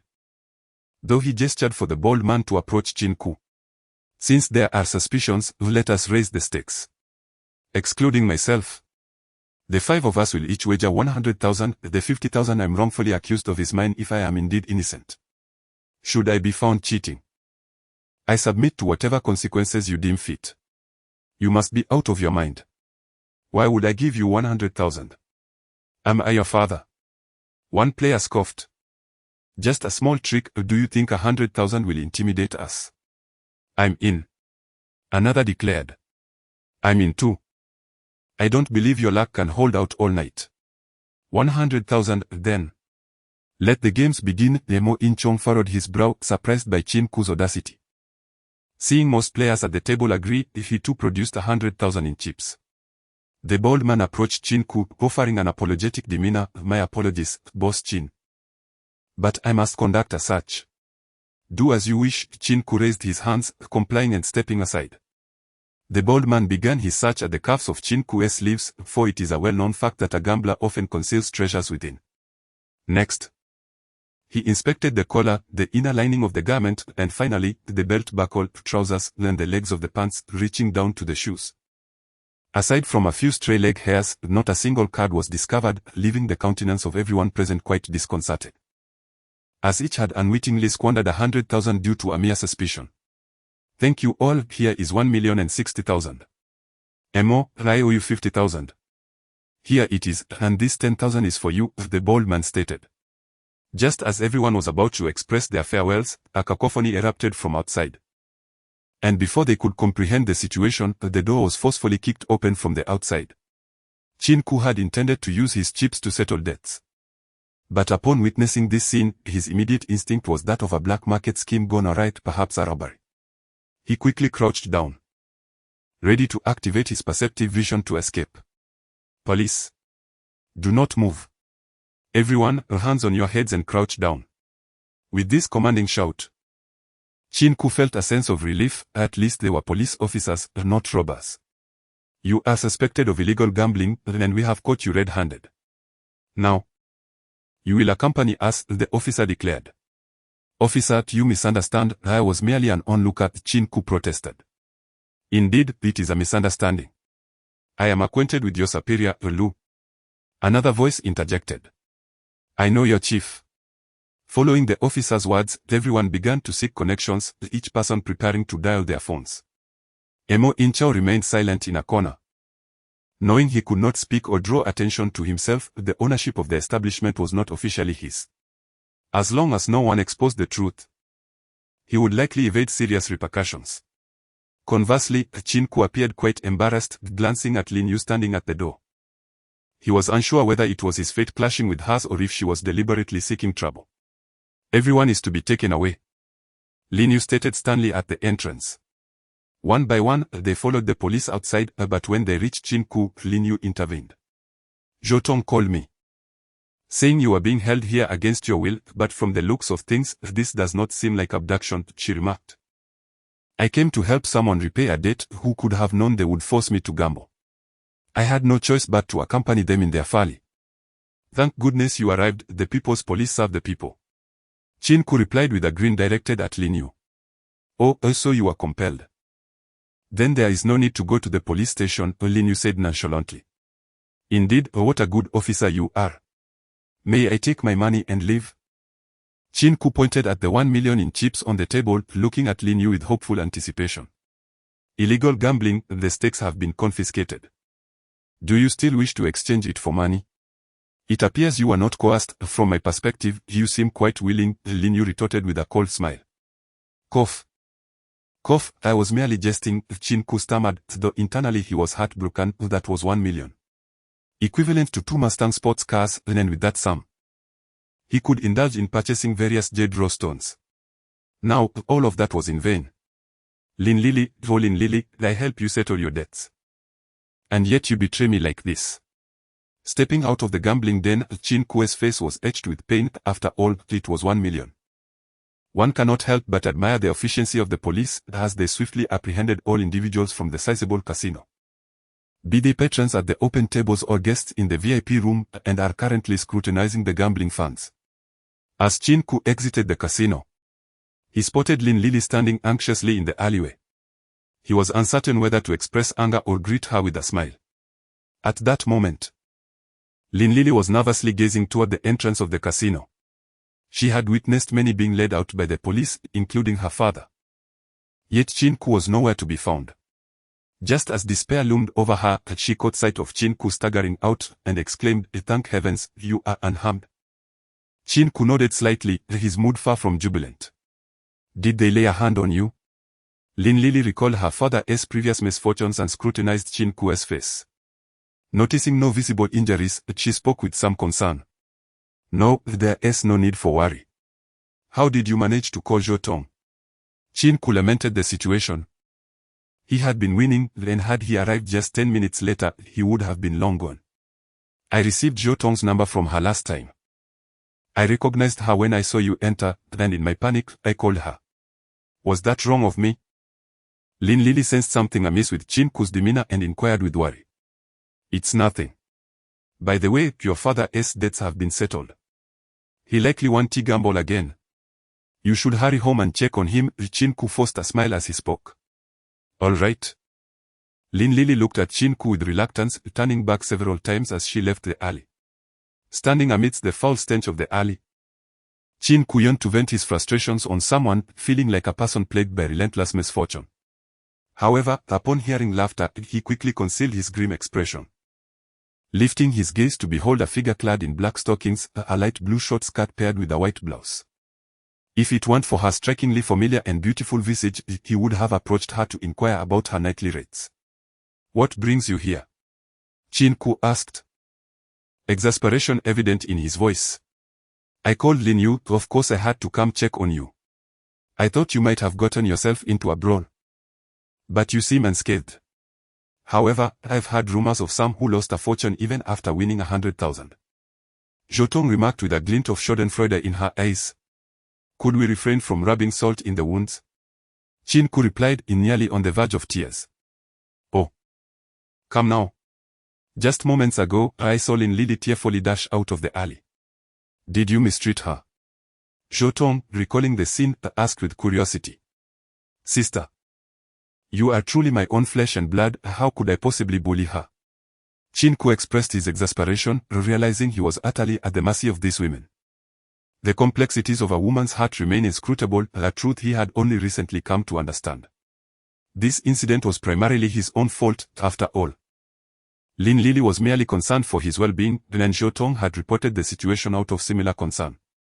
As for Lin Yu, Qin Ke felt there must be a deep-seated enmity between them from a past life. Did you truly win 100,000? Zhou Tong inquired, recalling Lin Yu's earlier conversation. Indeed, it is true. To be precise, 106,000, yet he assisted Lin Lili's father in repaying debts and subsequently tipped the casino staff 1,000. Qin Ke spoke with a hint of nostalgia, his gaze filled with longing. You truly continue to surprise me, Zhou Tong remarked, her eyes reflecting a mix of fascination and curiosity. It's merely good fortune, Qin Ke shrugged, disinterested in elaborating, as the more he explained, the more inconsistencies arose. Is your luck always this extraordinary? Zhou Tong inquired further, her expression akin to that of a scientist studying an alien, almost ready to dissect him. As they emerged from the alley, Qin Ke spotted police cars outside and instinctively recoiled, leaving Zhou Tong perplexed by his sudden action. However, she quickly grasped the situation. If Qin Ke strode out brazenly and was spotted by the casino patrons, they would undoubtedly suspect him of being an informant. Many who frequented this gambling den were individuals of influence and stature, and if Qin Ke were misidentified as a traitor, he would inevitably face considerable troubles. Moreover, following the raid on the casino, those involved would not spare the informants. What a disaster, why must life be so thrilling? Qin Ke lamented. I will inform Lin Yu. There won't be any mishaps, Zhou Tong reassured him. Don't jest, I must have a vendetta against that girl from a past life, nothing good ever comes of our encounters. Qin Ke shook his head, clearly reluctant to engage with Lin Yu. Don't be so harsh, although Lin Yu can be sharp-tongued, her heart is in the right place. She rushed over as soon as she learned you were caught by the casino, Zhou Tong attempted to mediate. Indeed, she did arrive promptly, had she come any later. I would have been long gone, Qin Ke thought of the painful memory. All right, I shall refrain from further comment, Zhou Tong smiled at his expression. It matters not. What is destined will come to pass, and what is not meant to be should not be forced, Qin Ke mused, as if addressing Zhou Tong or perhaps consoling himself. Zhou Tong nodded in agreement, recalling her initial motivation to assist Qin Ke stemmed from the unique strength he possessed, which inspired those around him. Had she found herself in Qin Ke's circumstances, she might have succumbed to despair, yet he persevered, living with vigor. Presently, Qin Ke was experiencing a bittersweet turnaround. And Zhou Tong believed he deserved every bit of it. Life, she thought, treats everyone fairly, as long as one does not forsake living, life will not abandon you.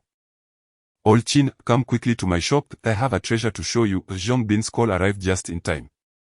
Or else Qin Ke would have been uncertain of where to take Zhou Tong. Zhong Fati summoned us, claiming to have something valuable. Let us head there now. Qin Ke concluded the call and addressed Zhou Tong. Why don't you drive that Mustang? Zhou Tong observed that ever since Dong Ling gifted Qin Ke a Mustang, she had yet to see him behind the wheel. Do you think I am suited to drive such a car in my current state? However, you would be fitting. Without a decent vehicle, people hardly give you a second glance. Qin Ke glanced at Zhou Tong, noting that the beautiful shopkeeper had become noticeably tanned. Evidently from running errands outdoors. Then I shall not hold back, she replied. Zhou Tong accepted the situation with a cheerful smile, exhibiting no reluctance or embarrassment whatsoever. The reality was evident these days, as she drove her luxury vehicle worth over 200,000 to handle various errands, the relevant personnel hardly spared her a glance. A car indeed holds significant importance for a businessman. Qin Ke felt a sense of joy at Zhou Tong's unreserved acceptance. At least she did not treat him as an outsider, feigning politeness. Now, he found himself somewhat looking forward to the sight of Zhou Tong's alluring figure and angelic visage. Complemented by that crimson Mustang, what a beautiful scene it would be. Upon their arrival at Zhong Bin's shop, the latter did not come out to greet them this time but instead remained seated at a wooden table inside, arranging a tea set while preparing tea for old Lin. The smile on his face appeared exaggerated, and his obsequious demeanor caused both Qin Ke and Zhou Tong to shudder involuntarily. Such an expression felt excessively contrived. Could you not exhibit a bit more sincerity and a bit less pretense? Qin Ke pushed open the door, casting a disdainful glance at Zhong Bin, and remarked, Old Lin is one of us, are you attempting to deceive him with these antics? Go on, what do you know? This is a gesture of respect for old Lin. Once you see the treasure, you'll follow suit, Zhong Bin replied, proudly unashamed. What treasure? Qin Ke inquired. Curious about the so-called treasure Zhong Bin mentioned. Indeed, why the urgency to summon us back? What treasure awaits? Zhou Tong echoed, her curiosity piqued.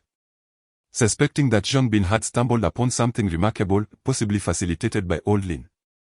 What are you rushing for? Here, I'm bringing it out for you. Zhong Bin said as he retrieved a box from within the cabinet, cautioning them not to blink. At the moment he opened it, Qin Ke was first greeted by the sight of red and yellow agate, followed by a meticulously carved koi fish. The vibrant hues of the red and yellow agate were unique, and the intricately sculpted koi appeared remarkably lifelike. Qin Ke eagerly took the box, cradling it gently as he began to examine it closely. How is it? Surprising, isn't it? Delightful, I presume? Zhong Bin inquired with a smile. You had old Lin carve this? Qin Ke recognized the agate as the exquisite piece from his previous gamble with Zhou Meng, its quality elevated significantly under old Lin's craftsmanship. How did you know? Zhong Bin seemed taken aback that Qin Ke had discerned the identity of the artisan. Otherwise, why would you be so eager to serve tea to old Lin? Qin Ke chuckled softly, glancing at old Lin, who indeed displayed exceptional skill. Nothing to mention. Nothing to mention, old Lin waved his hand, yet his expression bore a calm acceptance, as he held confidence in his artistry. However, I must address you. I did not instruct you to have old Lin carve agate. His expertise lies in jade carving. Qin Ke said with a hint of sternness, partially feigned, yet partly genuine. If, in the future, his words went unheeded, how could he manage others or oversee the company?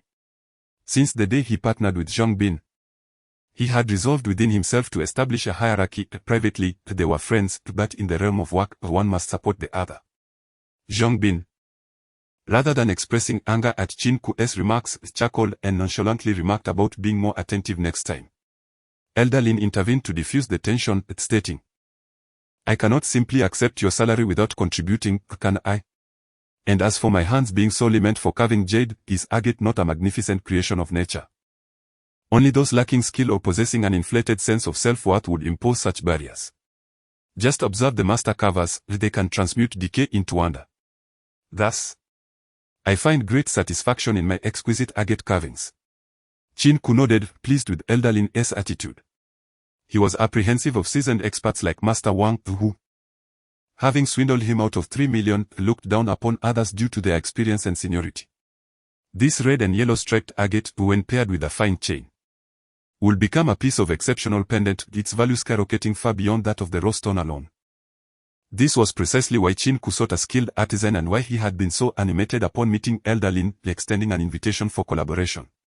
A rose, unadorned, might fetch a mere 7 or 8 yuan, but when beautifully wrapped and complemented with other blossoms, it could command a price in the hundreds, an insight Qin Ke gleaned from his first job at a flower shop. Having changed jobs numerous times had its benefits, particularly in the wealth of experience gained. Now I am certain this is your calling, Zhou Tong remarked, casting an admiring glance at Qin Ke. Why praise him? If I hadn't entrusted this piece of agate to Elder Lin, would we have this pendant? Zhong Bin grumbled discontentedly. Haha, you all share the credit. Dinner is on me tonight. Qin Ke responded with a smile. You young folks go ahead, I, an old man, must visit the hospital, Elder Lin said, gazing fondly at the young ones before him, feeling rejuvenated in their presence. How is your daughter? Qin Ke inquired, recalling their earlier encounter, his concern growing. Though he kept his thoughts to himself. Alas, she has a tumor in her brain. The doctor is hesitant to perform surgery and has recommended conservative treatment, Elder Lin spoke. His eyes reflecting boundless affection for his daughter, quickly overshadowed by a sense of despair. He longed to alleviate her suffering, yet felt powerless in the face of her pain. Let us have a meal together another day. Today, I will accompany Elder Lin to visit his daughter, Qin Ke declared, taking the car keys and assisting Elder Lin out of the shop without waiting for a response. Goodness, he can flatter better than I can. What a rascal! Zhong Bin exclaimed. You are too crass, Zhou Tong retorted, casting a disapproving glance at Zhong Bin before watching Qin Ke's retreating figure. Based on her past experiences working alongside Qin Ke, she was convinced he was not one to engage in flattery without reason. Something must be amiss. Though Zhongbin jested, he too sensed that Qin Ke would not visit elder Lin's daughter without cause. There was surely something unusual at play. As they sat in the Mustang, it was Qin Ke's first time driving this striking red vehicle. With the press of the accelerator, he experienced an exhilarating rush that made elder Lin grasp the seatbelt instinctively. Hey, don't be nervous, elder Lin. I've had my driving license for years. I'm an experienced driver, Qin Ke said, awkwardly rubbing his nose. Focus on the road and refrain from conversing with me, elder Lin replied. Lin Lao's rare serious expression turned towards Qin Ke, who fell silent, grasping the seatbelt. Oh. Qin Ke nodded, recognizing that Lin Lao was genuinely upset. He hastily gripped the steering wheel, maneuvering the Mustang towards the hospital Lin Lao had mentioned. Throughout the journey, they attracted many glances, and while waiting at a red light, several individuals even pulled out their phones to take pictures, filling Qin Ke with a sense of pride. He finally understood why many wealthy individuals were drawn to sports cars. Yet, this vehicle did not suit him. He was not one to seek the limelight. Such a flashy car was better suited for Zhou Tong to drive. Upon arriving at the hospital, as the car came to a halt, Lin Lao finally exhaled in relief, then hurriedly opened the door and dashed out like a fugitive. Lin Lao, is it really necessary?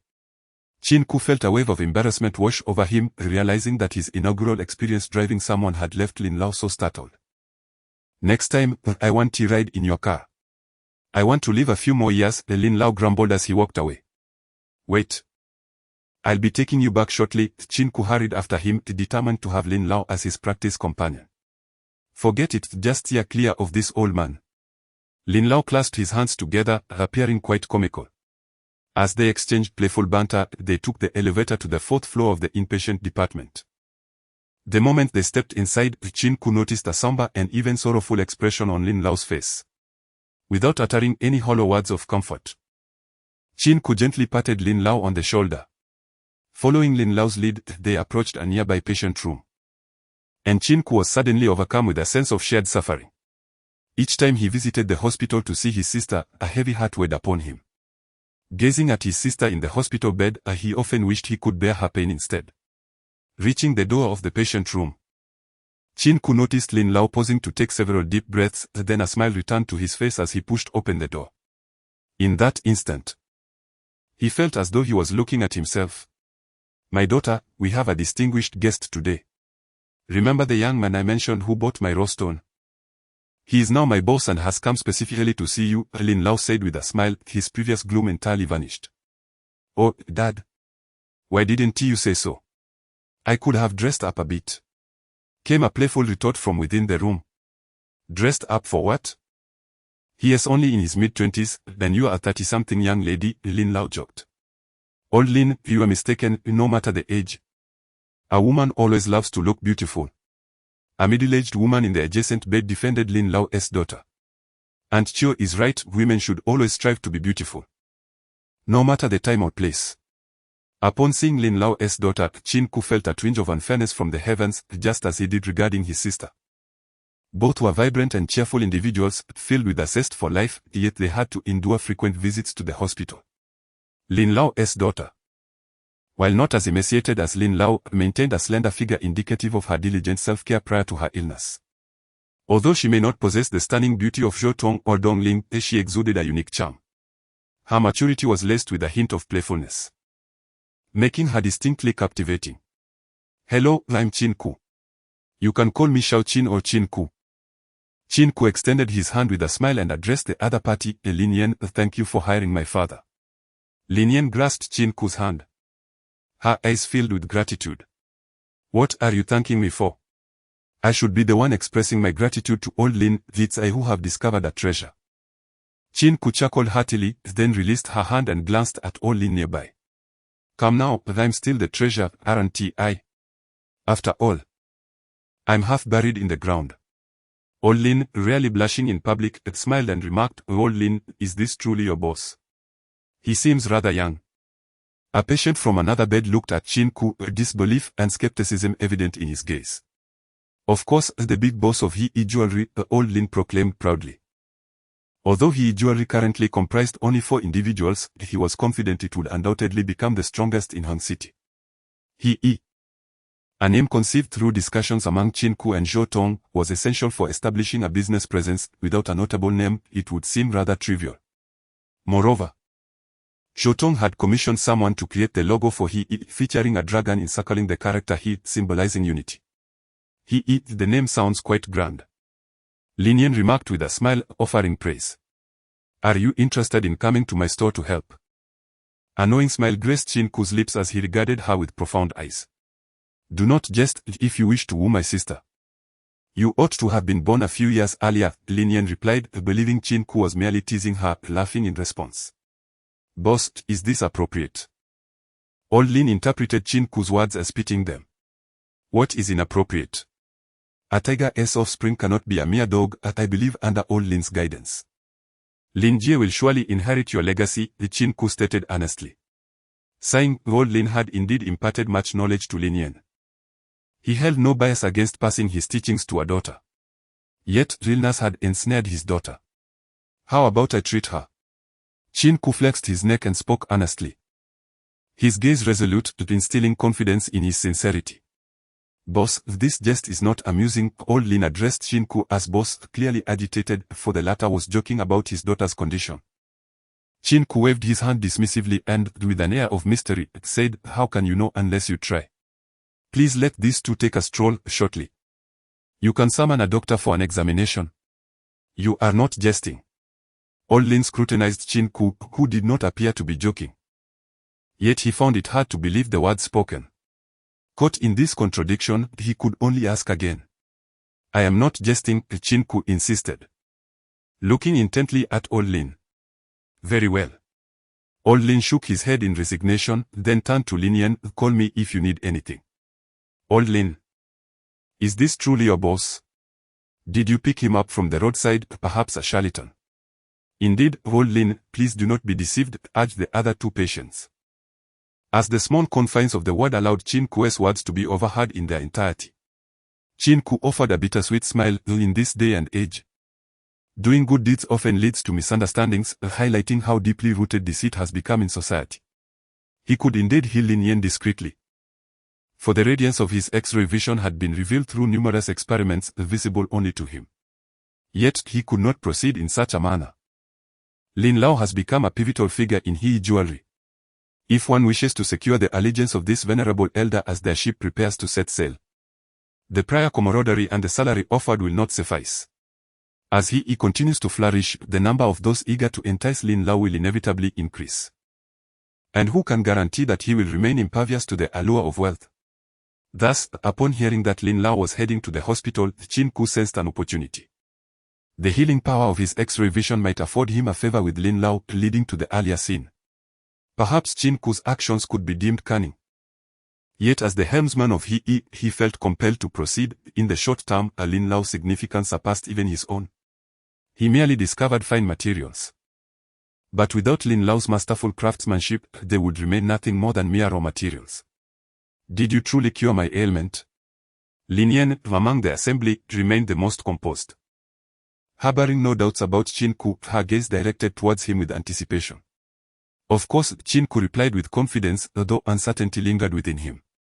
He needed to instill assurance in her. If he wavered, Lin Yan would undoubtedly feel even less confident.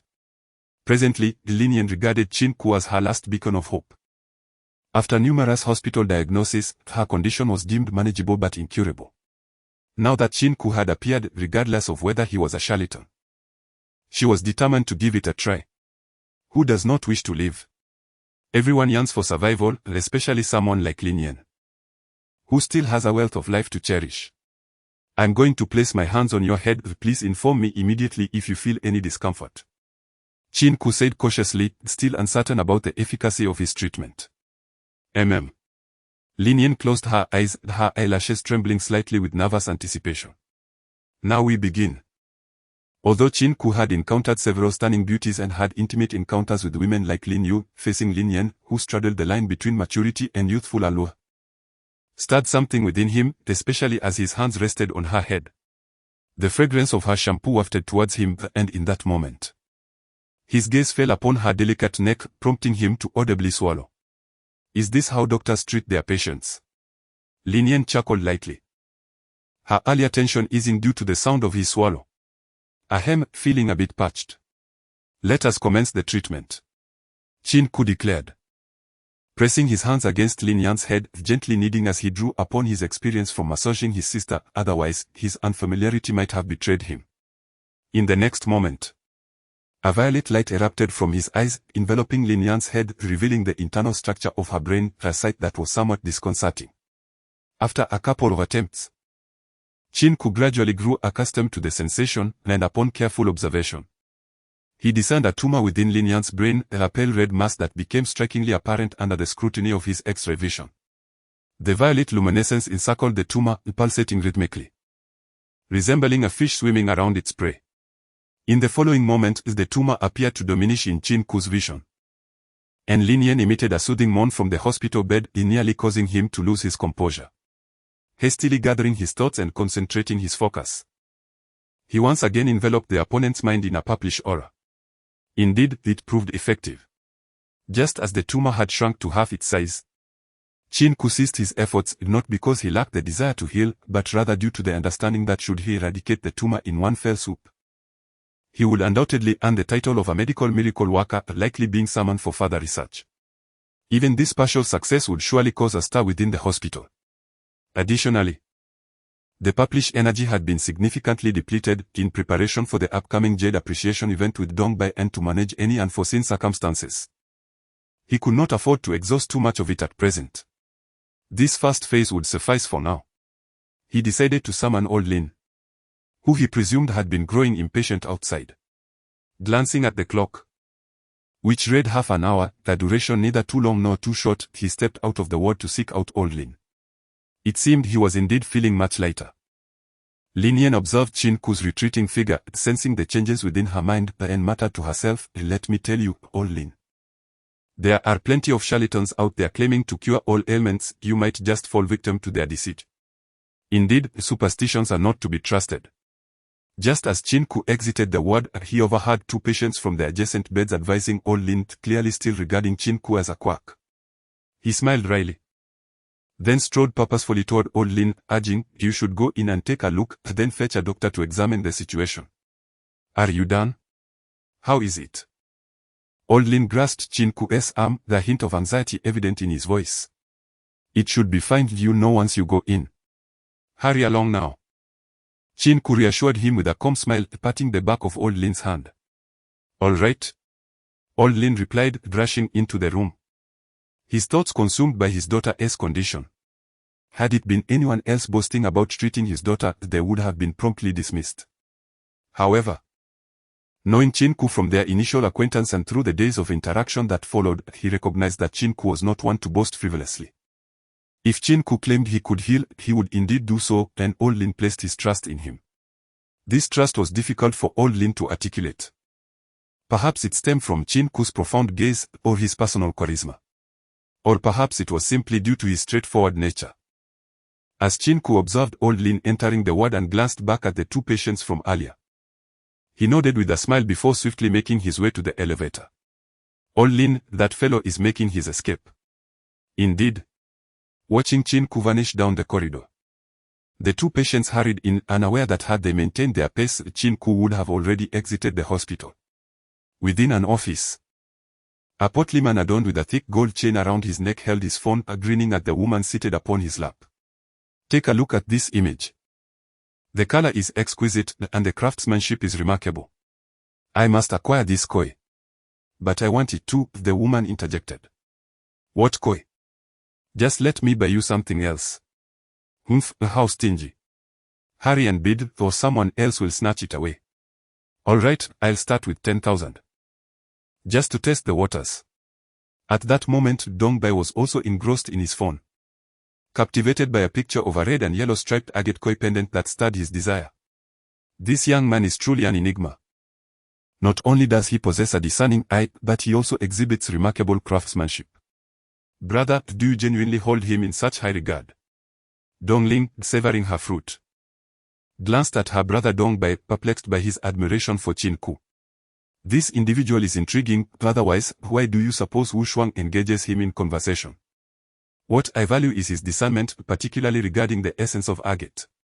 I eagerly anticipate the jade appreciation event this weekend. I wish to witness his prowess firsthand. Whether he is truly impressive remains uncertain, yet if you cannot secure Wu Shuang, I shall have no choice but to marry him. So, do exert some effort and help me resolve my dilemma.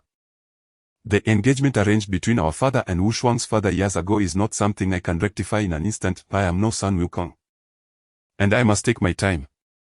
However, Qin Ke's emergence may indeed present a turning point. I have decided that I will acquire this pendant. So please assist me in bidding for it. Very well. Dongbai smiled, casting an affectionate glance at his sister. Then proceeded to comment with a figure of 30,000 beneath the image. In another location, although this place was not as spacious as the apartment rented by Qin Ke, it boasted an exquisite environment, offering a panoramic view of the nightscape of Hong City. A splendid pendant indeed. Consider it my inaugural gift to you, Qin Ke. Wu Shuang set down her wine glass, entered a bid of 100,000 in the comments, and clicked send. Such exchanges were unfolding in various places. Qin Ke's latest social media update had become quite a spectacle.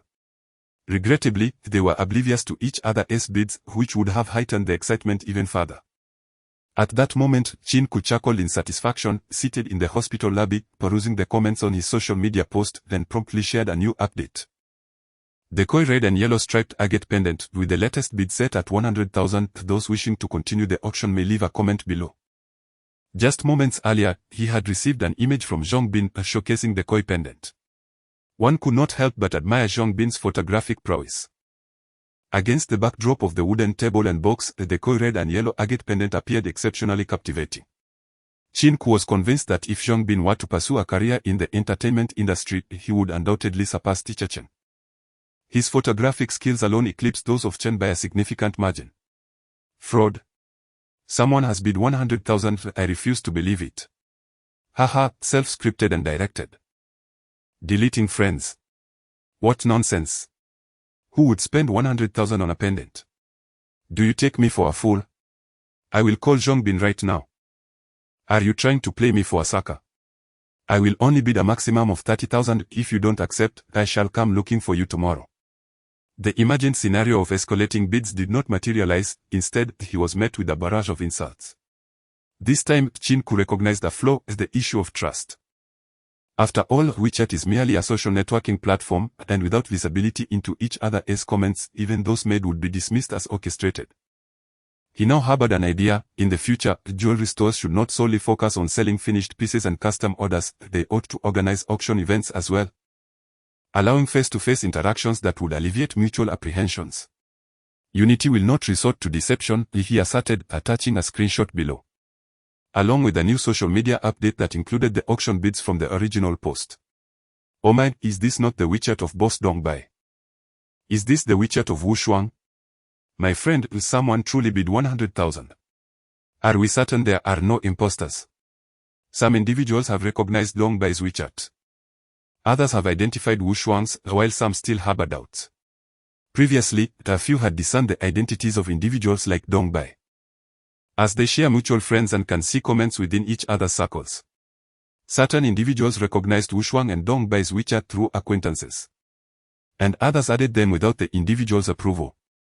Those aware of figures like Dongbai and Wu Shuang remain a minority, while the majority still maintain a skeptical stance. Qin Ke. I have selected a jewelry store for you.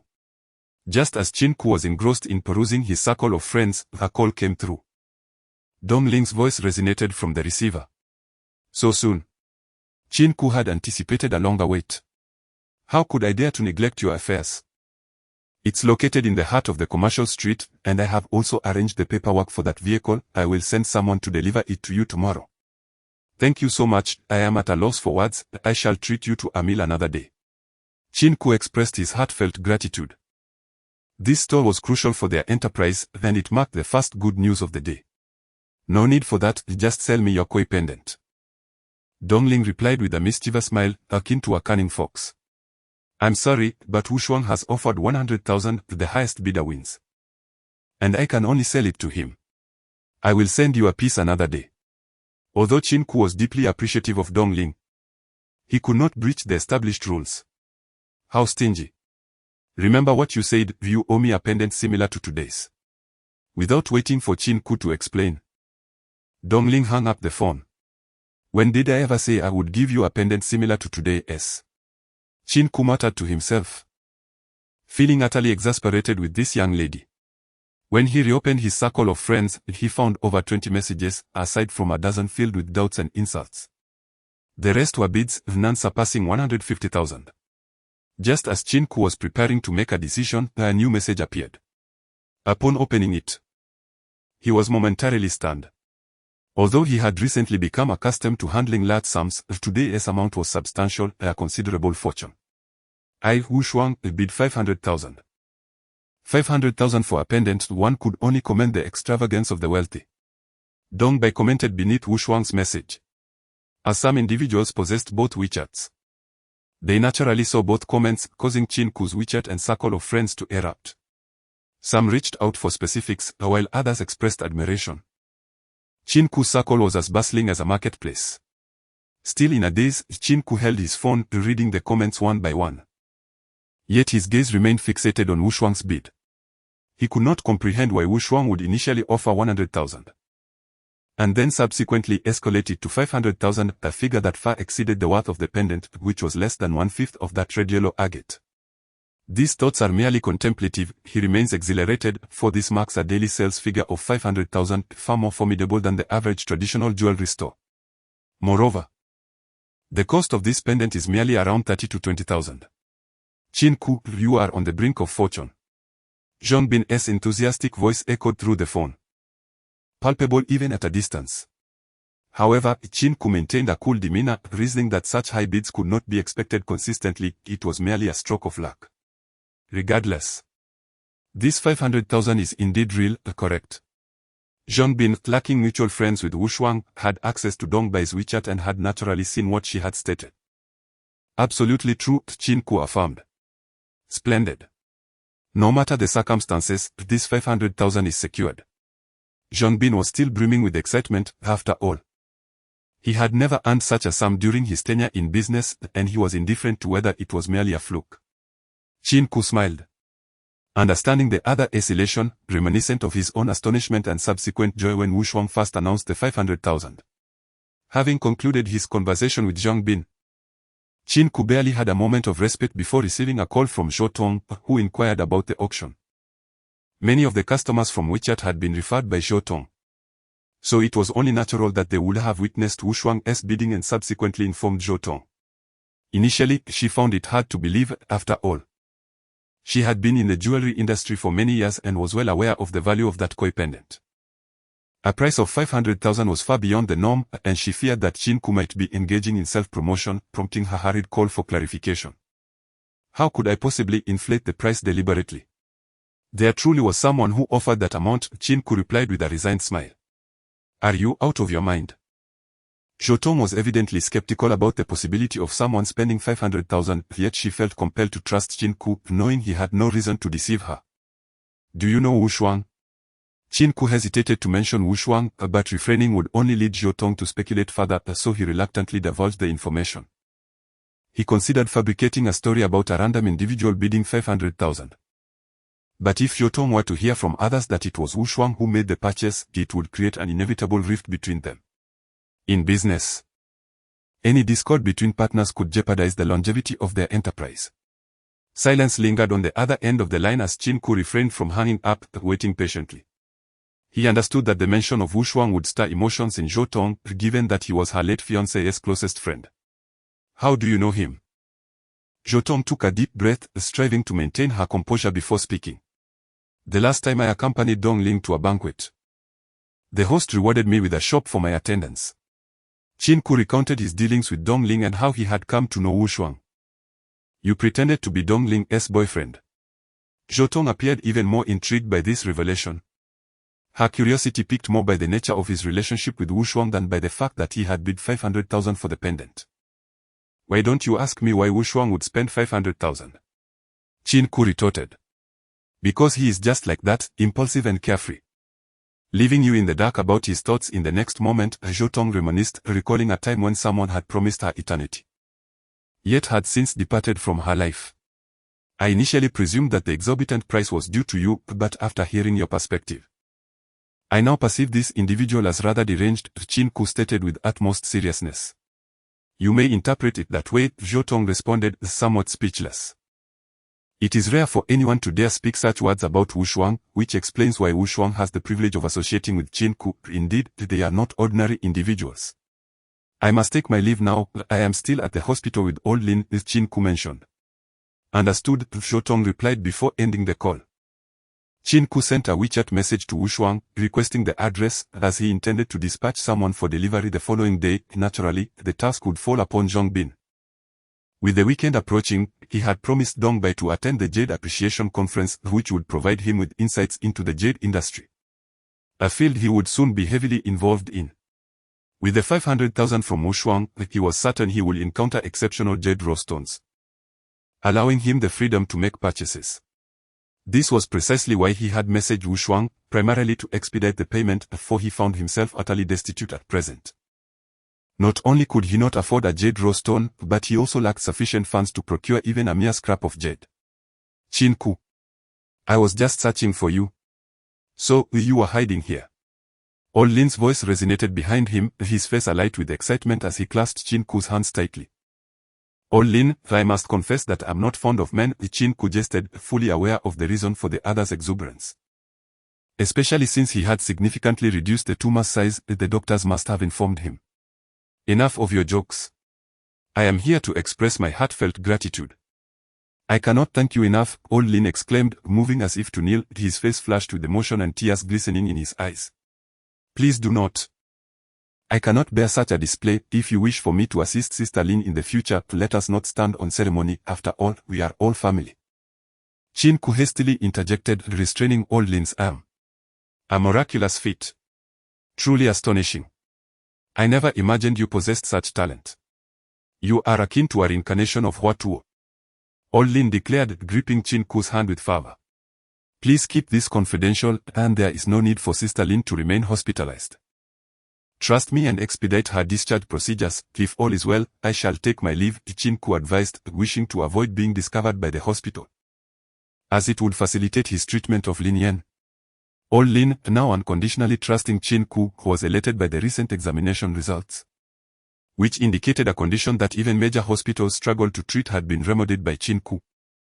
He was finally liberated from witnessing his daughter's suffering and her torment due to the tumor. Hope had blossomed within him, the hope of his daughter's recovery. And that hope resided in Qin Ke. As long as Qin Ke continued his treatments, he believed that miracles would unfold. As Qin Ke bid farewell to Old Lin and prepared to return home, he received a call from an unfamiliar number. Just by glancing at the digits, he discerned that the caller was affluent. Such a sequence of 8s and 6s could not be procured simply by wealth. Wu Shuang? Qin Ke answered the phone, a hint of inquiry in his tone. How did you know it was me? The caller asked, astonished, recalling that he had only provided Qin Ke with his WeChat and not his phone number. The number revealed it. Qin Ke chuckled. Cleverly, I failed to realize that Wu Shuang, usually exuding an aura of aloofness, stood by the floor-to-ceiling window, gazing at the nightscape of Hong City, a faint smile gracing his visage. Why spend $500,000 on that pendant? Although its quality and craftsmanship are commendable, it hardly warrants such an extravagant price. Qin Ke couldn't suppress his curiosity. He knew, as a businessman, he ought not to inquire so directly. Aren't you pleased to receive money? Wu Shuang teased. Of course, I am. Next time, do send a bit more. However, I can't help but wonder if you purchased that pendant because of Zhou Tong. Qin Ke's inquisitive nature surged forth, eager to uncover the motive behind the lavish expenditure. Zhou Tong was a person of considerable pride. If he were to give her money, it would only serve to diminish her in his eyes. Wu Shuang, having been friends with Zhou Tong in the past, was well aware of this. And why is that? Because of you. Wu Shuang's words caused Qin Ke, who had just settled into a taxi, to bump his head against the ceiling, leaving the driver in a state of bewilderment, suspecting a sudden fit of madness. Qin Ke felt a tightening in his gut. He speculated that perhaps Wu Shuang had an inclination towards men. with thoughts of his peculiar hairstyle and round glasses. He increasingly believed Wu Shuang to be rather unconventional. Wu Shuang, my friend, we have only just met, perhaps you do not know me well. I assure you. I am quite the straight man, Qin Ke responded cautiously, wary of inciting the ire of this enigmatic young master. So am I, Wu Shuang replied with a calm demeanor. Qin Ke was rendered speechless. He finally comprehended why Wu Shuang had so few friends, and only someone equally eccentric could find companionship with him. I wish for your assistance with the matter. Hence this is merely an advance on your remuneration, Wu Shuang stated, his tone turning somber. With such a preamble, I think I shall decline your business proposition. It sounds rather dubious, Qin Ke shook his head. A trivial task, one you are undoubtedly capable of handling, Wu Shuang persisted, coaxing him further. Do enlighten me about this task. Qin Ke retorted, not one to be easily swayed by mere words, recalling the incident involving Dongling as a cautionary tale. The greater the reward, the higher the stakes. And thus, the greater the peril.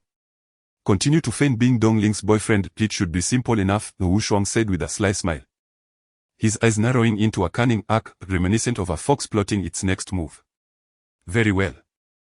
Qin Ke could only concede that the world of the wealthy was beyond his comprehension, but here was someone who, despite being a rival, insisted he maintain the charade of being Dongling's boyfriend.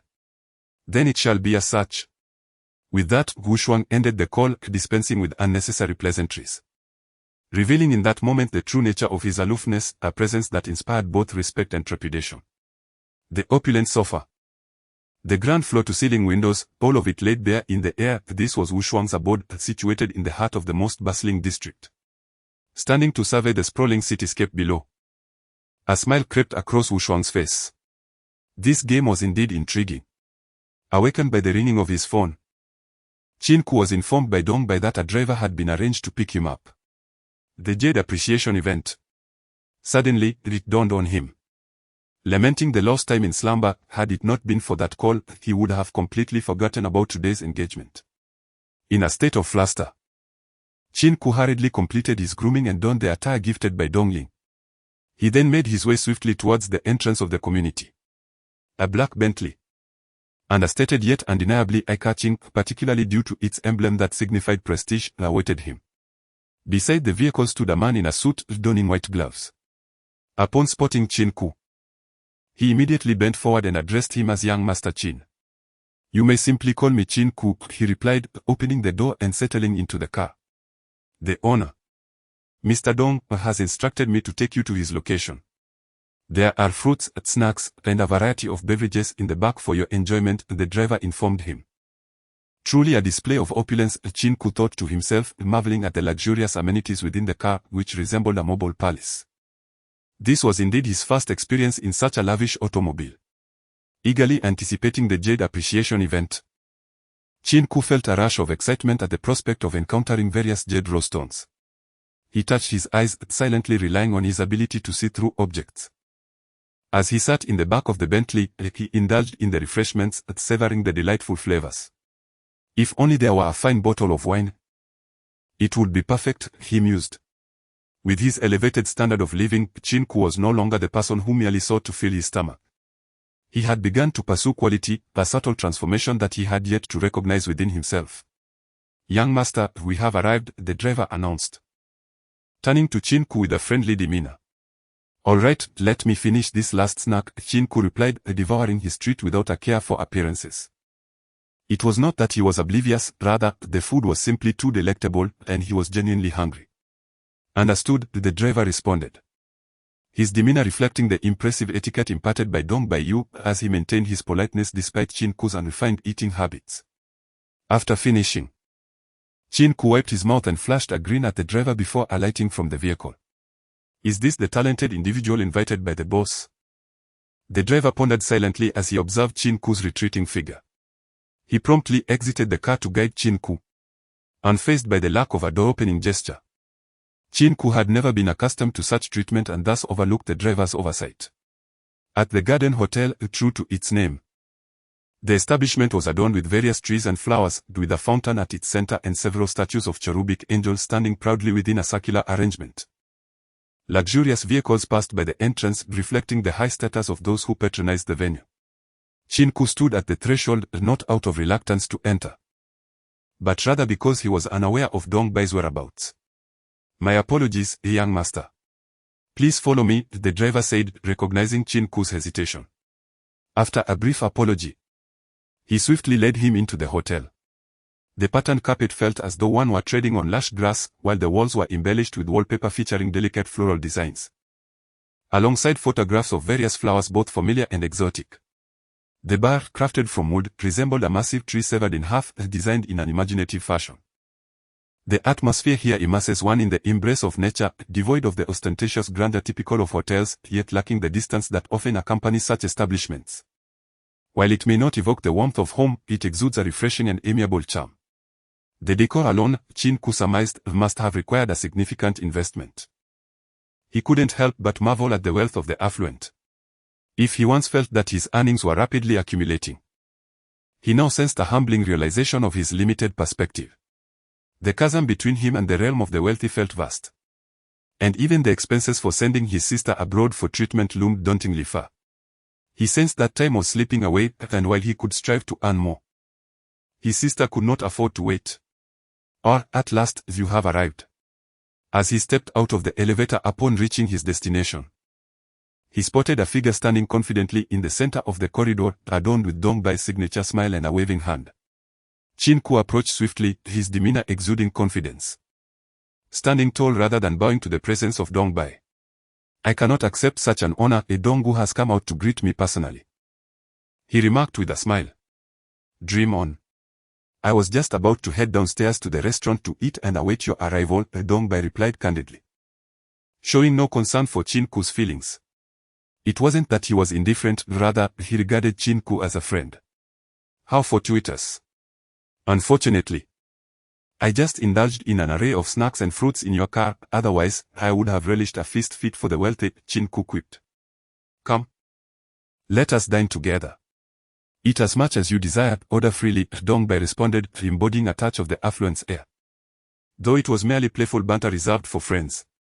To outsiders, he remained the esteemed Mr. Dong, seated in the restaurant of the Garden Hotel. Qin Ke listened intently as Dong Bai discussed the upcoming Jade Appreciation event, gleaning valuable insights. Though termed an appreciation event, it resembled more of an auction, with participation requiring a certain status, essentially a verification of financial capability. Typically, only members received invitations, and aspiring members often had to pay a deposit, effectively deterring non-buyers and preserving the event's prestige. In comparison, the previous Jade Appreciation event hosted by Old Wong seemed utterly inferior. Small jewelry stores often hosted events that were mere facades to attract crowds, whereas the gatherings attended by Dong Bai were primarily focused on the substantial wealth of their attendees.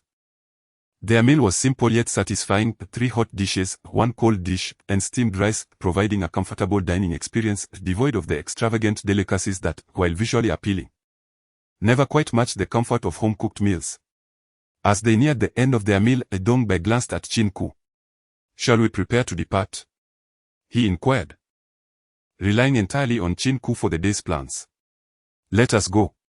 Qin Ke wiped his mouth, eager to witness the Jade Appreciation event. "It is located on the 3rd floor of the Garden Hotel," Dong Bai explained while pressing the elevator button. "It seems the organizers have chosen their venue wisely." Although Qin Ke had never visited the Garden Hotel before, he found himself quite enamored with the place upon his first arrival. Once inside, observe more and speak less. Many individuals here are quite significant. If you spot something worthwhile, just nudge my arm, Dong Bai advised. "Understood," Qin Ke nodded. Today, he was not attending as Dong Ling's boyfriend, which alleviated some pressure, particularly since there were no romantic rivals to contend with. As the elevator reached the 3rd floor and the door slid open, Qin Ke's eyes widened in delight. It was not merely the decor that captivated him, but rather the sight of long, elegant legs that drew his gaze. "Who are they?" he inquired, glancing at Dong Bai, who appeared markedly more composed. "They are the staff here, responsible for receiving us," Dong Bai explained in a hushed tone, believing it would be beneficial to expose Qin Ke to such environments in the future. Clearly, the organizers of this appreciation event had spared no expense. In the presence of the beautiful smiles, Qin Ke felt a slight flush on his cheeks, yet internally he was assessing which lady was more enticing: the smooth, Elastic legs adorned in outfits rivaling bikinis, complemented by exquisite faces, captured the attention of every male present. Each stunning woman guided the guests exiting the elevator, gently supporting their arms, and Qin Ke naturally reveled in this treatment. Amidst the subtle interactions, he inadvertently brushed against one woman's chest. He vowed he was not being lewd, merely that his excitement had gotten the better of him.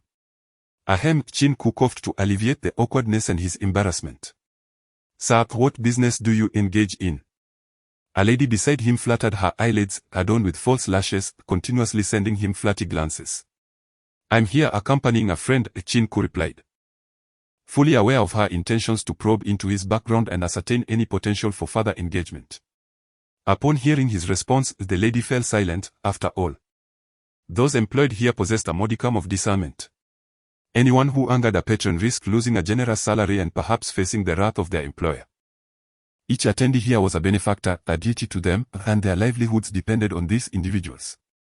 As Qin Ke surveyed his surroundings, he realized that this gathering resembled an art exhibition more than an appreciation event. The long corridor leading from the elevator was lined with individual display cases showcasing a myriad of jade jewelry. The lowest price tags he observed started at 200,000. With some pieces soaring to millions, far more valuable than mere jade. Welcome once again to the Jade Appreciation event. You are all members and frequent attendees. I shall not elaborate on the rules. Today, we shall amend our usual format of auction followed by shopping. The hall is now filled with numerous raw jade stones for your selection, the host announced with a polished smile as the guests entered the hall. Surrounding the stage were rows of chairs, and all around were display cases filled with pristine agate stones. Attendants circulated with trays of red wine, while tables nearby offered delectable delicacies for tasting. However, Qin Ke's gaze was fixed intently on the jadeite raft beside him. Although he had previously visited the antique market and conducted some research at home, he still felt uncertain when faced with the actual object. Despite possessing X-ray vision that allowed him to observe the internal structure of the jadeite, it was crucial to differentiate its quality, which was not as straightforward as with agate, where pure color sufficed as an indicator of value. Jadeite demanded a more nuanced appreciation, transcending mere color. Relying solely on hue could lead to the unfortunate purchase of a worthless stone at a premium price, leaving Qin Ke hesitant to make a decision. Have you found anything of interest? Dongbei observed Qin Ke's contemplative demeanor, believing he had stumbled upon some discovery. Is the green jadeite raft valuable? Qin Ke inquired. Haha. Where did you find this country bumpkin, Dongshao? Such a foolish question. A disdainful voice interjected from the side. Qin Ke turned toward the sound and recognized a familiar face, though he could not immediately recall where they had met.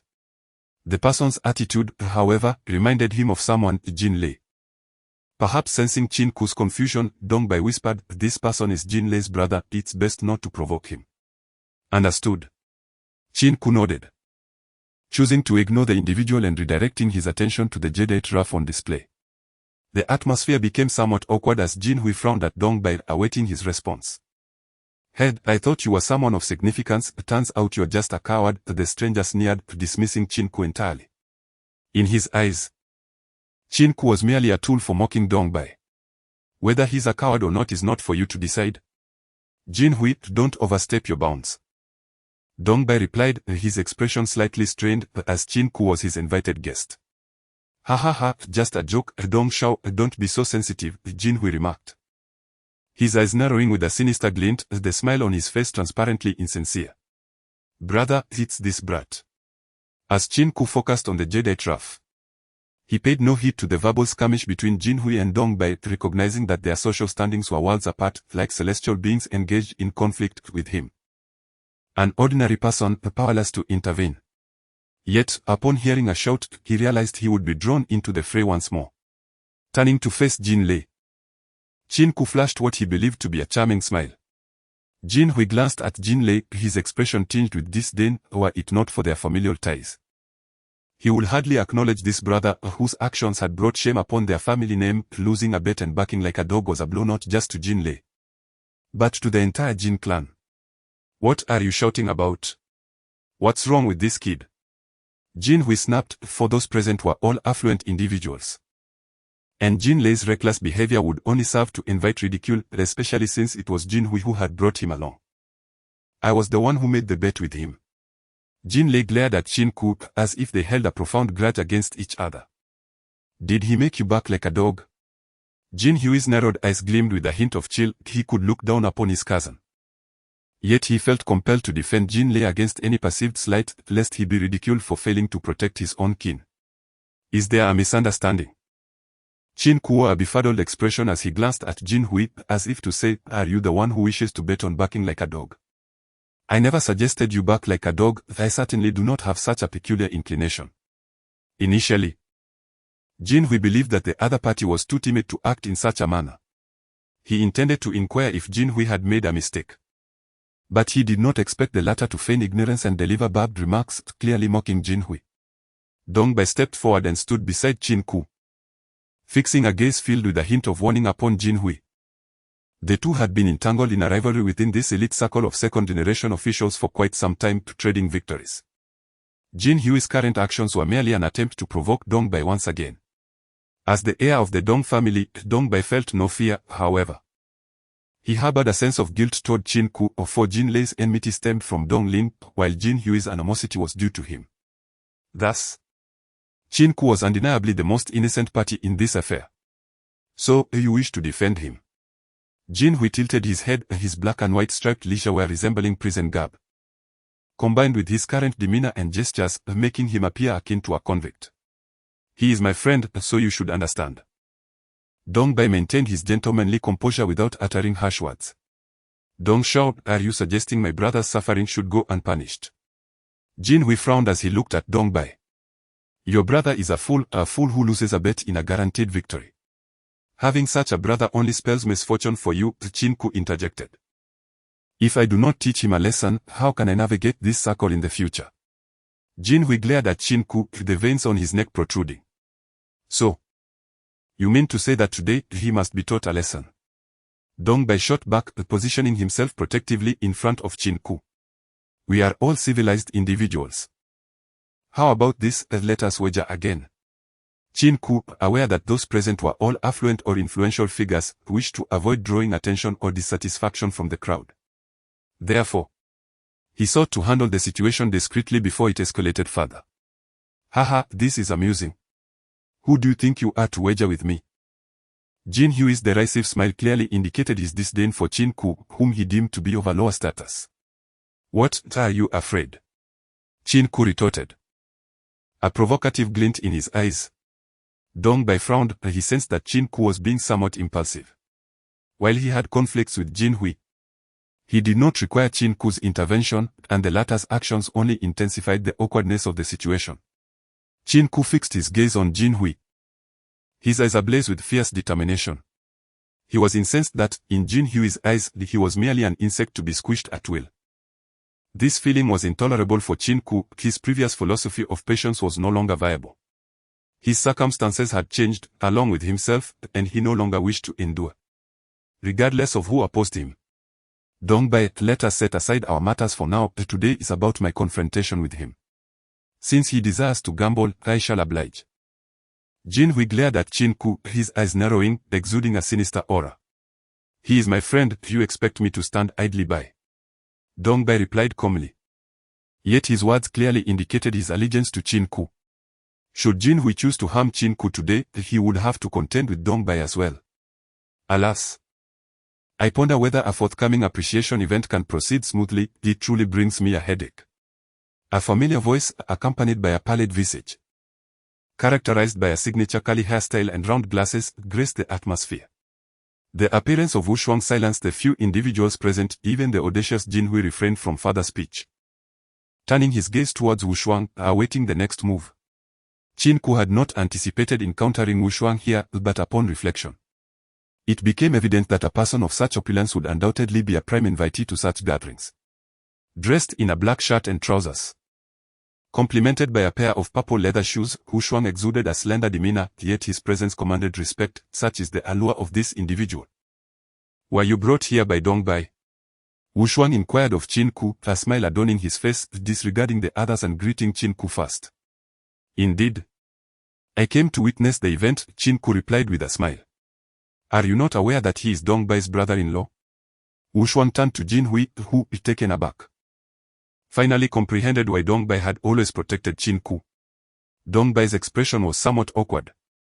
He recognized that Wu Shuang was deliberately causing a stir but chose to observe his next actions in silence. I wondered how this lad possesses such confidence. I admire him for managing to win over Dongling. This must be akin to soaring to new heights. Jin Hui chuckled, casting a derisive glance at Jin Lei. Are you aware that he is my friend? Wu Shuang's following statement rendered Jin Lei speechless, leaving a bewildered expression on his face. Do you not fancy Dongling? Although Jin Hui had minimal interaction with Wu Shuang, he was aware of Wu Shuang's pursuit of Dongling, a topic that had previously incited a quarrel between Wu Shuang and Dongbei. Rivals can also be friends, remember not to provoke him, for to do so would be to provoke me, Wu Shuang asserted with an air of authority. More direct in his stance than Dongbei. Are you suggesting that you will protect him? Jin Hui felt as though his worldview was crumbling. Was it now fashionable for simpletons to forge friendships? The wager continues, do you dare to accept? Qin Ke fixed his gaze on Jin Hui, preferring to resolve matters independently, as it afforded him a sense of comfort. Very well, how shall we wager? Jin Hui's eyes gleamed with a hint of excitement. Having previously been wary of Dongbei and Wu Shuang, he now seized the opportunity presented by the other party's recklessness. Each shall select a piece of jade rough. Should you lose, you will part with the necklace around your neck and back like a dog. If I lose, the punishment shall be at your discretion. Qin Ke remarked with a slight smile, yet his gaze was sharp, fixated on the necklace adorning Jin Hui's neck. This was the impetus behind Qin Ke's desire to gamble with Jin Hui. He had noticed a necklace radiating a similar violet aura as the one on Jin Lei's neck.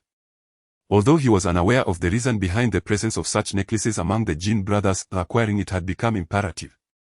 The consumption of violet energy was increasing, necessitating not only the use of clairvoyance to examine agate but also for the healing of Lin Yan and to ensure he was prepared for unforeseen circumstances. It was not impulsiveness that drove Qin Ke, but rather the urgent need to secure the necklace. For he could not ascertain when he might next encounter an item imbued with such violet energy. Jin Hui's expression subtly shifted the last time he heard Jin Lei mention a necklace. It was lost in a gamble, and now the other party sought yet another necklace, which felt like a personal affront. If you lose, I shall have you crawl out of here, barking like a dog. Am I not being quite courteous? A cruel smile graced Jin Hui's face as his gaze fixed on Qin Ke. Very well, Qin Ke replied with a faint smile, gesturing to signal his acceptance of the wager. Since both of you possess such refined tastes, allow me to act as the arbiter. You shall have 20 minutes to select a jadeite rough stone that pleases you. The expense shall be mine, and whatever jadeite is revealed shall belong solely to you. Wu Shuang declared with grandiosity. The two nodded in agreement, and Qin Ke, along with Dongbei, turned towards the display of jadeite rough stones, meticulously examining each piece as they transformed before him into transparent and lustrous forms. Although Qin Ke was not well versed in jadeite, he could consult the knowledgeable Dongbei, who now seemed to assume the role of his assistant. What about this one? Qin Ke inquired, pointing at a jadeite rough stone larger than a watermelon and glancing at Dongbei. Such haste. Dongbei observed Qin Ke's cursory glance at the oversized rough stone with concern. Is green jade valuable? Qin Ke countered, not addressing Dongbei's comment directly. It depends on the type. For instance, the oil green jade I wear around my neck is quite precious. Jadeite must be evaluated for its purity and hue. The finer the jadeite, the darker its color, Dongbei explained, retrieving his jade pendant for Qin Ke to admire. Identical, Qin Ke remarked, noticing that the watermelon-sized jadeite rough stone before him appeared even more pristine and darker than the pendant that adorned Dongbei's neck, devoid of any impurities. If this piece is indeed oil green jade, how much is it worth? Qin Ke pointed to his selected stone. Haha, someone is quite bold. If this large jadeite rough stone yields a sizable piece, do not blame me for not warning you. The larger the stone, the lesser the chance of a successful yield. Jin Hui's voice chimed in beside Qin Ke, his confidence growing as he recognized Qin Ke's naivety regarding this gamble. Dongbei wished to dissuade Qin Ke but found himself at a loss with Jin Hui present. He could only explain this piece is priced at 50,000. If it truly yields oil green jade, it could fetch $1 million. $1 million? Upon hearing this, Qin Ke made his choice without hesitation. Ha ha ha, Wu Shuang. It seems your money is destined to go down the drain, Jin Hui remarked with malicious glee. The outcome remains uncertain, do not be so quick to conclude. Dong Bai shot a glance at Jin Hui, reluctant to see Qin Ke fail but harboring little hope given the impulsive choice of the jadeite rough stone. Selecting jadeite rough stones primarily relies on extensive experience and specialized equipment, such as dedicated flashlights to inspect the surface closely, alongside assessing the stone's outer shell. Yet, Qin Ke had done none of this. He merely glanced and hastily purchased the rough stone, having not even inquired about its price. Onlookers perceived Qin Ke as squandering money and felt pity for Wu Shuang, realizing that he stood to gain nothing from this endeavor. The rough stone you selected is priced at 250,000. A staff member, adorned with a signature smile, remarked, "Simply come to me for the money." Wu Shuang gazed at the individual with a serene smile before casting a glance at Qin Ke, who felt an inner voice urging him that victory was within Qin Ke's grasp. "Master Zhou, please examine a piece of rough jade for me. Given your expertise, any piece will suffice. After all, we cannot allow the opponent to suffer too much humiliation." Jin Hui turned to a middle-aged man behind him, whose face bore a smile, and after speaking, he glanced back at Qin Ke. "Very well, President Jin." The middle-aged gentleman adjusted his glasses and approached the cabinet displaying the rough jade, retrieving a professional high-powered flashlight to begin his examination. "Zhou Fa, an expert in the jade industry, has been specially invited by me.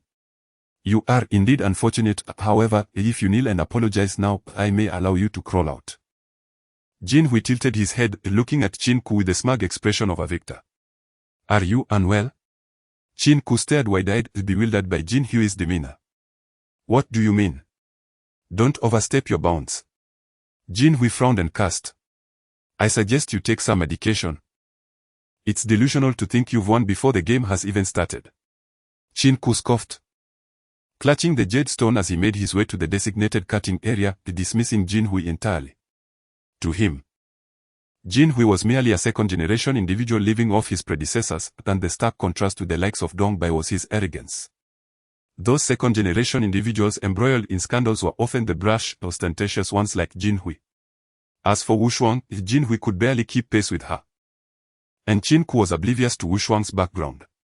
He had inquired about her from Dong Bai, who had refrained from providing any information, indicating that Wu Shuang's identity was indeed sensitive, so much so that even Dong Bai hesitated to divulge it.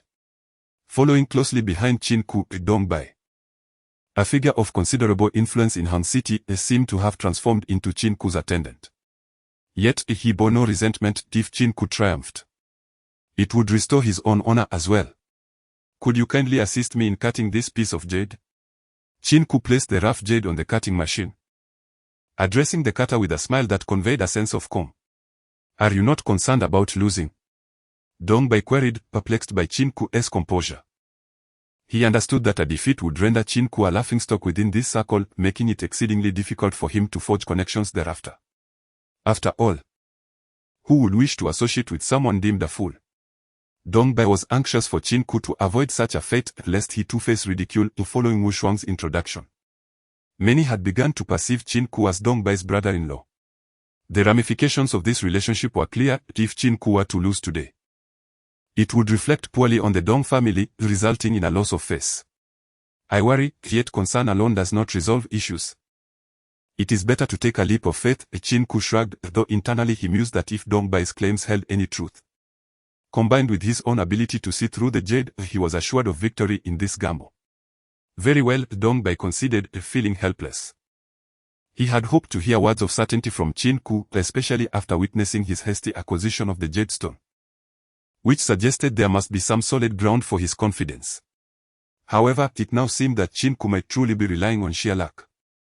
The cutter meticulously processed the jade stone, adhering to each step of the procedure before commencing the cutting. Amidst the shower of sparks, the few onlookers began to cheer, as this signified a promising outcome. Dong Bai's gaze was fixated on the cutting machine, as if he were wagering against Jin Hui, and upon witnessing the sparks fly, a smile graced his face, surpassing even the thrill of purchasing jadeite. "Boss, it appears this piece of jadeite is going to yield excellent results." The cutter turned to Qin Ke, gesturing towards the area where the stone had been sliced open. "Is it exposed?" Dong Bai hurried over to inspect the incision, revealing merely a corner of the raw stone. The precise cutting marks unveiled the jadeite's true appearance, the oil-green jadeite shimmering beautifully amidst the water droplets from the cutting machine. Though its hue was subdued, it emanated a distinct allure. The wonders of nature have crafted various extraordinary creations, jadeite being one of them, in this moment. Everyone sensed that this raw stone was destined for greatness. Continue cutting, skin it, do not hesitate, Qin Ke urged. Understood, boss, the cutter replied respectfully. The staff here were all professionally trained and displayed commendable attitudes. Skinning, known as peeling in the jade and agate circles, is akin to peeling fruit. Removing the outer stone to reveal its inner essence. This process demands the cutter's expertise, thus any interruption could easily lead to cracks in the jadeite. And cutting too deeply could result in losing high-quality material along with the stone's surface. With steady hands, the cutter worked, and soon, the true nature of the raw stone became evident amidst the friction of the grinding wheel. Those who had previously doubted Qin Ke, believing he would surely lose, were now left utterly astonished. It is indeed oil-green jadeite, Dong Bai exclaimed, gazing at Qin Ke with the wide-eyed wonder of a child. Indeed, Qin Ke affirmed with a smile and a nod. Why are you so excited? It's not like you made the selection, Wu Shuang jested from the side. Dong Bai remained silent, as he was not one to engage in disputes. He felt compelled to uphold a gentlemanly demeanor in public, representing not just himself but the entire Dong family. Yet internally, he was profoundly shaken, for he had just heard Qin Ke inquire about oil-green jadeite, only for the latter to choose a piece that everyone deemed a potential disaster, which then yielded a stunning oil-green jadeite. The transparency and luster of this oil-green jadeite surpassed that of ordinary lower-grade varieties, immediately suggesting significant value. What a pity it is just oil-green jadeite, some remarked. Indeed, this type is far too low-end within the realm of jadeite. Hold on, you two need to clarify your statements. You are referring to common oil-green jadeite, mostly finished products. Look at this piece's transparency, and consider its size, some onlookers began to discuss. With the final comment, realization dawned upon everyone that apart from the outer skin, there was hardly any waste. Inside lay solid oil-green jadeite, devoid of impurities. Meanwhile, Jin Hui frowned, although unaware of the unfolding events. A report from Jin Lei instilled a sense of foreboding within him. Damn it, has this kid struck an incredible stroke of luck? Jin Hui muttered under his breath. Then turned to Zhou Fa, who was still assisting him in selecting jadeite rough stones. All hopes now rested on the latter's shoulders. Fortunately, it was oil-green jadeite, otherwise we would have surely lost. Jin Lei sighed in relief. Are you an idiot? How did I end up with a brother like you? A piece of oil-green jadeite, even if of the lowest quality, can fetch a high price. Jin Hui scolded, realizing that his cousin was clearly thinking with his backside. Brother, what should we do? Jin Lei looked at Jin Hui, his eyes filled with anxiety and melancholy. What are you panicking about? We still have Zhou Fa. He is an expert. Jin Hui had already resolved in his heart that he could not assist this brother in the future. He was simply a hopeless case. Zhou Fa, of course, was aware of the situation, and beads of sweat appeared on his forehead. After all, selecting jadeite was not akin to choosing a watermelon, where one could rely solely on experience to ascertain rightness. Jadeite required a degree of luck. Regardless of one's experience, both elements were indispensable. Now, Zhou Fa had selected several pieces based on experience, and the remaining choices would depend on luck, which ultimately lay in Jin Hui's hands. If Jin Hui made an erroneous selection, he could at least share some of the blame. Boss Jin, the pieces I've selected have a high probability of yielding jadeite. Please choose one. Zhou Fa indicated the selected jadeite rough stones laid out on the table. You want me to choose? Jin Hui pointed to his own nose and, with a furious expression, exclaimed, then why the hell did I pay you to come here? Not at all, Boss Jin. These pieces have a significant chance of producing jadeite, but I cannot guarantee it will be jadeite. Therefore, I hope to benefit from your good fortune in making a choice, Zhou Fa explained. Get lost. Jin Hui had had enough. What era was this, clinging to superstitions? Since the other party had made his selections, there was little value in his continued presence.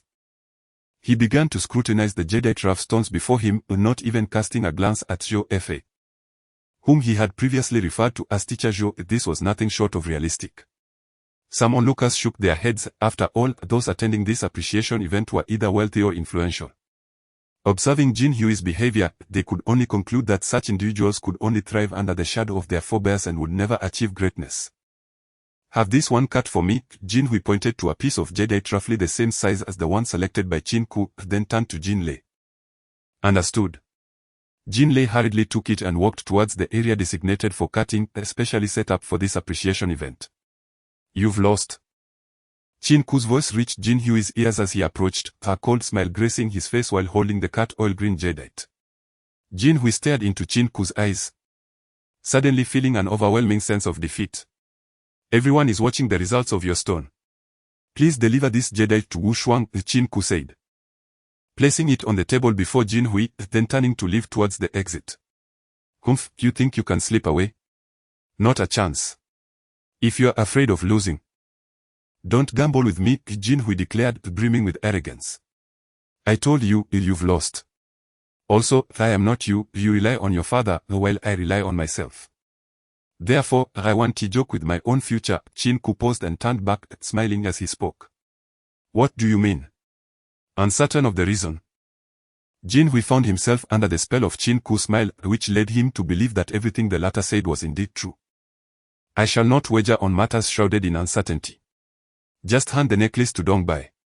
Should you emerge victorious today, I shall kneel before you in the central square of Hangzhou tomorrow and pay my respects like a dog, Qin Ke declared, swiftly departing the appraisal event while the audience remained engrossed in Jin Hui's selection of jadeite. The event had illuminated the inadequacy of his knowledge regarding jade, leaving him unaware of various types and unable to discern what constituted valuable jade. Even with clairvoyance, one might not select the truly precious. Jin Hui had intended to stop Qin Ke, but the confidence radiating from the latter's gaze held him captive as he watched the figure fade from the appraisal. In the next moment, he heard the disheartening news of the bet being lost. Why did you leave without a word? Jin Hui lamented. I was counting on you to help me select a few pieces of jade. Dongbai's voice echoed from the phone, imbued with a sense of grievance, reminiscent of a scorned wife, devoid of the usual assertiveness that characterized him. Something urgent came up, and it seems I won't make it today. What did you want to discuss? Qin Ke attempted to divert the conversation by referencing Jin Hui's predicament. Little did he know that Dongbai expressed disappointment at having missed the chance to witness Jin Hui's embarrassment in such a public setting. Dongbai's approach to rivals was one of suppression, while he maintained a protective stance toward friends, thus positioning Jin Hui as an inevitable adversary. He could hardly wish for Jin Hui's success. However, Dongbai had not anticipated that Qin Ke, poised to reap the fruits of victory, would slip away silently. He presumed Qin Ke was fleeing out of fear of defeat, yet, recalling the latter's composed demeanor, he doubted the likelihood of such a scenario. There lingered a feeling within him that Qin Ke had already discerned the outcome of the wager when the latter observed the selection of the jade rough. I shall attend to my affairs for now, I will contact you later, Qin Ke said, reclining on his sofa and stretching leisurely. Very well, but next time, you must assist me in selecting a few jade pieces. I must say, I never realized you possessed such expertise in jade, Dongbai remarked, leaving Qin Ke in a state of amused disbelief. He pondered whether Dongbai would erupt in fury upon discovering his complete ignorance of jade. Yet, he was eager to bolster his knowledge, at the very least understanding which jade was more valuable and which could be procured without incurring a loss. Jin Hui has entrusted the necklace to you. I will arrange for someone to deliver it tomorrow, along with the necessary paperwork for the shop and the vehicle, Dongbai informed him. Excellent, Qin Ke replied, genuinely looking forward to the necklace, as it held the promise of restoring his aura. After hanging up the phone with Dongbai, Qin Ke gazed at the array of jadeite books scattered across the table, instantly transported back to his days of rigorous study for the college entrance examination. However, he was not an excessively naive individual, recognizing his limited understanding of jadeite. He decided to delve into the market for agate first, as he possessed at least a modicum of knowledge about it, planning to learn about jadeite concurrently while purchasing. Suddenly, his phone on the table vibrated. Qin Ke glanced at it and promptly picked it up to open the message, noticing it was a bank notification. His account had increased by 400,000. He was momentarily taken aback. This was not a trivial sum, eliminating the possibility of a mere error in transfer. The notification led him to a realization, as this account had previously received funds from the same source during the sale of a koi pendant. Wu Shuang. He pondered the reason behind Wu Shuang transferring such a substantial amount just as the phone rang with Wu Shuang on the line. The sum represented the appraised value of the jadeite. Wu Shuang was not one to indulge in debts of gratitude, having retained that piece of jadeite. He would not be inclined to monopolize it. Then I shall accept graciously, Qin Ke thought, aware that Wu Shuang was not financially constrained.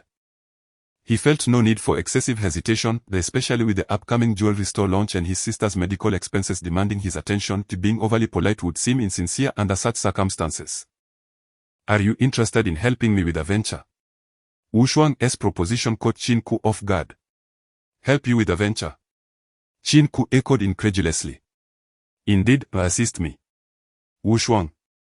Should this cause you discomfort, I can offer you equity, establishing us as partners. Wu Shuang articulated his terms, confident that Qin Ke would acquiesce. Apologies. But I am unaware of the specifics, so it would be prudent for me to decline, Qin Ke replied, sensing that despite Wu Shuang's outward generosity, there lacked a certain cunning, prompting him to maintain a respectful distance. He believed that not becoming the best of friends nor adversaries was the ideal approach to their relationship. He held a similar view regarding Dongbai. His interactions with these individuals were primarily to expand his network and attract clientele. These people were consumers in his business.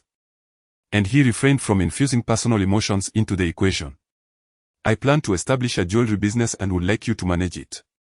Within a year, I aim to open 12 branches in Han City, focusing on antique and jadeite commerce. Upon hearing Qin Ke's refusal, Wu Shuang divulged his plans. Hoping to enhance the allure of his proposition, Qin Ke was momentarily stunned. He had not anticipated Wu Shuang's intent to venture into this industry, let alone his ambition to open so many jewelry stores within a year. If Wu Shuang's vision were realized, it would far surpass the establishment where Qin Ke had previously worked. Yet, a doubt began to form in his mind, given Wu Shuang's stature and insight. It was improbable that he would extend such an invitation to Qin Ke for managing the jewelry business. After all, Qin Ke had no prior experience. And according to Wu Shuang's strategy, he should ideally seek a professional manager instead. There must be an underlying motive. This thought flashed through Qin Ke's mind, solidifying his decision to reject Wu Shuang's offer.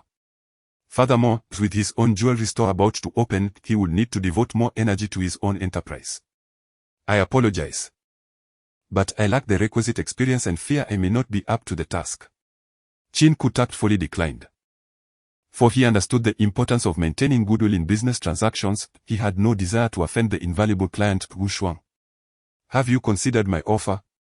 I can provide you with 45% of the shares. Wu Shuang played his final card, believing that if this proposition fell flat, winning Qin Ke over would be utterly impossible. I'm afraid not. Qin Ke's heart raced at the prospect of such a significant stake. Although it was merely an empty promise, once the company began to flourish, those shares would hold considerable value. Will you not reconsider? Wu Shuang pressed, unwilling to relent. To be frank, I am planning to open a jewelry store with a friend, so I lack the capacity to manage any additional ventures. Qin Ke used the opening of a store as an excuse to turn down Wu Shuang's invitation. You intend to open a store? How about I invest a sum? Wu Shuang inquired tentatively. The shares have already been allocated, and this establishment is too modest for your interests. It's a small-scale operation that you would likely overlook. Qin Ke was determined to retain absolute control over the shop, unwilling to labor for others once again. He had previously conveyed to Jin Hui that while others might rely on familial connections, he, having lost his father early on, had to rely solely on himself. Now, with the fortune of having acquired insight into the industry, he would not settle for being subordinate or profiting someone else. Ultimately, Wu Shuang could only express his regret. And the call came to an end. Qin Ke resumed his studies on jadeite. Boss, do you truly hold such faith in this individual? In a spacious office, seated behind a grand desk, Wu Shuang gazed pensively at the phone lying before him. Upon hearing his companion's inquiry, Wu Shuang turned. His eyes filled with respect for the elder, whose graying hair and weathered face bore the indelible marks of concern for the family business. This individual possesses commendable skills and a certain acumen in jewelry. From the moment I first encountered him, I sensed he might be the one I have been seeking. Wu Shuang's earnest gaze and affirmative tone only deepened his companion's confusion. Are you certain he is suitable for our plans?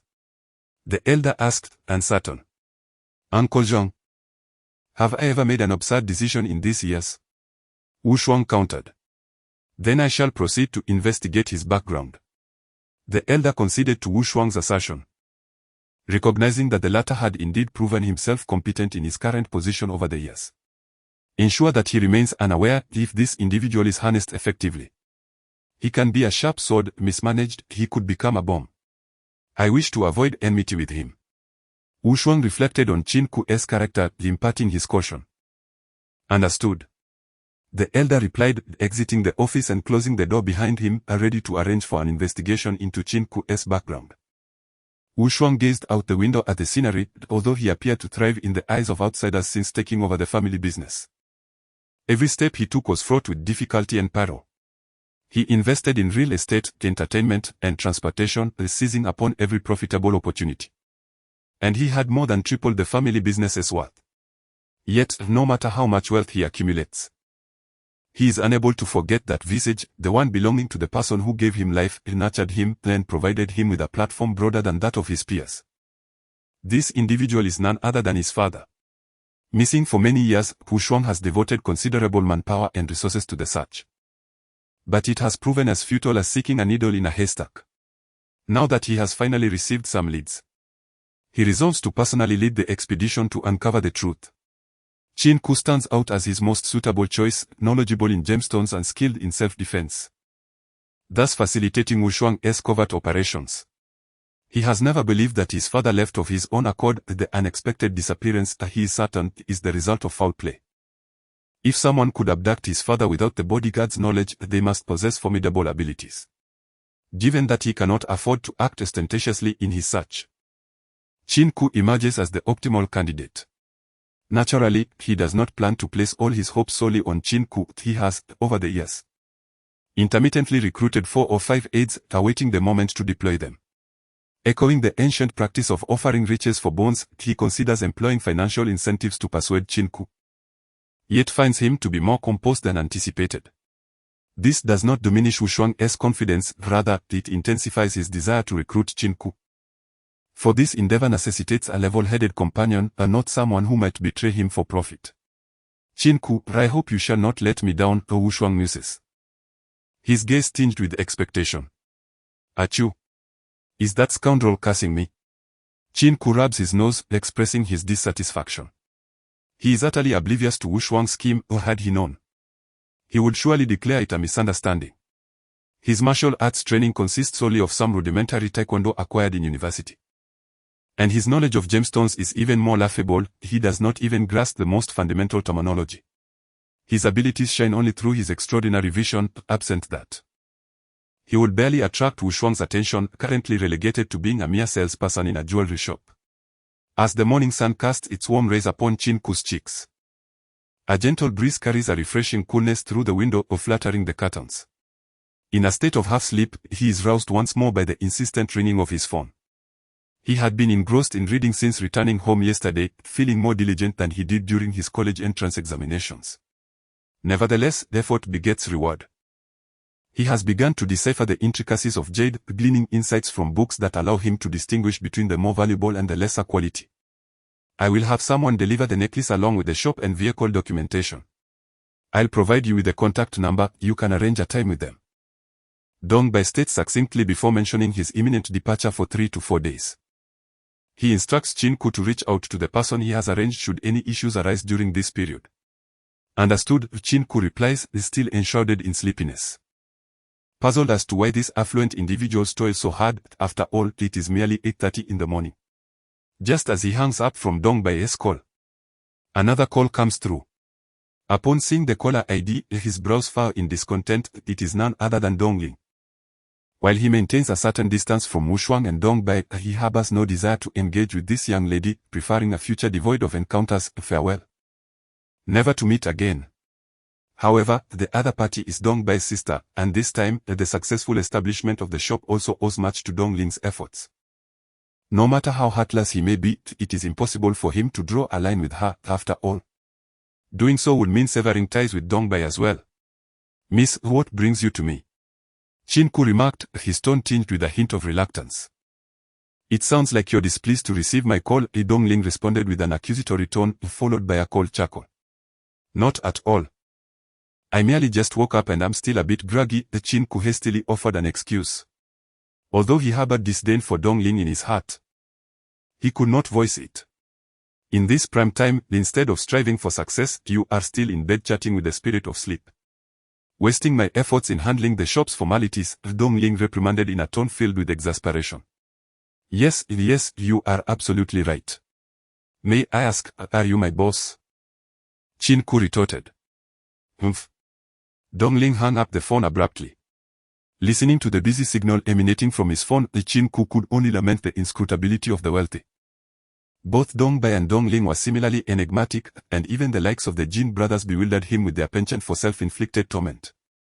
After 2 phone calls, Qin Ke found himself wide awake, and through Dongling's scolding, he recognized his own laziness. In the past, he would rise early to deliver meals to the hospital before heading to work. Now, he found himself sleeping until 8:30 and resolved that he could not afford such idleness. After all, he had numerous responsibilities awaiting him, and he could not squander precious time in idle chatter. He had already entrusted the red Mustang to Zhou Tong, so he had to take a taxi to Zhang Bin's shop. On the way, he contacted the employee Dongbai had arranged to deliver items, agreeing to meet at Zhang Bin's establishment. Upon arriving at the antique market, he found Zhang Bin leisurely sipping tea. These days, Zhang Bin was living quite comfortably. Doing nothing yet still earning money, Qin Ke was responsible for generating income, Zhou Tong managed business affairs, and Old Lin handled the carvings, while Zhang Bin had become the idle one. I say, as a shareholder, could you not be so lazy? Qin Ke admonished, mimicking Dongling's tone. Oh, come now. The shop has yet to be secured, and even if I wanted to work hard, I need a direction to channel my efforts. You mentioned Zhou Tong is handling the paperwork. What can I contribute? Zhang Bin shrugged, projecting an expression of helplessness. You have plenty to do, such as tidying up, delivering meals for all of us, pouring water for Old Lin, and driving Zhou Tong, Qin Ke jested, and then chuckled at his own words. Brother, are you suggesting I take on the role of a shareholder or merely a laborer? Zhang Bin laughed. Xiao Zhang is still quite diligent. Old Lin chimed in to support Zhang Bin. See, the public's eyes are sharp. Old Lin is formidable, Zhang Bin exclaimed, turning to fist bump Old Lin. Enough with the frivolous talk. While Zhou Tong handles the shop's paperwork, what about you? Are you truly just going to sit idly by when the shop opens? Are we to merely stand by and watch? Qin Ke interjected, waving his hand to stop Zhang Bin from further banter. By the time you brought this up, the vegetables would have gone cold. Zhou Tong has already posted job listings in newspapers and online, with interviews scheduled for this afternoon. I intended to inform you at noon. Zhang Bin replied with an expression of disdain, believing that Qin Ke was all talk and no action. Qin Ke was taken aback, realizing that the matter had already been set in motion without his knowledge as a major shareholder. Not a single person had informed him, completely disregarding his presence. At that moment, his phone rang. It was Dongbai's courier arriving with the items. Qin Ke had no choice but to temporarily set aside this issue and resolve to inquire further upon his return. As he exited Zhang Bin's antique shop, he noticed a man in a suit, starkly out of place amidst the antiquities market, clearly one of those office types. Without needing to guess, it was evident that this individual had been sent by Dongbai. Good day, Mr. Qin. My name is Yao Lei, with the family name Yao and the given name Lei. Boss Dong has instructed me to deliver these items to you, the man stated courteously, producing a document pouch. Thank you for your efforts. Please, come in and take a seat for a moment, Qin Ke replied graciously as he accepted the pouch. No, I must return. There are numerous matters at the company requiring my attention. During this period of Boss Dong's business trip, he has instructed me to inform you that should you require anything, do not hesitate to call me. Yao Lei, with a face resembling a shoehorn and adorned with glasses, exuded a sense of sincerity despite his somewhat slender frame appearing almost theatrical in his suit. Qin Ke glanced at him and discerned that this individual was undoubtedly one of those diligent workers, someone who managed a plethora of tasks within the company but would receive little recognition when it came time for rewards. Such honest individuals often find themselves at a disadvantage in society, especially within large corporations. Unlike in school, where honest students have teachers to protect them, in the real world, they often suffer loss repeatedly before they either adapt or continue to endure mistreatment. Back so soon? Zhang Bin remarked, noticing Qin Ke and the document pouch in his hand. This contract pertains to the leasing of the shop, and this one is the paperwork for the wild horse vehicle, both for Zhotong, Qin Ke explained, producing 2 documents. Only to feel something else within the pouch. As he tipped it out, a golden necklace tumbled forth. This necklace appears to be quite intriguing. Lin Lao, who had been sipping tea nearby, suddenly turned his full attention to the necklace in Qin Ke's hand, his expression tinged with curiosity. Is there a story behind it? Qin Ke inquired, sensing that this was no ordinary item, as it could contain a certain ethereal energy. It seems to be an antique, however, it resembles a pair. Though I am uncertain of its exact era. Over the years, I have gleaned some knowledge alongside my old friends, yet I am not an expert. Lin Lao concluded after examining the necklace closely. An antique? That's impressive, young man. If this circulates, you may very well return with a treasure, Zhang Bin exclaimed, his eyes gleaming at the mention of antiques. He darted over, fixated on the necklace in Lin Lao's grasp. Had it not been for Lin Lao's presence, he might have seized it outright. Indeed, it is a pair, though the designs differ slightly. Lin Lao, could you assist in finding someone to appraise it?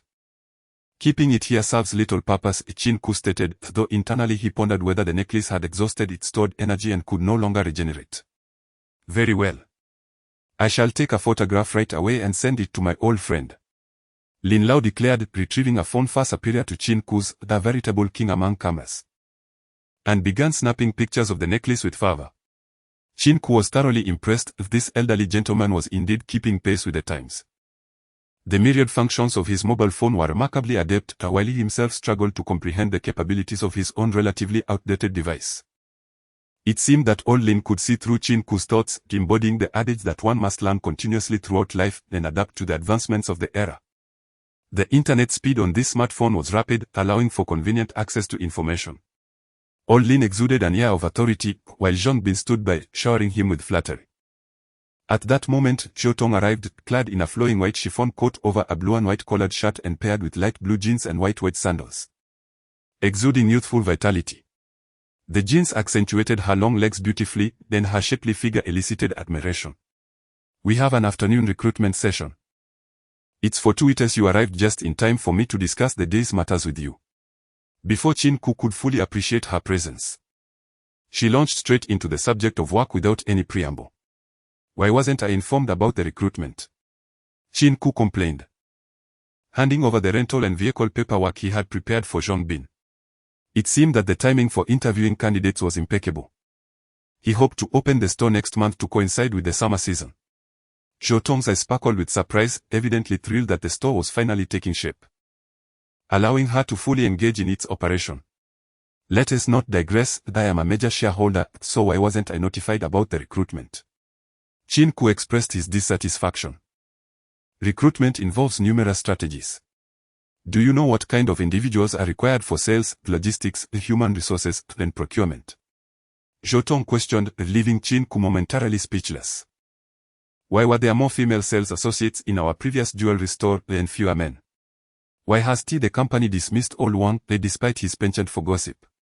Why did I strive to retain you in the first place?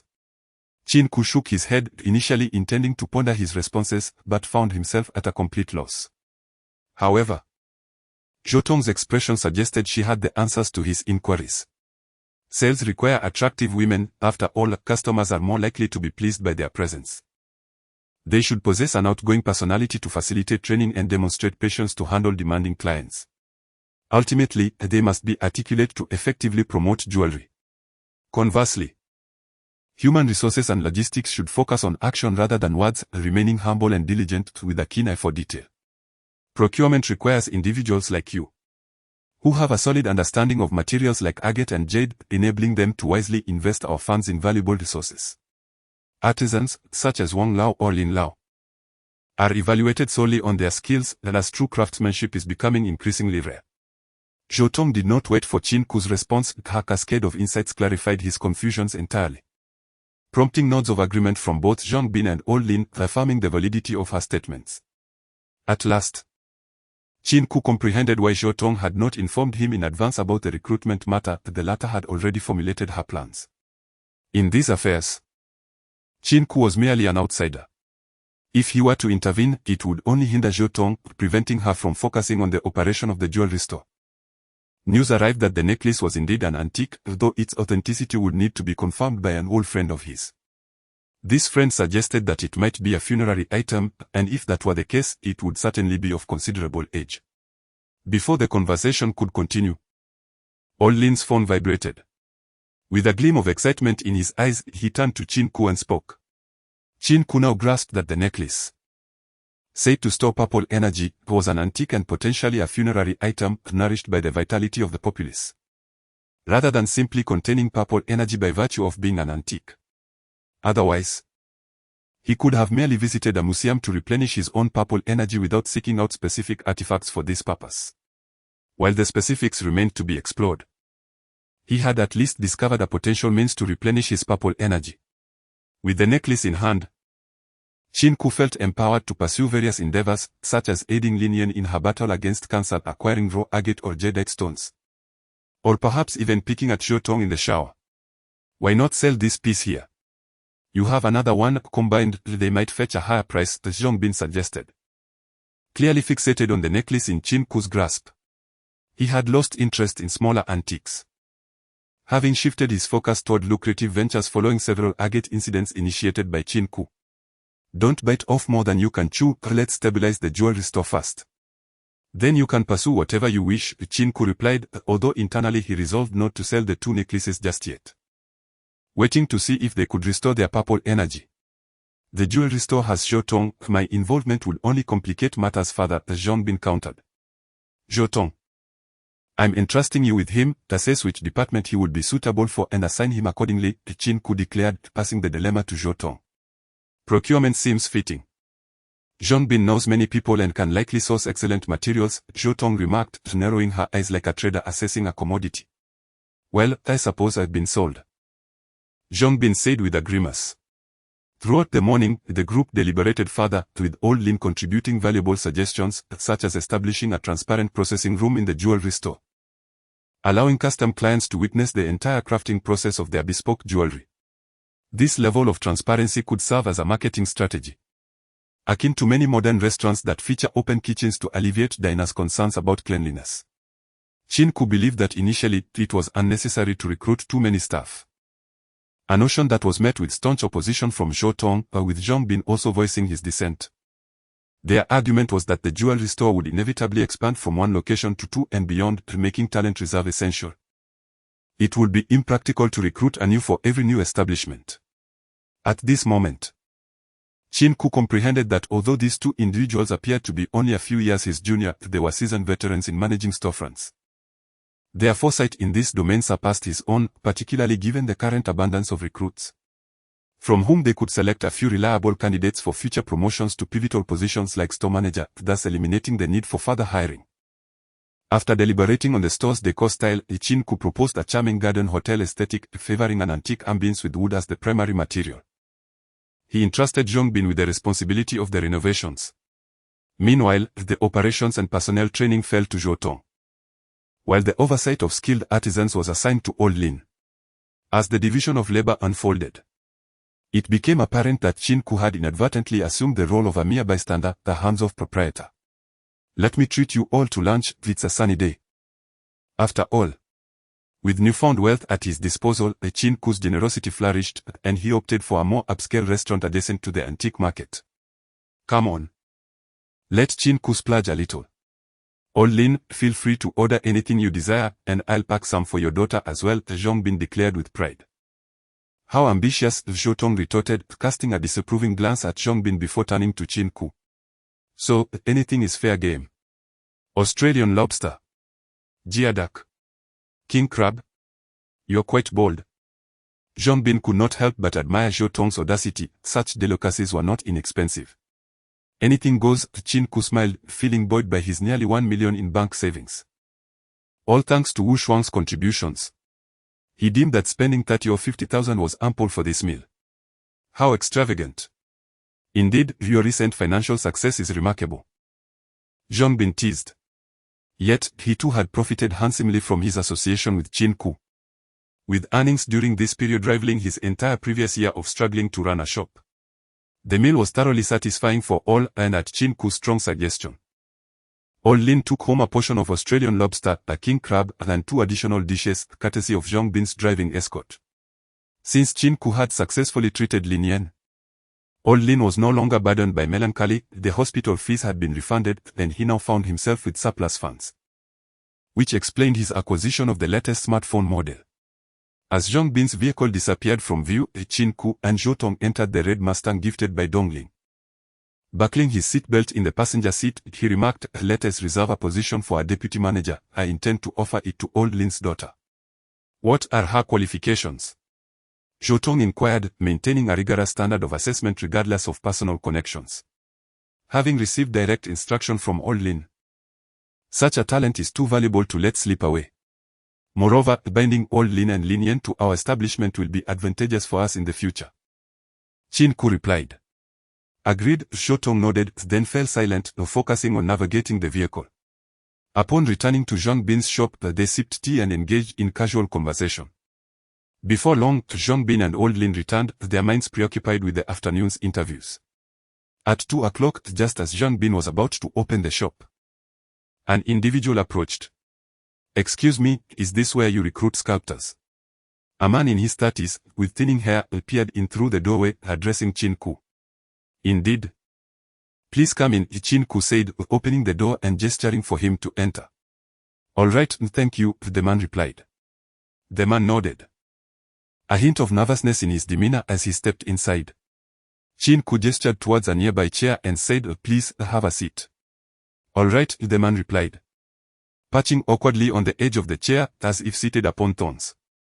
"Introduce yourself," Zhang Bin prompted, his eyes reflecting a trace of dissatisfaction, as the man's demeanor since entering had evidently failed to meet his standards for employment. "My name is Zhang Chuanda, and I am a sculptor, specializing in carving jade and similar materials. I have been in this profession for over 4 years," Zhang Chuanda recited, appearing to have rehearsed his credentials with considerable diligence.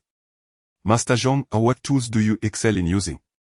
inquired Lin Lao, who had remained silent until now, as he would be overseeing the artisans. It was most fitting for him to inquire, no one understood this craft better than he. "Primarily, I rely on carving knives, grinding discs, and polishing materials," Zhang Chuanda answered earnestly, his demeanor reminiscent of a student under examination. "Do you have any of your works with you?" Lin Lao nodded, continuing his inquiry. "Yes, I do."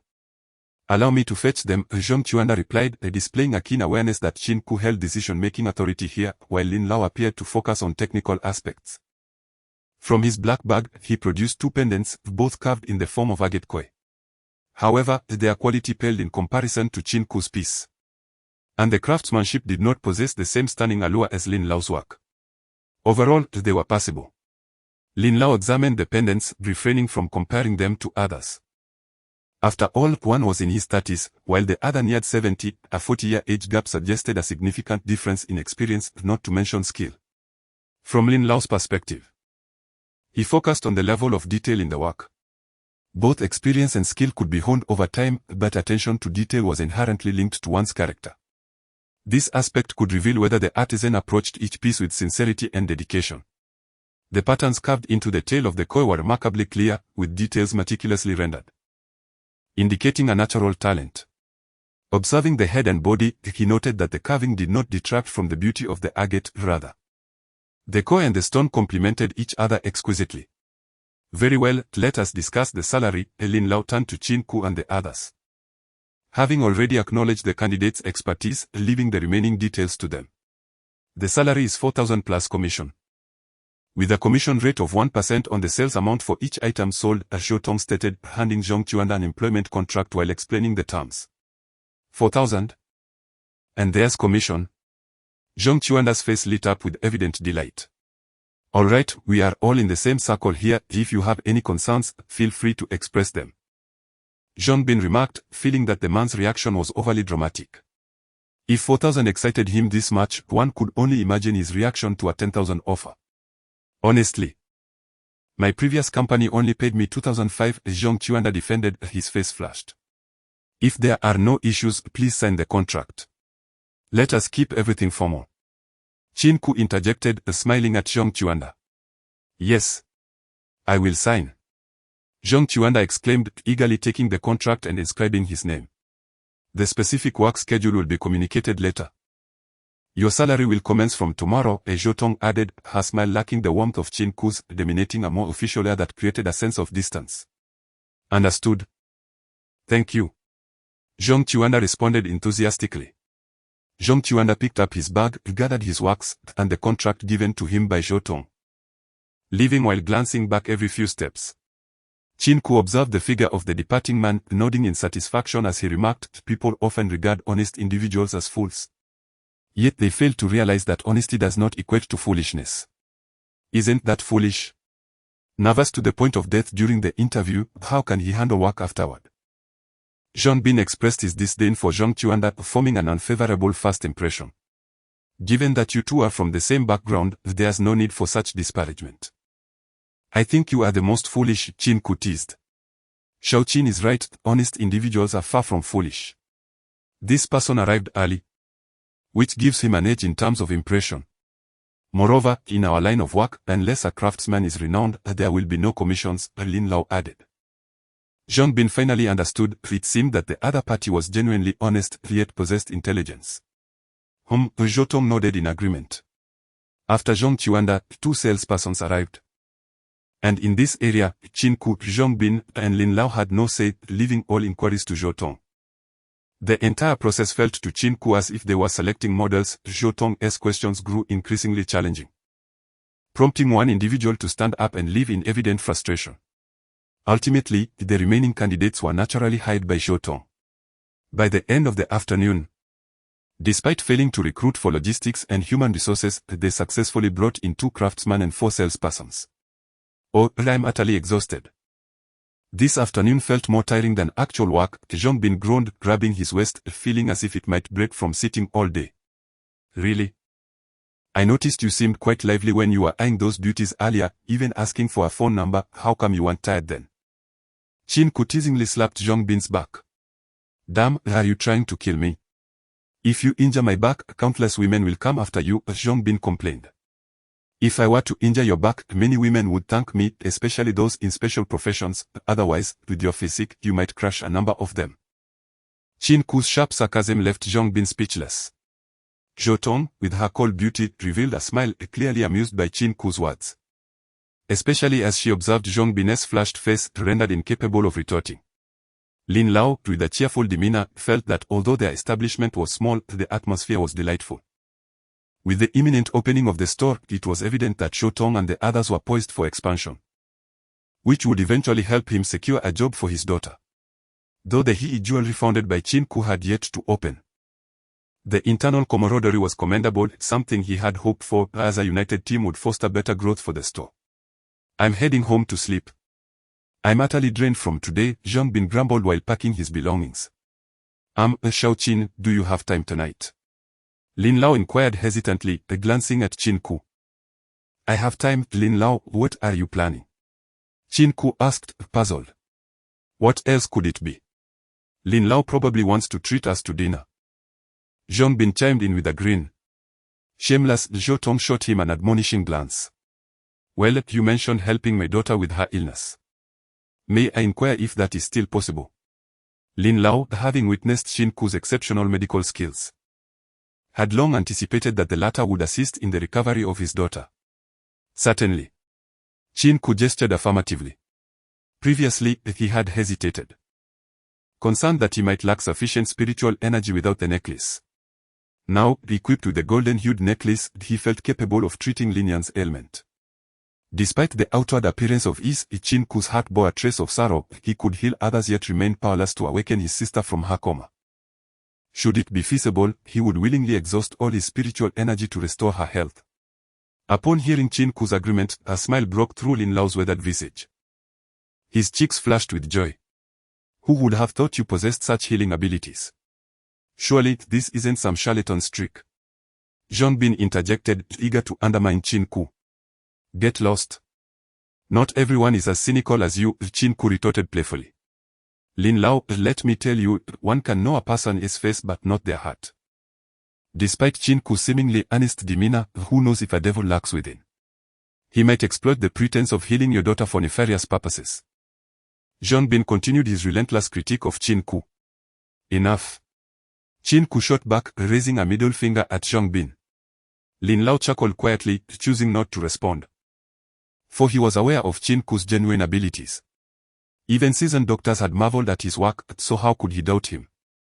As Zhang Bin grew closer to Qin Ke, their banter became increasingly irreverent, much to the chagrin of Zhou Tong, who rolled her eyes in disdain at their lack of decorum. After approximately 20 minutes, Qin Ke and Lin Lao arrived at the latter's residence.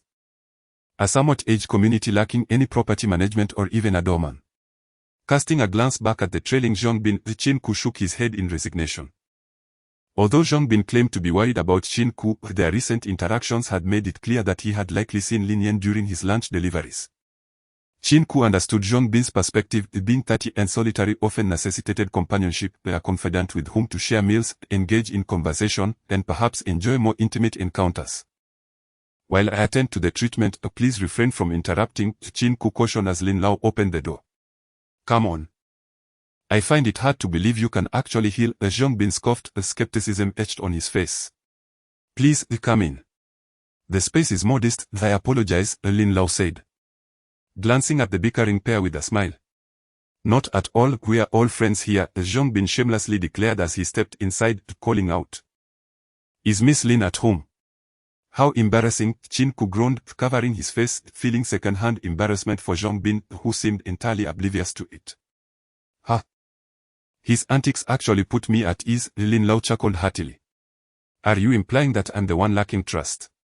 Qin Ke asked, pointing at himself. A frown forming on his brow. Not at all, my old friend, Lin Lao replied with a grin, leading the way into the house, leaving Qin Ke standing at the threshold with a wry smile. Inside, Zhang Bin was already engaged in conversation with Lin Yan, discussing the astronomical price of 500,000 for a piece of agate adorned with a koi fish, while Qin Ke pretended to busy himself with preparations. He made an excuse regarding the inconvenience of the second treatment, claiming he needed to prepare some things, and then produced a set of acupuncture needles he had purchased from a pharmacy on his way. At that moment, he was busy sterilizing them with alcohol. Gazing at the long silver needles, Qin Ke felt a surge of headache. He was entirely unfamiliar with acupuncture. In fact, he had no understanding of medicine whatsoever. His current actions were merely to conceal his extraordinary abilities, as his initial attempt at hand massage had inexplicably reduced Lin Yan's tumor. If he were to achieve similar results again, he might even be in contention for a Nobel Prize in medicine. To avoid any complications, he could only concoct excuses for himself. He certainly did not wish to be subjected to dissection research without having received the Nobel accolade first. Let us commence the treatment. We shall proceed to your bedroom, Qin Ke said, taking a deep breath and adjusting himself as he addressed the two individuals engrossed in conversation on the sofa. The bedroom. What do you intend to do? Zhang Bin immediately stood up, his demeanor suggesting a protective stance over the girl. There's no need for concern. Lin Yan nodded in agreement with Qin Ke's proposal and made her way toward the bedroom. Zhang Bin looked on helplessly at Lin Yan and Qin Ke, his expression reminiscent of someone whose beloved had been taken away, a visage filled with sorrow. Lin Lao smiled but remained silent, opting instead to busy himself in the kitchen. As the hour grew late, he intended to prepare a sumptuous meal to reward Qin Ke. Qin Ke surveyed Lin Yan's bedroom, which deviated from the typical feminine pink decor. There were no dolls present, only an array of books on jewelry. The old two-bedroom apartment exhibited a less than ideal layout, with peeling wallpaper that clearly reflected the family's neglect due to Lin Yan's illness. Where is your mother? Qin Ke inquired, having never encountered Lin Yan's mother. She passed away when I was very young. For these years, my father has had to play both parental roles. It has been quite arduous for him. Lin Yan replied with a smile. My apologies, Qin Ke realized he had inadvertently touched upon a sensitive topic and hastily redirected the conversation. Let us begin the treatment. Indeed. Lin Yan replied, lying down on her blue bed and closing her eyes, though the slight trembling of her eyelashes betrayed her comfort. Qin Ke felt a wave of anxiety wash over him. It was akin to the first time engaging in something embarrassing. His hand holding the silver needle trembled slightly, as he was uncertain of the reaction that might ensue from a single puncture. A purple light appeared in his eyes, and in the next moment he opened them. Everything around him slowed, time seemingly suspended. He looked at Lin Yan, silently apologizing, before swiftly delivering a hand chop to her neck. She fell unconscious before she could comprehend what had transpired. It was at this moment that Qin Ke truly commenced the treatment. A purple aura enveloped her mind, and he noted a marked improvement in the tumor from his previous repair. Concentrating intently, he directed the purple energy to combat the tumor. The purple energy resembled a voracious beast, relentlessly devouring the tumor. Qin Ke sensed the energy in his mind diminishing rapidly, and this time, the effort felt significantly more taxing than before. As the suspension of time came to an end, Qin Ke's treatment persisted, the tumor gradually shrinking as he remained wholly focused on its transformation. Exhale. Qin Ke exhaled deeply, his body seemingly drained of strength. Beads of sweat trickling down his forehead and soaking his collar, while his back felt as if it had just endured a thorough drenching. It's been so long without any movement inside, are you not worried, old Lin? Zhongbin observed the busy Qin Ke in the kitchen, his face etched with concern. Do you still doubt Qin Ke? Old Lin inquired, chopping vegetables as he spoke. It's just that with a lone man and a woman, and such a lengthy silence. What if something unexpected occurs? Zhongbin's chubby face flashed, he genuinely harbored doubts about Qin Ke, considering they were both men and he was in the bedroom of a stunning beauty like Lin Yan. At the moment Qin Ke opened the door, he overheard Zhongbin's words and was rendered speechless. Upon hearing the door creak open, Zhongbin rushed forward to support the pale-faced Qin Ke. Seizing the chance to glance into the bedroom, where Lin Yan lay with her eyes closed, her attire immaculate, which finally eased his worries. Old Lin hurriedly emerged as well, looking at Qin Ke with eyes filled with gratitude and guilt. I need to rest for a while, Lin Yan should be fine when she wakes up. During this time, please do not disturb me, Qin Ke stated. Go to my bedroom. Old Lin promptly opened the door to his own room. All right. Qin Ke did not decline. He felt utterly drained, the purple energy in his mind nearly depleted, with less than 10% remaining. Are you all right? Zhongbin found Qin Ke's condition somewhat exaggerated, as he appeared to have engaged in strenuous physical labor. When Qin Ke lay on the bed, assisted by Zhongbin, he felt the world spinning around him before succumbing to unconsciousness. Time passed, and he was awakened by the insistent ringing of his phone, displaying an unfamiliar number. Qin Ke. Who are you? Qin Ke recognized the voice from the phone. I am Lin Yu. When you return home tonight, please come to my room. Zhotong is not at home, Lin Yu concluded before hanging up. Bang. Qin Ke was momentarily stunned at the phone slipping from his grasp and landing on his face. What is happening? Qin Ke murmured.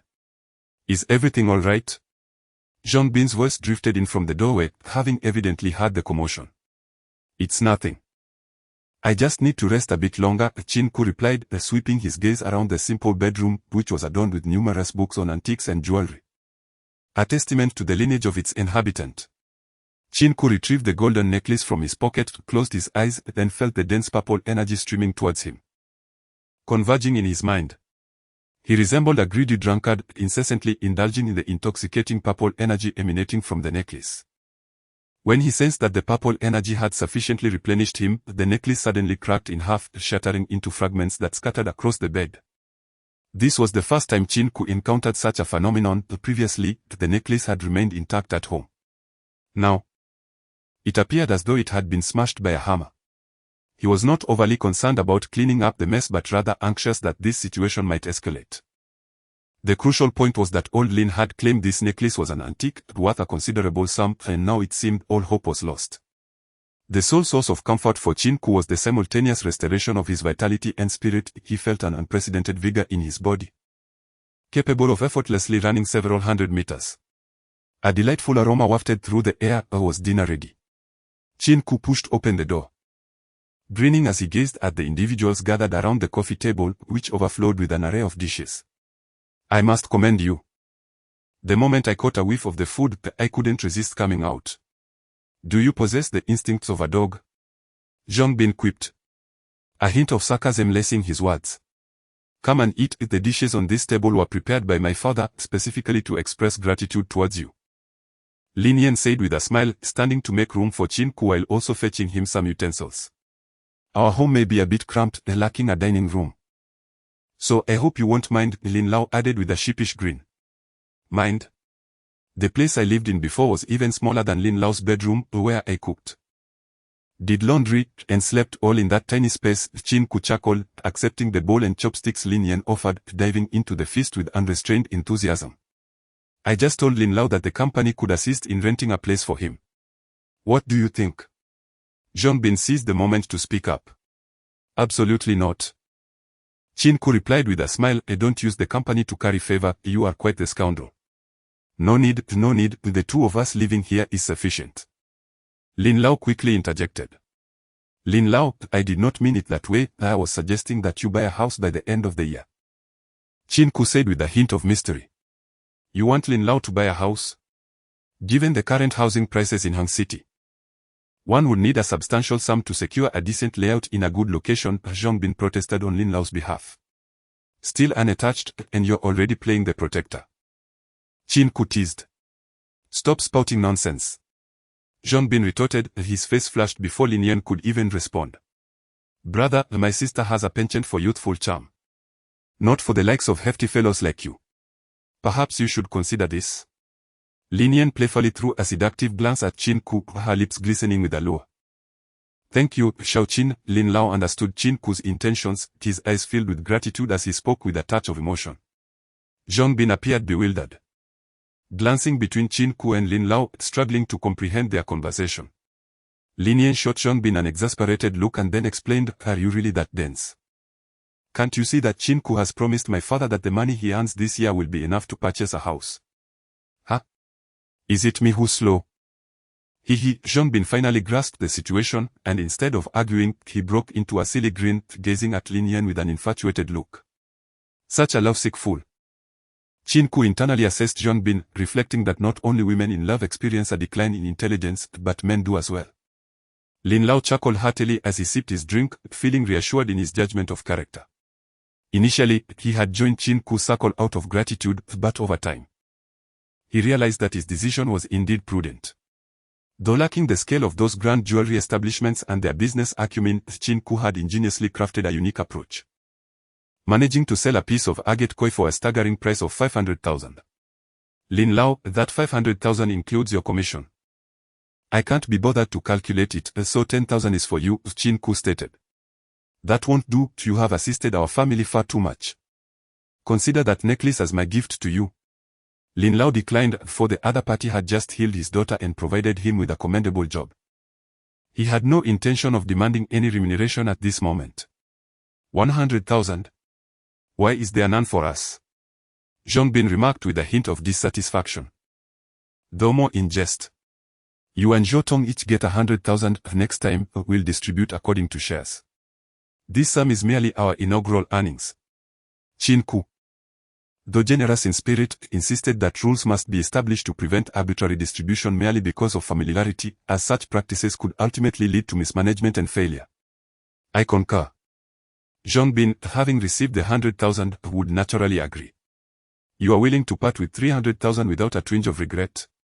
Lin Yan gazed at Qin Ke, her eyes filled with confusion and curiosity, pondering how this young man, whom she felt more inclined to call a boy given her age, possessed such audacity. There are certain sums that bring joy to all when shared, yet others that must only be dispensed to a single individual for true happiness to ensue. Qin Ke articulated a seemingly convoluted philosophy, which Zhang Bin and Lin Lao both acknowledged with nods. Oftentimes, a boss must exhibit generosity when appropriate, yet equally exercise frugality. After all, the world's wealthiest individuals do not distribute fortunes to everyone indiscriminately. The company's reward system is designed to motivate exceptional employees. Treating all the same would render the outstanding feeling unjust, while those who perform poorly might take advantage of the system. Qin Ke was gradually beginning to grasp the nuances of being a boss, aided by his inherent talent. Unbeknownst to him, he had embarked upon a path distinct from before, one leading him toward the pinnacle of success. The meal was enjoyed by all, with Lin Lao being the most elated among them. Qin Ke had already informed Lin Lao that this treatment would be the last, signifying that his daughter had fully recovered. Although this revelation was somewhat incredulous, the success of the initial treatment compelled Lin Lao to believe. Not only had Lin Yan's health been restored, but Qin Ke had also allocated 100,000 to Lin Lao. For someone like Lin Lao, who had witnessed grand spectacles, this amount seemed trivial. Yet it underscored the prospective growth of his jewelry and illuminated Qin Ke's character. He did not indulge in selfishness, nor did he squander wealth recklessly. Such a leader inspired Lin Lao's willingness to work for him, as well as his hope for his daughter to join his jewelry. Did you notice earlier? Lin Yan cautioned me to be careful on the road, Zhang Bin exclaimed excitedly, glancing at Qin Ke in the passenger seat. You're being overly sentimental, that was mere politeness. Why are you so riled up? Qin Ke replied, casting a weary glance at Zhang Bin. What do you know? With my extensive experience in romantic affairs. Lin Yan is interested in me, Zhang Bin asserted confidently, nodding as if to reinforce his belief. Lin Yan is interested in you? Your rotund visage. Your ample waistline. Or perhaps your excess flesh. Qin Ke retorted without mercy, the smug grin gracing his features. I see it now, you've led me astray. When we first met. You weren't this caustic. Zhang Bin protested, pressing the accelerator as if to demonstrate his displeasure. You've corrupted me. Qin Ke's smile brightened even more. Since graduating from university, the only people he encountered were colleagues, each pursuing their own interests. He had not made a friend in quite some time. Zhang Bin was, in fact, the first friend he had made since graduation. The vehicle seemed to sense Zhang Bin's excitement, and in a mere 20 minutes, he managed to deliver Qin Ke to the entrance of their residential community, despite the 30-minute journey. As Qin Ke ascended in the elevator and reached his doorstep, he suddenly recalled the phone call from Lin Yu. A moment of hesitation washed over him, yet he still approached the adjacent door and pressed the doorbell. A few seconds later, as the door swung open, Qin Ke instinctively leaped back. Before him stood a pale face, with only the eyes and nostrils appearing dark. The rest of the visage was ghostly white. Goodness, are you trying to scare me to death? Qin Ke exclaimed, placing a hand over his heart once he realized the other person was merely applying a facial mask.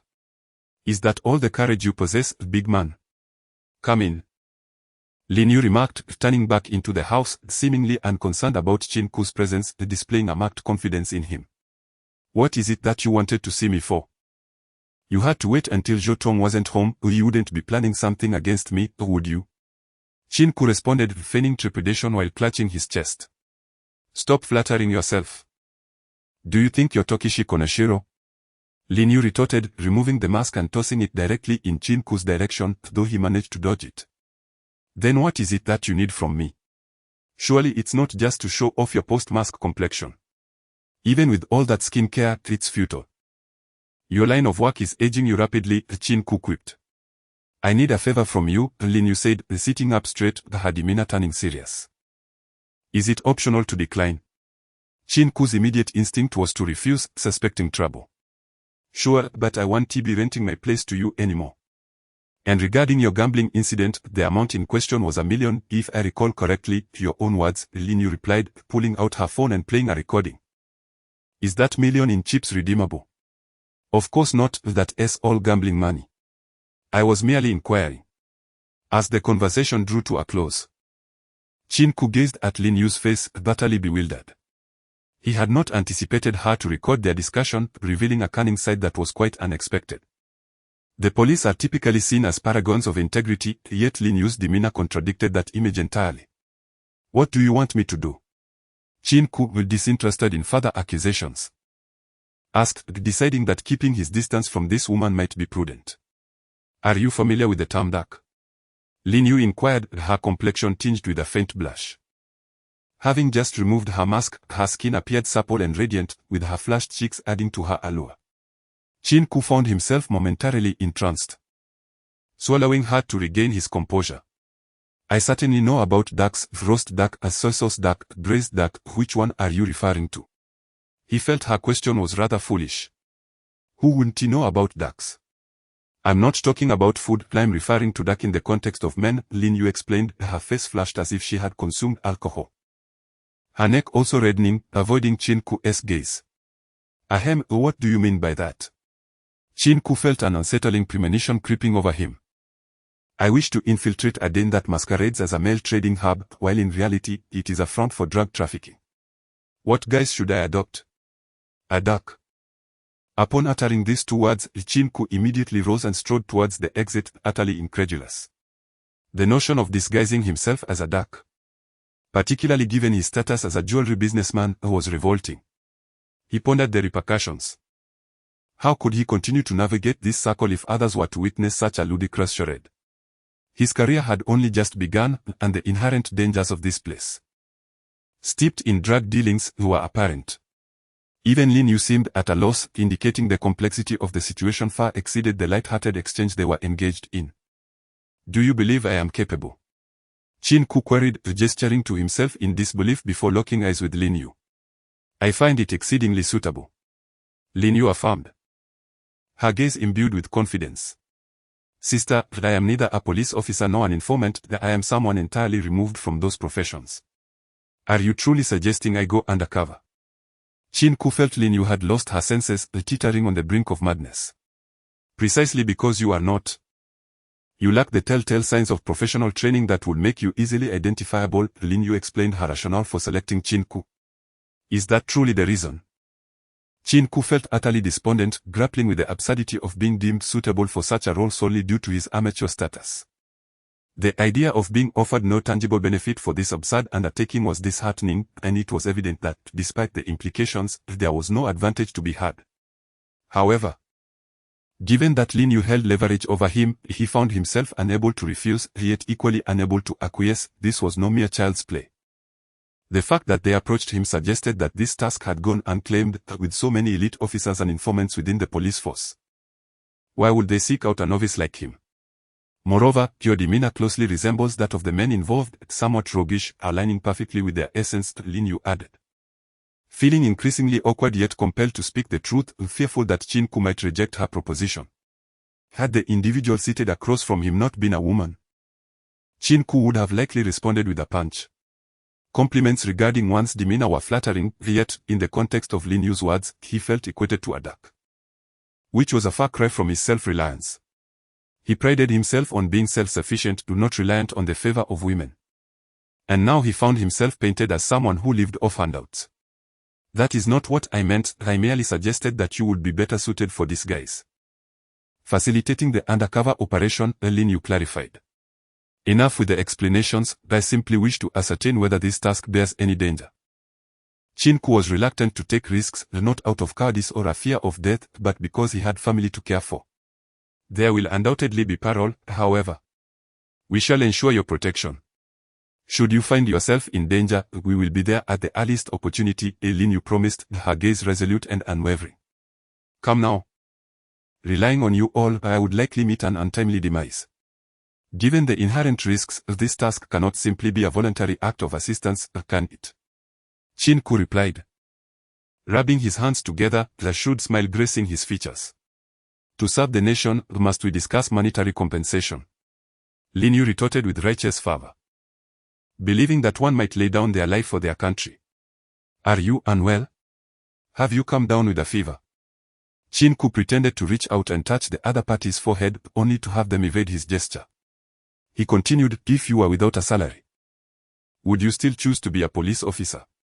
Moreover, this profession poses life-threatening risks, why shouldn't I demand compensation?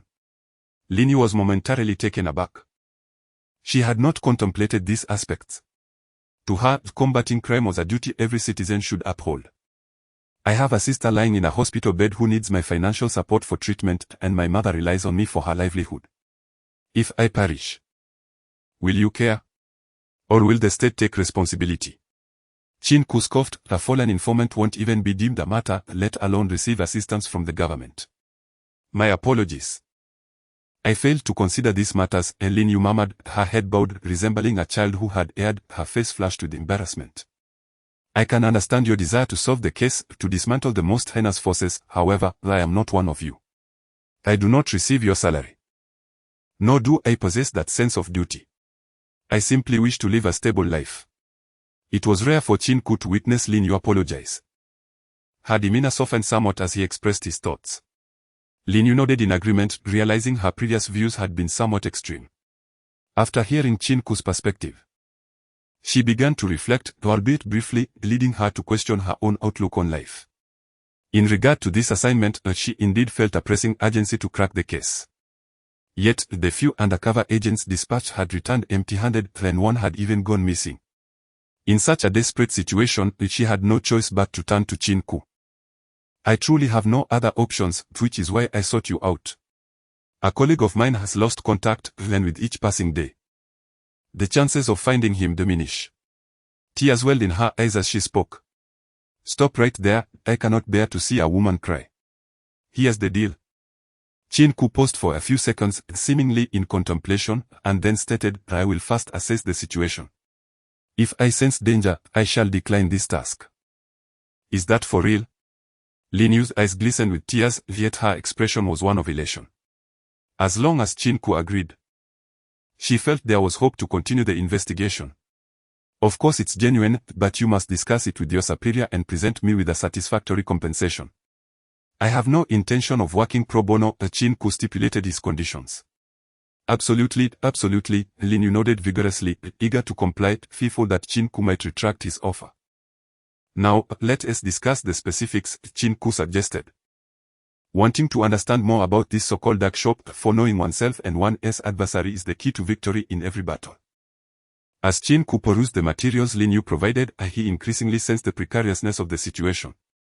He needed to apply for a position while simultaneously going undercover. It would be impossible to gain immediate access to the core operations and gather evidence of drug trafficking. This raised a critical question, would he have to serve female clients? The clientele of a dark shop typically comprised either female patrons or men with peculiar preferences. Qin Ke could not afford to refuse each one, as that would only raise suspicion. However, he would never consent to serve those women. The risk of contracting a sexually transmitted disease could ruin his life, rendering the task far more complex than Lin Yu had suggested. I understand what you're concerned about. Rest assured regarding the clientele. We will arrange for people to pose as customers, Lin Yu discerned Qin Ke's unease and spoke up. Oh, that is indeed acceptable. However, you mentioned that this group of individuals must ensnare core personnel into drug use. You wouldn't expect me to engage with such substances, would you? Rest assured, that will not be the case. As Qin Ke exited Lin Yu's residence, he couldn't help but berate himself, wishing he had slapped himself twice for his moment of weakness in accepting this perilous task. Regret was futile now, he had already signed a non-disclosure agreement. Clearly, Lin Yu had come well prepared not only with recordings but also with a contract. Qin Ke even suspected that her earlier tears were merely an act, a grave miscalculation. Upon returning home, Qin Ke changed his clothes and visited his mother and sister at the hospital. Initially intending to keep vigil, his mother informed him that a caregiver had been arranged. It suddenly dawned on him that he had asked Zhou Tong to find a caregiver. At that moment, he realized how attentive the seemingly aloof store manager was. She must have obtained his mother's contact information and arranged the caregiver without even notifying him. Back home with his mother, Qin Ke refrained from engaging in lengthy conversation, for tomorrow held special significance. He had an interview to attend, albeit for the role of a duck. A night devoid of dreams passed, and on the following day, Qin Ke awoke early, yet hesitated to rise from his bed. The thought of the day's daunting tasks tempted him to remain in slumber indefinitely. Get up, Lin Yu is here to see you. His mother's voice compelled him out of bed, leaving no room for excuses. Good morning, Lin Yu greeted with a wave, her sweet smile revealing playful canines as Qin Ke emerged from his room. Oh, Qin Ke, he elongated his response, a deliberate display of his discontent. But having made a promise, he steeled himself to face the day. What's with that attitude? Waking up grumpy so early? Lin Yu shrugged off his demeanor, as Wang Ping, his mother, chided him lightly. With an affectionate gaze directed at Lin Yu, she seemed utterly captivated, akin to a mother-in-law delighting in her son's choice of partner. Mom, I am your biological son. Qin Ke chuckled bitterly. Go brush your teeth and wash your face. At your age, you should know better about cleanliness. Wang Ping instructed before heading to serve breakfast to Lin Yu.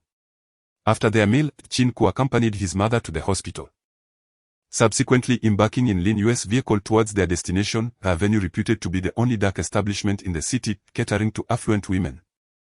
Lin Yu repeatedly urged him to secure evidence of drug trafficking and, ideally, to uncover the supply channels.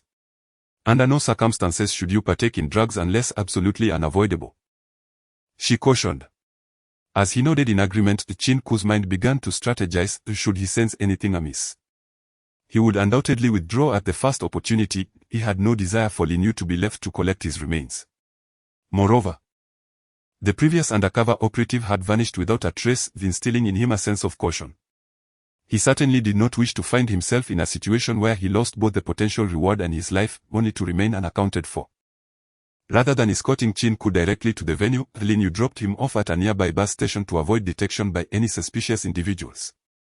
Thus, Qin Ke was left to complete the journey via public transport. The Jasmine Club, a name that seemed rather pretentious, stood before him. Adorned with climbing ivy, this was to be his place of covert operation. Do you have any openings for special personnel? He inquired. Qin Ke donned a set of inexpensive casual attire, yet his handsome appearance was undeniable. Upon entering and uttering his first words, the two young women at the bar brightened at the sight of him. What did you say? We are not quite sure, they replied, their expressions reflecting a blend of confusion and intrigue despite acknowledging Qin Ke's striking looks. Impressive acting, Qin Ke mused inwardly, though a hint of sorrow lingered on his face. He had initially sought employment to repay debts, yet now found himself unable to secure even a job. Goodness, Boss Qin. A loud voice interrupted his thoughts, accompanied by a scarred face adorned with a friendly smile. It was Emo Inchong. Or Emo Inchong, Qin Ke exclaimed, recognizing him as the owner of the casino where Lin Lily's father had previously owed money, a place that Lin Yu later had shut down. Well, if it isn't Boss Mazuri. What brings you here? Qin Ke feigned surprise. I'm here to help out. And you? What brings you to this establishment? Emo Inchong regarded Qin Ke with a peculiar gaze, given that this was a brothel and his presence here suggested something peculiar. Cough. Ever since I got released from your casino, I've been on a streak of bad luck. I've had to mortgage my house, my car. And now the debt collectors are hounding me for repayment, Qin Ke admitted, glancing awkwardly at the bar. There's nothing I can do anymore. Really? With your exceptional card skills? You still lost? Emo Inchong expressed disbelief, recalling how Qin Ke had impressed him with his card-playing prowess that day. Even the best players can fall victim to bad luck. Qin Ke offered a wry smile, feigning a despondent demeanor. Or is this charming young man here to interview with us? A sultry voice accompanied by an intoxicating scent emerged as a curvaceous figure appeared from behind the bar. Qin Ke swallowed hard. Such a beauty would elevate anyone's adrenaline, particularly in the presence of the opposite sex. The woman, not conventionally beautiful but exuding an alluring charm, wore a sheer outfit that subtly revealed black lingerie beneath, leaving even the seemingly tough Emo Inchong momentarily speechless. Why are you staring at me? Is there something on my face? She teased, playfully touching her cheeks and feigning shyness. Cough, Boss Joe, this is a friend of mine who wishes to apply for a position here, Emo Inchong cleverly maneuvered, piecing together that Qin Ke was not here for the services provided by the establishment but for something else entirely. Yet, Emo Inchong harbored ulterior motives. He envisioned recruiting Qin Ke as an asset. With his card-playing skills, he could foresee Qin Ke becoming an invaluable ally should he rise again. Qin Ke chuckled lightly and addressed the woman before him, Boss Joe, may I have the opportunity to work here? Of course. Such a handsome young man can certainly join us. However, I wasn't jesting earlier. If you wish to work here, you must first demonstrate your capabilities, Boss Joe said, her right hand resting on Qin Ke's shoulder while her left lightly caressed his chin, her breath tantalizingly close to his cheek. And how might I demonstrate that? Qin Ke inquired, a mix of curiosity and trepidation in his voice. Qin Ke felt the warm breath of the other person brushing against his face, his heart racing uncontrollably. He could sense the soft touch of their hand on his cheek, stirring a reaction within him. Come with me, and I shall gradually enlighten you, Boss Joe said, grasping Qin Ke's hand and leading him towards a secluded passageway that led to the Jasmine Club. Boss Joe, this is my friend. And I wish for him to assist me, Mo In-sung interjected, observing the situation as the fortune bringer seemed destined to take on a dubious role. Oh. Boss Joe turned to look at Mo In-sung, recognizing his lofty demeanor. He rarely deigned to acknowledge ordinary individuals, let alone consider them friends. This lad was once my companion during a casino raid. We share a bond of adversity, though we lost contact afterward. Mo In-sung caught Chin Ku's eye as Boss Joe turned away, signaling urgently. I will ensure your safety if you emerge unscathed. How did he manage to do so? Boss Joe's gaze shifted to Chin Ku, a hint of wariness flickering in her eyes as her smile turned frosty. As the nominal leader of the establishment, Jo-won was typically light-hearted, yet she remained acutely vigilant, aware that the club was not merely a provider of illicit services. A chill ran through Chin Ku. Though he feigned nonchalance, he had to maintain an air of indifference to avoid raising suspicions. Should he falter now, he risked being ousted before even infiltrating the enemy's ranks, bringing great embarrassment upon himself. Speak up, lad, Boss Joe inquires, Mo In-sung urged, sensing Chin Ku's silence. He understood Jo-won's temperament well. She could shift from playful flirtation to ruthless decisiveness in an instant. I leveraged my finances to forge connections, otherwise, I would not have ended up here, risking everything. Chin Ku responded, his expression tinged with bitterness. Oh. A gambler, I see, Jo-won replied, slightly surprised as she regarded Chin Ku. She was aware of the scale of Mo In-sung's gambling operations. One could not engage in such activities without a substantial foundation. Indeed, I have a penchant for such pursuits. Chin Ku replied with a sheepish smile. I find this young man quite appealing. Let him accompany me, Jo-won declared, turning to Mo In-sung, her eyes glinting with a warning.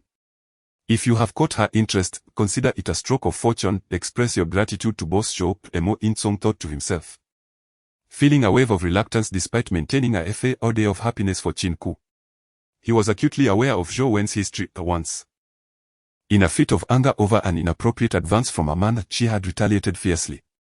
With a powerful ally at her side, she had established the Jasmine Club. A feat that even Mo In-sung could not fathom, as he remained oblivious to the identity of her benefactor. Nonetheless, he recognized the significance of her connections in Hangzhou, which allowed him to emerge unscathed from the gambling underworld. Does this imply I can be involved? Chin Ku asked, feeling a tinge of embarrassment. While discussing dubious matters was one thing, applying them to himself felt rather different. Adak? You are not quite ready for that. For now, consider being my assistant. Jo-won replied, shaking her head. Young man, fortune favors you today. Although Mo In-sung offered his congratulations verbally, a faint smirk adorned his face, and a hint of pity flickered in his eyes. This was unfortunate. After all, Chin Ku had navigated the complexities of society for 2 years, and he could discern the meaning behind Mo In-sung's gaze. It was evident that this was not a desirable position. Jo-won shot a glare at Mo In-sung, wishing to avoid any slip-ups, and then led Chin Ku deeper into the establishment. The Jasmine Club was comprised of 3 levels, 2 above ground and 1 below. The upper 2 floors featured legitimate services such as female massages and beauty treatments, while the underground level offered a different experience altogether. The decor leaned towards warm tones, primarily pink, with wallpaper adorning the hallways and soft red carpets underfoot, leading to individual rooms on either side. Ahem, Boss Joe, we haven't discussed my salary yet, Chin Ku remarked, glancing back at Mo In-sung, who had disappeared from sight, leaving him alone with Jo-won. The establishment was bustling with female attendants. He had yet to spot a single male employee. From an outward perspective, the place was impeccably maintained, ensuring that first-time visitors would remain oblivious to its true nature. What is your ideal salary? Jo-won turned to Chin Ku, a smile gracing her lips. Naturally, the more, the better. Chin Ku scratched his head, feigning innocence. I particularly enjoy your youthful charm, especially when you blush. Jo-won approached him, leaning her ample bosom against his shoulder, her face mere inches from his cheek. Boss. This doesn't seem to be part of the job, Chin Ku remarked, though he remained rooted in place, secretly wishing she would draw even closer. Considering you are applying for such a position, do you really care? Don't you desire a little something more with me? Jo-won's voice dripped with seduction, her breath warm against his skin. Gulp. Chin Ku swallowed hard. Had the circumstances been different, he would have undoubtedly showcased his masculine prowess. Zhou Wen's fingers danced along his neck, her warm breath caressing his face as her legs edged closer to his. Just those few gestures left Qin Ke feeling overwhelmed. Indeed, the allure of a beautiful woman is a formidable challenge, and Qin Ke was no hero. He felt a surge of heat coursing through him, as if a powerful force was striving to break free from within. Well, you maintain a certain composure. Come, let us head to my office. Zhou Wen suddenly released her grip, satisfaction gleaming in her eyes as she ascended to the second floor. So, it was a test, Qin Ke thought to himself. This is my workspace. Find a place of your own. I have no strict requirements for my assistant. Listen more, speak less. And refrain from worrying about matters that don't concern you. The salary is 5,000 a month, with potential commissions based on performance. And do stay away from the outside and the basement level, Zhou Wen instructed as she settled into the spacious executive chair, her gaze fixed on Qin Ke. Qin Ke nodded, surprised by the convoluted nature of the process, yet grateful to have infiltrated the ranks of the enemy as an undercover operative. The office was not lavishly decorated. It consisted merely of a large desk, an executive chair, a coffee table, then a sofa. Behind the chair was a row of bookshelves filled with various books, reflecting the character of its owner. Throughout the day, Qin Ke found himself seated in the office, feeling less like an assistant and more akin to a prisoner. Zhou Wen had not invited him to accompany her when she left, but instead leaving him alone in the office. Although Emo In-sung had visited around lunchtime, it was merely to deliver a meal. Is this some sort of test? Qin Ke mused internally, reclining on the sofa while contemplating a book from the shelf. What a refined interest, reading, came a sultry voice as Zhou Wen appeared at the office door, her face adorned with an alluring smile. Glancing at the time, Qin Ke realized that it was already after hours, which explained her return. Zhou Wen's complexion was slightly flushed, and the scent of alcohol lingered around her, indicating she had indulged in a drink or two earlier in the afternoon. He stood up to pour her a cup of tea, observing her as she rested her eyes in the executive chair. Qin Ke was tempted to inquire if he could leave for the day. Enough of that, let us go home, Zhou Wen declared, striding over to link her arm with Qin Ke's and leading him outside. Home. Qin Ke held the cup of tea, feeling a flicker of anticipation mixed with apprehension. Of course, you are my assistant. Where else would you go after work? Zhou Wen looked at him, her expression one of undeniable expectation. Is it customary for an assistant to accompany you home? Qin Ke pondered, confused as to whether he was indeed an assistant or something else entirely. Naturally. You are my personal secretary, Zhou Wen replied, moving closer and brushing her cheek against his. How brazen. Qin Ke could only think that this woman was excessively forward and proactive. In this moment, he felt like a young girl being teased, while she appeared more like a seducer. What are the responsibilities of a personal secretary? He intentionally maintained some distance and asked, what do you think? Zhou Wen's eyes were slightly glazed, her cheeks flushed from the alcohol, captivating Qin Ke's attention. Before he could fully process the situation, Zhou Wen lunged at him, causing him to fall back onto the sofa. She straddled him, her excitement palpable as she gazed down at the youthful figure beneath her. Qin Ke barely had a moment to react before Zhou Wen pressed her lips, imbued with the scent of alcohol, against his. Looking at Zhou Wen, who was now peacefully asleep on the sofa, Qin Ke chuckled softly and straightened his collar. Am I truly unable to handle you? Attempting to force your will upon me? He murmured, then teasingly touched her prominent calves, adding, even if it were forced, it would be I who initiated it. Just as Zhou Wen was about to kiss him, he activated a time suspension, causing everything to slow down. Seizing the opportunity, he swiftly struck her neck with a precise motion. Thanks to his training in Taekwondo, he managed to control his strength perfectly. Rubbing his hand, he donned his coat and exited the Jasmine Club. After traversing 2 streets, he glanced around to ensure no one was in sight before retrieving his old, battered phone from his pocket and pressing the power button. In an effort to prevent his counterpart from discovering the truth, he utilized a new SIM card for his new phone while retaining the old SIM card for his previous device. To avoid receiving any calls during the day, he opted to turn off his old phone. Upon reactivating it, a flurry of messages inundated his screen, nearly overwhelming the device. The messages were from Zhou Tong, Zhong Bin, Lin Yu, Lin Lao, Lin Yan, and Dong Ling. He suddenly felt a sense of significance after merely a day's absence from connectivity. So many individuals had reached out to him. Zhou Tong's message informed him that the new shop was seeking individuals for renovations and requested his input on the design. The text from Zhang Bin and Lin Lao bore similar sentiments, merely indicating that Zhou Tong had been unable to contact him, prompting their attempts to reach out. Lin Yu's message inquired about his well-being, urging him to flee at the first sign of danger. Upon reading this, Qin Ke chuckled to himself, musing that without the ability of X-ray vision, escape would be quite the challenge. In contrast, Lin Yan's message stood apart from the others. She expressed her gratitude to Qin Ke, sharing that her recent hospital examination yielded no traces of the tumor. The final message from Dongling invited him to accompany her to a banquet that Saturday, assuring him that it would not resemble the last one. "Oh dear!" Qin Ke exclaimed, pressing his forehead in exasperation. He felt as though he were juggling too many obligations. With the situation at the Jasmine Club still unresolved, Dongling had presented yet another dilemma, and with his current circumstances, he had no time to attend with her. However, he chose not to respond to Dongling immediately. Instead, he rang Lin Yu to provide an update on the day's events. "Officer Lin, this is Qin Ke. I am safe and on my way home," he informed her. "No, you cannot return home just yet. I have arranged for your information to be kept confidential and established a fictitious background we previously discussed. You are now a gambler with debts to several loan sharks," Lin Yu replied, leaving Qin Ke in a state of resignation. Just that morning, he had been a promising young partner at He Jewelry, and now he was being cast as a reckless gambler. Throughout his life, Qin Ke had harbored a profound disdain for gamblers, individuals devoid of skill who resorted to incessantly borrowing money and gambling it away, ultimately leading to their ruin. Yet here he was, required to masquerade as such a character. Although it was merely a FAO day, the thought unsettled him. "I have prior commitments this Saturday. What should I do then?" Qin Ke inquired. "That is for you to sort out. Just ensure you do not reveal your true identity.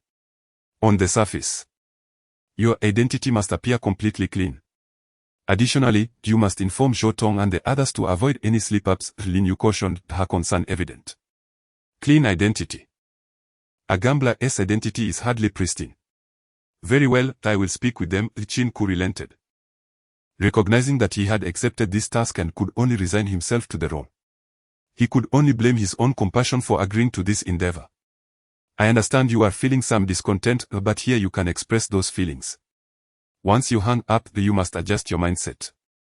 I do not wish for you to go missing, as I am preparing a celebration for you," Lin Yu reassured him.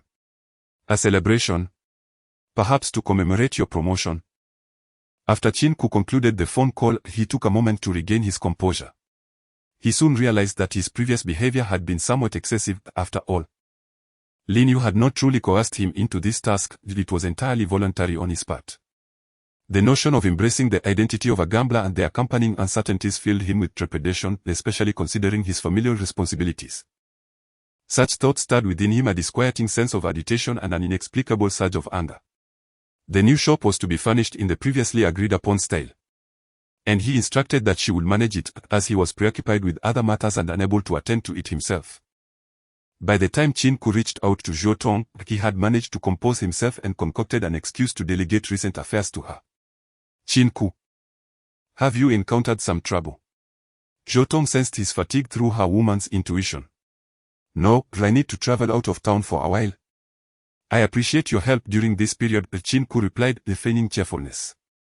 "Qin Ke, you scoundrel, abandoning your responsibilities," came Zhang Bin's voice from the phone, evidently displeased with Qin Ke's absence.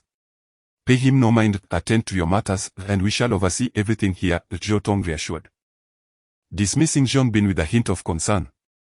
"Thank you."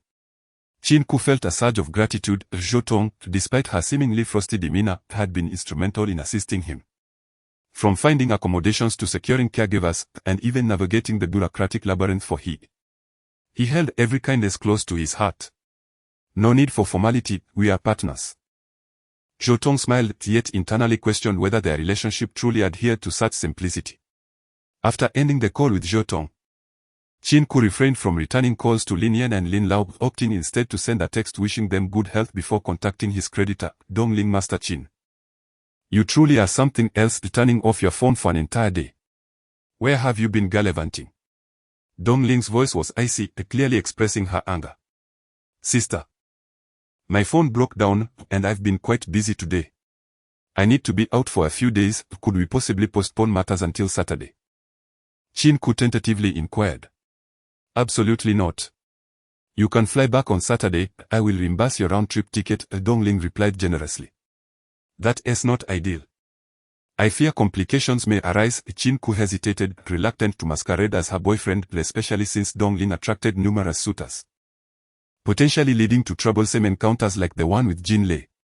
He already found himself mired in sufficient troubles, with the current issues at the Jasmine Club unresolved and desiring to avoid further conflict. A silence fell between them as both remained on the line, the air thick with unspoken tension. Should you fail to appear at the Garden Hotel by 8 on Saturday, I shall consider taking possession of the shop, Dongling finally declared, leaving no room for negotiation before hanging up abruptly. Gazing at his phone, Qin Ke managed a wry smile, only to confront a pivotal predicament. Lin Yu had barred his return home, leaving him with nowhere to go. He resolved to find a hotel for the night, keeping an eye out for accommodations as he walked, when suddenly he spotted a familiar pair of figures. Just as he was about to greet her, he suddenly witnessed the woman delivering a sharp slap to the man, her voice laced with indignation as she questioned, "You have no money, no car, no house. What right do you have to make me suffer alongside you? Now that someone else is pursuing me, why do you stand in my way?" The man, with fury blazing in his crimson eyes, retorted, "You are still my girlfriend, why should I not intervene? Am I to simply watch as someone else steals you away? Umph. Am I truly your girlfriend? Did you not profess your love for me? Then you should allow me to seek a better life." The woman, her cheeks flushed, tilted her head defiantly. "You once said you liked watermelons. I traversed the entire city in winter to procure one for you, which cost me my weekly allowance. You claim to adore mercury flowers. I could not find them, so I bought seeds to cultivate them myself. You yearn for the delicacies of Taiwan's Liji braised pork rice, and I flew there just to bring it to you. Now that my family faces hardship and I am out of money, you choose to leave me. Very well, I grant you your freedom. I bestow upon you complete liberty." Tears streamed down the man's face as he howled, his voice a mixture of discontent towards the girl's actions and a protest against the harshness of reality. Bystanders, initially assuming he had been unfaithful, soon realized it was the man's family that had fallen into ruin, while the woman had brazenly shifted her affections to someone more prosperous. Even as onlookers condemned her, it could not alter her resolve. She remained silent, the tears glistening in her eyes before she turned and fled into the distance. "Reality has defeated love. I was too naive," the man murmured to himself, collapsing like a deflated balloon onto the ground, his shoulders shaking with despair. "Since reality has vanquished your love, strive to conquer reality." Qin Ke, standing behind the man, reached out and grasped his arm, speaking with determination. "Qin Ke." The man turned to face Qin Ke, astonished to encounter him here, especially having witnessed the earlier scene. "Li Tingfeng, be a man and pull yourself together. Stand up." Qin Ke insisted, pulling Li Tingfeng upward with unwavering strength. The man before him was the same individual who had supported Qin Ke during their last class reunion. Yet now he appeared a shadow of his former self. The stubble on his face suggested neglect, and dark circles under his eyes indicated sleepless nights. Were it not for his striking features, he would resemble a mere vagrant. Once, they had been inseparable friends during their 2 years at university. Had Qin Ke not dropped out, they would have graduated together, facing the world's harsh realities side by side. Yet, despite the passage of time, their bond remained unbroken. Time may age a person and render them pragmatic, but it cannot alter friendship unless the individuals themselves choose to change it. "Let us find a place to drink," Qin Ke said, gesturing towards a nearby barbecue stall with a smile, rather than offering words of comfort. "Let us go." Li Tingfeng, in desperate need of drowning his sorrows, allowed himself to be led away. The two friends, shoulder to shoulder, disregarded the gazes of the surrounding crowd as they made their way to the smoky grill. "Why did she leave me? Simply because my family is in ruin." Li Tingfeng spoke vaguely, having consumed copious amounts of alcohol, his mind beginning to cloud, yet the scene from earlier continued to replay vividly in his thoughts. Some individuals are destined to be transient figures in our lives, while others choose to remain. Some foster our growth, while others offer us affection. Thus, what must be relinquished must indeed be let go. Qin Ke took a sip of beer, adopting the demeanor of a seasoned survivor. Both men had experienced the heartache of being cast aside by their girlfriends, and both had succumbed to the harshness of reality, forging a bond of camaraderie in their shared misfortune. Li Tingfeng managed a faint smile, yet his elongated, phoenix-like eyes brimmed with sorrow. It is easy to offer counsel to others, but when it comes to oneself, one cannot seem to surmount that hurdle. Indeed, everyone can advise others, but when faced with their own dilemmas, clarity often eludes them. Qin Ke's thoughts drifted to Song Jiao, the woman who had accompanied him through 2 years of university. Now finding solace in the arms of Wang Bao. Reality is often the most potent weapon against one's fantasies. The moment one comprehends that society is a contest of familial connections, appearances, and even the prospect of property demolition, one realizes their own insignificance. Qin Ke did not rely on his family, for he deemed them unreliable. His father had passed away during his childhood, leaving him without a support system. Though he possessed good looks, there were far more handsome individuals than he, and his family had no property, thus rendering the notion of demolition irrelevant. Fortunately, fate had favored him, granting him a keen insight that allowed him to falter at the starting line yet excel along the way. In stark contrast, Li Tingfeng had triumphed at the outset but faltered as time progressed. The Li family was not overwhelmingly wealthy, yet among the common folk, they were undeniably affluent. However, this wealth was quashed by an even greater mogul, leading to their eventual bankruptcy. Thus, life mirrors a theatrical performance, and none can predict how the script will unfold in the next moment. Do you think Wang Bao has a hand in this? A chill flickered in Qin Ke's eyes. Should Li Tingfeng's family face ruin with Wang Bao's influence, he would undoubtedly seek vengeance for his friend. After all, Wang Bao harbored resentment towards Li Tingfeng, stemming solely from that occasion when Li Tingfeng had aided Qin Ke during a class reunion. Li Tingfeng nodded, his gaze filled with animosity. Had it not been for Wang Bao's meddling, his family would not have faced such swift decline, nor would he have lost his girlfriend. Qin Ke smiled, a glint of malice in his eyes, a rare expression for him, but one that signified impending misfortune for someone. Enough drinking, let me take you somewhere to rest. Qin Ke stated, seizing the bottle from Li Tingfeng, who was intent on continuing to drink, and pulling him away from the barbecue stall. We haven't settled the bill. Li Tingfeng murmured incoherently. I've already taken care of it. Are you truly so intoxicated that you've forgotten about the bill? Qin Ke replied with a smile. Could I possibly be that drunk? Look at my face, Li Tingfeng protested, swaying unsteadily. Qin Ke remained silent, understanding that Li Tingfeng was undoubtedly suffering internally. As a local of Hangqiong, he possessed advantages over many and felt no pressure. Yet who could have anticipated that overnight all his advantages would vanish, leaving him to confront challenges he had never before contemplated. As a friend, Qin Ke felt compelled to assist him without help. Li Tingfeng would undoubtedly descend into an abyss of despair. Supporting Li Tingfeng, they managed to find a hotel. Just then, Qin Ke's phone rang. And upon glancing at the screen, his expression shifted as he realized the call was from his new phone, which contained only one contact, Zhou. Initially reluctant to answer, he recognized that ignoring her might jeopardize his undercover mission. Boss, what can I do for you? Qin Ke steadied his emotions before responding. What happened? I fell asleep. And you left without a word? Zhou Wen's voice carried a tone of dissatisfaction. Upon awakening, she found the office devoid of anyone. Having awoken on the sofa with a stiff neck. Come here immediately, she commanded before abruptly ending the call. Qin Ke glanced at the resting Li Tingfeng and felt a twinge of envy towards him. After ensuring Li Tingfeng was settled, he stepped outside to call Lin Yu. He expressed his apologies for his previous impulsiveness and updated her on the situation with Zhou. Although he had not succeeded in securing a position with the duck farm, his current role was surprisingly closer to the core of operations. Do they suspect you?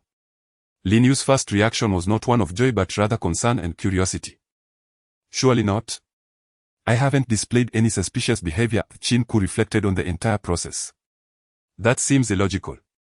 As a new candidate, being appointed as her assistant by someone of Zhou Wen's stature is quite unusual, Lin Yu analyzed. How could I know? Let's take it one step at a time. If I withdraw now, it would likely raise further suspicion, Qin Ke replied helplessly. Although he considered stepping back, doing so would only heighten his peril. Setting aside the possibility of Zhou Wen seeking revenge, he knew that Mo In-chong would not forgive him for shutting down the gambling house. Despite his fabricated identity, his mother and sister genuinely existed in the hospital. Should Mo In-chong find them, the consequences were unthinkable. Reflecting on his earlier commitments, he realized he had been too hasty. And failure to eliminate this group entirely would result in endless future troubles. I apologize, Lin Yu said regretfully. Why apologize to me? Shouldn't you be negotiating for a higher reward? Qin Ke chuckled, disliking the melancholic atmosphere and wishing to alleviate any guilt Lin Yu might feel. Moreover, he spoke sincerely. Rather than mere apologies, a tangible increase in remuneration seemed far more beneficial. I shall discuss with the headquarters. How does a reward of 500,000 sound? Lin Yu inquired tentatively, acutely aware of Qin Ke's recent income being at least in the millions from her conversations with Zhou Tong. That sounds agreeable. But you must agree to one condition, Qin Ke said, a mischievous smile gracing his face. What is it? I'll reveal that once I've made up my mind. Rest assured. It will not breach any regulations. Qin Ke refrained from mentioning that his silence stemmed from unfinished tasks after the mission's completion. He would engage Lin Yu in further discussions regarding specifics. This matter pertains to the stable development of Hihi jewelry in the future, which is why Qin Ke, with only 500,000 at his disposal, has chosen to take the risk of going undercover. Ultimately, Lin Yu merely cautioned Qin Ke to exercise utmost caution. Although this appears to be a fortuitous opportunity to approach Zhou Wen and gain access to the core of the Jasmine Club, it simultaneously harbors endless dangers. Cohabiting with the enemy necessitates a meticulous and cautious approach. After concluding the call with Lin Yu, Qin Ke turned off his phone again, hailed a taxi, and returned to the Jasmine Club, his heart awash with trepidation. Initially captivated by the allure of the adversary, he now pondered how to conceal his undercover identity while remaining safely in Zhou Wen's vicinity to gather compelling evidence against this group of individuals. Brother, this club is no trifling matter. Are you prepared with the cash? The taxi driver cast an odd glance at Qin Ke as they approached the Jasmine Club. I work here, Qin Ke replied, tossing a $20 bill, dismissing the driver's change, and alighting from the vehicle. Indeed, it appears as if he is a duck. The driver muttered, his voice barely above a whisper, yet Qin Ke heard it, stumbling slightly as he ascended the steps of the Jasmine Club. Qin Ke, the boss is waiting for you in the office. She asked you to come in directly upon seeing you, the receptionist said with a hint of peculiarity in her gaze. Oh.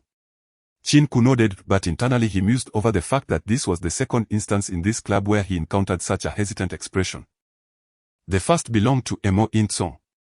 Upon reaching the office, he knocked lightly on the door, and Zhou Wen's voice beckoned him to enter. Her tone exuded coldness and arrogance, resembling more of an order directed at Qin Ke than a mere invitation. Pushing open the office door, he was met with dim lighting and an almost suffocating fragrance. As he stepped in, he heard a sound from behind, followed by the door locking with a definitive click. In the next moment, he turned to find a figure lunging towards him, and he instinctively raised his hands to defend himself. Soft, ample, and warm. If not for the layer of leather separating them, the sensation would have been even more delightful, Qin Ke thought. Realizing the implications of the familiar touch, he quickly recognized that the tactile experience was reminiscent of a large, fluffy treat. The breathy sound that followed suggested that his touch had been rather pleasurable. However, in the next instant, Qin Ke felt a coolness around his wrists, and before he could react, his hands were swiftly shackled. Handcuffs. Panic surged within Qin Ke as he feared that his undercover identity had been discovered and that he was about to face severe interrogation. Yet, as he adjusted to the darkness and discerned the figure before him, his anxiety dissipated, replaced by an exhilarating thrill. Before him stood Zhou Wen, clad in leather and wearing a flight attendant's hat, her face hardened with frost, and her gaze directed at Qin Ke's stump. You are now my slave. You must obey my commands, or the whip will be employed, Zhou Wen declared, brandishing a whip and striking Qin Ke's backside. Humiliation. An overwhelming sense of disgrace enveloped him. Qin Ke, a tall man standing at 178 meters, found himself unexpectedly teased by a woman who even playfully smacked his backside. In the next moment, he was seized by Zhou Wen, her tongue grazing his cheek, the warmth of her breath brushing against him. You are my little pet, and there is no escape. Zhou Wen purred in a voice dripping with seduction. In that instant, Qin Ke understood why Emo In Chong and the receptionist had looked at him with such knowing glances. They were evidently sympathetic, aware of Zhou Wen's peculiar proclivities. However, it was too late for him to lament, his hands bound by handcuffs, leaving him unable to retaliate against this woman. Moreover, her right hand had already ventured toward his lower abdomen, eliciting a tingling sensation that boldly approached his most sensitive areas. Though fear coursed through him, the flicker of anticipation and even desire stirred within. It is often said that the bond between men and women begins with shared pleasures, and thus maintaining a relationship requires a foundation of intimacy. This was precisely the essence of training. Zhou Wen intended to train Qin Ke, treating him as her devoted pet. Gulping, Qin Ke acclimated to the darkness, his X-ray vision granted him clarity beyond that of ordinary eyes. He beheld the allure of her figure, teetering just beneath the leather collar of her attire. A siren. At that moment, Qin Ke perceived her as an enchanting temptress, her form utterly captivating. Yet, he realized that if this continued, he might find himself tormented rather than pleased. This dynamic was not to his liking. He preferred straightforwardness over the complexities of whips, candles, and heels. "Boss, I am merely an assistant," he stammered, feigning terror. "Indeed, you are my assistant, my personal male secretary. Now that I desire you, you must comply." Zhou Wen asserted with an air of dominance, brandishing the whip once more. "My salary is only 5,000, Qin Ke replied. The humor in his voice evident despite his predicament, his hands still restrained, his expression awkward yet shrewd. "I shall reward you separately, my little fool," Zhou Wen could, caressing his hands. Yet, the whip soon lashed out again, undeterred by his previous interruption. Qin Ke's gaze shimmered with a violet light, reminiscent of the legendary Sun Wukong's fiery eyes, albeit in a different hue. As Zhou Wen swung the whip, time seemed to slow, her expression frozen in place. Seizing the moment, Qin Ke lunged forward, delivering a punch to her neck, not a mere chop, but a solid strike, while she remained poised to wield the whip. Tick-tock, tick-tock. The clock in the room ticked away, and Qin Ke focused intently, calculating the duration from the beginning to this very moment. Zhou Wen had unwittingly become his test subject, as he sought to gauge the temporary suspension of his X-ray vision. 30 seconds. At the instant Zhou Wen collapsed to the floor, Qin Ke arrived at his conclusion, feeling as though the duration had stretched longer than anticipated. "Or, now you should be able to enjoy a restful slumber," he mused. Qin Ke gazed at Zhou Wen sprawled on the floor and decided against leaving. He placed her in the boss's chair and reclined on the sofa. Upon awakening, Qin Ke felt invigorated. Raising his gaze, he found the boss's chair unoccupied.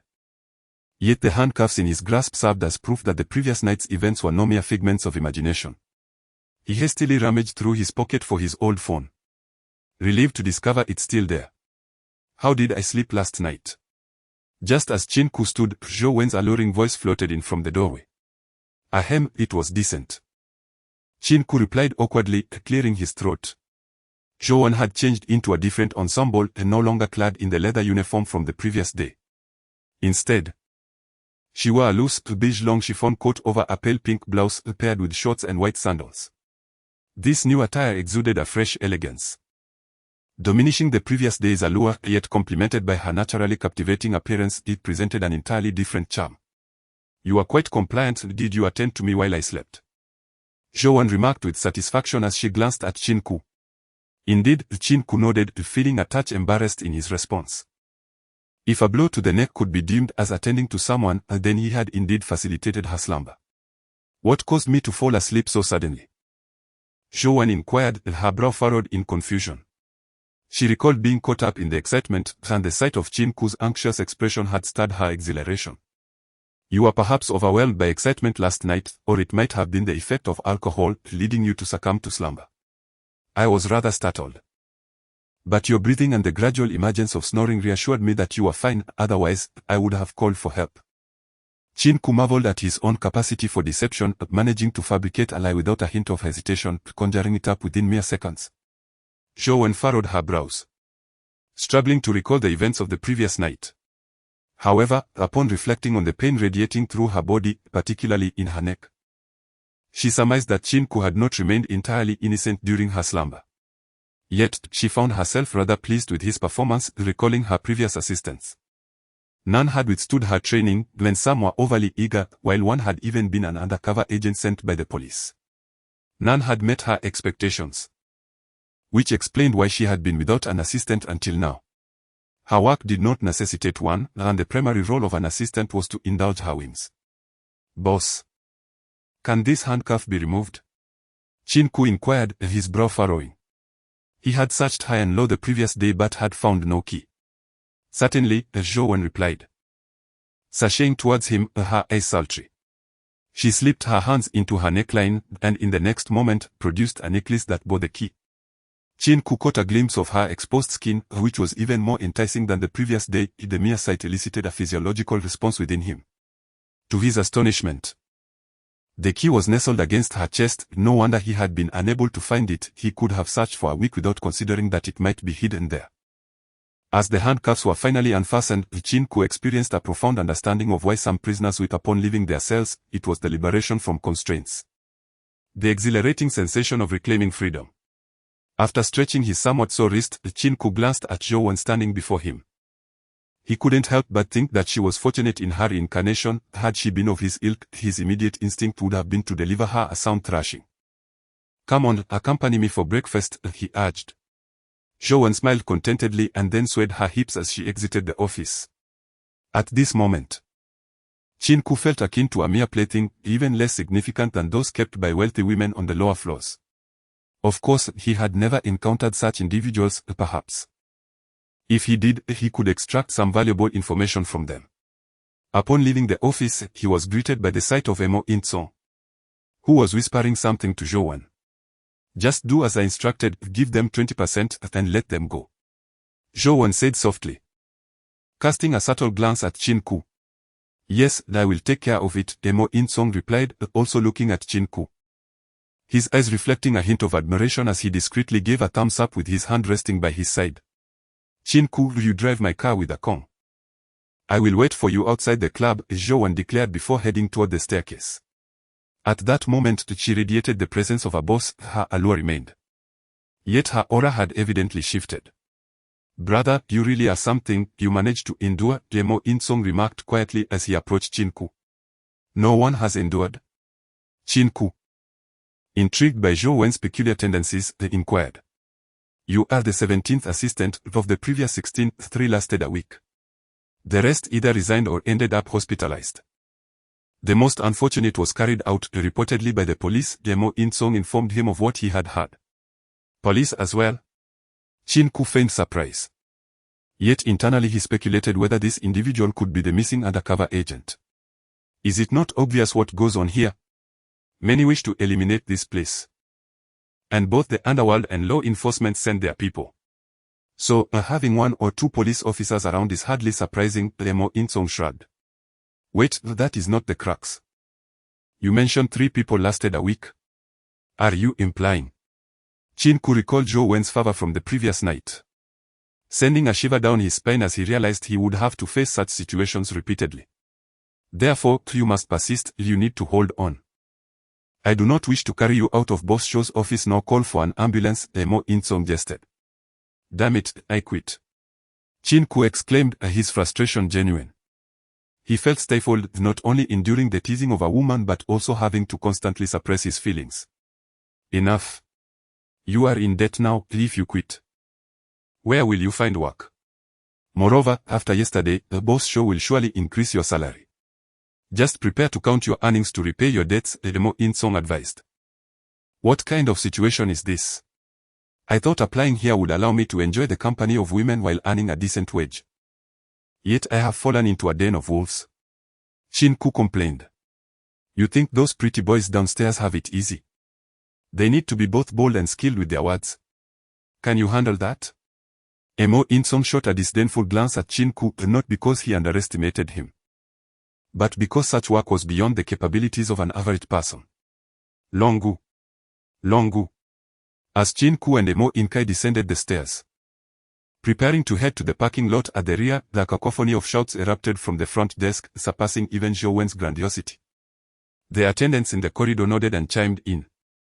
Emo Inkai hastily turned around and approached a robust man striding towards them. Qin Ke observed the man's short hair, square face, and prominent brows framing large eyes, were it not for the commanding aura he exuded. He would have fit the mold of the typical pretty boy in this establishment. Brother Long, what brings you here? Emo Inkai inquired with a forced smile. What? Am I not allowed to visit my own domain? Brother Long furrowed his brow, his tone icy. Ahem, that's not what I meant. I merely wondered how someone as busy as you could find the time today. Beads of sweat immediately formed on Emo Inkai's forehead as he hastily clarified. Standing a few meters away, Qin Ke observed the exchange, convinced that Brother Long was no ordinary figure. The mere utterance of his words had caused Emo Inkai to sweat profusely. Shout Song, you are big brother yourself, with a cadre of followers. Is this really necessary? Brother Long's stern expression softened into a smile as he patted Emo Inkai on the shoulder. He hid in front of Brother Long, I am but a. I'm merely here to earn a living, Emo Inkai replied, bowing and scraping, entirely devoid of his usual swagger. Emo Inkai's demeanor deepened Qin Ke's curiosity regarding Brother Long's identity. While he had been careful around Zhou, he had not displayed this level of trepidation, bordering on fear. This person. Brother Long regarded Qin Ke, who was now looking back. Hurry over, this is Brother Long, Emo Inkai beckoned, his eyes signaling urgency. Brother Long. This is my new assistant, Zhou's assistant. Qin Ke jogged over, mimicking Emo Inkai's obsequiousness. Another assistant change. Brother Long frowned, aware of Zhou's peculiarities. A glimmer of sympathy flickered in his eyes as he patted Qin Ke's shoulder. Get this brother some good food to replenish him. Absolutely, absolutely. Emo Inkai replied with a grin, his gaze towards Qin Ke tinged with schadenfreude. Thank you, Brother Long, Qin Ke bowed slightly. No need for thanks. Being a man is not easy, and being Zhou's assistant is even more arduous, Brother Long remarked with pity as he strode towards the lower level. Hey, brother. You're quite fortunate, Emo Inkai said, casting an envious glance at Qin Ke. Why is that? Qin Ke countered. Brother Long appreciates you. I've heard that some of the previous assistants ended up severely injured by him, Emo Inkai trailed off, noting the discomfort that crossed Qin Ke's face. Qin Ke smiled. But inwardly he registered Brother Long's appearance. He had not encountered this individual in the dossier Lin Yu provided, marking him as the first significant figure to emerge, categorizing him as a mysterious entity. Why are they taking so long? Driving should not be this tedious. They are not fooling around with Emo Inkai back there, are they? Zhou frowned as she glanced at Qin Ke, who was seated in the driver's seat. I just ran into Brother Long, he shared a few words with me. Which delayed me slightly, Qin Ke replied with a smile, mentally flipping a finger at the surroundings. How could a straightforward man like him possibly be engaged in frivolities with that scar-faced Emo Inkai? Oh, what did he say to you? Zhou nodded slightly, opened the passenger door, and settled into the seat. She had just exchanged glances with Long Gu, and naturally knew he had entered the club. She mentioned asking Tsongu to buy her something to eat, leaving Qin Ke puzzled about her intentions. Ruining my good fortune, that fruit, Zhou scoffed softly. Then turned to smile sweetly at Qin Ke. My little Qin Ke doesn't need any supplements, he is in excellent health. Ahem, boss, where are we headed? Qin Ke dared not provoke this woman. Should she choose to train him in the car, a single misstep could lead to disaster. Zhou's demise would be inconsequential. But he had no desire to be entombed alongside her. Binhai Tower, Zhou replied, reclining in her seat and closing her eyes to gather her thoughts. Suppressing her earlier teasing of Qin Ke, the thought of the person she was about to meet stirred a sense of agitation within her. All right. Qin Ke pressed the accelerator, and the blue Maserati quadruped sped out of the Jasmine Club. This vehicle boasted superior performance and offered more space than a sports car. Of course, racing a quadruped against a Ferrari would yield predictable results, unless the driver of the Ferrari was a novice. Having driven the Mustang a few times, Qin Ke had gradually grown accustomed to such luxury, though the disparity in prices was vast. Yet for someone like Qin Ke, who had been impoverished in the past, owning a car of this caliber had once seemed an unattainable dream. Upon arriving at Binhai Tower, Qin Ke turned to Zhou and discovered she was peacefully asleep. With long lashes, delicate beauty, fair cheeks, and a finely sculpted nose, she resembled a porcelain doll. Qin Ke couldn't help but swallow hard. In her slumber, Zhou appeared less alluring and provocative, instead exuding a serene innocence, evoking within Qin Ke a desire to hold and protect her. Am I truly that captivating? Zhou, though her eyes remained closed, spoke with a hint of a smile playing at her lips. Ahem, I was about to call you. I wasn't sure if I should wake you, Qin Ke said, awkwardly rubbing his nose. Don't keep calling me you or your, just call me one. Do you know why I chose you as my assistant? Zhou opened her eyes, her charming gaze infused with a different kind of emotion. I don't know. Qin Ke shook his head, genuinely unaware, though he speculated it might be due to his good looks. If Zhou were to discover his assumption, she might very well spit in his face, considering the club was abundant in handsome men, far surpassing Qin Ke in both looks and physique. I admire your eyes, which radiate boundless confidence. I also appreciate your demeanor, you are neither servile nor arrogant. Though you may feign humility, I perceive it as an act, Zhou remarked, playfully touching the tip of Qin Ke's nose, grinning before he could react. Is that all? Qin Ke gazed at Zhou, a smile gracing his lips. Feeling less cautious than before. Why did you come to our club? Zhou inquired again, revisiting the question from their first encounter. Do you wish to hear the truth or a fabrication? Qin Ke tilted his head, a smirk playing on his lips as he recalled a particular film featuring a debonair character, believing he had mastered the art of mimicry. What constitutes the truth? And what is the lie? Zhou found Qin Ke increasingly intriguing. She was not apprehensive about the fact that he was a police officer, rather. She feared the possibility that he was not, as that would plunge her into a deeper entanglement. The lie is that I want to make money. Qin Ke remarked with a chuckle. And the truth? Zhou, curious, was far more interested in the truth than the lie. The truth is that I wish to indulge in women without any cost while still profiting, Qin Ke responded, his gaze towards Zhou laced with a hint of mischief. A sly smile adorning his face. Quite candid, I must say, Zhou acknowledged, nodding before continuing, take a look at this. Qin Ke glanced at the phone she extended towards him. The screen displayed a photograph of a girl embracing a boy's neck, both radiating joy. The backdrop was the Forbidden City, clearly captured during a trip. The girl unmistakably resembled Zhou, her enchanting eyes giving her away. While the boy left Qin Ke momentarily stunned. If one were to obscure the lower part of the boy's face, Qin Ke would have certainly believed it was himself. Especially due to the striking similarity in their eyes. For a fleeting moment, he was ensnared by the illusion that it could indeed be him. However, the other's jaw was wider, his mouth larger, and his hair reminiscent of a beetle's flowing locks. Such piercing eyes, could it be that the other possesses X-ray vision? Qin Ke pondered inwardly. Do you now understand? Zhou smiled, though her eyes betrayed a hint of sorrow. What a pity he is deceased. Deceased? Qin Ke felt a pang of regret, wishing he could ascertain whether the other possessed any extraordinary abilities. He was my senior.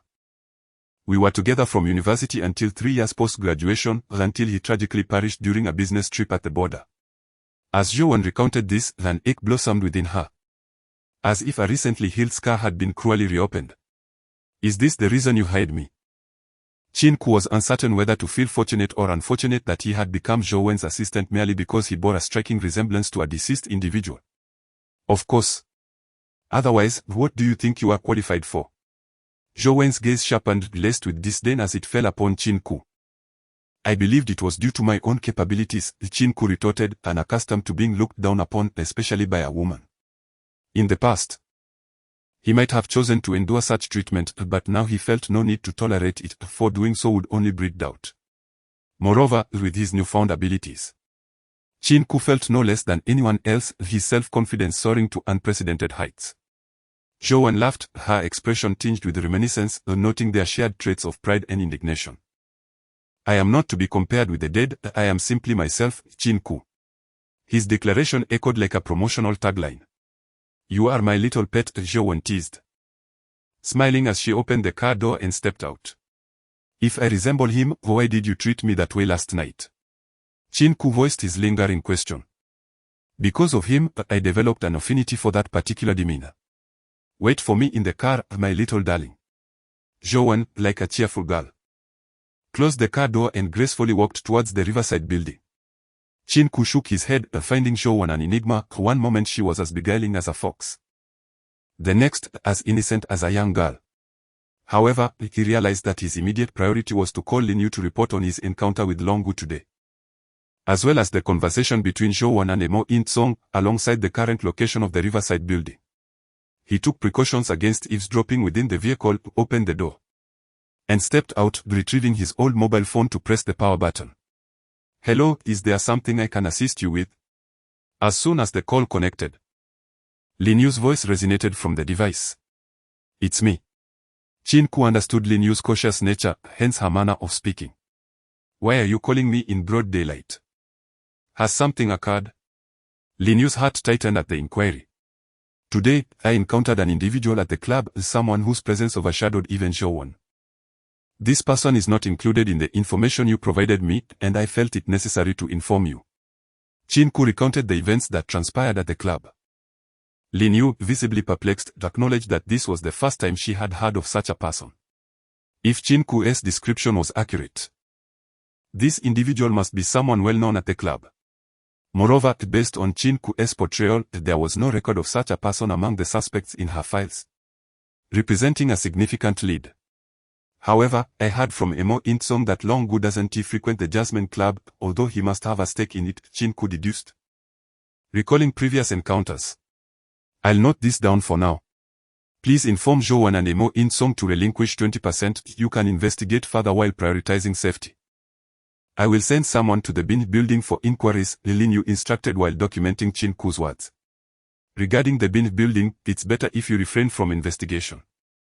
I merely mentioned it for your awareness. The area is rife with surveillance. Avoid exposure." Qin Ke expressed concern, not for Lin Yu, but rather for the potential of a careless ally endangering him. "Well then, let this be the end of our conversation for now. We must not raise any suspicions," Lin Yu concluded decisively before hanging up the call. "How cold-hearted," Qin Ke remarked, shaking his head as he gazed at his phone. 10 o'clock, 11 o'clock, 12 o'clock, 1, 2, 3 o'clock. Just as Qin Ke's stomach growled for the umpteenth time, Zhou emerged from the Bin building, her steps unsteady, her gaze dazed, clothing torn, and hair disheveled. Qin Ke hurriedly opened the car door and rushed over, certain that the woman before him had been wronged. "What transpired?" he inquired, supporting Zhou with a concerned look. "Can you take me away?" Zhou's eyes grew increasingly unfocused as memories of her once promised lover flooded her mind. She collapsed into Qin Ke's embrace, weeping. What on earth happened? Though he was an undercover agent, witnessing a woman in distress ignited a sense of chivalry within him, compelling him to seek justice. "No questions, just help me back to the car," Zhou murmured, leaning against Qin Ke, her voice trembling. "What is the point of returning now? I demand to know what happened." Qin Ke firmly grasped Zhou's shoulders, allowing him to meet her alluring gaze. "Please, take me away, will you?" Zhou implored softly. "Very well." Upon uttering those words, Qin Ke felt a sense of defeat. A man should stand up for justice in such situations, yet he found himself retreating at Zhou's mere words. Qin Ke assisted Zhou into the passenger seat, and as he turned to approach the driver's seat, he noticed a man in a suit rushing out from the Riverside building, clutching a woman's handbag. "Boss Zhou forgot her bag, here it is," the man stated with an air of arrogance, not bothering to glance at Qin Ke even once throughout the encounter. Bang! Before Qin Ke could utter a word, the man was met with a punch, feeling a sudden warmth in his nose as blood began to flow freely. "Why did you hit me?" The suited man, clearly stunned by the blow, lost his prior bravado, appearing as timid as a turtle, his neck almost retreating into his shell. "Hitting you is a light punishment, but I still intend to break your bones." Qin Ke glared fiercely, his eyes, enhanced with penetrating vision, were as sharp as a sword, piercing through to the man's very soul. "Don't come any closer.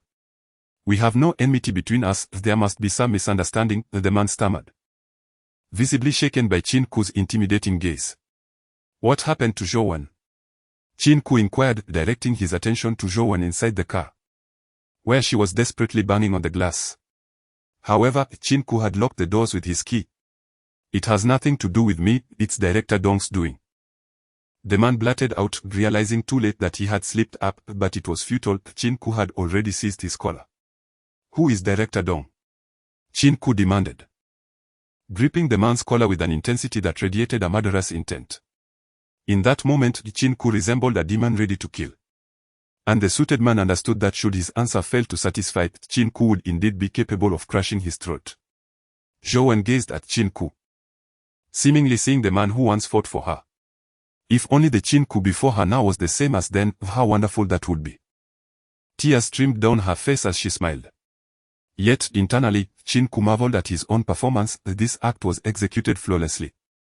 And he felt as though he could garner every Best Actor award at film festivals. When he first saw Zhou Wen emerge, a sorrow gripped him.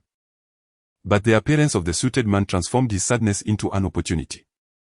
The individual capable of reducing Zhou Wen to such a state was undoubtedly a person of considerable influence, and Qin Ke was determined to uncover the truth about him. If he were to conduct a covert investigation, he risked exposure and potentially dire consequences, yet, by invoking Zhou Wen's name, he could openly extract information about this enigmatic figure from the suited man, rendering everything reasonable. Director Dong belongs to the Dong family, the man replied, albeit vaguely. His fear of Qin Ke palpable. The Dong family. Qin Ke's mind immediately conjured images of Dong Bai and Dong Ling, both of whom he had encountered before. Which floor is Director Dong on? What is his name? Qin Ke's gaze turned toward the riverside building, filled with fury. As if he would charge up there to avenge Zhou Wen at any moment. Dong Sen, on the 12th floor, the man gasped, struggling for breath, his voice hoarse. Dong Sen was unfamiliar to Qin Ke, yet he was confident that Lin Yu could uncover information regarding this name. The Dong family. These words lingered in Qin Ke's mind, refusing to fade away. After all, Dong Bai, the heir to the Dong family, and the family's cherished jewel were both individuals he had a good rapport with. If Dong Sen were indeed a member of the Dong family, matters could become complicated. Beep. Qin Ke pressed the car key, and Zhou Wen immediately opened the door and dashed to the side where Qin Ke was standing. Suddenly, a slap struck him. The force was so swift that Qin Ke had no time to activate his perspective vision, leaving him dazed and seeing stars. Releasing the collar of the suited man, the latter stood stunned, taken aback by the unexpected turn of events where the once formidable Qin Ke was now subdued by Zhou Wen. Xiaolu, I apologize for today's incident. Here is 10,000 yuan, use it to see a doctor or something, Zhou Wen said, retrieving her bag and handing over the cash. Boss Zhou, this is too generous, Xiaolu replied, though he accepted the money and shot a glance at Qin Ke, a smirk playing on his lips as he exchanged a brief farewell with Zhou Wen before departing. Why are you giving him money?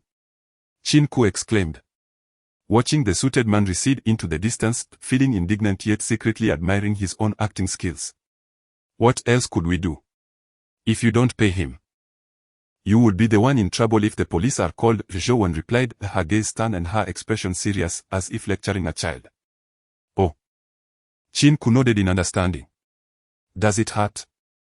Zhou Wen approached and reached out to touch the left side of Qin Ke's face, where her 5 fingers had left their mark. What do you think? Qin Ke responded, feeling a surge of emotions as he evaded her touch. Don't blame me. If I had hit you, we would both be in a predicament, Zhou Wen said apologetically. Forget it, you're the boss, as long as you're happy, Qin Ke shrugged, climbing into the driver's seat. Don't be upset, I'll treat you to a meal. You must be hungry, Zhou Wen said with a smile, tugging at Qin Ke's hand. Indeed, I am hungry, Qin Ke admitted, gripping the steering wheel with an impassive face. He glanced at Zhou Wen and added, but let's take you home first. If we go out like this, others might think to apprehend me. Zhou Wen surveyed her attire, realizing it was ill-suited for dining out, and feeling fatigued. Had it not been for her guilt toward Qin Ke, she would have already commanded him to take her home. As Qin Ke started the Maserati and drove towards the Jasmine Club, though his stomach rumbled with hunger, he pondered that given Zhou Wen's current state, dining together might lead to unforeseen complications. Upon arriving at the Jasmine Club, Qin Ke noticed Mo In-chong rushing over, opening the passenger door, while 2 female attendants assisted Zhou Wen to an upstairs lounge. Qin Ke turned to Mo In-chong, how did you know? Mo In-chong, aware of Qin Ke's inquiry, simply shook his head, some things are better left unknown. I'm not asking for any secrets. I just want to know how you were prepared to greet us at the club entrance so early, Qin Ke pressed, feeling a sense of dissatisfaction. I received a call informing me, Emo In-chong replied, his expression slightly pained, for ever since the casino was shut down, he felt like a stray dog, at the mercy of others. Dong-sen? Qin Ke ventured, testing the waters with the name. How do you know? Emo In-chong's face registered surprise, his eyes sharpening with caution. As if ready to summon others to interrogate Qin Ke. I helped one of his subordinates, a man named Lu. Qin Ke shrugged his shoulders and, with a bitter smile, inquired, Lumi. You actually fought Lumi? What happened? This time, Emo In-kyong was intrigued, observing that Qin Ke appeared unscathed. However, if the claims were indeed accurate, Qin Ke would surely be in custody by now. Later, Boss Joe had given the other party 10,000 yuan, resolving the matter. After Qin Ke finished speaking, he lifted his leg and walked towards the Jasmine Club. This world had gone mad. Emo In-kyong felt that it was no longer the era where he could wield a knife to seize territory. Qin Ke, seemingly an honest man, dared to confront Dong-sen, while the venomous beauty Zhou had emerged to assist Qin Ke in cleaning up the mess. Qin Ke found an empty room, ostensibly to rest, but then locked the door from the inside. He searched the room thoroughly, ensuring that there were no locations suitable for planting listening devices, before finally retrieving his old phone. He dialed Lin Yu's number and recounted the day's events, ultimately mentioning Dong Senator Yu said Dong-sen tormented Zhou. Lin Yu, being a police officer, quickly deduced the situation. More accurately, it was abuse. However, it seems you are familiar with this Dong-sen. Qin Ke could easily detect the underlying implications in Lin Yu's words. Of course, he is the second in command of the Dong family and currently the most successful among them. Not to mention my direct superior. Lin Yu spoke through gritted teeth, astonished that such a scoundrel existed within the police force. Regardless of whether Dong-sen was involved in the drug incident at the Jasmine Club, from Qin Ke's reaction, it was clear that he was unworthy of being part of the public security system. Unbeknownst to Qin Ke, Lin Yu's thoughts were elsewhere. Hearing that Dong-sen was the chief of public security left him feeling deceived. The repeated failures of undercover operations were not due to Lin Yu's choice of personnel, but rather an internal mole within the system. You need not worry about your information being leaked. From the outset, this case has been handled by our special investigation team. The upper echelons are unaware of the mole's identity, so those who have exposed themselves did so due to their excessive professionalism, Lin Yu clarified. Suit yourself. But I sense something amiss, and I will withdraw at the first sign of trouble. Qin Ke was not inclined to heed Lin Yu's assurances. He was taking things step by step, prepared to retreat if necessary. Trust me, I have no reason to deceive you. Lin Yu recognized the growing mistrust from Qin Ke. If the two could not rely on each other, unforeseen incidents could easily arise. She was concerned for Qin Ke's safety and even more so that he might defect. Had Qin Ke been aware of Lin Yu's intentions, he would likely have abandoned the endeavor entirely. At that moment, Qin Ke realized that if his identity were to be exposed, he would take his money and flee with his mother and sister to another city. With his keen insight, he could swiftly amass wealth again and send his mother and sister abroad. If possible, he would join them, confident that no matter how powerful these individuals were, they could not pursue him across international borders. Having come to this conclusion, Qin Ke felt a sense of relief and his demeanor became more composed. Previously, he had deceived Zhou and Emo In-kyong with his acting. Now, he relied on both authenticity and performance to navigate the intricacies of dealing with the members of this criminal organization. I must hang up now, someone is arriving. Qin Ke hung up the phone and glanced towards the door as footsteps approached. Is Brother Qin asleep? Emo In-song's voice resonated from outside. No, just a moment. Qin Ke hurriedly removed the battery from his phone and reinserted it, thereby avoiding the wait for the device to power down. After completing this task, he stood up and walked to the door. Upon opening it, he was greeted by Emo In-song, who was carrying a tray with a bowl of noodles and a plate of vegetables, the aroma of which was tantalizing. This is arranged by Boss Joe. You are quite fortunate. I've heard that he has never treated any assistant this well before, Emo In-song remarked with a grin. Please. I'd rather not be treated so specially, it would save me some trouble at least at times, Qin Ke replied, managing a smile that was more pitiable than sorrowful.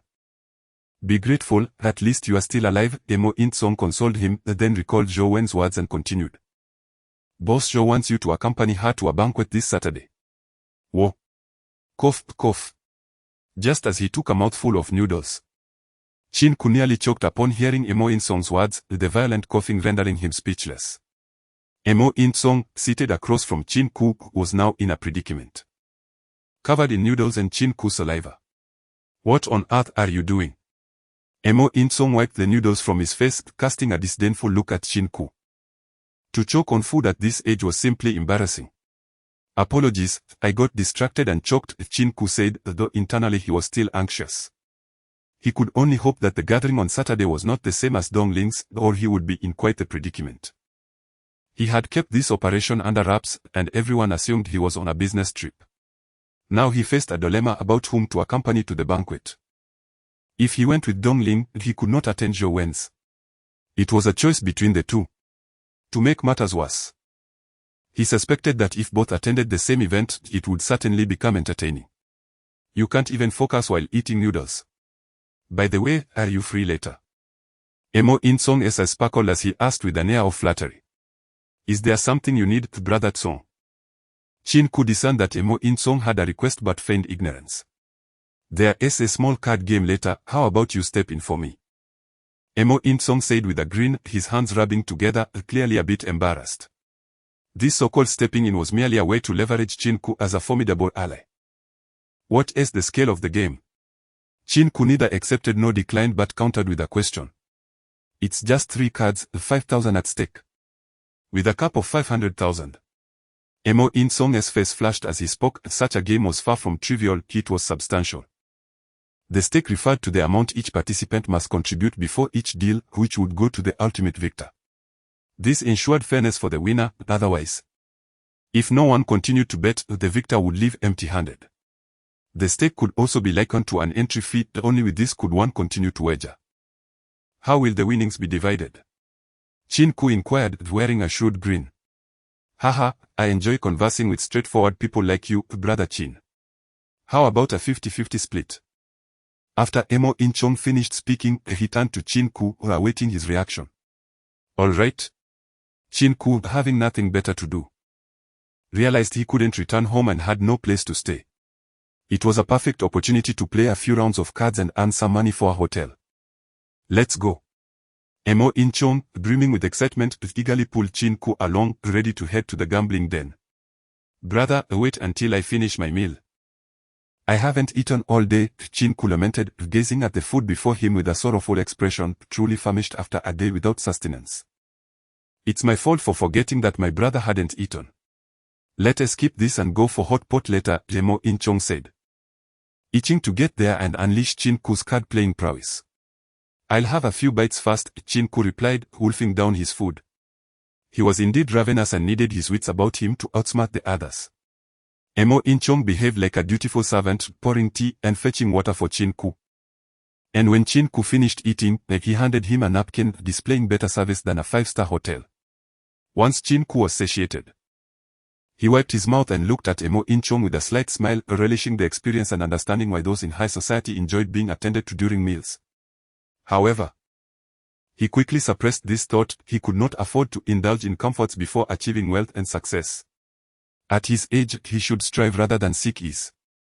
Furthermore, fate had granted Qin Ke extraordinary insight, far surpassing others, which compelled him to focus on making money and pursuing his ambitions.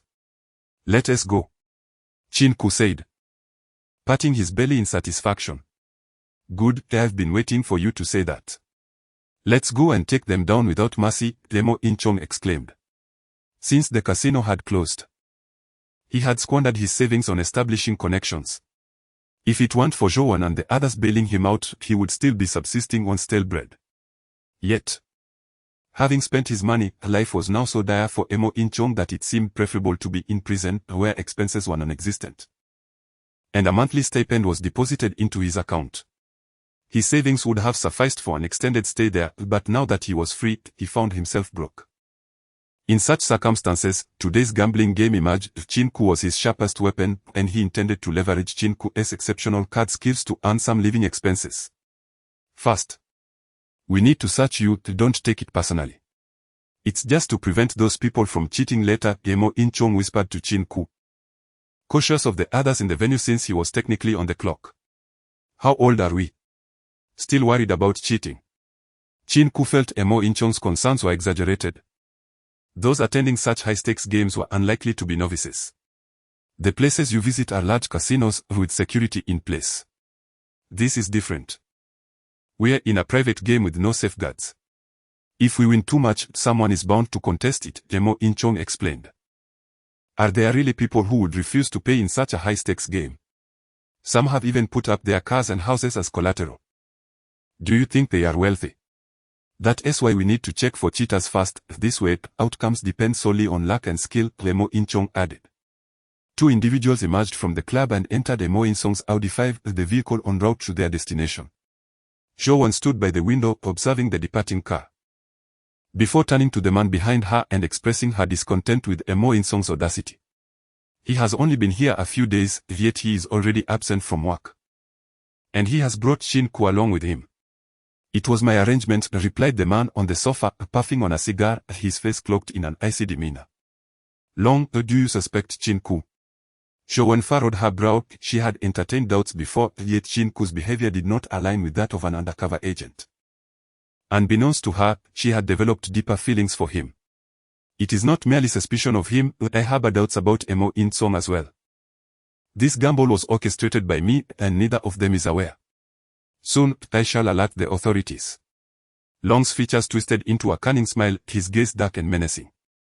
A stark contrast to his earlier cheerful demeanor. You are out of your mind. Jo-won exclaimed, her voice rising in astonishment as she looked at Qin Ke. I am aware that the lad bears a resemblance to Hwazi. Remember when the three of us, Hwazi, you, and I, ventured from the capital to this place? Our aim was to rise above our circumstances. Hwazi sacrificed his life for the wealth and status we enjoy today. And I do not wish for it all to be squandered due to a careless mistake. A glimmer of sorrow flickered in Long's eyes as he recalled the brother who once stood beside him in battle, now lost to the void. Jo-won fell silent, contemplating the validity of his words. Yet, the proposed course of action was intolerable, perhaps, as he suggested, Qin Ke's resemblance to Hwazi was indeed too striking. Rest assured, I shall ensure their retrieval. However, should one of them prove to be a traitor, we shall only have the opportunity to honor them with paper offerings next year on this day. Long took a deep drag from his cigar, his countenance equally ruthless.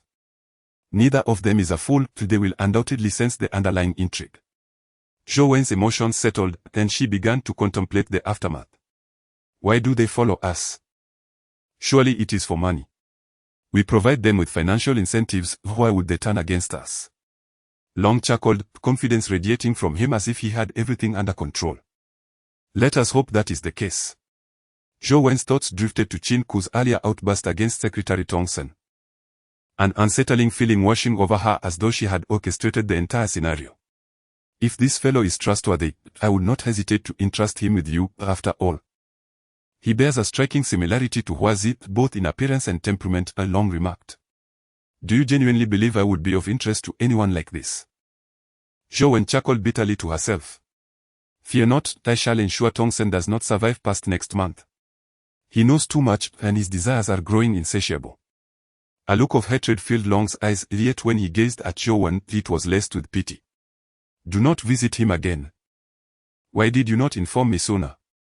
What good would it have done to tell you? We rely on him now, and provoking him would bring us no benefit. Jo-won's smile turned sorrowful, tears welling in her eyes. Meanwhile, on the other side, Qin Ke and Mo In-chong had arrived at their predetermined location, a hotel suite. Mo In-chong entered, greeting the assembled guests, and smilingly introduced Qin Ke to them. Qin Ke surveyed the room. There were 4 individuals, all appearing to be in their 40s. With some exuding the air of affluence while others seemed to belong to the working class. The rules are well understood by all. Let us conduct a thorough search to avoid any unpleasantness later, Mo In-chong remarked with a smile. We are all old friends, it would be unbecoming to act otherwise, said a man wearing gold-rimmed glasses. It would be prudent to search, interjected another balding man seated on the sofa. Since there are dissenting voices, Let us all stand and commence the search, starting with Emo In-song and concluding with Qin Ke.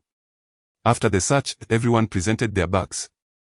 And Emo In-song brought forth his own, which appeared to be quite full, yet the actual amount did not even reach 100,000. After all, Emo In-song was currently destitute. These funds were cobbled together from various sources, and he was pinning his hopes on Qin Ke to transform this 10,000 into 20, 30, 40,000, or even more. Emo In-song did not join the table, thus, he could only sit behind Qin Ke, restricted from moving freely. The 5 players at the table began by rolling the dice, with the highest roll distributing the cards and the lowest cutting them. The cutting of cards serves to prevent any potential deceit among the players. Qin Ke glanced at those gathered around the table, a smile gracing his face. This table was significantly smaller than those found in casinos, eliminating any issues of perspective. In his eyes, glimmering with a purple hue. Every player's hand was laid bare before him. His ability to see through cards was akin to possessing a cheat device, while others remained oblivious. Qin Ke could discern each hand with clarity. This game was destined to crown him as the sole victor. The only remaining question was how much he would win. "I'll start with 10,000, announced the balding man. The bespectacled gentleman, after inspecting his cards, shook his head and discarded them, stating he would not participate. "As a newcomer, I'm not too skilled at this. I'll bet 30,000, Qin Ke said with a harmless smile. Emo In-song felt a bit of sweat form on his forehead. He hadn't anticipated Qin Ke would wager so high from the outset. A single misstep could leave them with a mere 70,000. Qin Ke, perceptive of Emo In-song's apprehension, flashed a reassuring smile. He was a man who played with an advantage. It mattered not if these mere pawns were against him, for even if the legendary gambler Gao Jin were present, he would still emerge victorious. "The youth shows great courage," remarked another middle-aged man with graying temples, believing this was Emo In-song's unsuspecting prey. Casting a glance at Emo In-song that promised him a share of the spoils, Emo In-song, caught between laughter and tears, recognized the meaning behind the man's glance after years in the gambling world, yet Qin Ke was no lamb for slaughter but rather his ally in securing a living. Qin Ke smiled, choosing silence. He understood that being underestimated by others worked to his advantage. If targeted, not winning would be a tragedy, however. Winning despite their disdain was something he bore no ill will toward. At the table, the pot had already reached 25,000. Combining the balding man's 10,000 and Qin Ke's 30,000 to total 65,000. To these players, this sum was trifling, given the audacity of the young brother. "I cannot abstain from joining," chuckled the lone plump man, a middle-aged gentleman in his 40s, who, without regard for his hand, tossed in 3,000. As the round progressed, aside from the man with gold-rimmed glasses who withdrew, the others grew bolder and more competitive. "I will continue with 3,000. As Qin Ke observed the crowd taking the bait, a peculiar smile graced his lips. "Brother, our funds are limited," Emo In-song whispered almost inaudibly in Qin Ke's ear. "Rest assured," Qin Ke nodded, acknowledging his understanding. "I'll wager 30,000. I'll also stake 30,000. I'm out," declared the white-haired man, stepping back. The stout man and the bald one continued to place their bets, seemingly determined to stay in the game as long as Qin Ke remained. A sly grin spread across Qin Ke's face, revealing his pearly whites, before he glanced at the others and matched their 30,000. The bald man furrowed his brow, hesitating momentarily as he examined his cards. The stout man also scrutinized his hand, aware that the stakes on the table had escalated significantly. Recklessly continuing to bet could ultimately benefit only the victor, who may not necessarily be him. "I'm out," the bald man exclaimed, slamming his cards down in frustration, evidently feeling his hand lacked competitiveness. "Continue," the stout man said with a chuckle, though the twitch of his brow did not go unnoticed by Qin Ke. "To continue means to wager 60,000. Qin Ke lifted his gaze to his opponent, his eyes fixed on the 3 cards in his hand. His confidence bolstered upon deducing the other player's hand. 60,000, do you match my 30,000? The stout man, not daring to gamble recklessly, was not a wealthy individual. He had staked his car and house on this gamble, making this round a desperate gamble for him. "All right," Qin Ke said as he revealed his 3 cards, 2 pairs. "Damn!" the stout man exclaimed, tossing his cards down, his face tinged with disappointment. He held a pair of 10s and a single 8, falling short against Qin Ke's hand. Emo In-song beamed with genuine delight, rising to assist Qin Ke in collecting the winnings, secretly relieved he had brought Qin Ke along, otherwise He might have inadvertently revealed his own cards at the onset of the game. Revealing one's hand, many players with strong cards would aggressively bet or display their emotions, betraying their confidence. A skilled player not only excels in technique but also possesses the ability to read their opponents and disguise their own intentions. In the eyes of the others, Qin Ke appeared to be a seasoned player, unaware that aside from his performance skills, he relied solely on his perceptive vision to secure his victories. Throughout the subsequent rounds, Qin Ke occasionally lost a few hands, but predominantly, he emerged victorious, with his winnings multiplying his losses several times over. After several rounds, his bag was brimming with 500,000, not including the 200,000 on the table, eliciting joyous laughter from Mo In-sung. Suddenly, as Qin Ke fixated on his hand preparing for a substantial wager to conclude the day's games, a relentless pounding echoed from the hotel room door. Fortunately, the door was sturdy, otherwise it would have been shattered by now. Who the hell is it? Have you no manners? Didn't your parents teach you better? Mo In-sung, with his fiery temper, could hardly tolerate such raucous knocking. Police! Open the door! A commanding voice came from outside. Police? Go ahead and open the door. Open your mother's door. If you open it now, you might as well prepare for a stint in jail. Upon hearing the police, Mo In-sung was the first to feign calmness, then opened the window to glance outside. However, realizing they were on the 4th floor, he hesitated. A leap could result in broken limbs or, worse, a fatality. Thus, he retreated. Qin Ke was equally anxious, for he had not informed Lin Yu about the gambling affair today. This meant that the police outside had no connection to him, and they would certainly act impartially.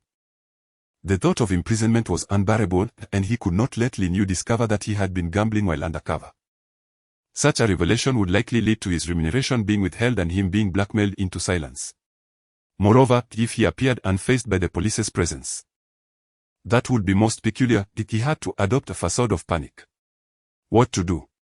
Qin Ke glanced at Mo In-sung beside him. We can climb over there. Let's escape. Mo In-sung pointed to the adjacent balcony. As Qin Ke approached to observe, he felt dizzy and nearly fainting. The suite's balcony was open air, separated from the neighboring balcony by a mere gap. If he failed to traverse it, he would fall between the two balconies. And Qin Ke surmised that such a drop would be fatal. Is it really possible to climb over? What if we fall? He looked at Mo In-sung with concern. Damn it, you bald-headed fool, do you really want to open the door? Came a voice of exasperation from inside, causing the gamblers to panic. We must leave quickly. Mo In-sung exclaimed, slinging his bag across his chest before stepping back and dashing towards the opposite balcony. Damn! Qin Ke muttered under his breath, taken aback by the perilous turn of events. Seeing Mo In-sung successfully escape, he mimicked his actions, stepping back before sprinting towards the other balcony. He felt as though he was soaring through the air, his heart racing, followed by a sensation of weightlessness.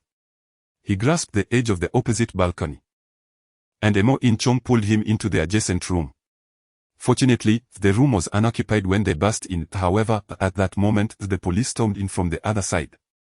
Qin Ke sprinted desperately towards the emergency exit with Mo In-sung hot on his heels. They dashed down the staircase, their descent from the 4th floor taking less than a minute. They reached the lobby. Just as they were about to burst through the doors, 5 police officers confronted them, blocking their escape. Sitting in the police vehicle, Qin Ke gazed at the handcuffs in his hands and managed a bitter smile. Previously, the cuffs had been a peculiar quirk of Zhou Wen, and now they were genuine, affixed by the officers themselves. Don't worry, Boss Zhou will come to our rescue. Mo In-sung whispered reassuringly. Something is amiss today. Could there be a police informant among us? How else could they have uncovered this? Qin Ke pondered, responding quietly. Rest assured. Today's predicament is my fault. I will certainly provide you with an explanation. Having navigated the streets for years, Mo In-sung valued loyalty. Now that Qin Ke was embroiled in this mess, he felt obliged to offer him an answer.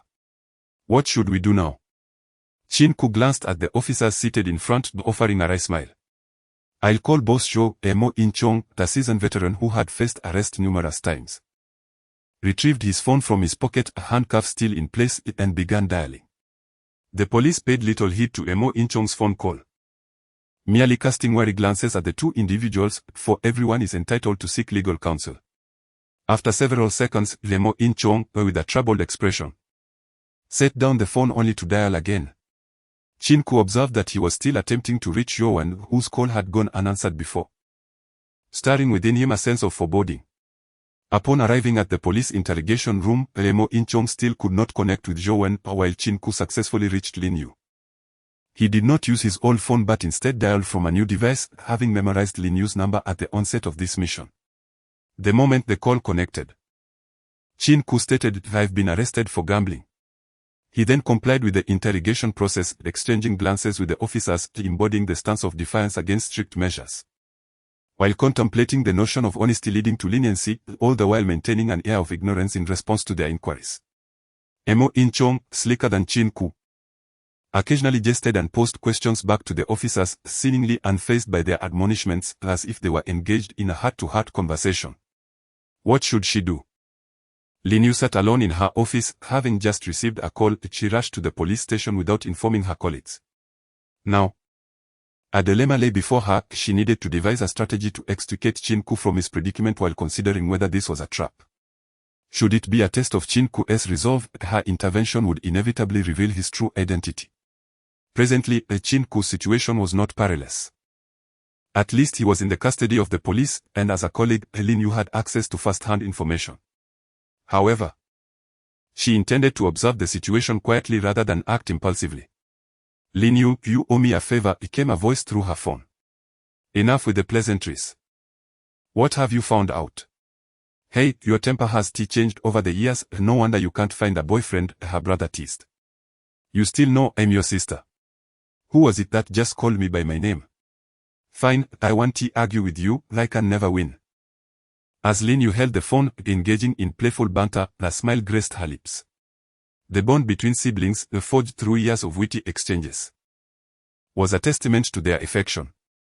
This was the essence of Lin Yu and her brother's relationship, both united by a shared conviction to serve as protectors of the peace. "Have you uncovered anything?" Lin Yu inquired. "This incident was directly ordered by Dongsen, so the case is being handled by the Municipal Bureau." "Why do you want to know?"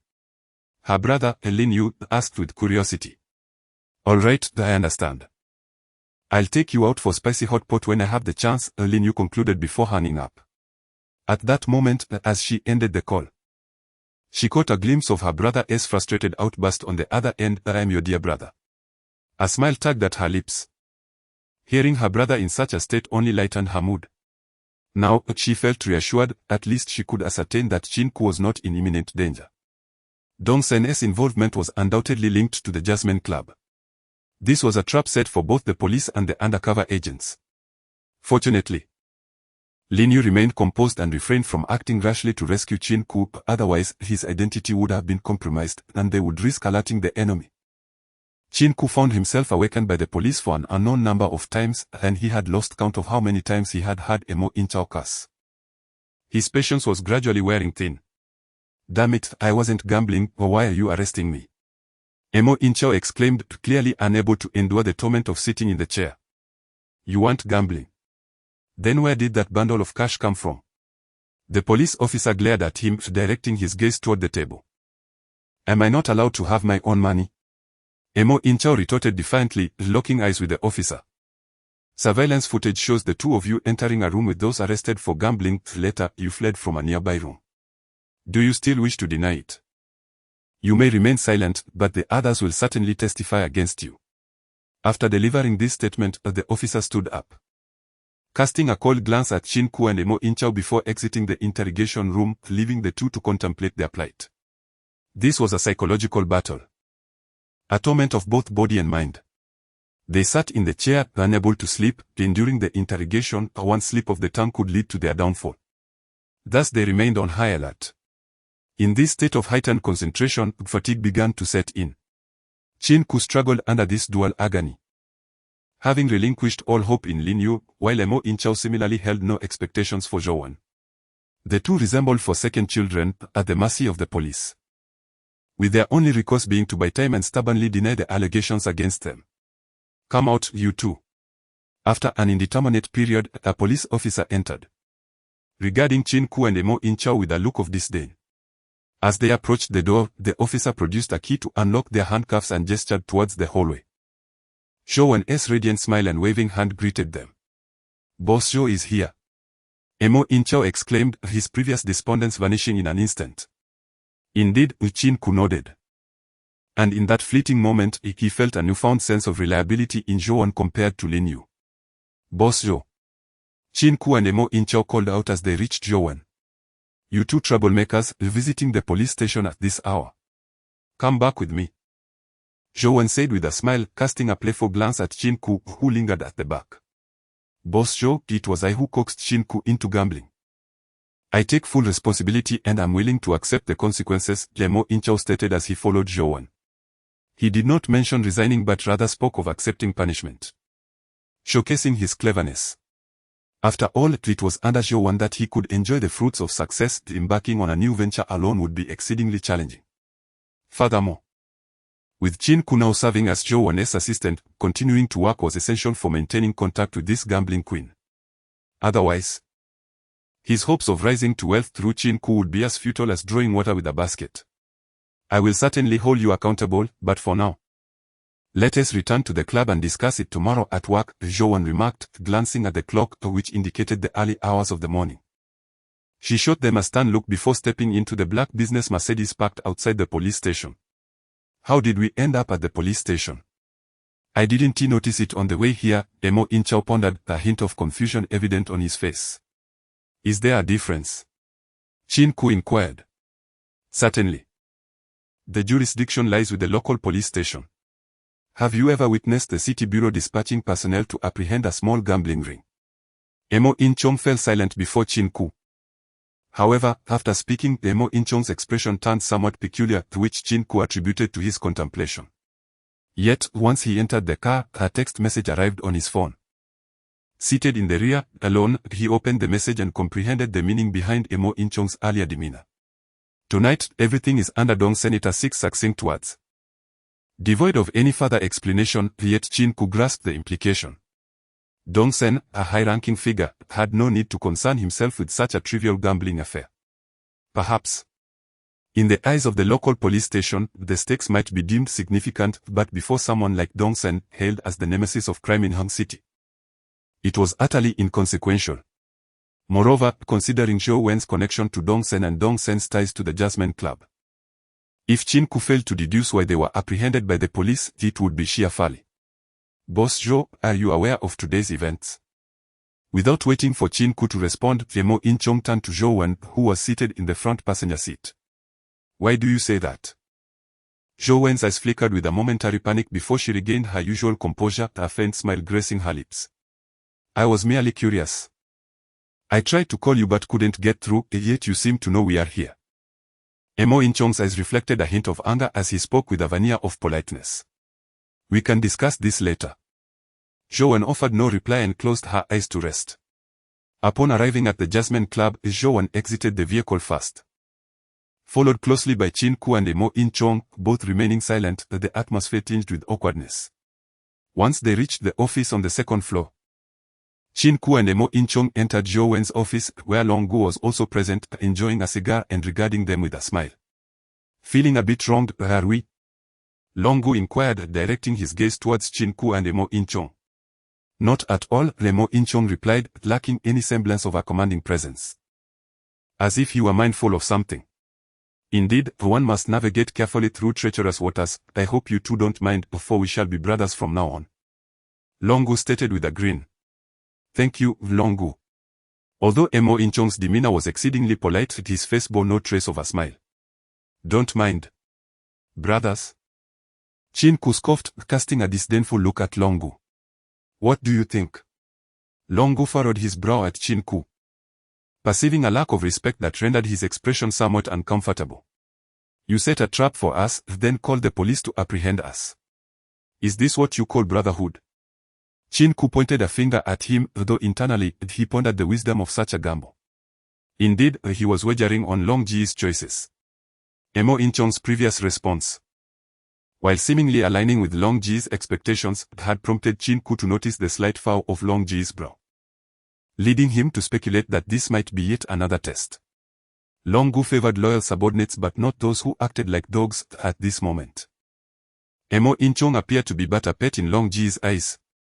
Of course, Mo Inchong possessed a temper, yet he refrained from displaying it, for revealing such emotions might alter Long Ji's perception of him. One must tread carefully. We had no intention of deceiving you, Zhou Wen interjected on Long Ji's behalf. Her gaze towards Qin Ke tinged with regret. You didn't deceive us. Qin Ke nodded, giving a thumbs up to the two individuals, before turning and striding out. Stop. Zhou Wen's piercing voice echoed from behind. Qin Ke, have you ever pondered why you dropped out of university, why you chose a life sustained by gambling, and ultimately why you are unable to repay your debts? Long Gu recalled the intelligence he had gathered about Qin Ke and spoke up. A single day was ample time for Long Gu to unearth the lineage of his opponent, yet under Lin Yu's interference, he could only ascertain that Qin Ke had indeed dropped out of university.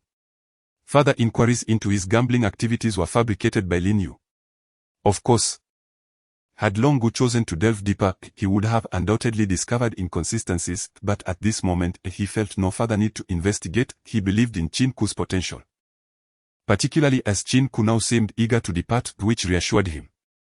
If Qin Ke truly posed a threat, whether as a competitor or a police informant, he should seize this opportunity to approach him rather than retreat.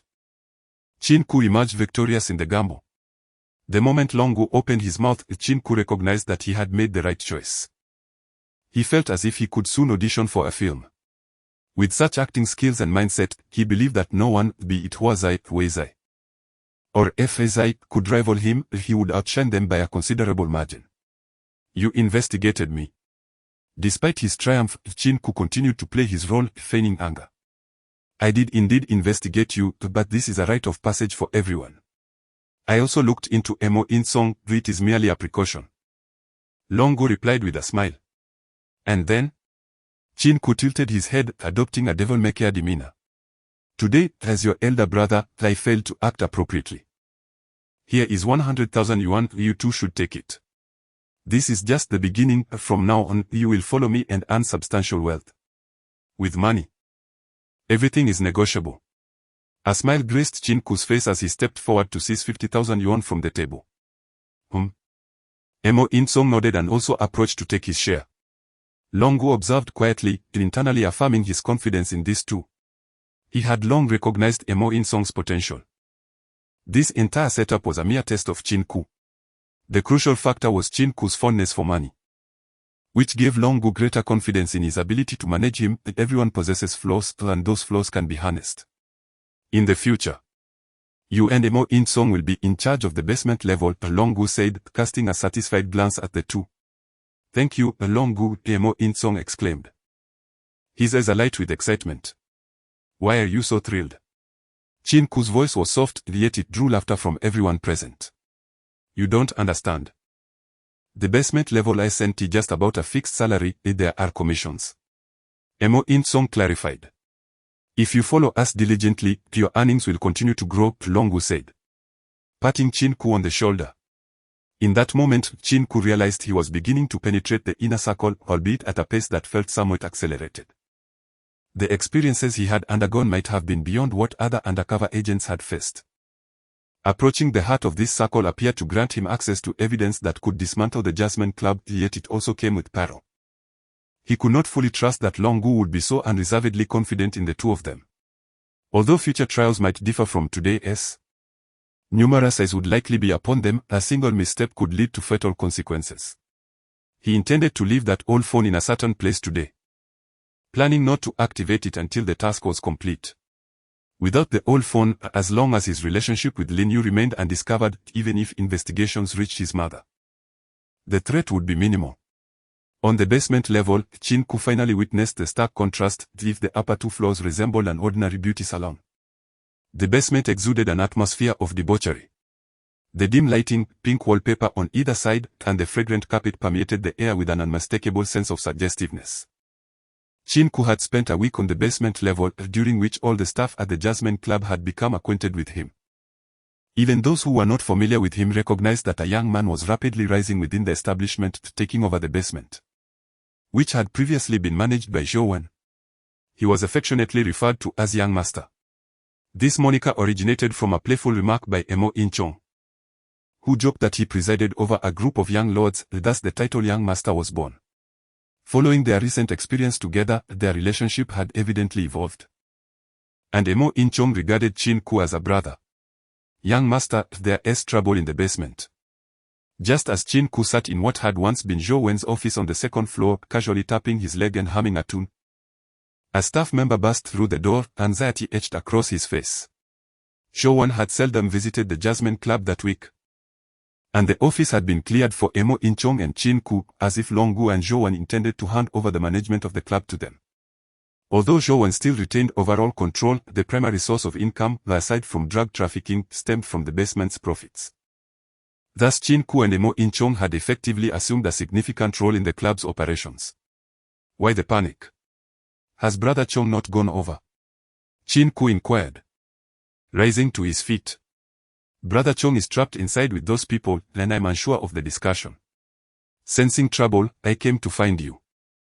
The young man who spoke had a handsome visage. Qin Ke recognized him as a prominent figure on the basement level, sought after by many affluent women. Let us go take a look, Qin Ke replied, making his way towards the basement while contemplating the background of the disturbance, mindful that this was the Jasmine Club, where any ruckus must be approached with caution. The audacity of those causing trouble here, especially in the presence of Emo In-chong, suggested they were well prepared, perhaps even intent on wreaking havoc. As he walked, Qin Ke pondered their motives, a sense of ease washing over him. Over the past week, there had indeed been disturbances, and some subordinates had challenged his authority, but all had been swiftly subdued under the power of his perceptive abilities.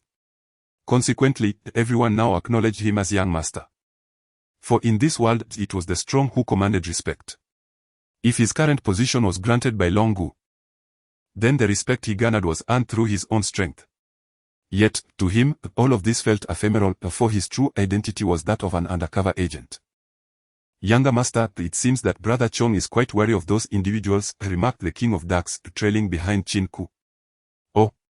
Qin Ke responded with curiosity, a smile playing on his lips as he sensed an intriguing turn of events. As the two engaged in conversation, they had already descended to the lower level, where a group of young gentlemen stood in the corridor, all approaching as soon as they spotted Qin Ke. Young Master, they called out, their voices reverberating with respect for Qin Ke, who nodded politely before striding towards the focal point of their attention. Without a moment's hesitation, he raised his foot and kicked the door. In the next instant, everyone was taken aback, while Qin Ke wore an expression of profound embarrassment. The pain radiating from his foot contrasted sharply with the immovable door, as seen steeped in awkwardness. The door remained steadfast despite his attempts, nearly injuring his foot in the process. What is the purpose of having such a sturdy door? Qin Ke muttered, then raised his hand to knock on it. Damn it. Didn't I tell you not to bother me? With a roar, the door swung open, revealing a burly man with a fierce countenance glaring at Qin Ke. To hell with you. Qin Ke retaliated, delivering a swift kick. With a resounding thud, Qin Ke struck the man's groin, eliciting a pained cry as the man knelt, clutching himself. In that moment, Qin Ke launched another kick, this time to the man's face, and before the latter could react, Qin Ke dashed into the room. The spacious interior comprised a large living area and a bedroom, adorned with an array of adult toys. At that moment, Emo In-chong was kneeling on the floor, surrounded by a few others. All eyes turned towards the entrance, and it was only upon Qin Ke's arrival that they began to comprehend the situation. Damn it. Are you trying to get yourself killed? I told you not to come in. A bespectacled man pointed an accusatory finger at Qin Ke. Hey Lumi. I was wondering who had the audacity to cause trouble in our Jasmine Club, Qin Ke remarked, ignoring the bespectacled man and focusing on another man standing nearby. Lumi. The secretary to Dongsen, who was a man Qin Ke had previously dealt with. Now, he stood before Emo In-chong, his expression shifting between anger and uncertainty, his eyes glinting with malice. He had come to confront Qin Ke, unable to swallow the humiliation of their last encounter. As Dongsen's secretary, He was accustomed to being treated with deference, and the fact that Qin Ke had bested him was a slight he needed to rectify. This matter has nothing to do with you, Lumi, let it go. He is still young and doesn't he know any better, Mo Inchong interjected, casting a glance at Qin Ke, urging him to leave swiftly. I came here specifically for him, will you expect me to let him go? Lumi sneered. Then turned to Qin Ke, saying, you are young and naive, and I share that sentiment. So, kneel and bow to me a few times, calling me grandfather. If I find it amusing, I might just let you off. All right, Qin Ke replied, slightly bending his left leg before exclaiming, grandfather. Lumi chuckled, and his companions joined in laughter, fully anticipating this scene. Yet, Mo Inchong's expression shifted dramatically. He recognized the peculiar smile on Qin Ke's face. A smile reminiscent of his victories at the card table. The young gentleman behind him ceded in silence, wishing to defend Qin Ke from humiliation but feeling powerless against Lumi's influence, casting furious glares instead. Today, grandfather will teach you a lesson. Just as Lumi expected Qin Ke to comply, preparing to relish the sight of him kneeling, the scene suddenly took an unexpected turn. With his right leg slightly bent, Qin Ke lunged forcefully towards Lumi, his face cold and his eyes glinting with a chilling light, causing Lumi to instinctively retreat a few steps. Go! Mo Inchong shouted, witnessing Qin Ke's aggression and realizing that a grudge had been established that day. He was the first to launch an attack on Lumi. Some daring young masters behind him rushed forward, and the room quickly became overcrowded. However, Lumi's companions reacted swiftly to protect him, preventing him from being struck immediately. Do you think hiding behind others will spare you? Qin Ke smirked wickedly, his eyes blazing with purple light, and in the next moment, everything around him slowed to a crawl. He approached Lumi, delivering a punch to his cheek, and before the momentary pause in time ended, he struck Lumi's eye with another punch. He then wrapped his arm around Lumi's neck, pressing downward while his knee crashed into Lumi's face.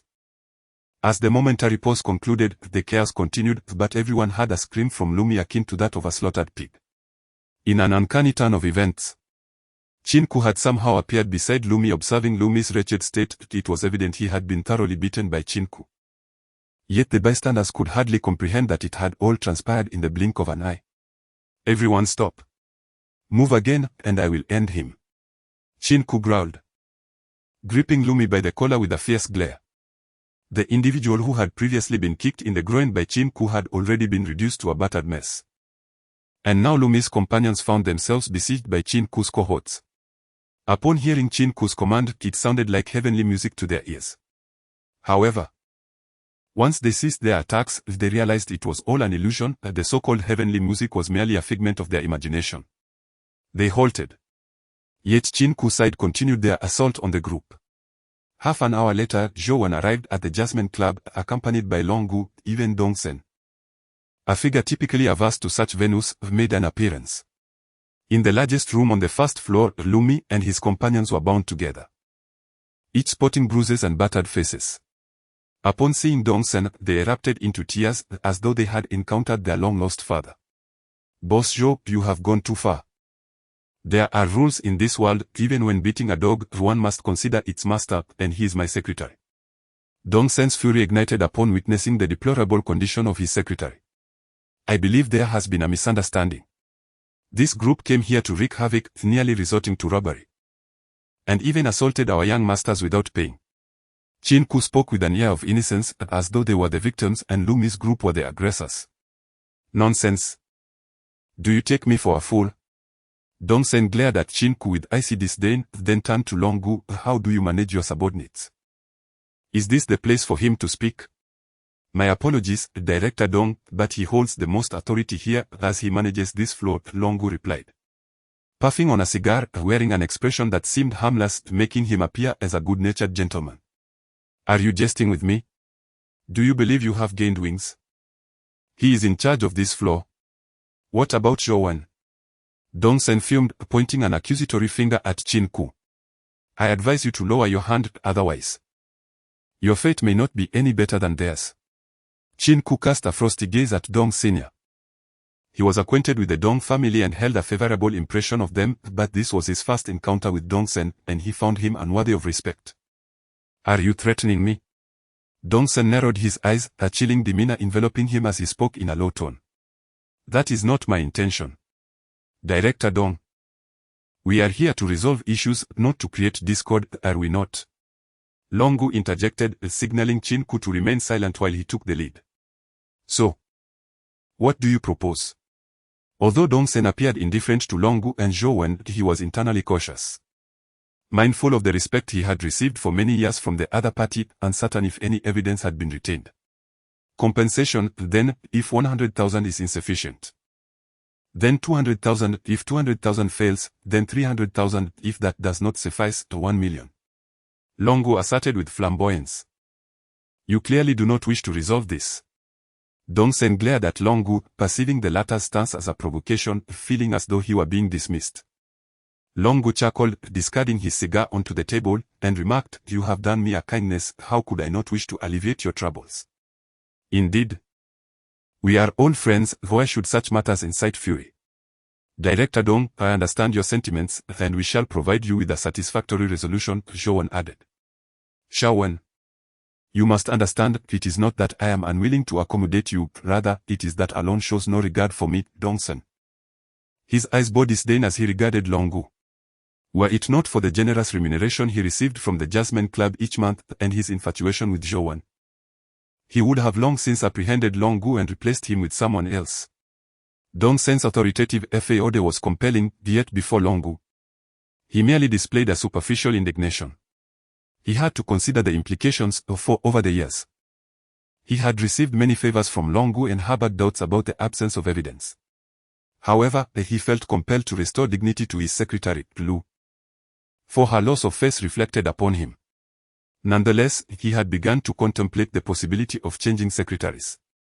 For he had no desire for a secretary who perpetually embroiled him in trouble, and nor did he possess the time to defend her. Director Dong, alone, is feeling unwell today. Mentally distressed, please do not hold it against him, Zhou Wen remarked, a flicker of disdain crossing her eyes while maintaining a smile. I understand your position. Yet you must also comprehend mine. Xiaolu is my secretary, and today she has been treated thus, how can I preserve my dignity? As he spoke, Dongsen slapped his own face, then turned to question, alone, Director Dong has assisted us greatly, now you face a problem, hasten to resolve this predicament for him. Zhou Wen turned to Longu, her tone seemingly reproachful, yet devoid of any real blame towards him.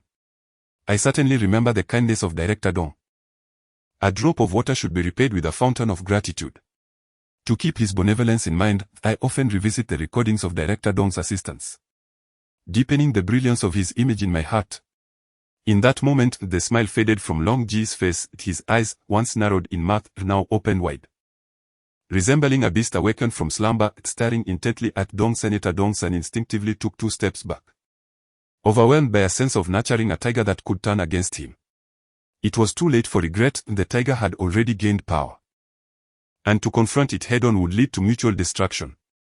Qin Ke stood aside, grinning broadly as he discerned the discord between Dongsen and Longu.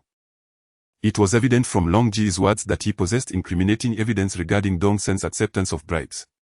He had not anticipated that a confrontation with Lumi would unravel such intricate details. This was undoubtedly invaluable intelligence. Are you threatening me now? Dongsen squinted.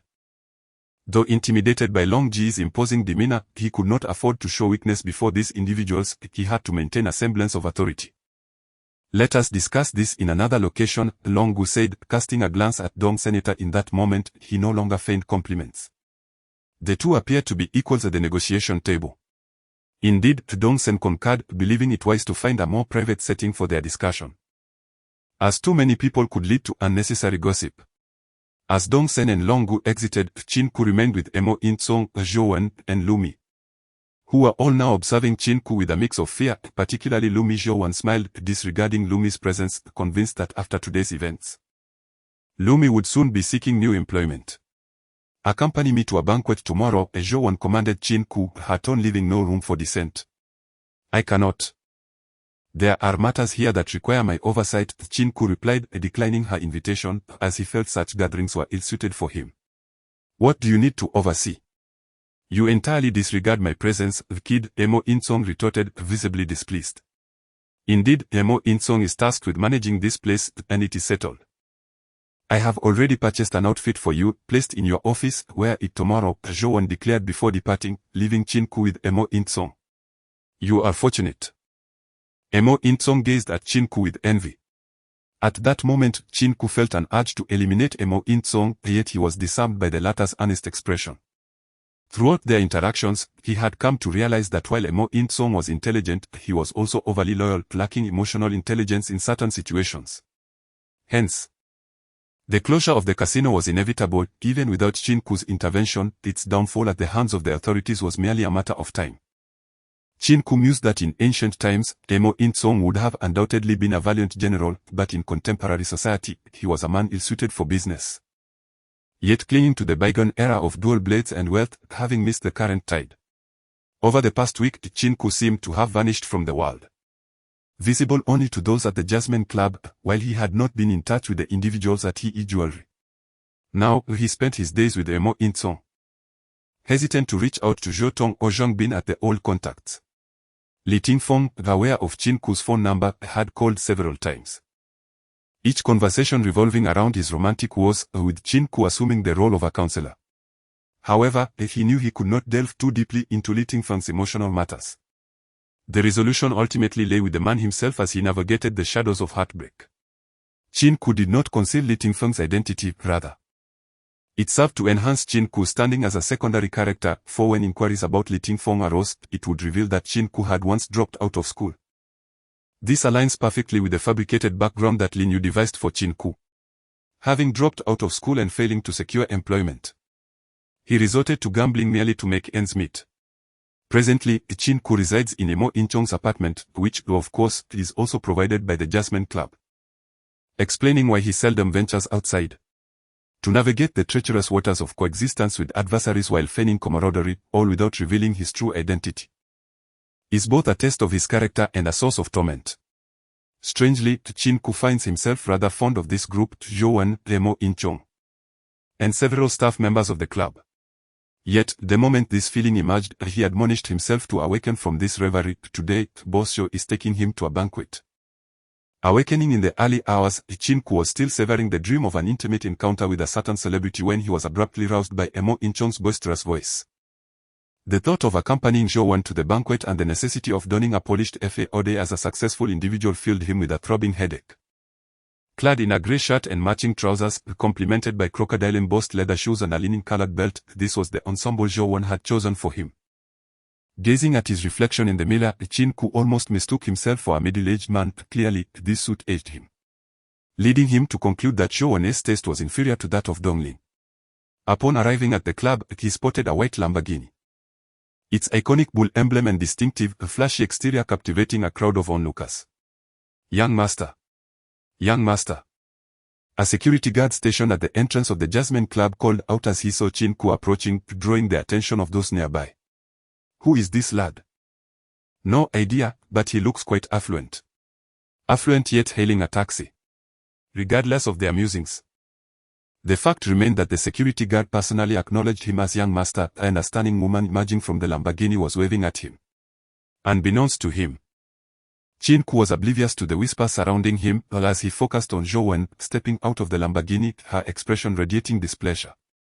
In that fleeting moment, Zhou Wen regarded Qin Ku and saw in him Huazi, the man who once professed his love for her. The one who would willingly sacrifice his life for her and his brethren. Don't look so glum, I haven't asked you to court death. Just drive me to the Garden Hotel. Upon finishing her statement, she swayed her alluring hips towards the passenger seat, with no choice but to comply. Qin Ku shook his head and took his place behind the wheel. As the Lamborghini exited the Jasmine Club, Emo In-song stood at the entrance.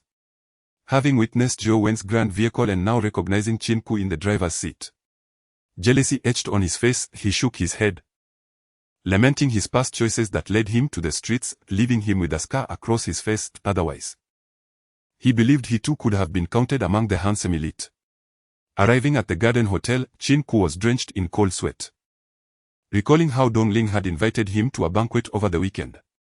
Yet, during this time, he had found no opportunity to slip away alone, leaving him to fervently hope that this young lady was not truly infuriated enough to wreak havoc.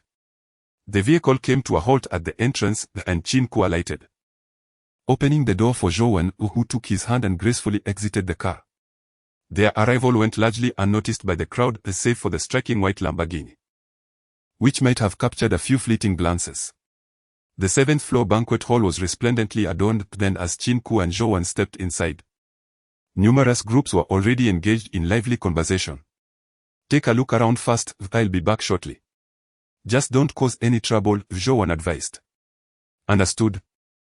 Qin Ke replied with a nod. Zhou Wen, clad in a light blue gown and white stilettos, exuded an alluring presence, drawing many eyes as she navigated through the throng.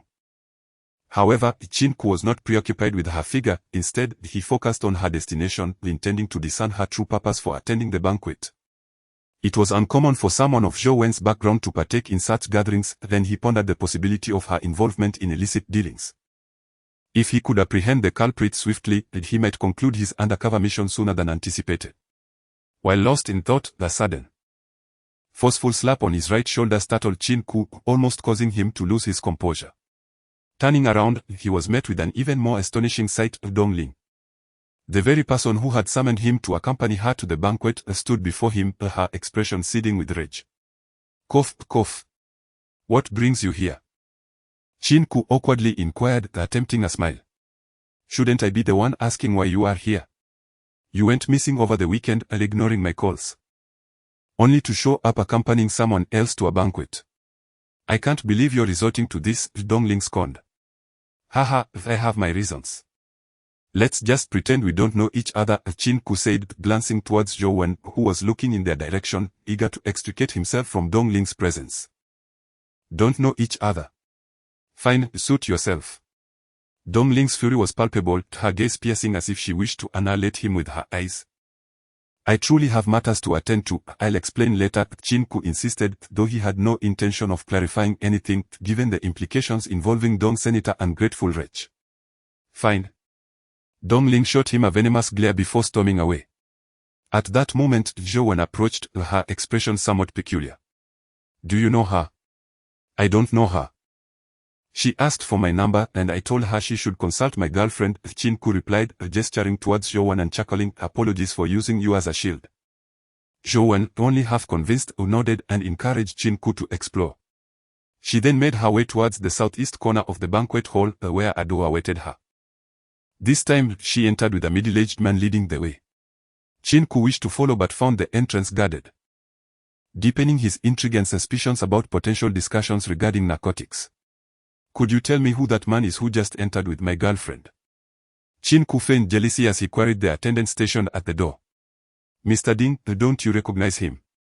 The waiter cast a sympathetic glance toward Qin Ke. Although he was unaware of the happenings inside, it was evident that from a man's perspective, his thoughts were likely skewed. "Damn it. I told you this woman would be so kind as to bring me to a banquet." Qin Ke feigned anger as he spoke, cursing under his breath. He stepped aside and retrieved his phone to dial the secret number Lin Yu had given him, the number not belonging to Lin Yu herself. This way, even if Long Gu and his associates remained suspicious and investigated the call records, they would find nothing. Lin Yu had previously messaged him from this very number. Is there something amiss? Lin Yu knew that Qin Ke seldom called her, so his call was undoubtedly indicative of a pressing matter. "Today, I attended a banquet with Zhou Wen. She has now entered a private room with a middle-aged man, and I cannot enter." The guards referred to this man as Boss Ding. As Qin Ke spoke, he described the middle-aged man's appearance. Balding, bespectacled, with hawkish eyebrows and grey at the temples. "Anything else?" Lin Yu inquired, jotting down notes. "I only caught a glimpse. Remembering those details is already a feat," Qin Ke thought, feeling that Lin Yu was asking too much of him. "Very well, keep a close watch. I will investigate this Boss Ding." Lin Yu resolved to begin her inquiry with him. "Understood." Qin Ke ended the call, his gaze fixed on the private room where Zhou Wen had entered. At that moment, he felt the truth drawing nearer. As time ticked away, Qin Ke wandered the banquet hall, his eyes never straying from the private room. No one emerged from within, and he remained oblivious to the activities inside, yet he was certain that the truth was within reach. Suddenly, a commotion erupted in the banquet hall, drawing the attention of many. A man clad in camouflage seized a bald man and relentlessly pummeled his face, showing no mercy. Blood streamed from the bald man's nose. and his entire visage swelled. Let him go. Have you lost your mind? I told you we have nothing to do with each other. A woman in a flowing white gown furiously tugged at the camouflage-clad man. For money, you would stoop to such a wretch. The camouflage man looked at the woman in white, then offered a grim smile. Thank you for helping me endure those lonely nights on the border. A soldier. Qin Ke's first impression was that this man possessed the demeanor of a soldier. His posture was erect, his physique robust, and his eyes were strikingly spirited. Not to mention the force behind his punches, one glance at the bald man's condition revealed the power of his blows. Moreover, the man's words confirmed Qin Ke's suspicions. How could such a soldier, who had devoted his youth to the nation and prepared to sacrifice his life for its defense, be defeated by a wealthy individual? Call the police, shouted a man outside the banquet hall, dressed in a suit and wearing a badge identifying him as the lobby manager. With a swift motion of his hand, 7 or 8 security personnel surged forward, each wielding a baton, charging towards the camouflage man, their clubs raised to strike him down. No one around offered assistance. They stood in solidarity with the bald man, the guest of this gathering, as he was one of their own. In contrast, the man in camouflage was merely perceived as a crude and barbaric pauper. Qin Ke struggled to suppress his rising anger, but ultimately succumbed, rushing forward and activating a temporary pause in time. Although the camouflage man was a soldier, he was outnumbered. A formidable tiger cannot withstand a pack of hounds. While he managed to fend off the few security guards in front of him, 3 more approached from behind, wielding clubs aimed at him. At that moment, Qin Ke arrived, seizing the clubs from the hands of the 3 guards, delivering swift strikes to their shins. Time resumed, accompanied by cries akin to that of a slaughtered pig. The 3 guards clutched their legs in pain. The camouflage man turned his head to see Qin Ke, club in hand, smiling at him, with 3 guards sprawled at his feet. In that fleeting moment, the camouflage man returned his focus to the 4 guards before him. With the threat from behind eliminated, he fought with renewed vigor, unleashing powerful strikes without hesitation. The guards, despite their imposing appearance, were no match for the combat-trained soldier. The first guard quickly lost his combat capability after a blow to the eye, followed by the second and third, who soon fell as well. The last guard, realizing the futility of the fight, discarded his baton and fled. What transpired? Zhou, upon emerging, witnessed Qin Ke standing alongside the camouflage man, surrounded by fallen security personnel. Qin Ke smiled, embodying the spirit of justice. Justice? It seems more like a disturbance to public order. We shall await the arrival of the police. The woman in the white dress cast a look at Qin Ke, as if he were her sworn enemy. She had aligned herself with the wealthy bald man, anticipating a life of luxury, but the appearance of the camouflage man instilled fear within her. When the guards arrived, she believed they would subdue the camouflage man, calming the bald man's ire and allowing her to continue her dream of wealth. Little did she expect that Qin Ke would intervene. And not only would the camouflage man evade harm, but he would also bring the guards to their knees. Get lost. This trouble is your doing, but I am humiliated. And you shall not fare any better. The bald man turned away, delivering a slap that left his already bruised face contorted with rage. Why are you hitting me? I didn't bring him here. The woman in the white dress shielded her face, her eyes darting with unspoken grievance. Brother, let go of such a woman. We can dedicate our youth to our country, yet lack the courage to release ourselves from such burdens. Qin Ke patted the shoulder of the camouflage man. The nation may call upon me, and I would willingly lay down my life. She may need me, and I would gladly give everything, but perhaps now she will no longer require my presence. The camouflage man cast a reluctant glance at the woman in white before advancing toward the bald man, lifting his leg to deliver a swift kick to his face. This is merely the beginning. Before Qin Ke could intervene, the camouflage man's foot came crashing down upon the bald man's left hand. You struck her with this hand, I shall teach you a lesson. So you remember for a lifetime that striking a woman comes with consequences. A sharp crack resonated in the air. The sound of a bone fracturing was accompanied by the anguished cries of a bald man, though his screams were short-lived as he fell into unconsciousness. Instead, it was the woman in the white dress beside him who began to scream, piercing Qin Ke's eardrums. At that moment, the police arrived. Recognizing the gravity of the situation at such a prestigious establishment as the Garden Hotel. This was a place frequented by the affluent, and any incident here could lead to accountability for the officers present. Stop. Police. Hands on your heads, stand aside. The leading officer drew his firearm. Aiming it at the man in camouflage, his expression one of vigilance, astonished that someone could break another's arm right before their eyes. Another officer pointed at Qin Ke and the man in camouflage, equally wary. Arrest them. Quickly, apprehend them. The lobby manager appeared flustered, clearly shaken by the incident. He had witnessed disturbances before but had never encountered such brutal behavior. Yes, seize this man. He must be severely punished. Some guests at the banquet spoke up, as they were accustomed to dealing with matters of intellect rather than witnessing such ferocity. Officer, I believe there is a misunderstanding, I was merely mediating. Qin Ke raised his hands with a smile. Mediating? Then what are you holding? Did these individuals fall on their own? The officer regarded Qin Ke with skepticism. I acted in self-defense. These people were brandishing sticks intending to strike me. Qin Ke shrugged, wearing an innocent smile. Zhou furrowed her brow and took out her phone. Preparing to call Dong Sen, unwilling to let anything happen to her subordinate, Qin Ke. I am the one who fought them. This friend is not involved. If you must arrest someone, take me. The man in camouflage demonstrated camaraderie, extending his hands towards the police. Whether he is involved or not is for us to determine. For now, both of you will accompany us to the station, the officer declared, producing handcuffs to restrain Qin Ke. What are you doing? A voice that Qin Ke dreaded to hear emerged, and he turned to see Dong Ling appear from nowhere, glaring at the officers. What do you want? Do you intend to obstruct justice? The police met her fierce gaze defiantly. Forgive me, Miss Dong, but this new officer, what is your intention? An older officer intervened, smiling at Dong Ling while holding back the younger officer from confronting her. He is a guest of today's banquet. Is it appropriate to take him like this? Dong Ling turned to Qin Ke and then back to the police, questioning them. Apologies, miss, but I am not accustomed to women intervening on my behalf. Qin Ke declined Dong Ling's assistance, maintaining a facade of unfamiliarity with her, then addressing the man in camouflage. He is a soldier. And I am a guest at this banquet. We can both accompany you to the station without the need for handcuffs, correct? Impossible. The young officer who had locked eyes with Dong Ling interjected.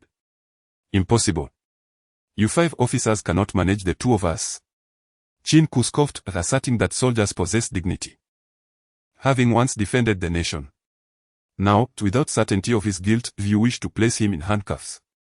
As Qin Ke sat on the way to the police station, he contemplated seeking fortune-telling, pondering how he often found himself at the precinct every few days. The man in camouflage remained ensnared in the sorrow of heartbreak and betrayal, uttering not a single word to Qin Ke throughout the journey. The car was enveloped in a profound silence, punctuated only by the officers' conversations.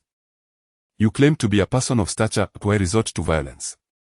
The officer in the passenger seat glanced at Qin Ke, noting that the attire of the man in the back seat was worth several months of his salary. For the sake of justice, Qin Ke replied with a smile, his words bearing a somewhat juvenile tone that bordered on foolishness. Justice? It requires the law for its discernment. Once you resort to violence, you invoke the law. The older officer in the driver's seat interjected. If your girlfriend were to covet vanity, and you were confronted by the wealthy man who stole her away, how would you respond? Would you merely smile and say you would sue him? The law may be impartial, yet it cannot encompass every circumstance. For instance, the brother seated before us has dedicated his finest youth to the nation, serving at the border only to return and find his girlfriend with a wealthy suitor. Should he not take action? Qin Ke recounted the events of the recent banquet, deliberately omitting the details of the altercation. Nevertheless, he believed that any man, one who does not seek to disrupt another's relationship, would empathize with the plight of the camouflage-clad individual. The 2 officers exhibited expressions of indignation, yet professional decorum restrained them from voicing their opinions. Conversely, the man in camouflage displayed a mix of embarrassment and gratitude. He appreciated Qin Ke's support, though he felt awkward that his situation was laid bare as if it were a case study. After all, he was the one directly involved. Qin Ke's candidness left him feeling somewhat exposed, as being betrayed was hardly a matter of pride. If he were to leverage connections, perhaps he could avoid detention. Qin Ke regarded the man with a sense of shared plight, wishing to assist him, not wanting a recently returned soldier to confront the specter of imprisonment. You wish to help him. The officer in the passenger seat looked at Qin Ke, having witnessed the man's influence. Not only had the daughter of the Dong family supported him, but also Zhou Wen, known as the city's goddess of fortune, was in search of a lawyer. Indeed. Qin Ke nodded. If you aid him, he will surely evade incarceration, but it all hinges on whether the victim is willing to reconcile. For he was indeed struck rather severely. The officer remarked, expressing a degree of sympathy for the man in camouflage. Any man would agree with his actions. Yet his position forbade him from overtly displaying such sentiments. Upon arriving at the police station, before Qin Ke could exit the vehicle, a man claiming to be the precinct chief awaited him, treating the encounter as if Qin Ke were there for a meal rather than an investigation. He learned that this individual had been sent by Dong Sen. Although Dong Sen and Long Gu had previously discussed matters, Qin Ke had not witnessed their negotiations. However, their subsequent camaraderie led onlookers to believe they were the best of friends. As for Lu Mi, who was assaulted by Qin Ke, he ultimately did not receive any compensation. After all, Qin Ke neither apologized nor offered reparations. Whether Long Gu provided any compensation was of no concern to him. Rest assured, Mr. Qin. You will not face any unjust treatment here, the station chief said courteously. I have faith in the public servants of our nation, Qin Ke replied, offering a subtle flattery. Accompanied by the station chief, Qin Ke's interrogation was remarkably straightforward, with his actions deemed as justifiable self-defense, transforming him from a primary aggressor into a peacemaker. Upon exiting the interrogation room, Zhou Wen had already arrived at the precinct, engaging in polite exchanges with the station chief before approaching Qin Ke. Are you going to assist that individual? Zhou Wen asked, perplexed by Qin Ke's intention to help the man in camouflage, who seemed to be an ordinary person devoid of power or influence. Helping him would undoubtedly incur the wrath of the bald man. As a businesswoman, Zhou Wen deemed this transaction unwise. Aiding the man in camouflage would yield no benefits, while supporting the bald man could potentially lead to substantial rewards. If given the choice, she would have initially opted to assist the bald man rather than the seemingly dull-witted figure in camouflage. I will help him, Qin Ke asserted resolutely. What can he offer you? Zhou Wen urged Qin Ke to reconsider, pointing out that aiding the man in camouflage brought no advantages and would likely invite trouble. My assistance comes without expectation of reward, it merely feels familiar, Qin Ke shared with Zhou Wen, revealing the painful memory of being abandoned by his girlfriend during university. Deliberately adopting a sorrowful expression to elicit her empathy. Are you foolish? Zhou Wen questioned, unable to comprehend Qin Ke's stubbornness. He could easily walk away but chose to persist. Because we share a similar experience, I do not wish to see him ruin his life over a moment of impulsiveness, Qin Ke explained. I will not assist in this matter, Zhou Wen replied, unwilling to attract trouble for herself or Qin Ke, especially considering the bald man's tendency for vengeance after being struck. Qin Ke chuckled. He had not anticipated Zhou Wen's assistance in the first place. He had already devised a plan to seek help from someone more effective. Certainly not from Lin Yu within their system. His target was not to confront the police, who acted according to the law, but rather to influence the bald man, ensuring he would think twice before engaging in business in Han City. That person was Wu Shuang, unmatched in the world. Even Dong Bai showed Wu Shuang some respect, let alone the bald wealthy man. While he could seek assistance from Dong Bai, after the incident involving Dong Sen, he found himself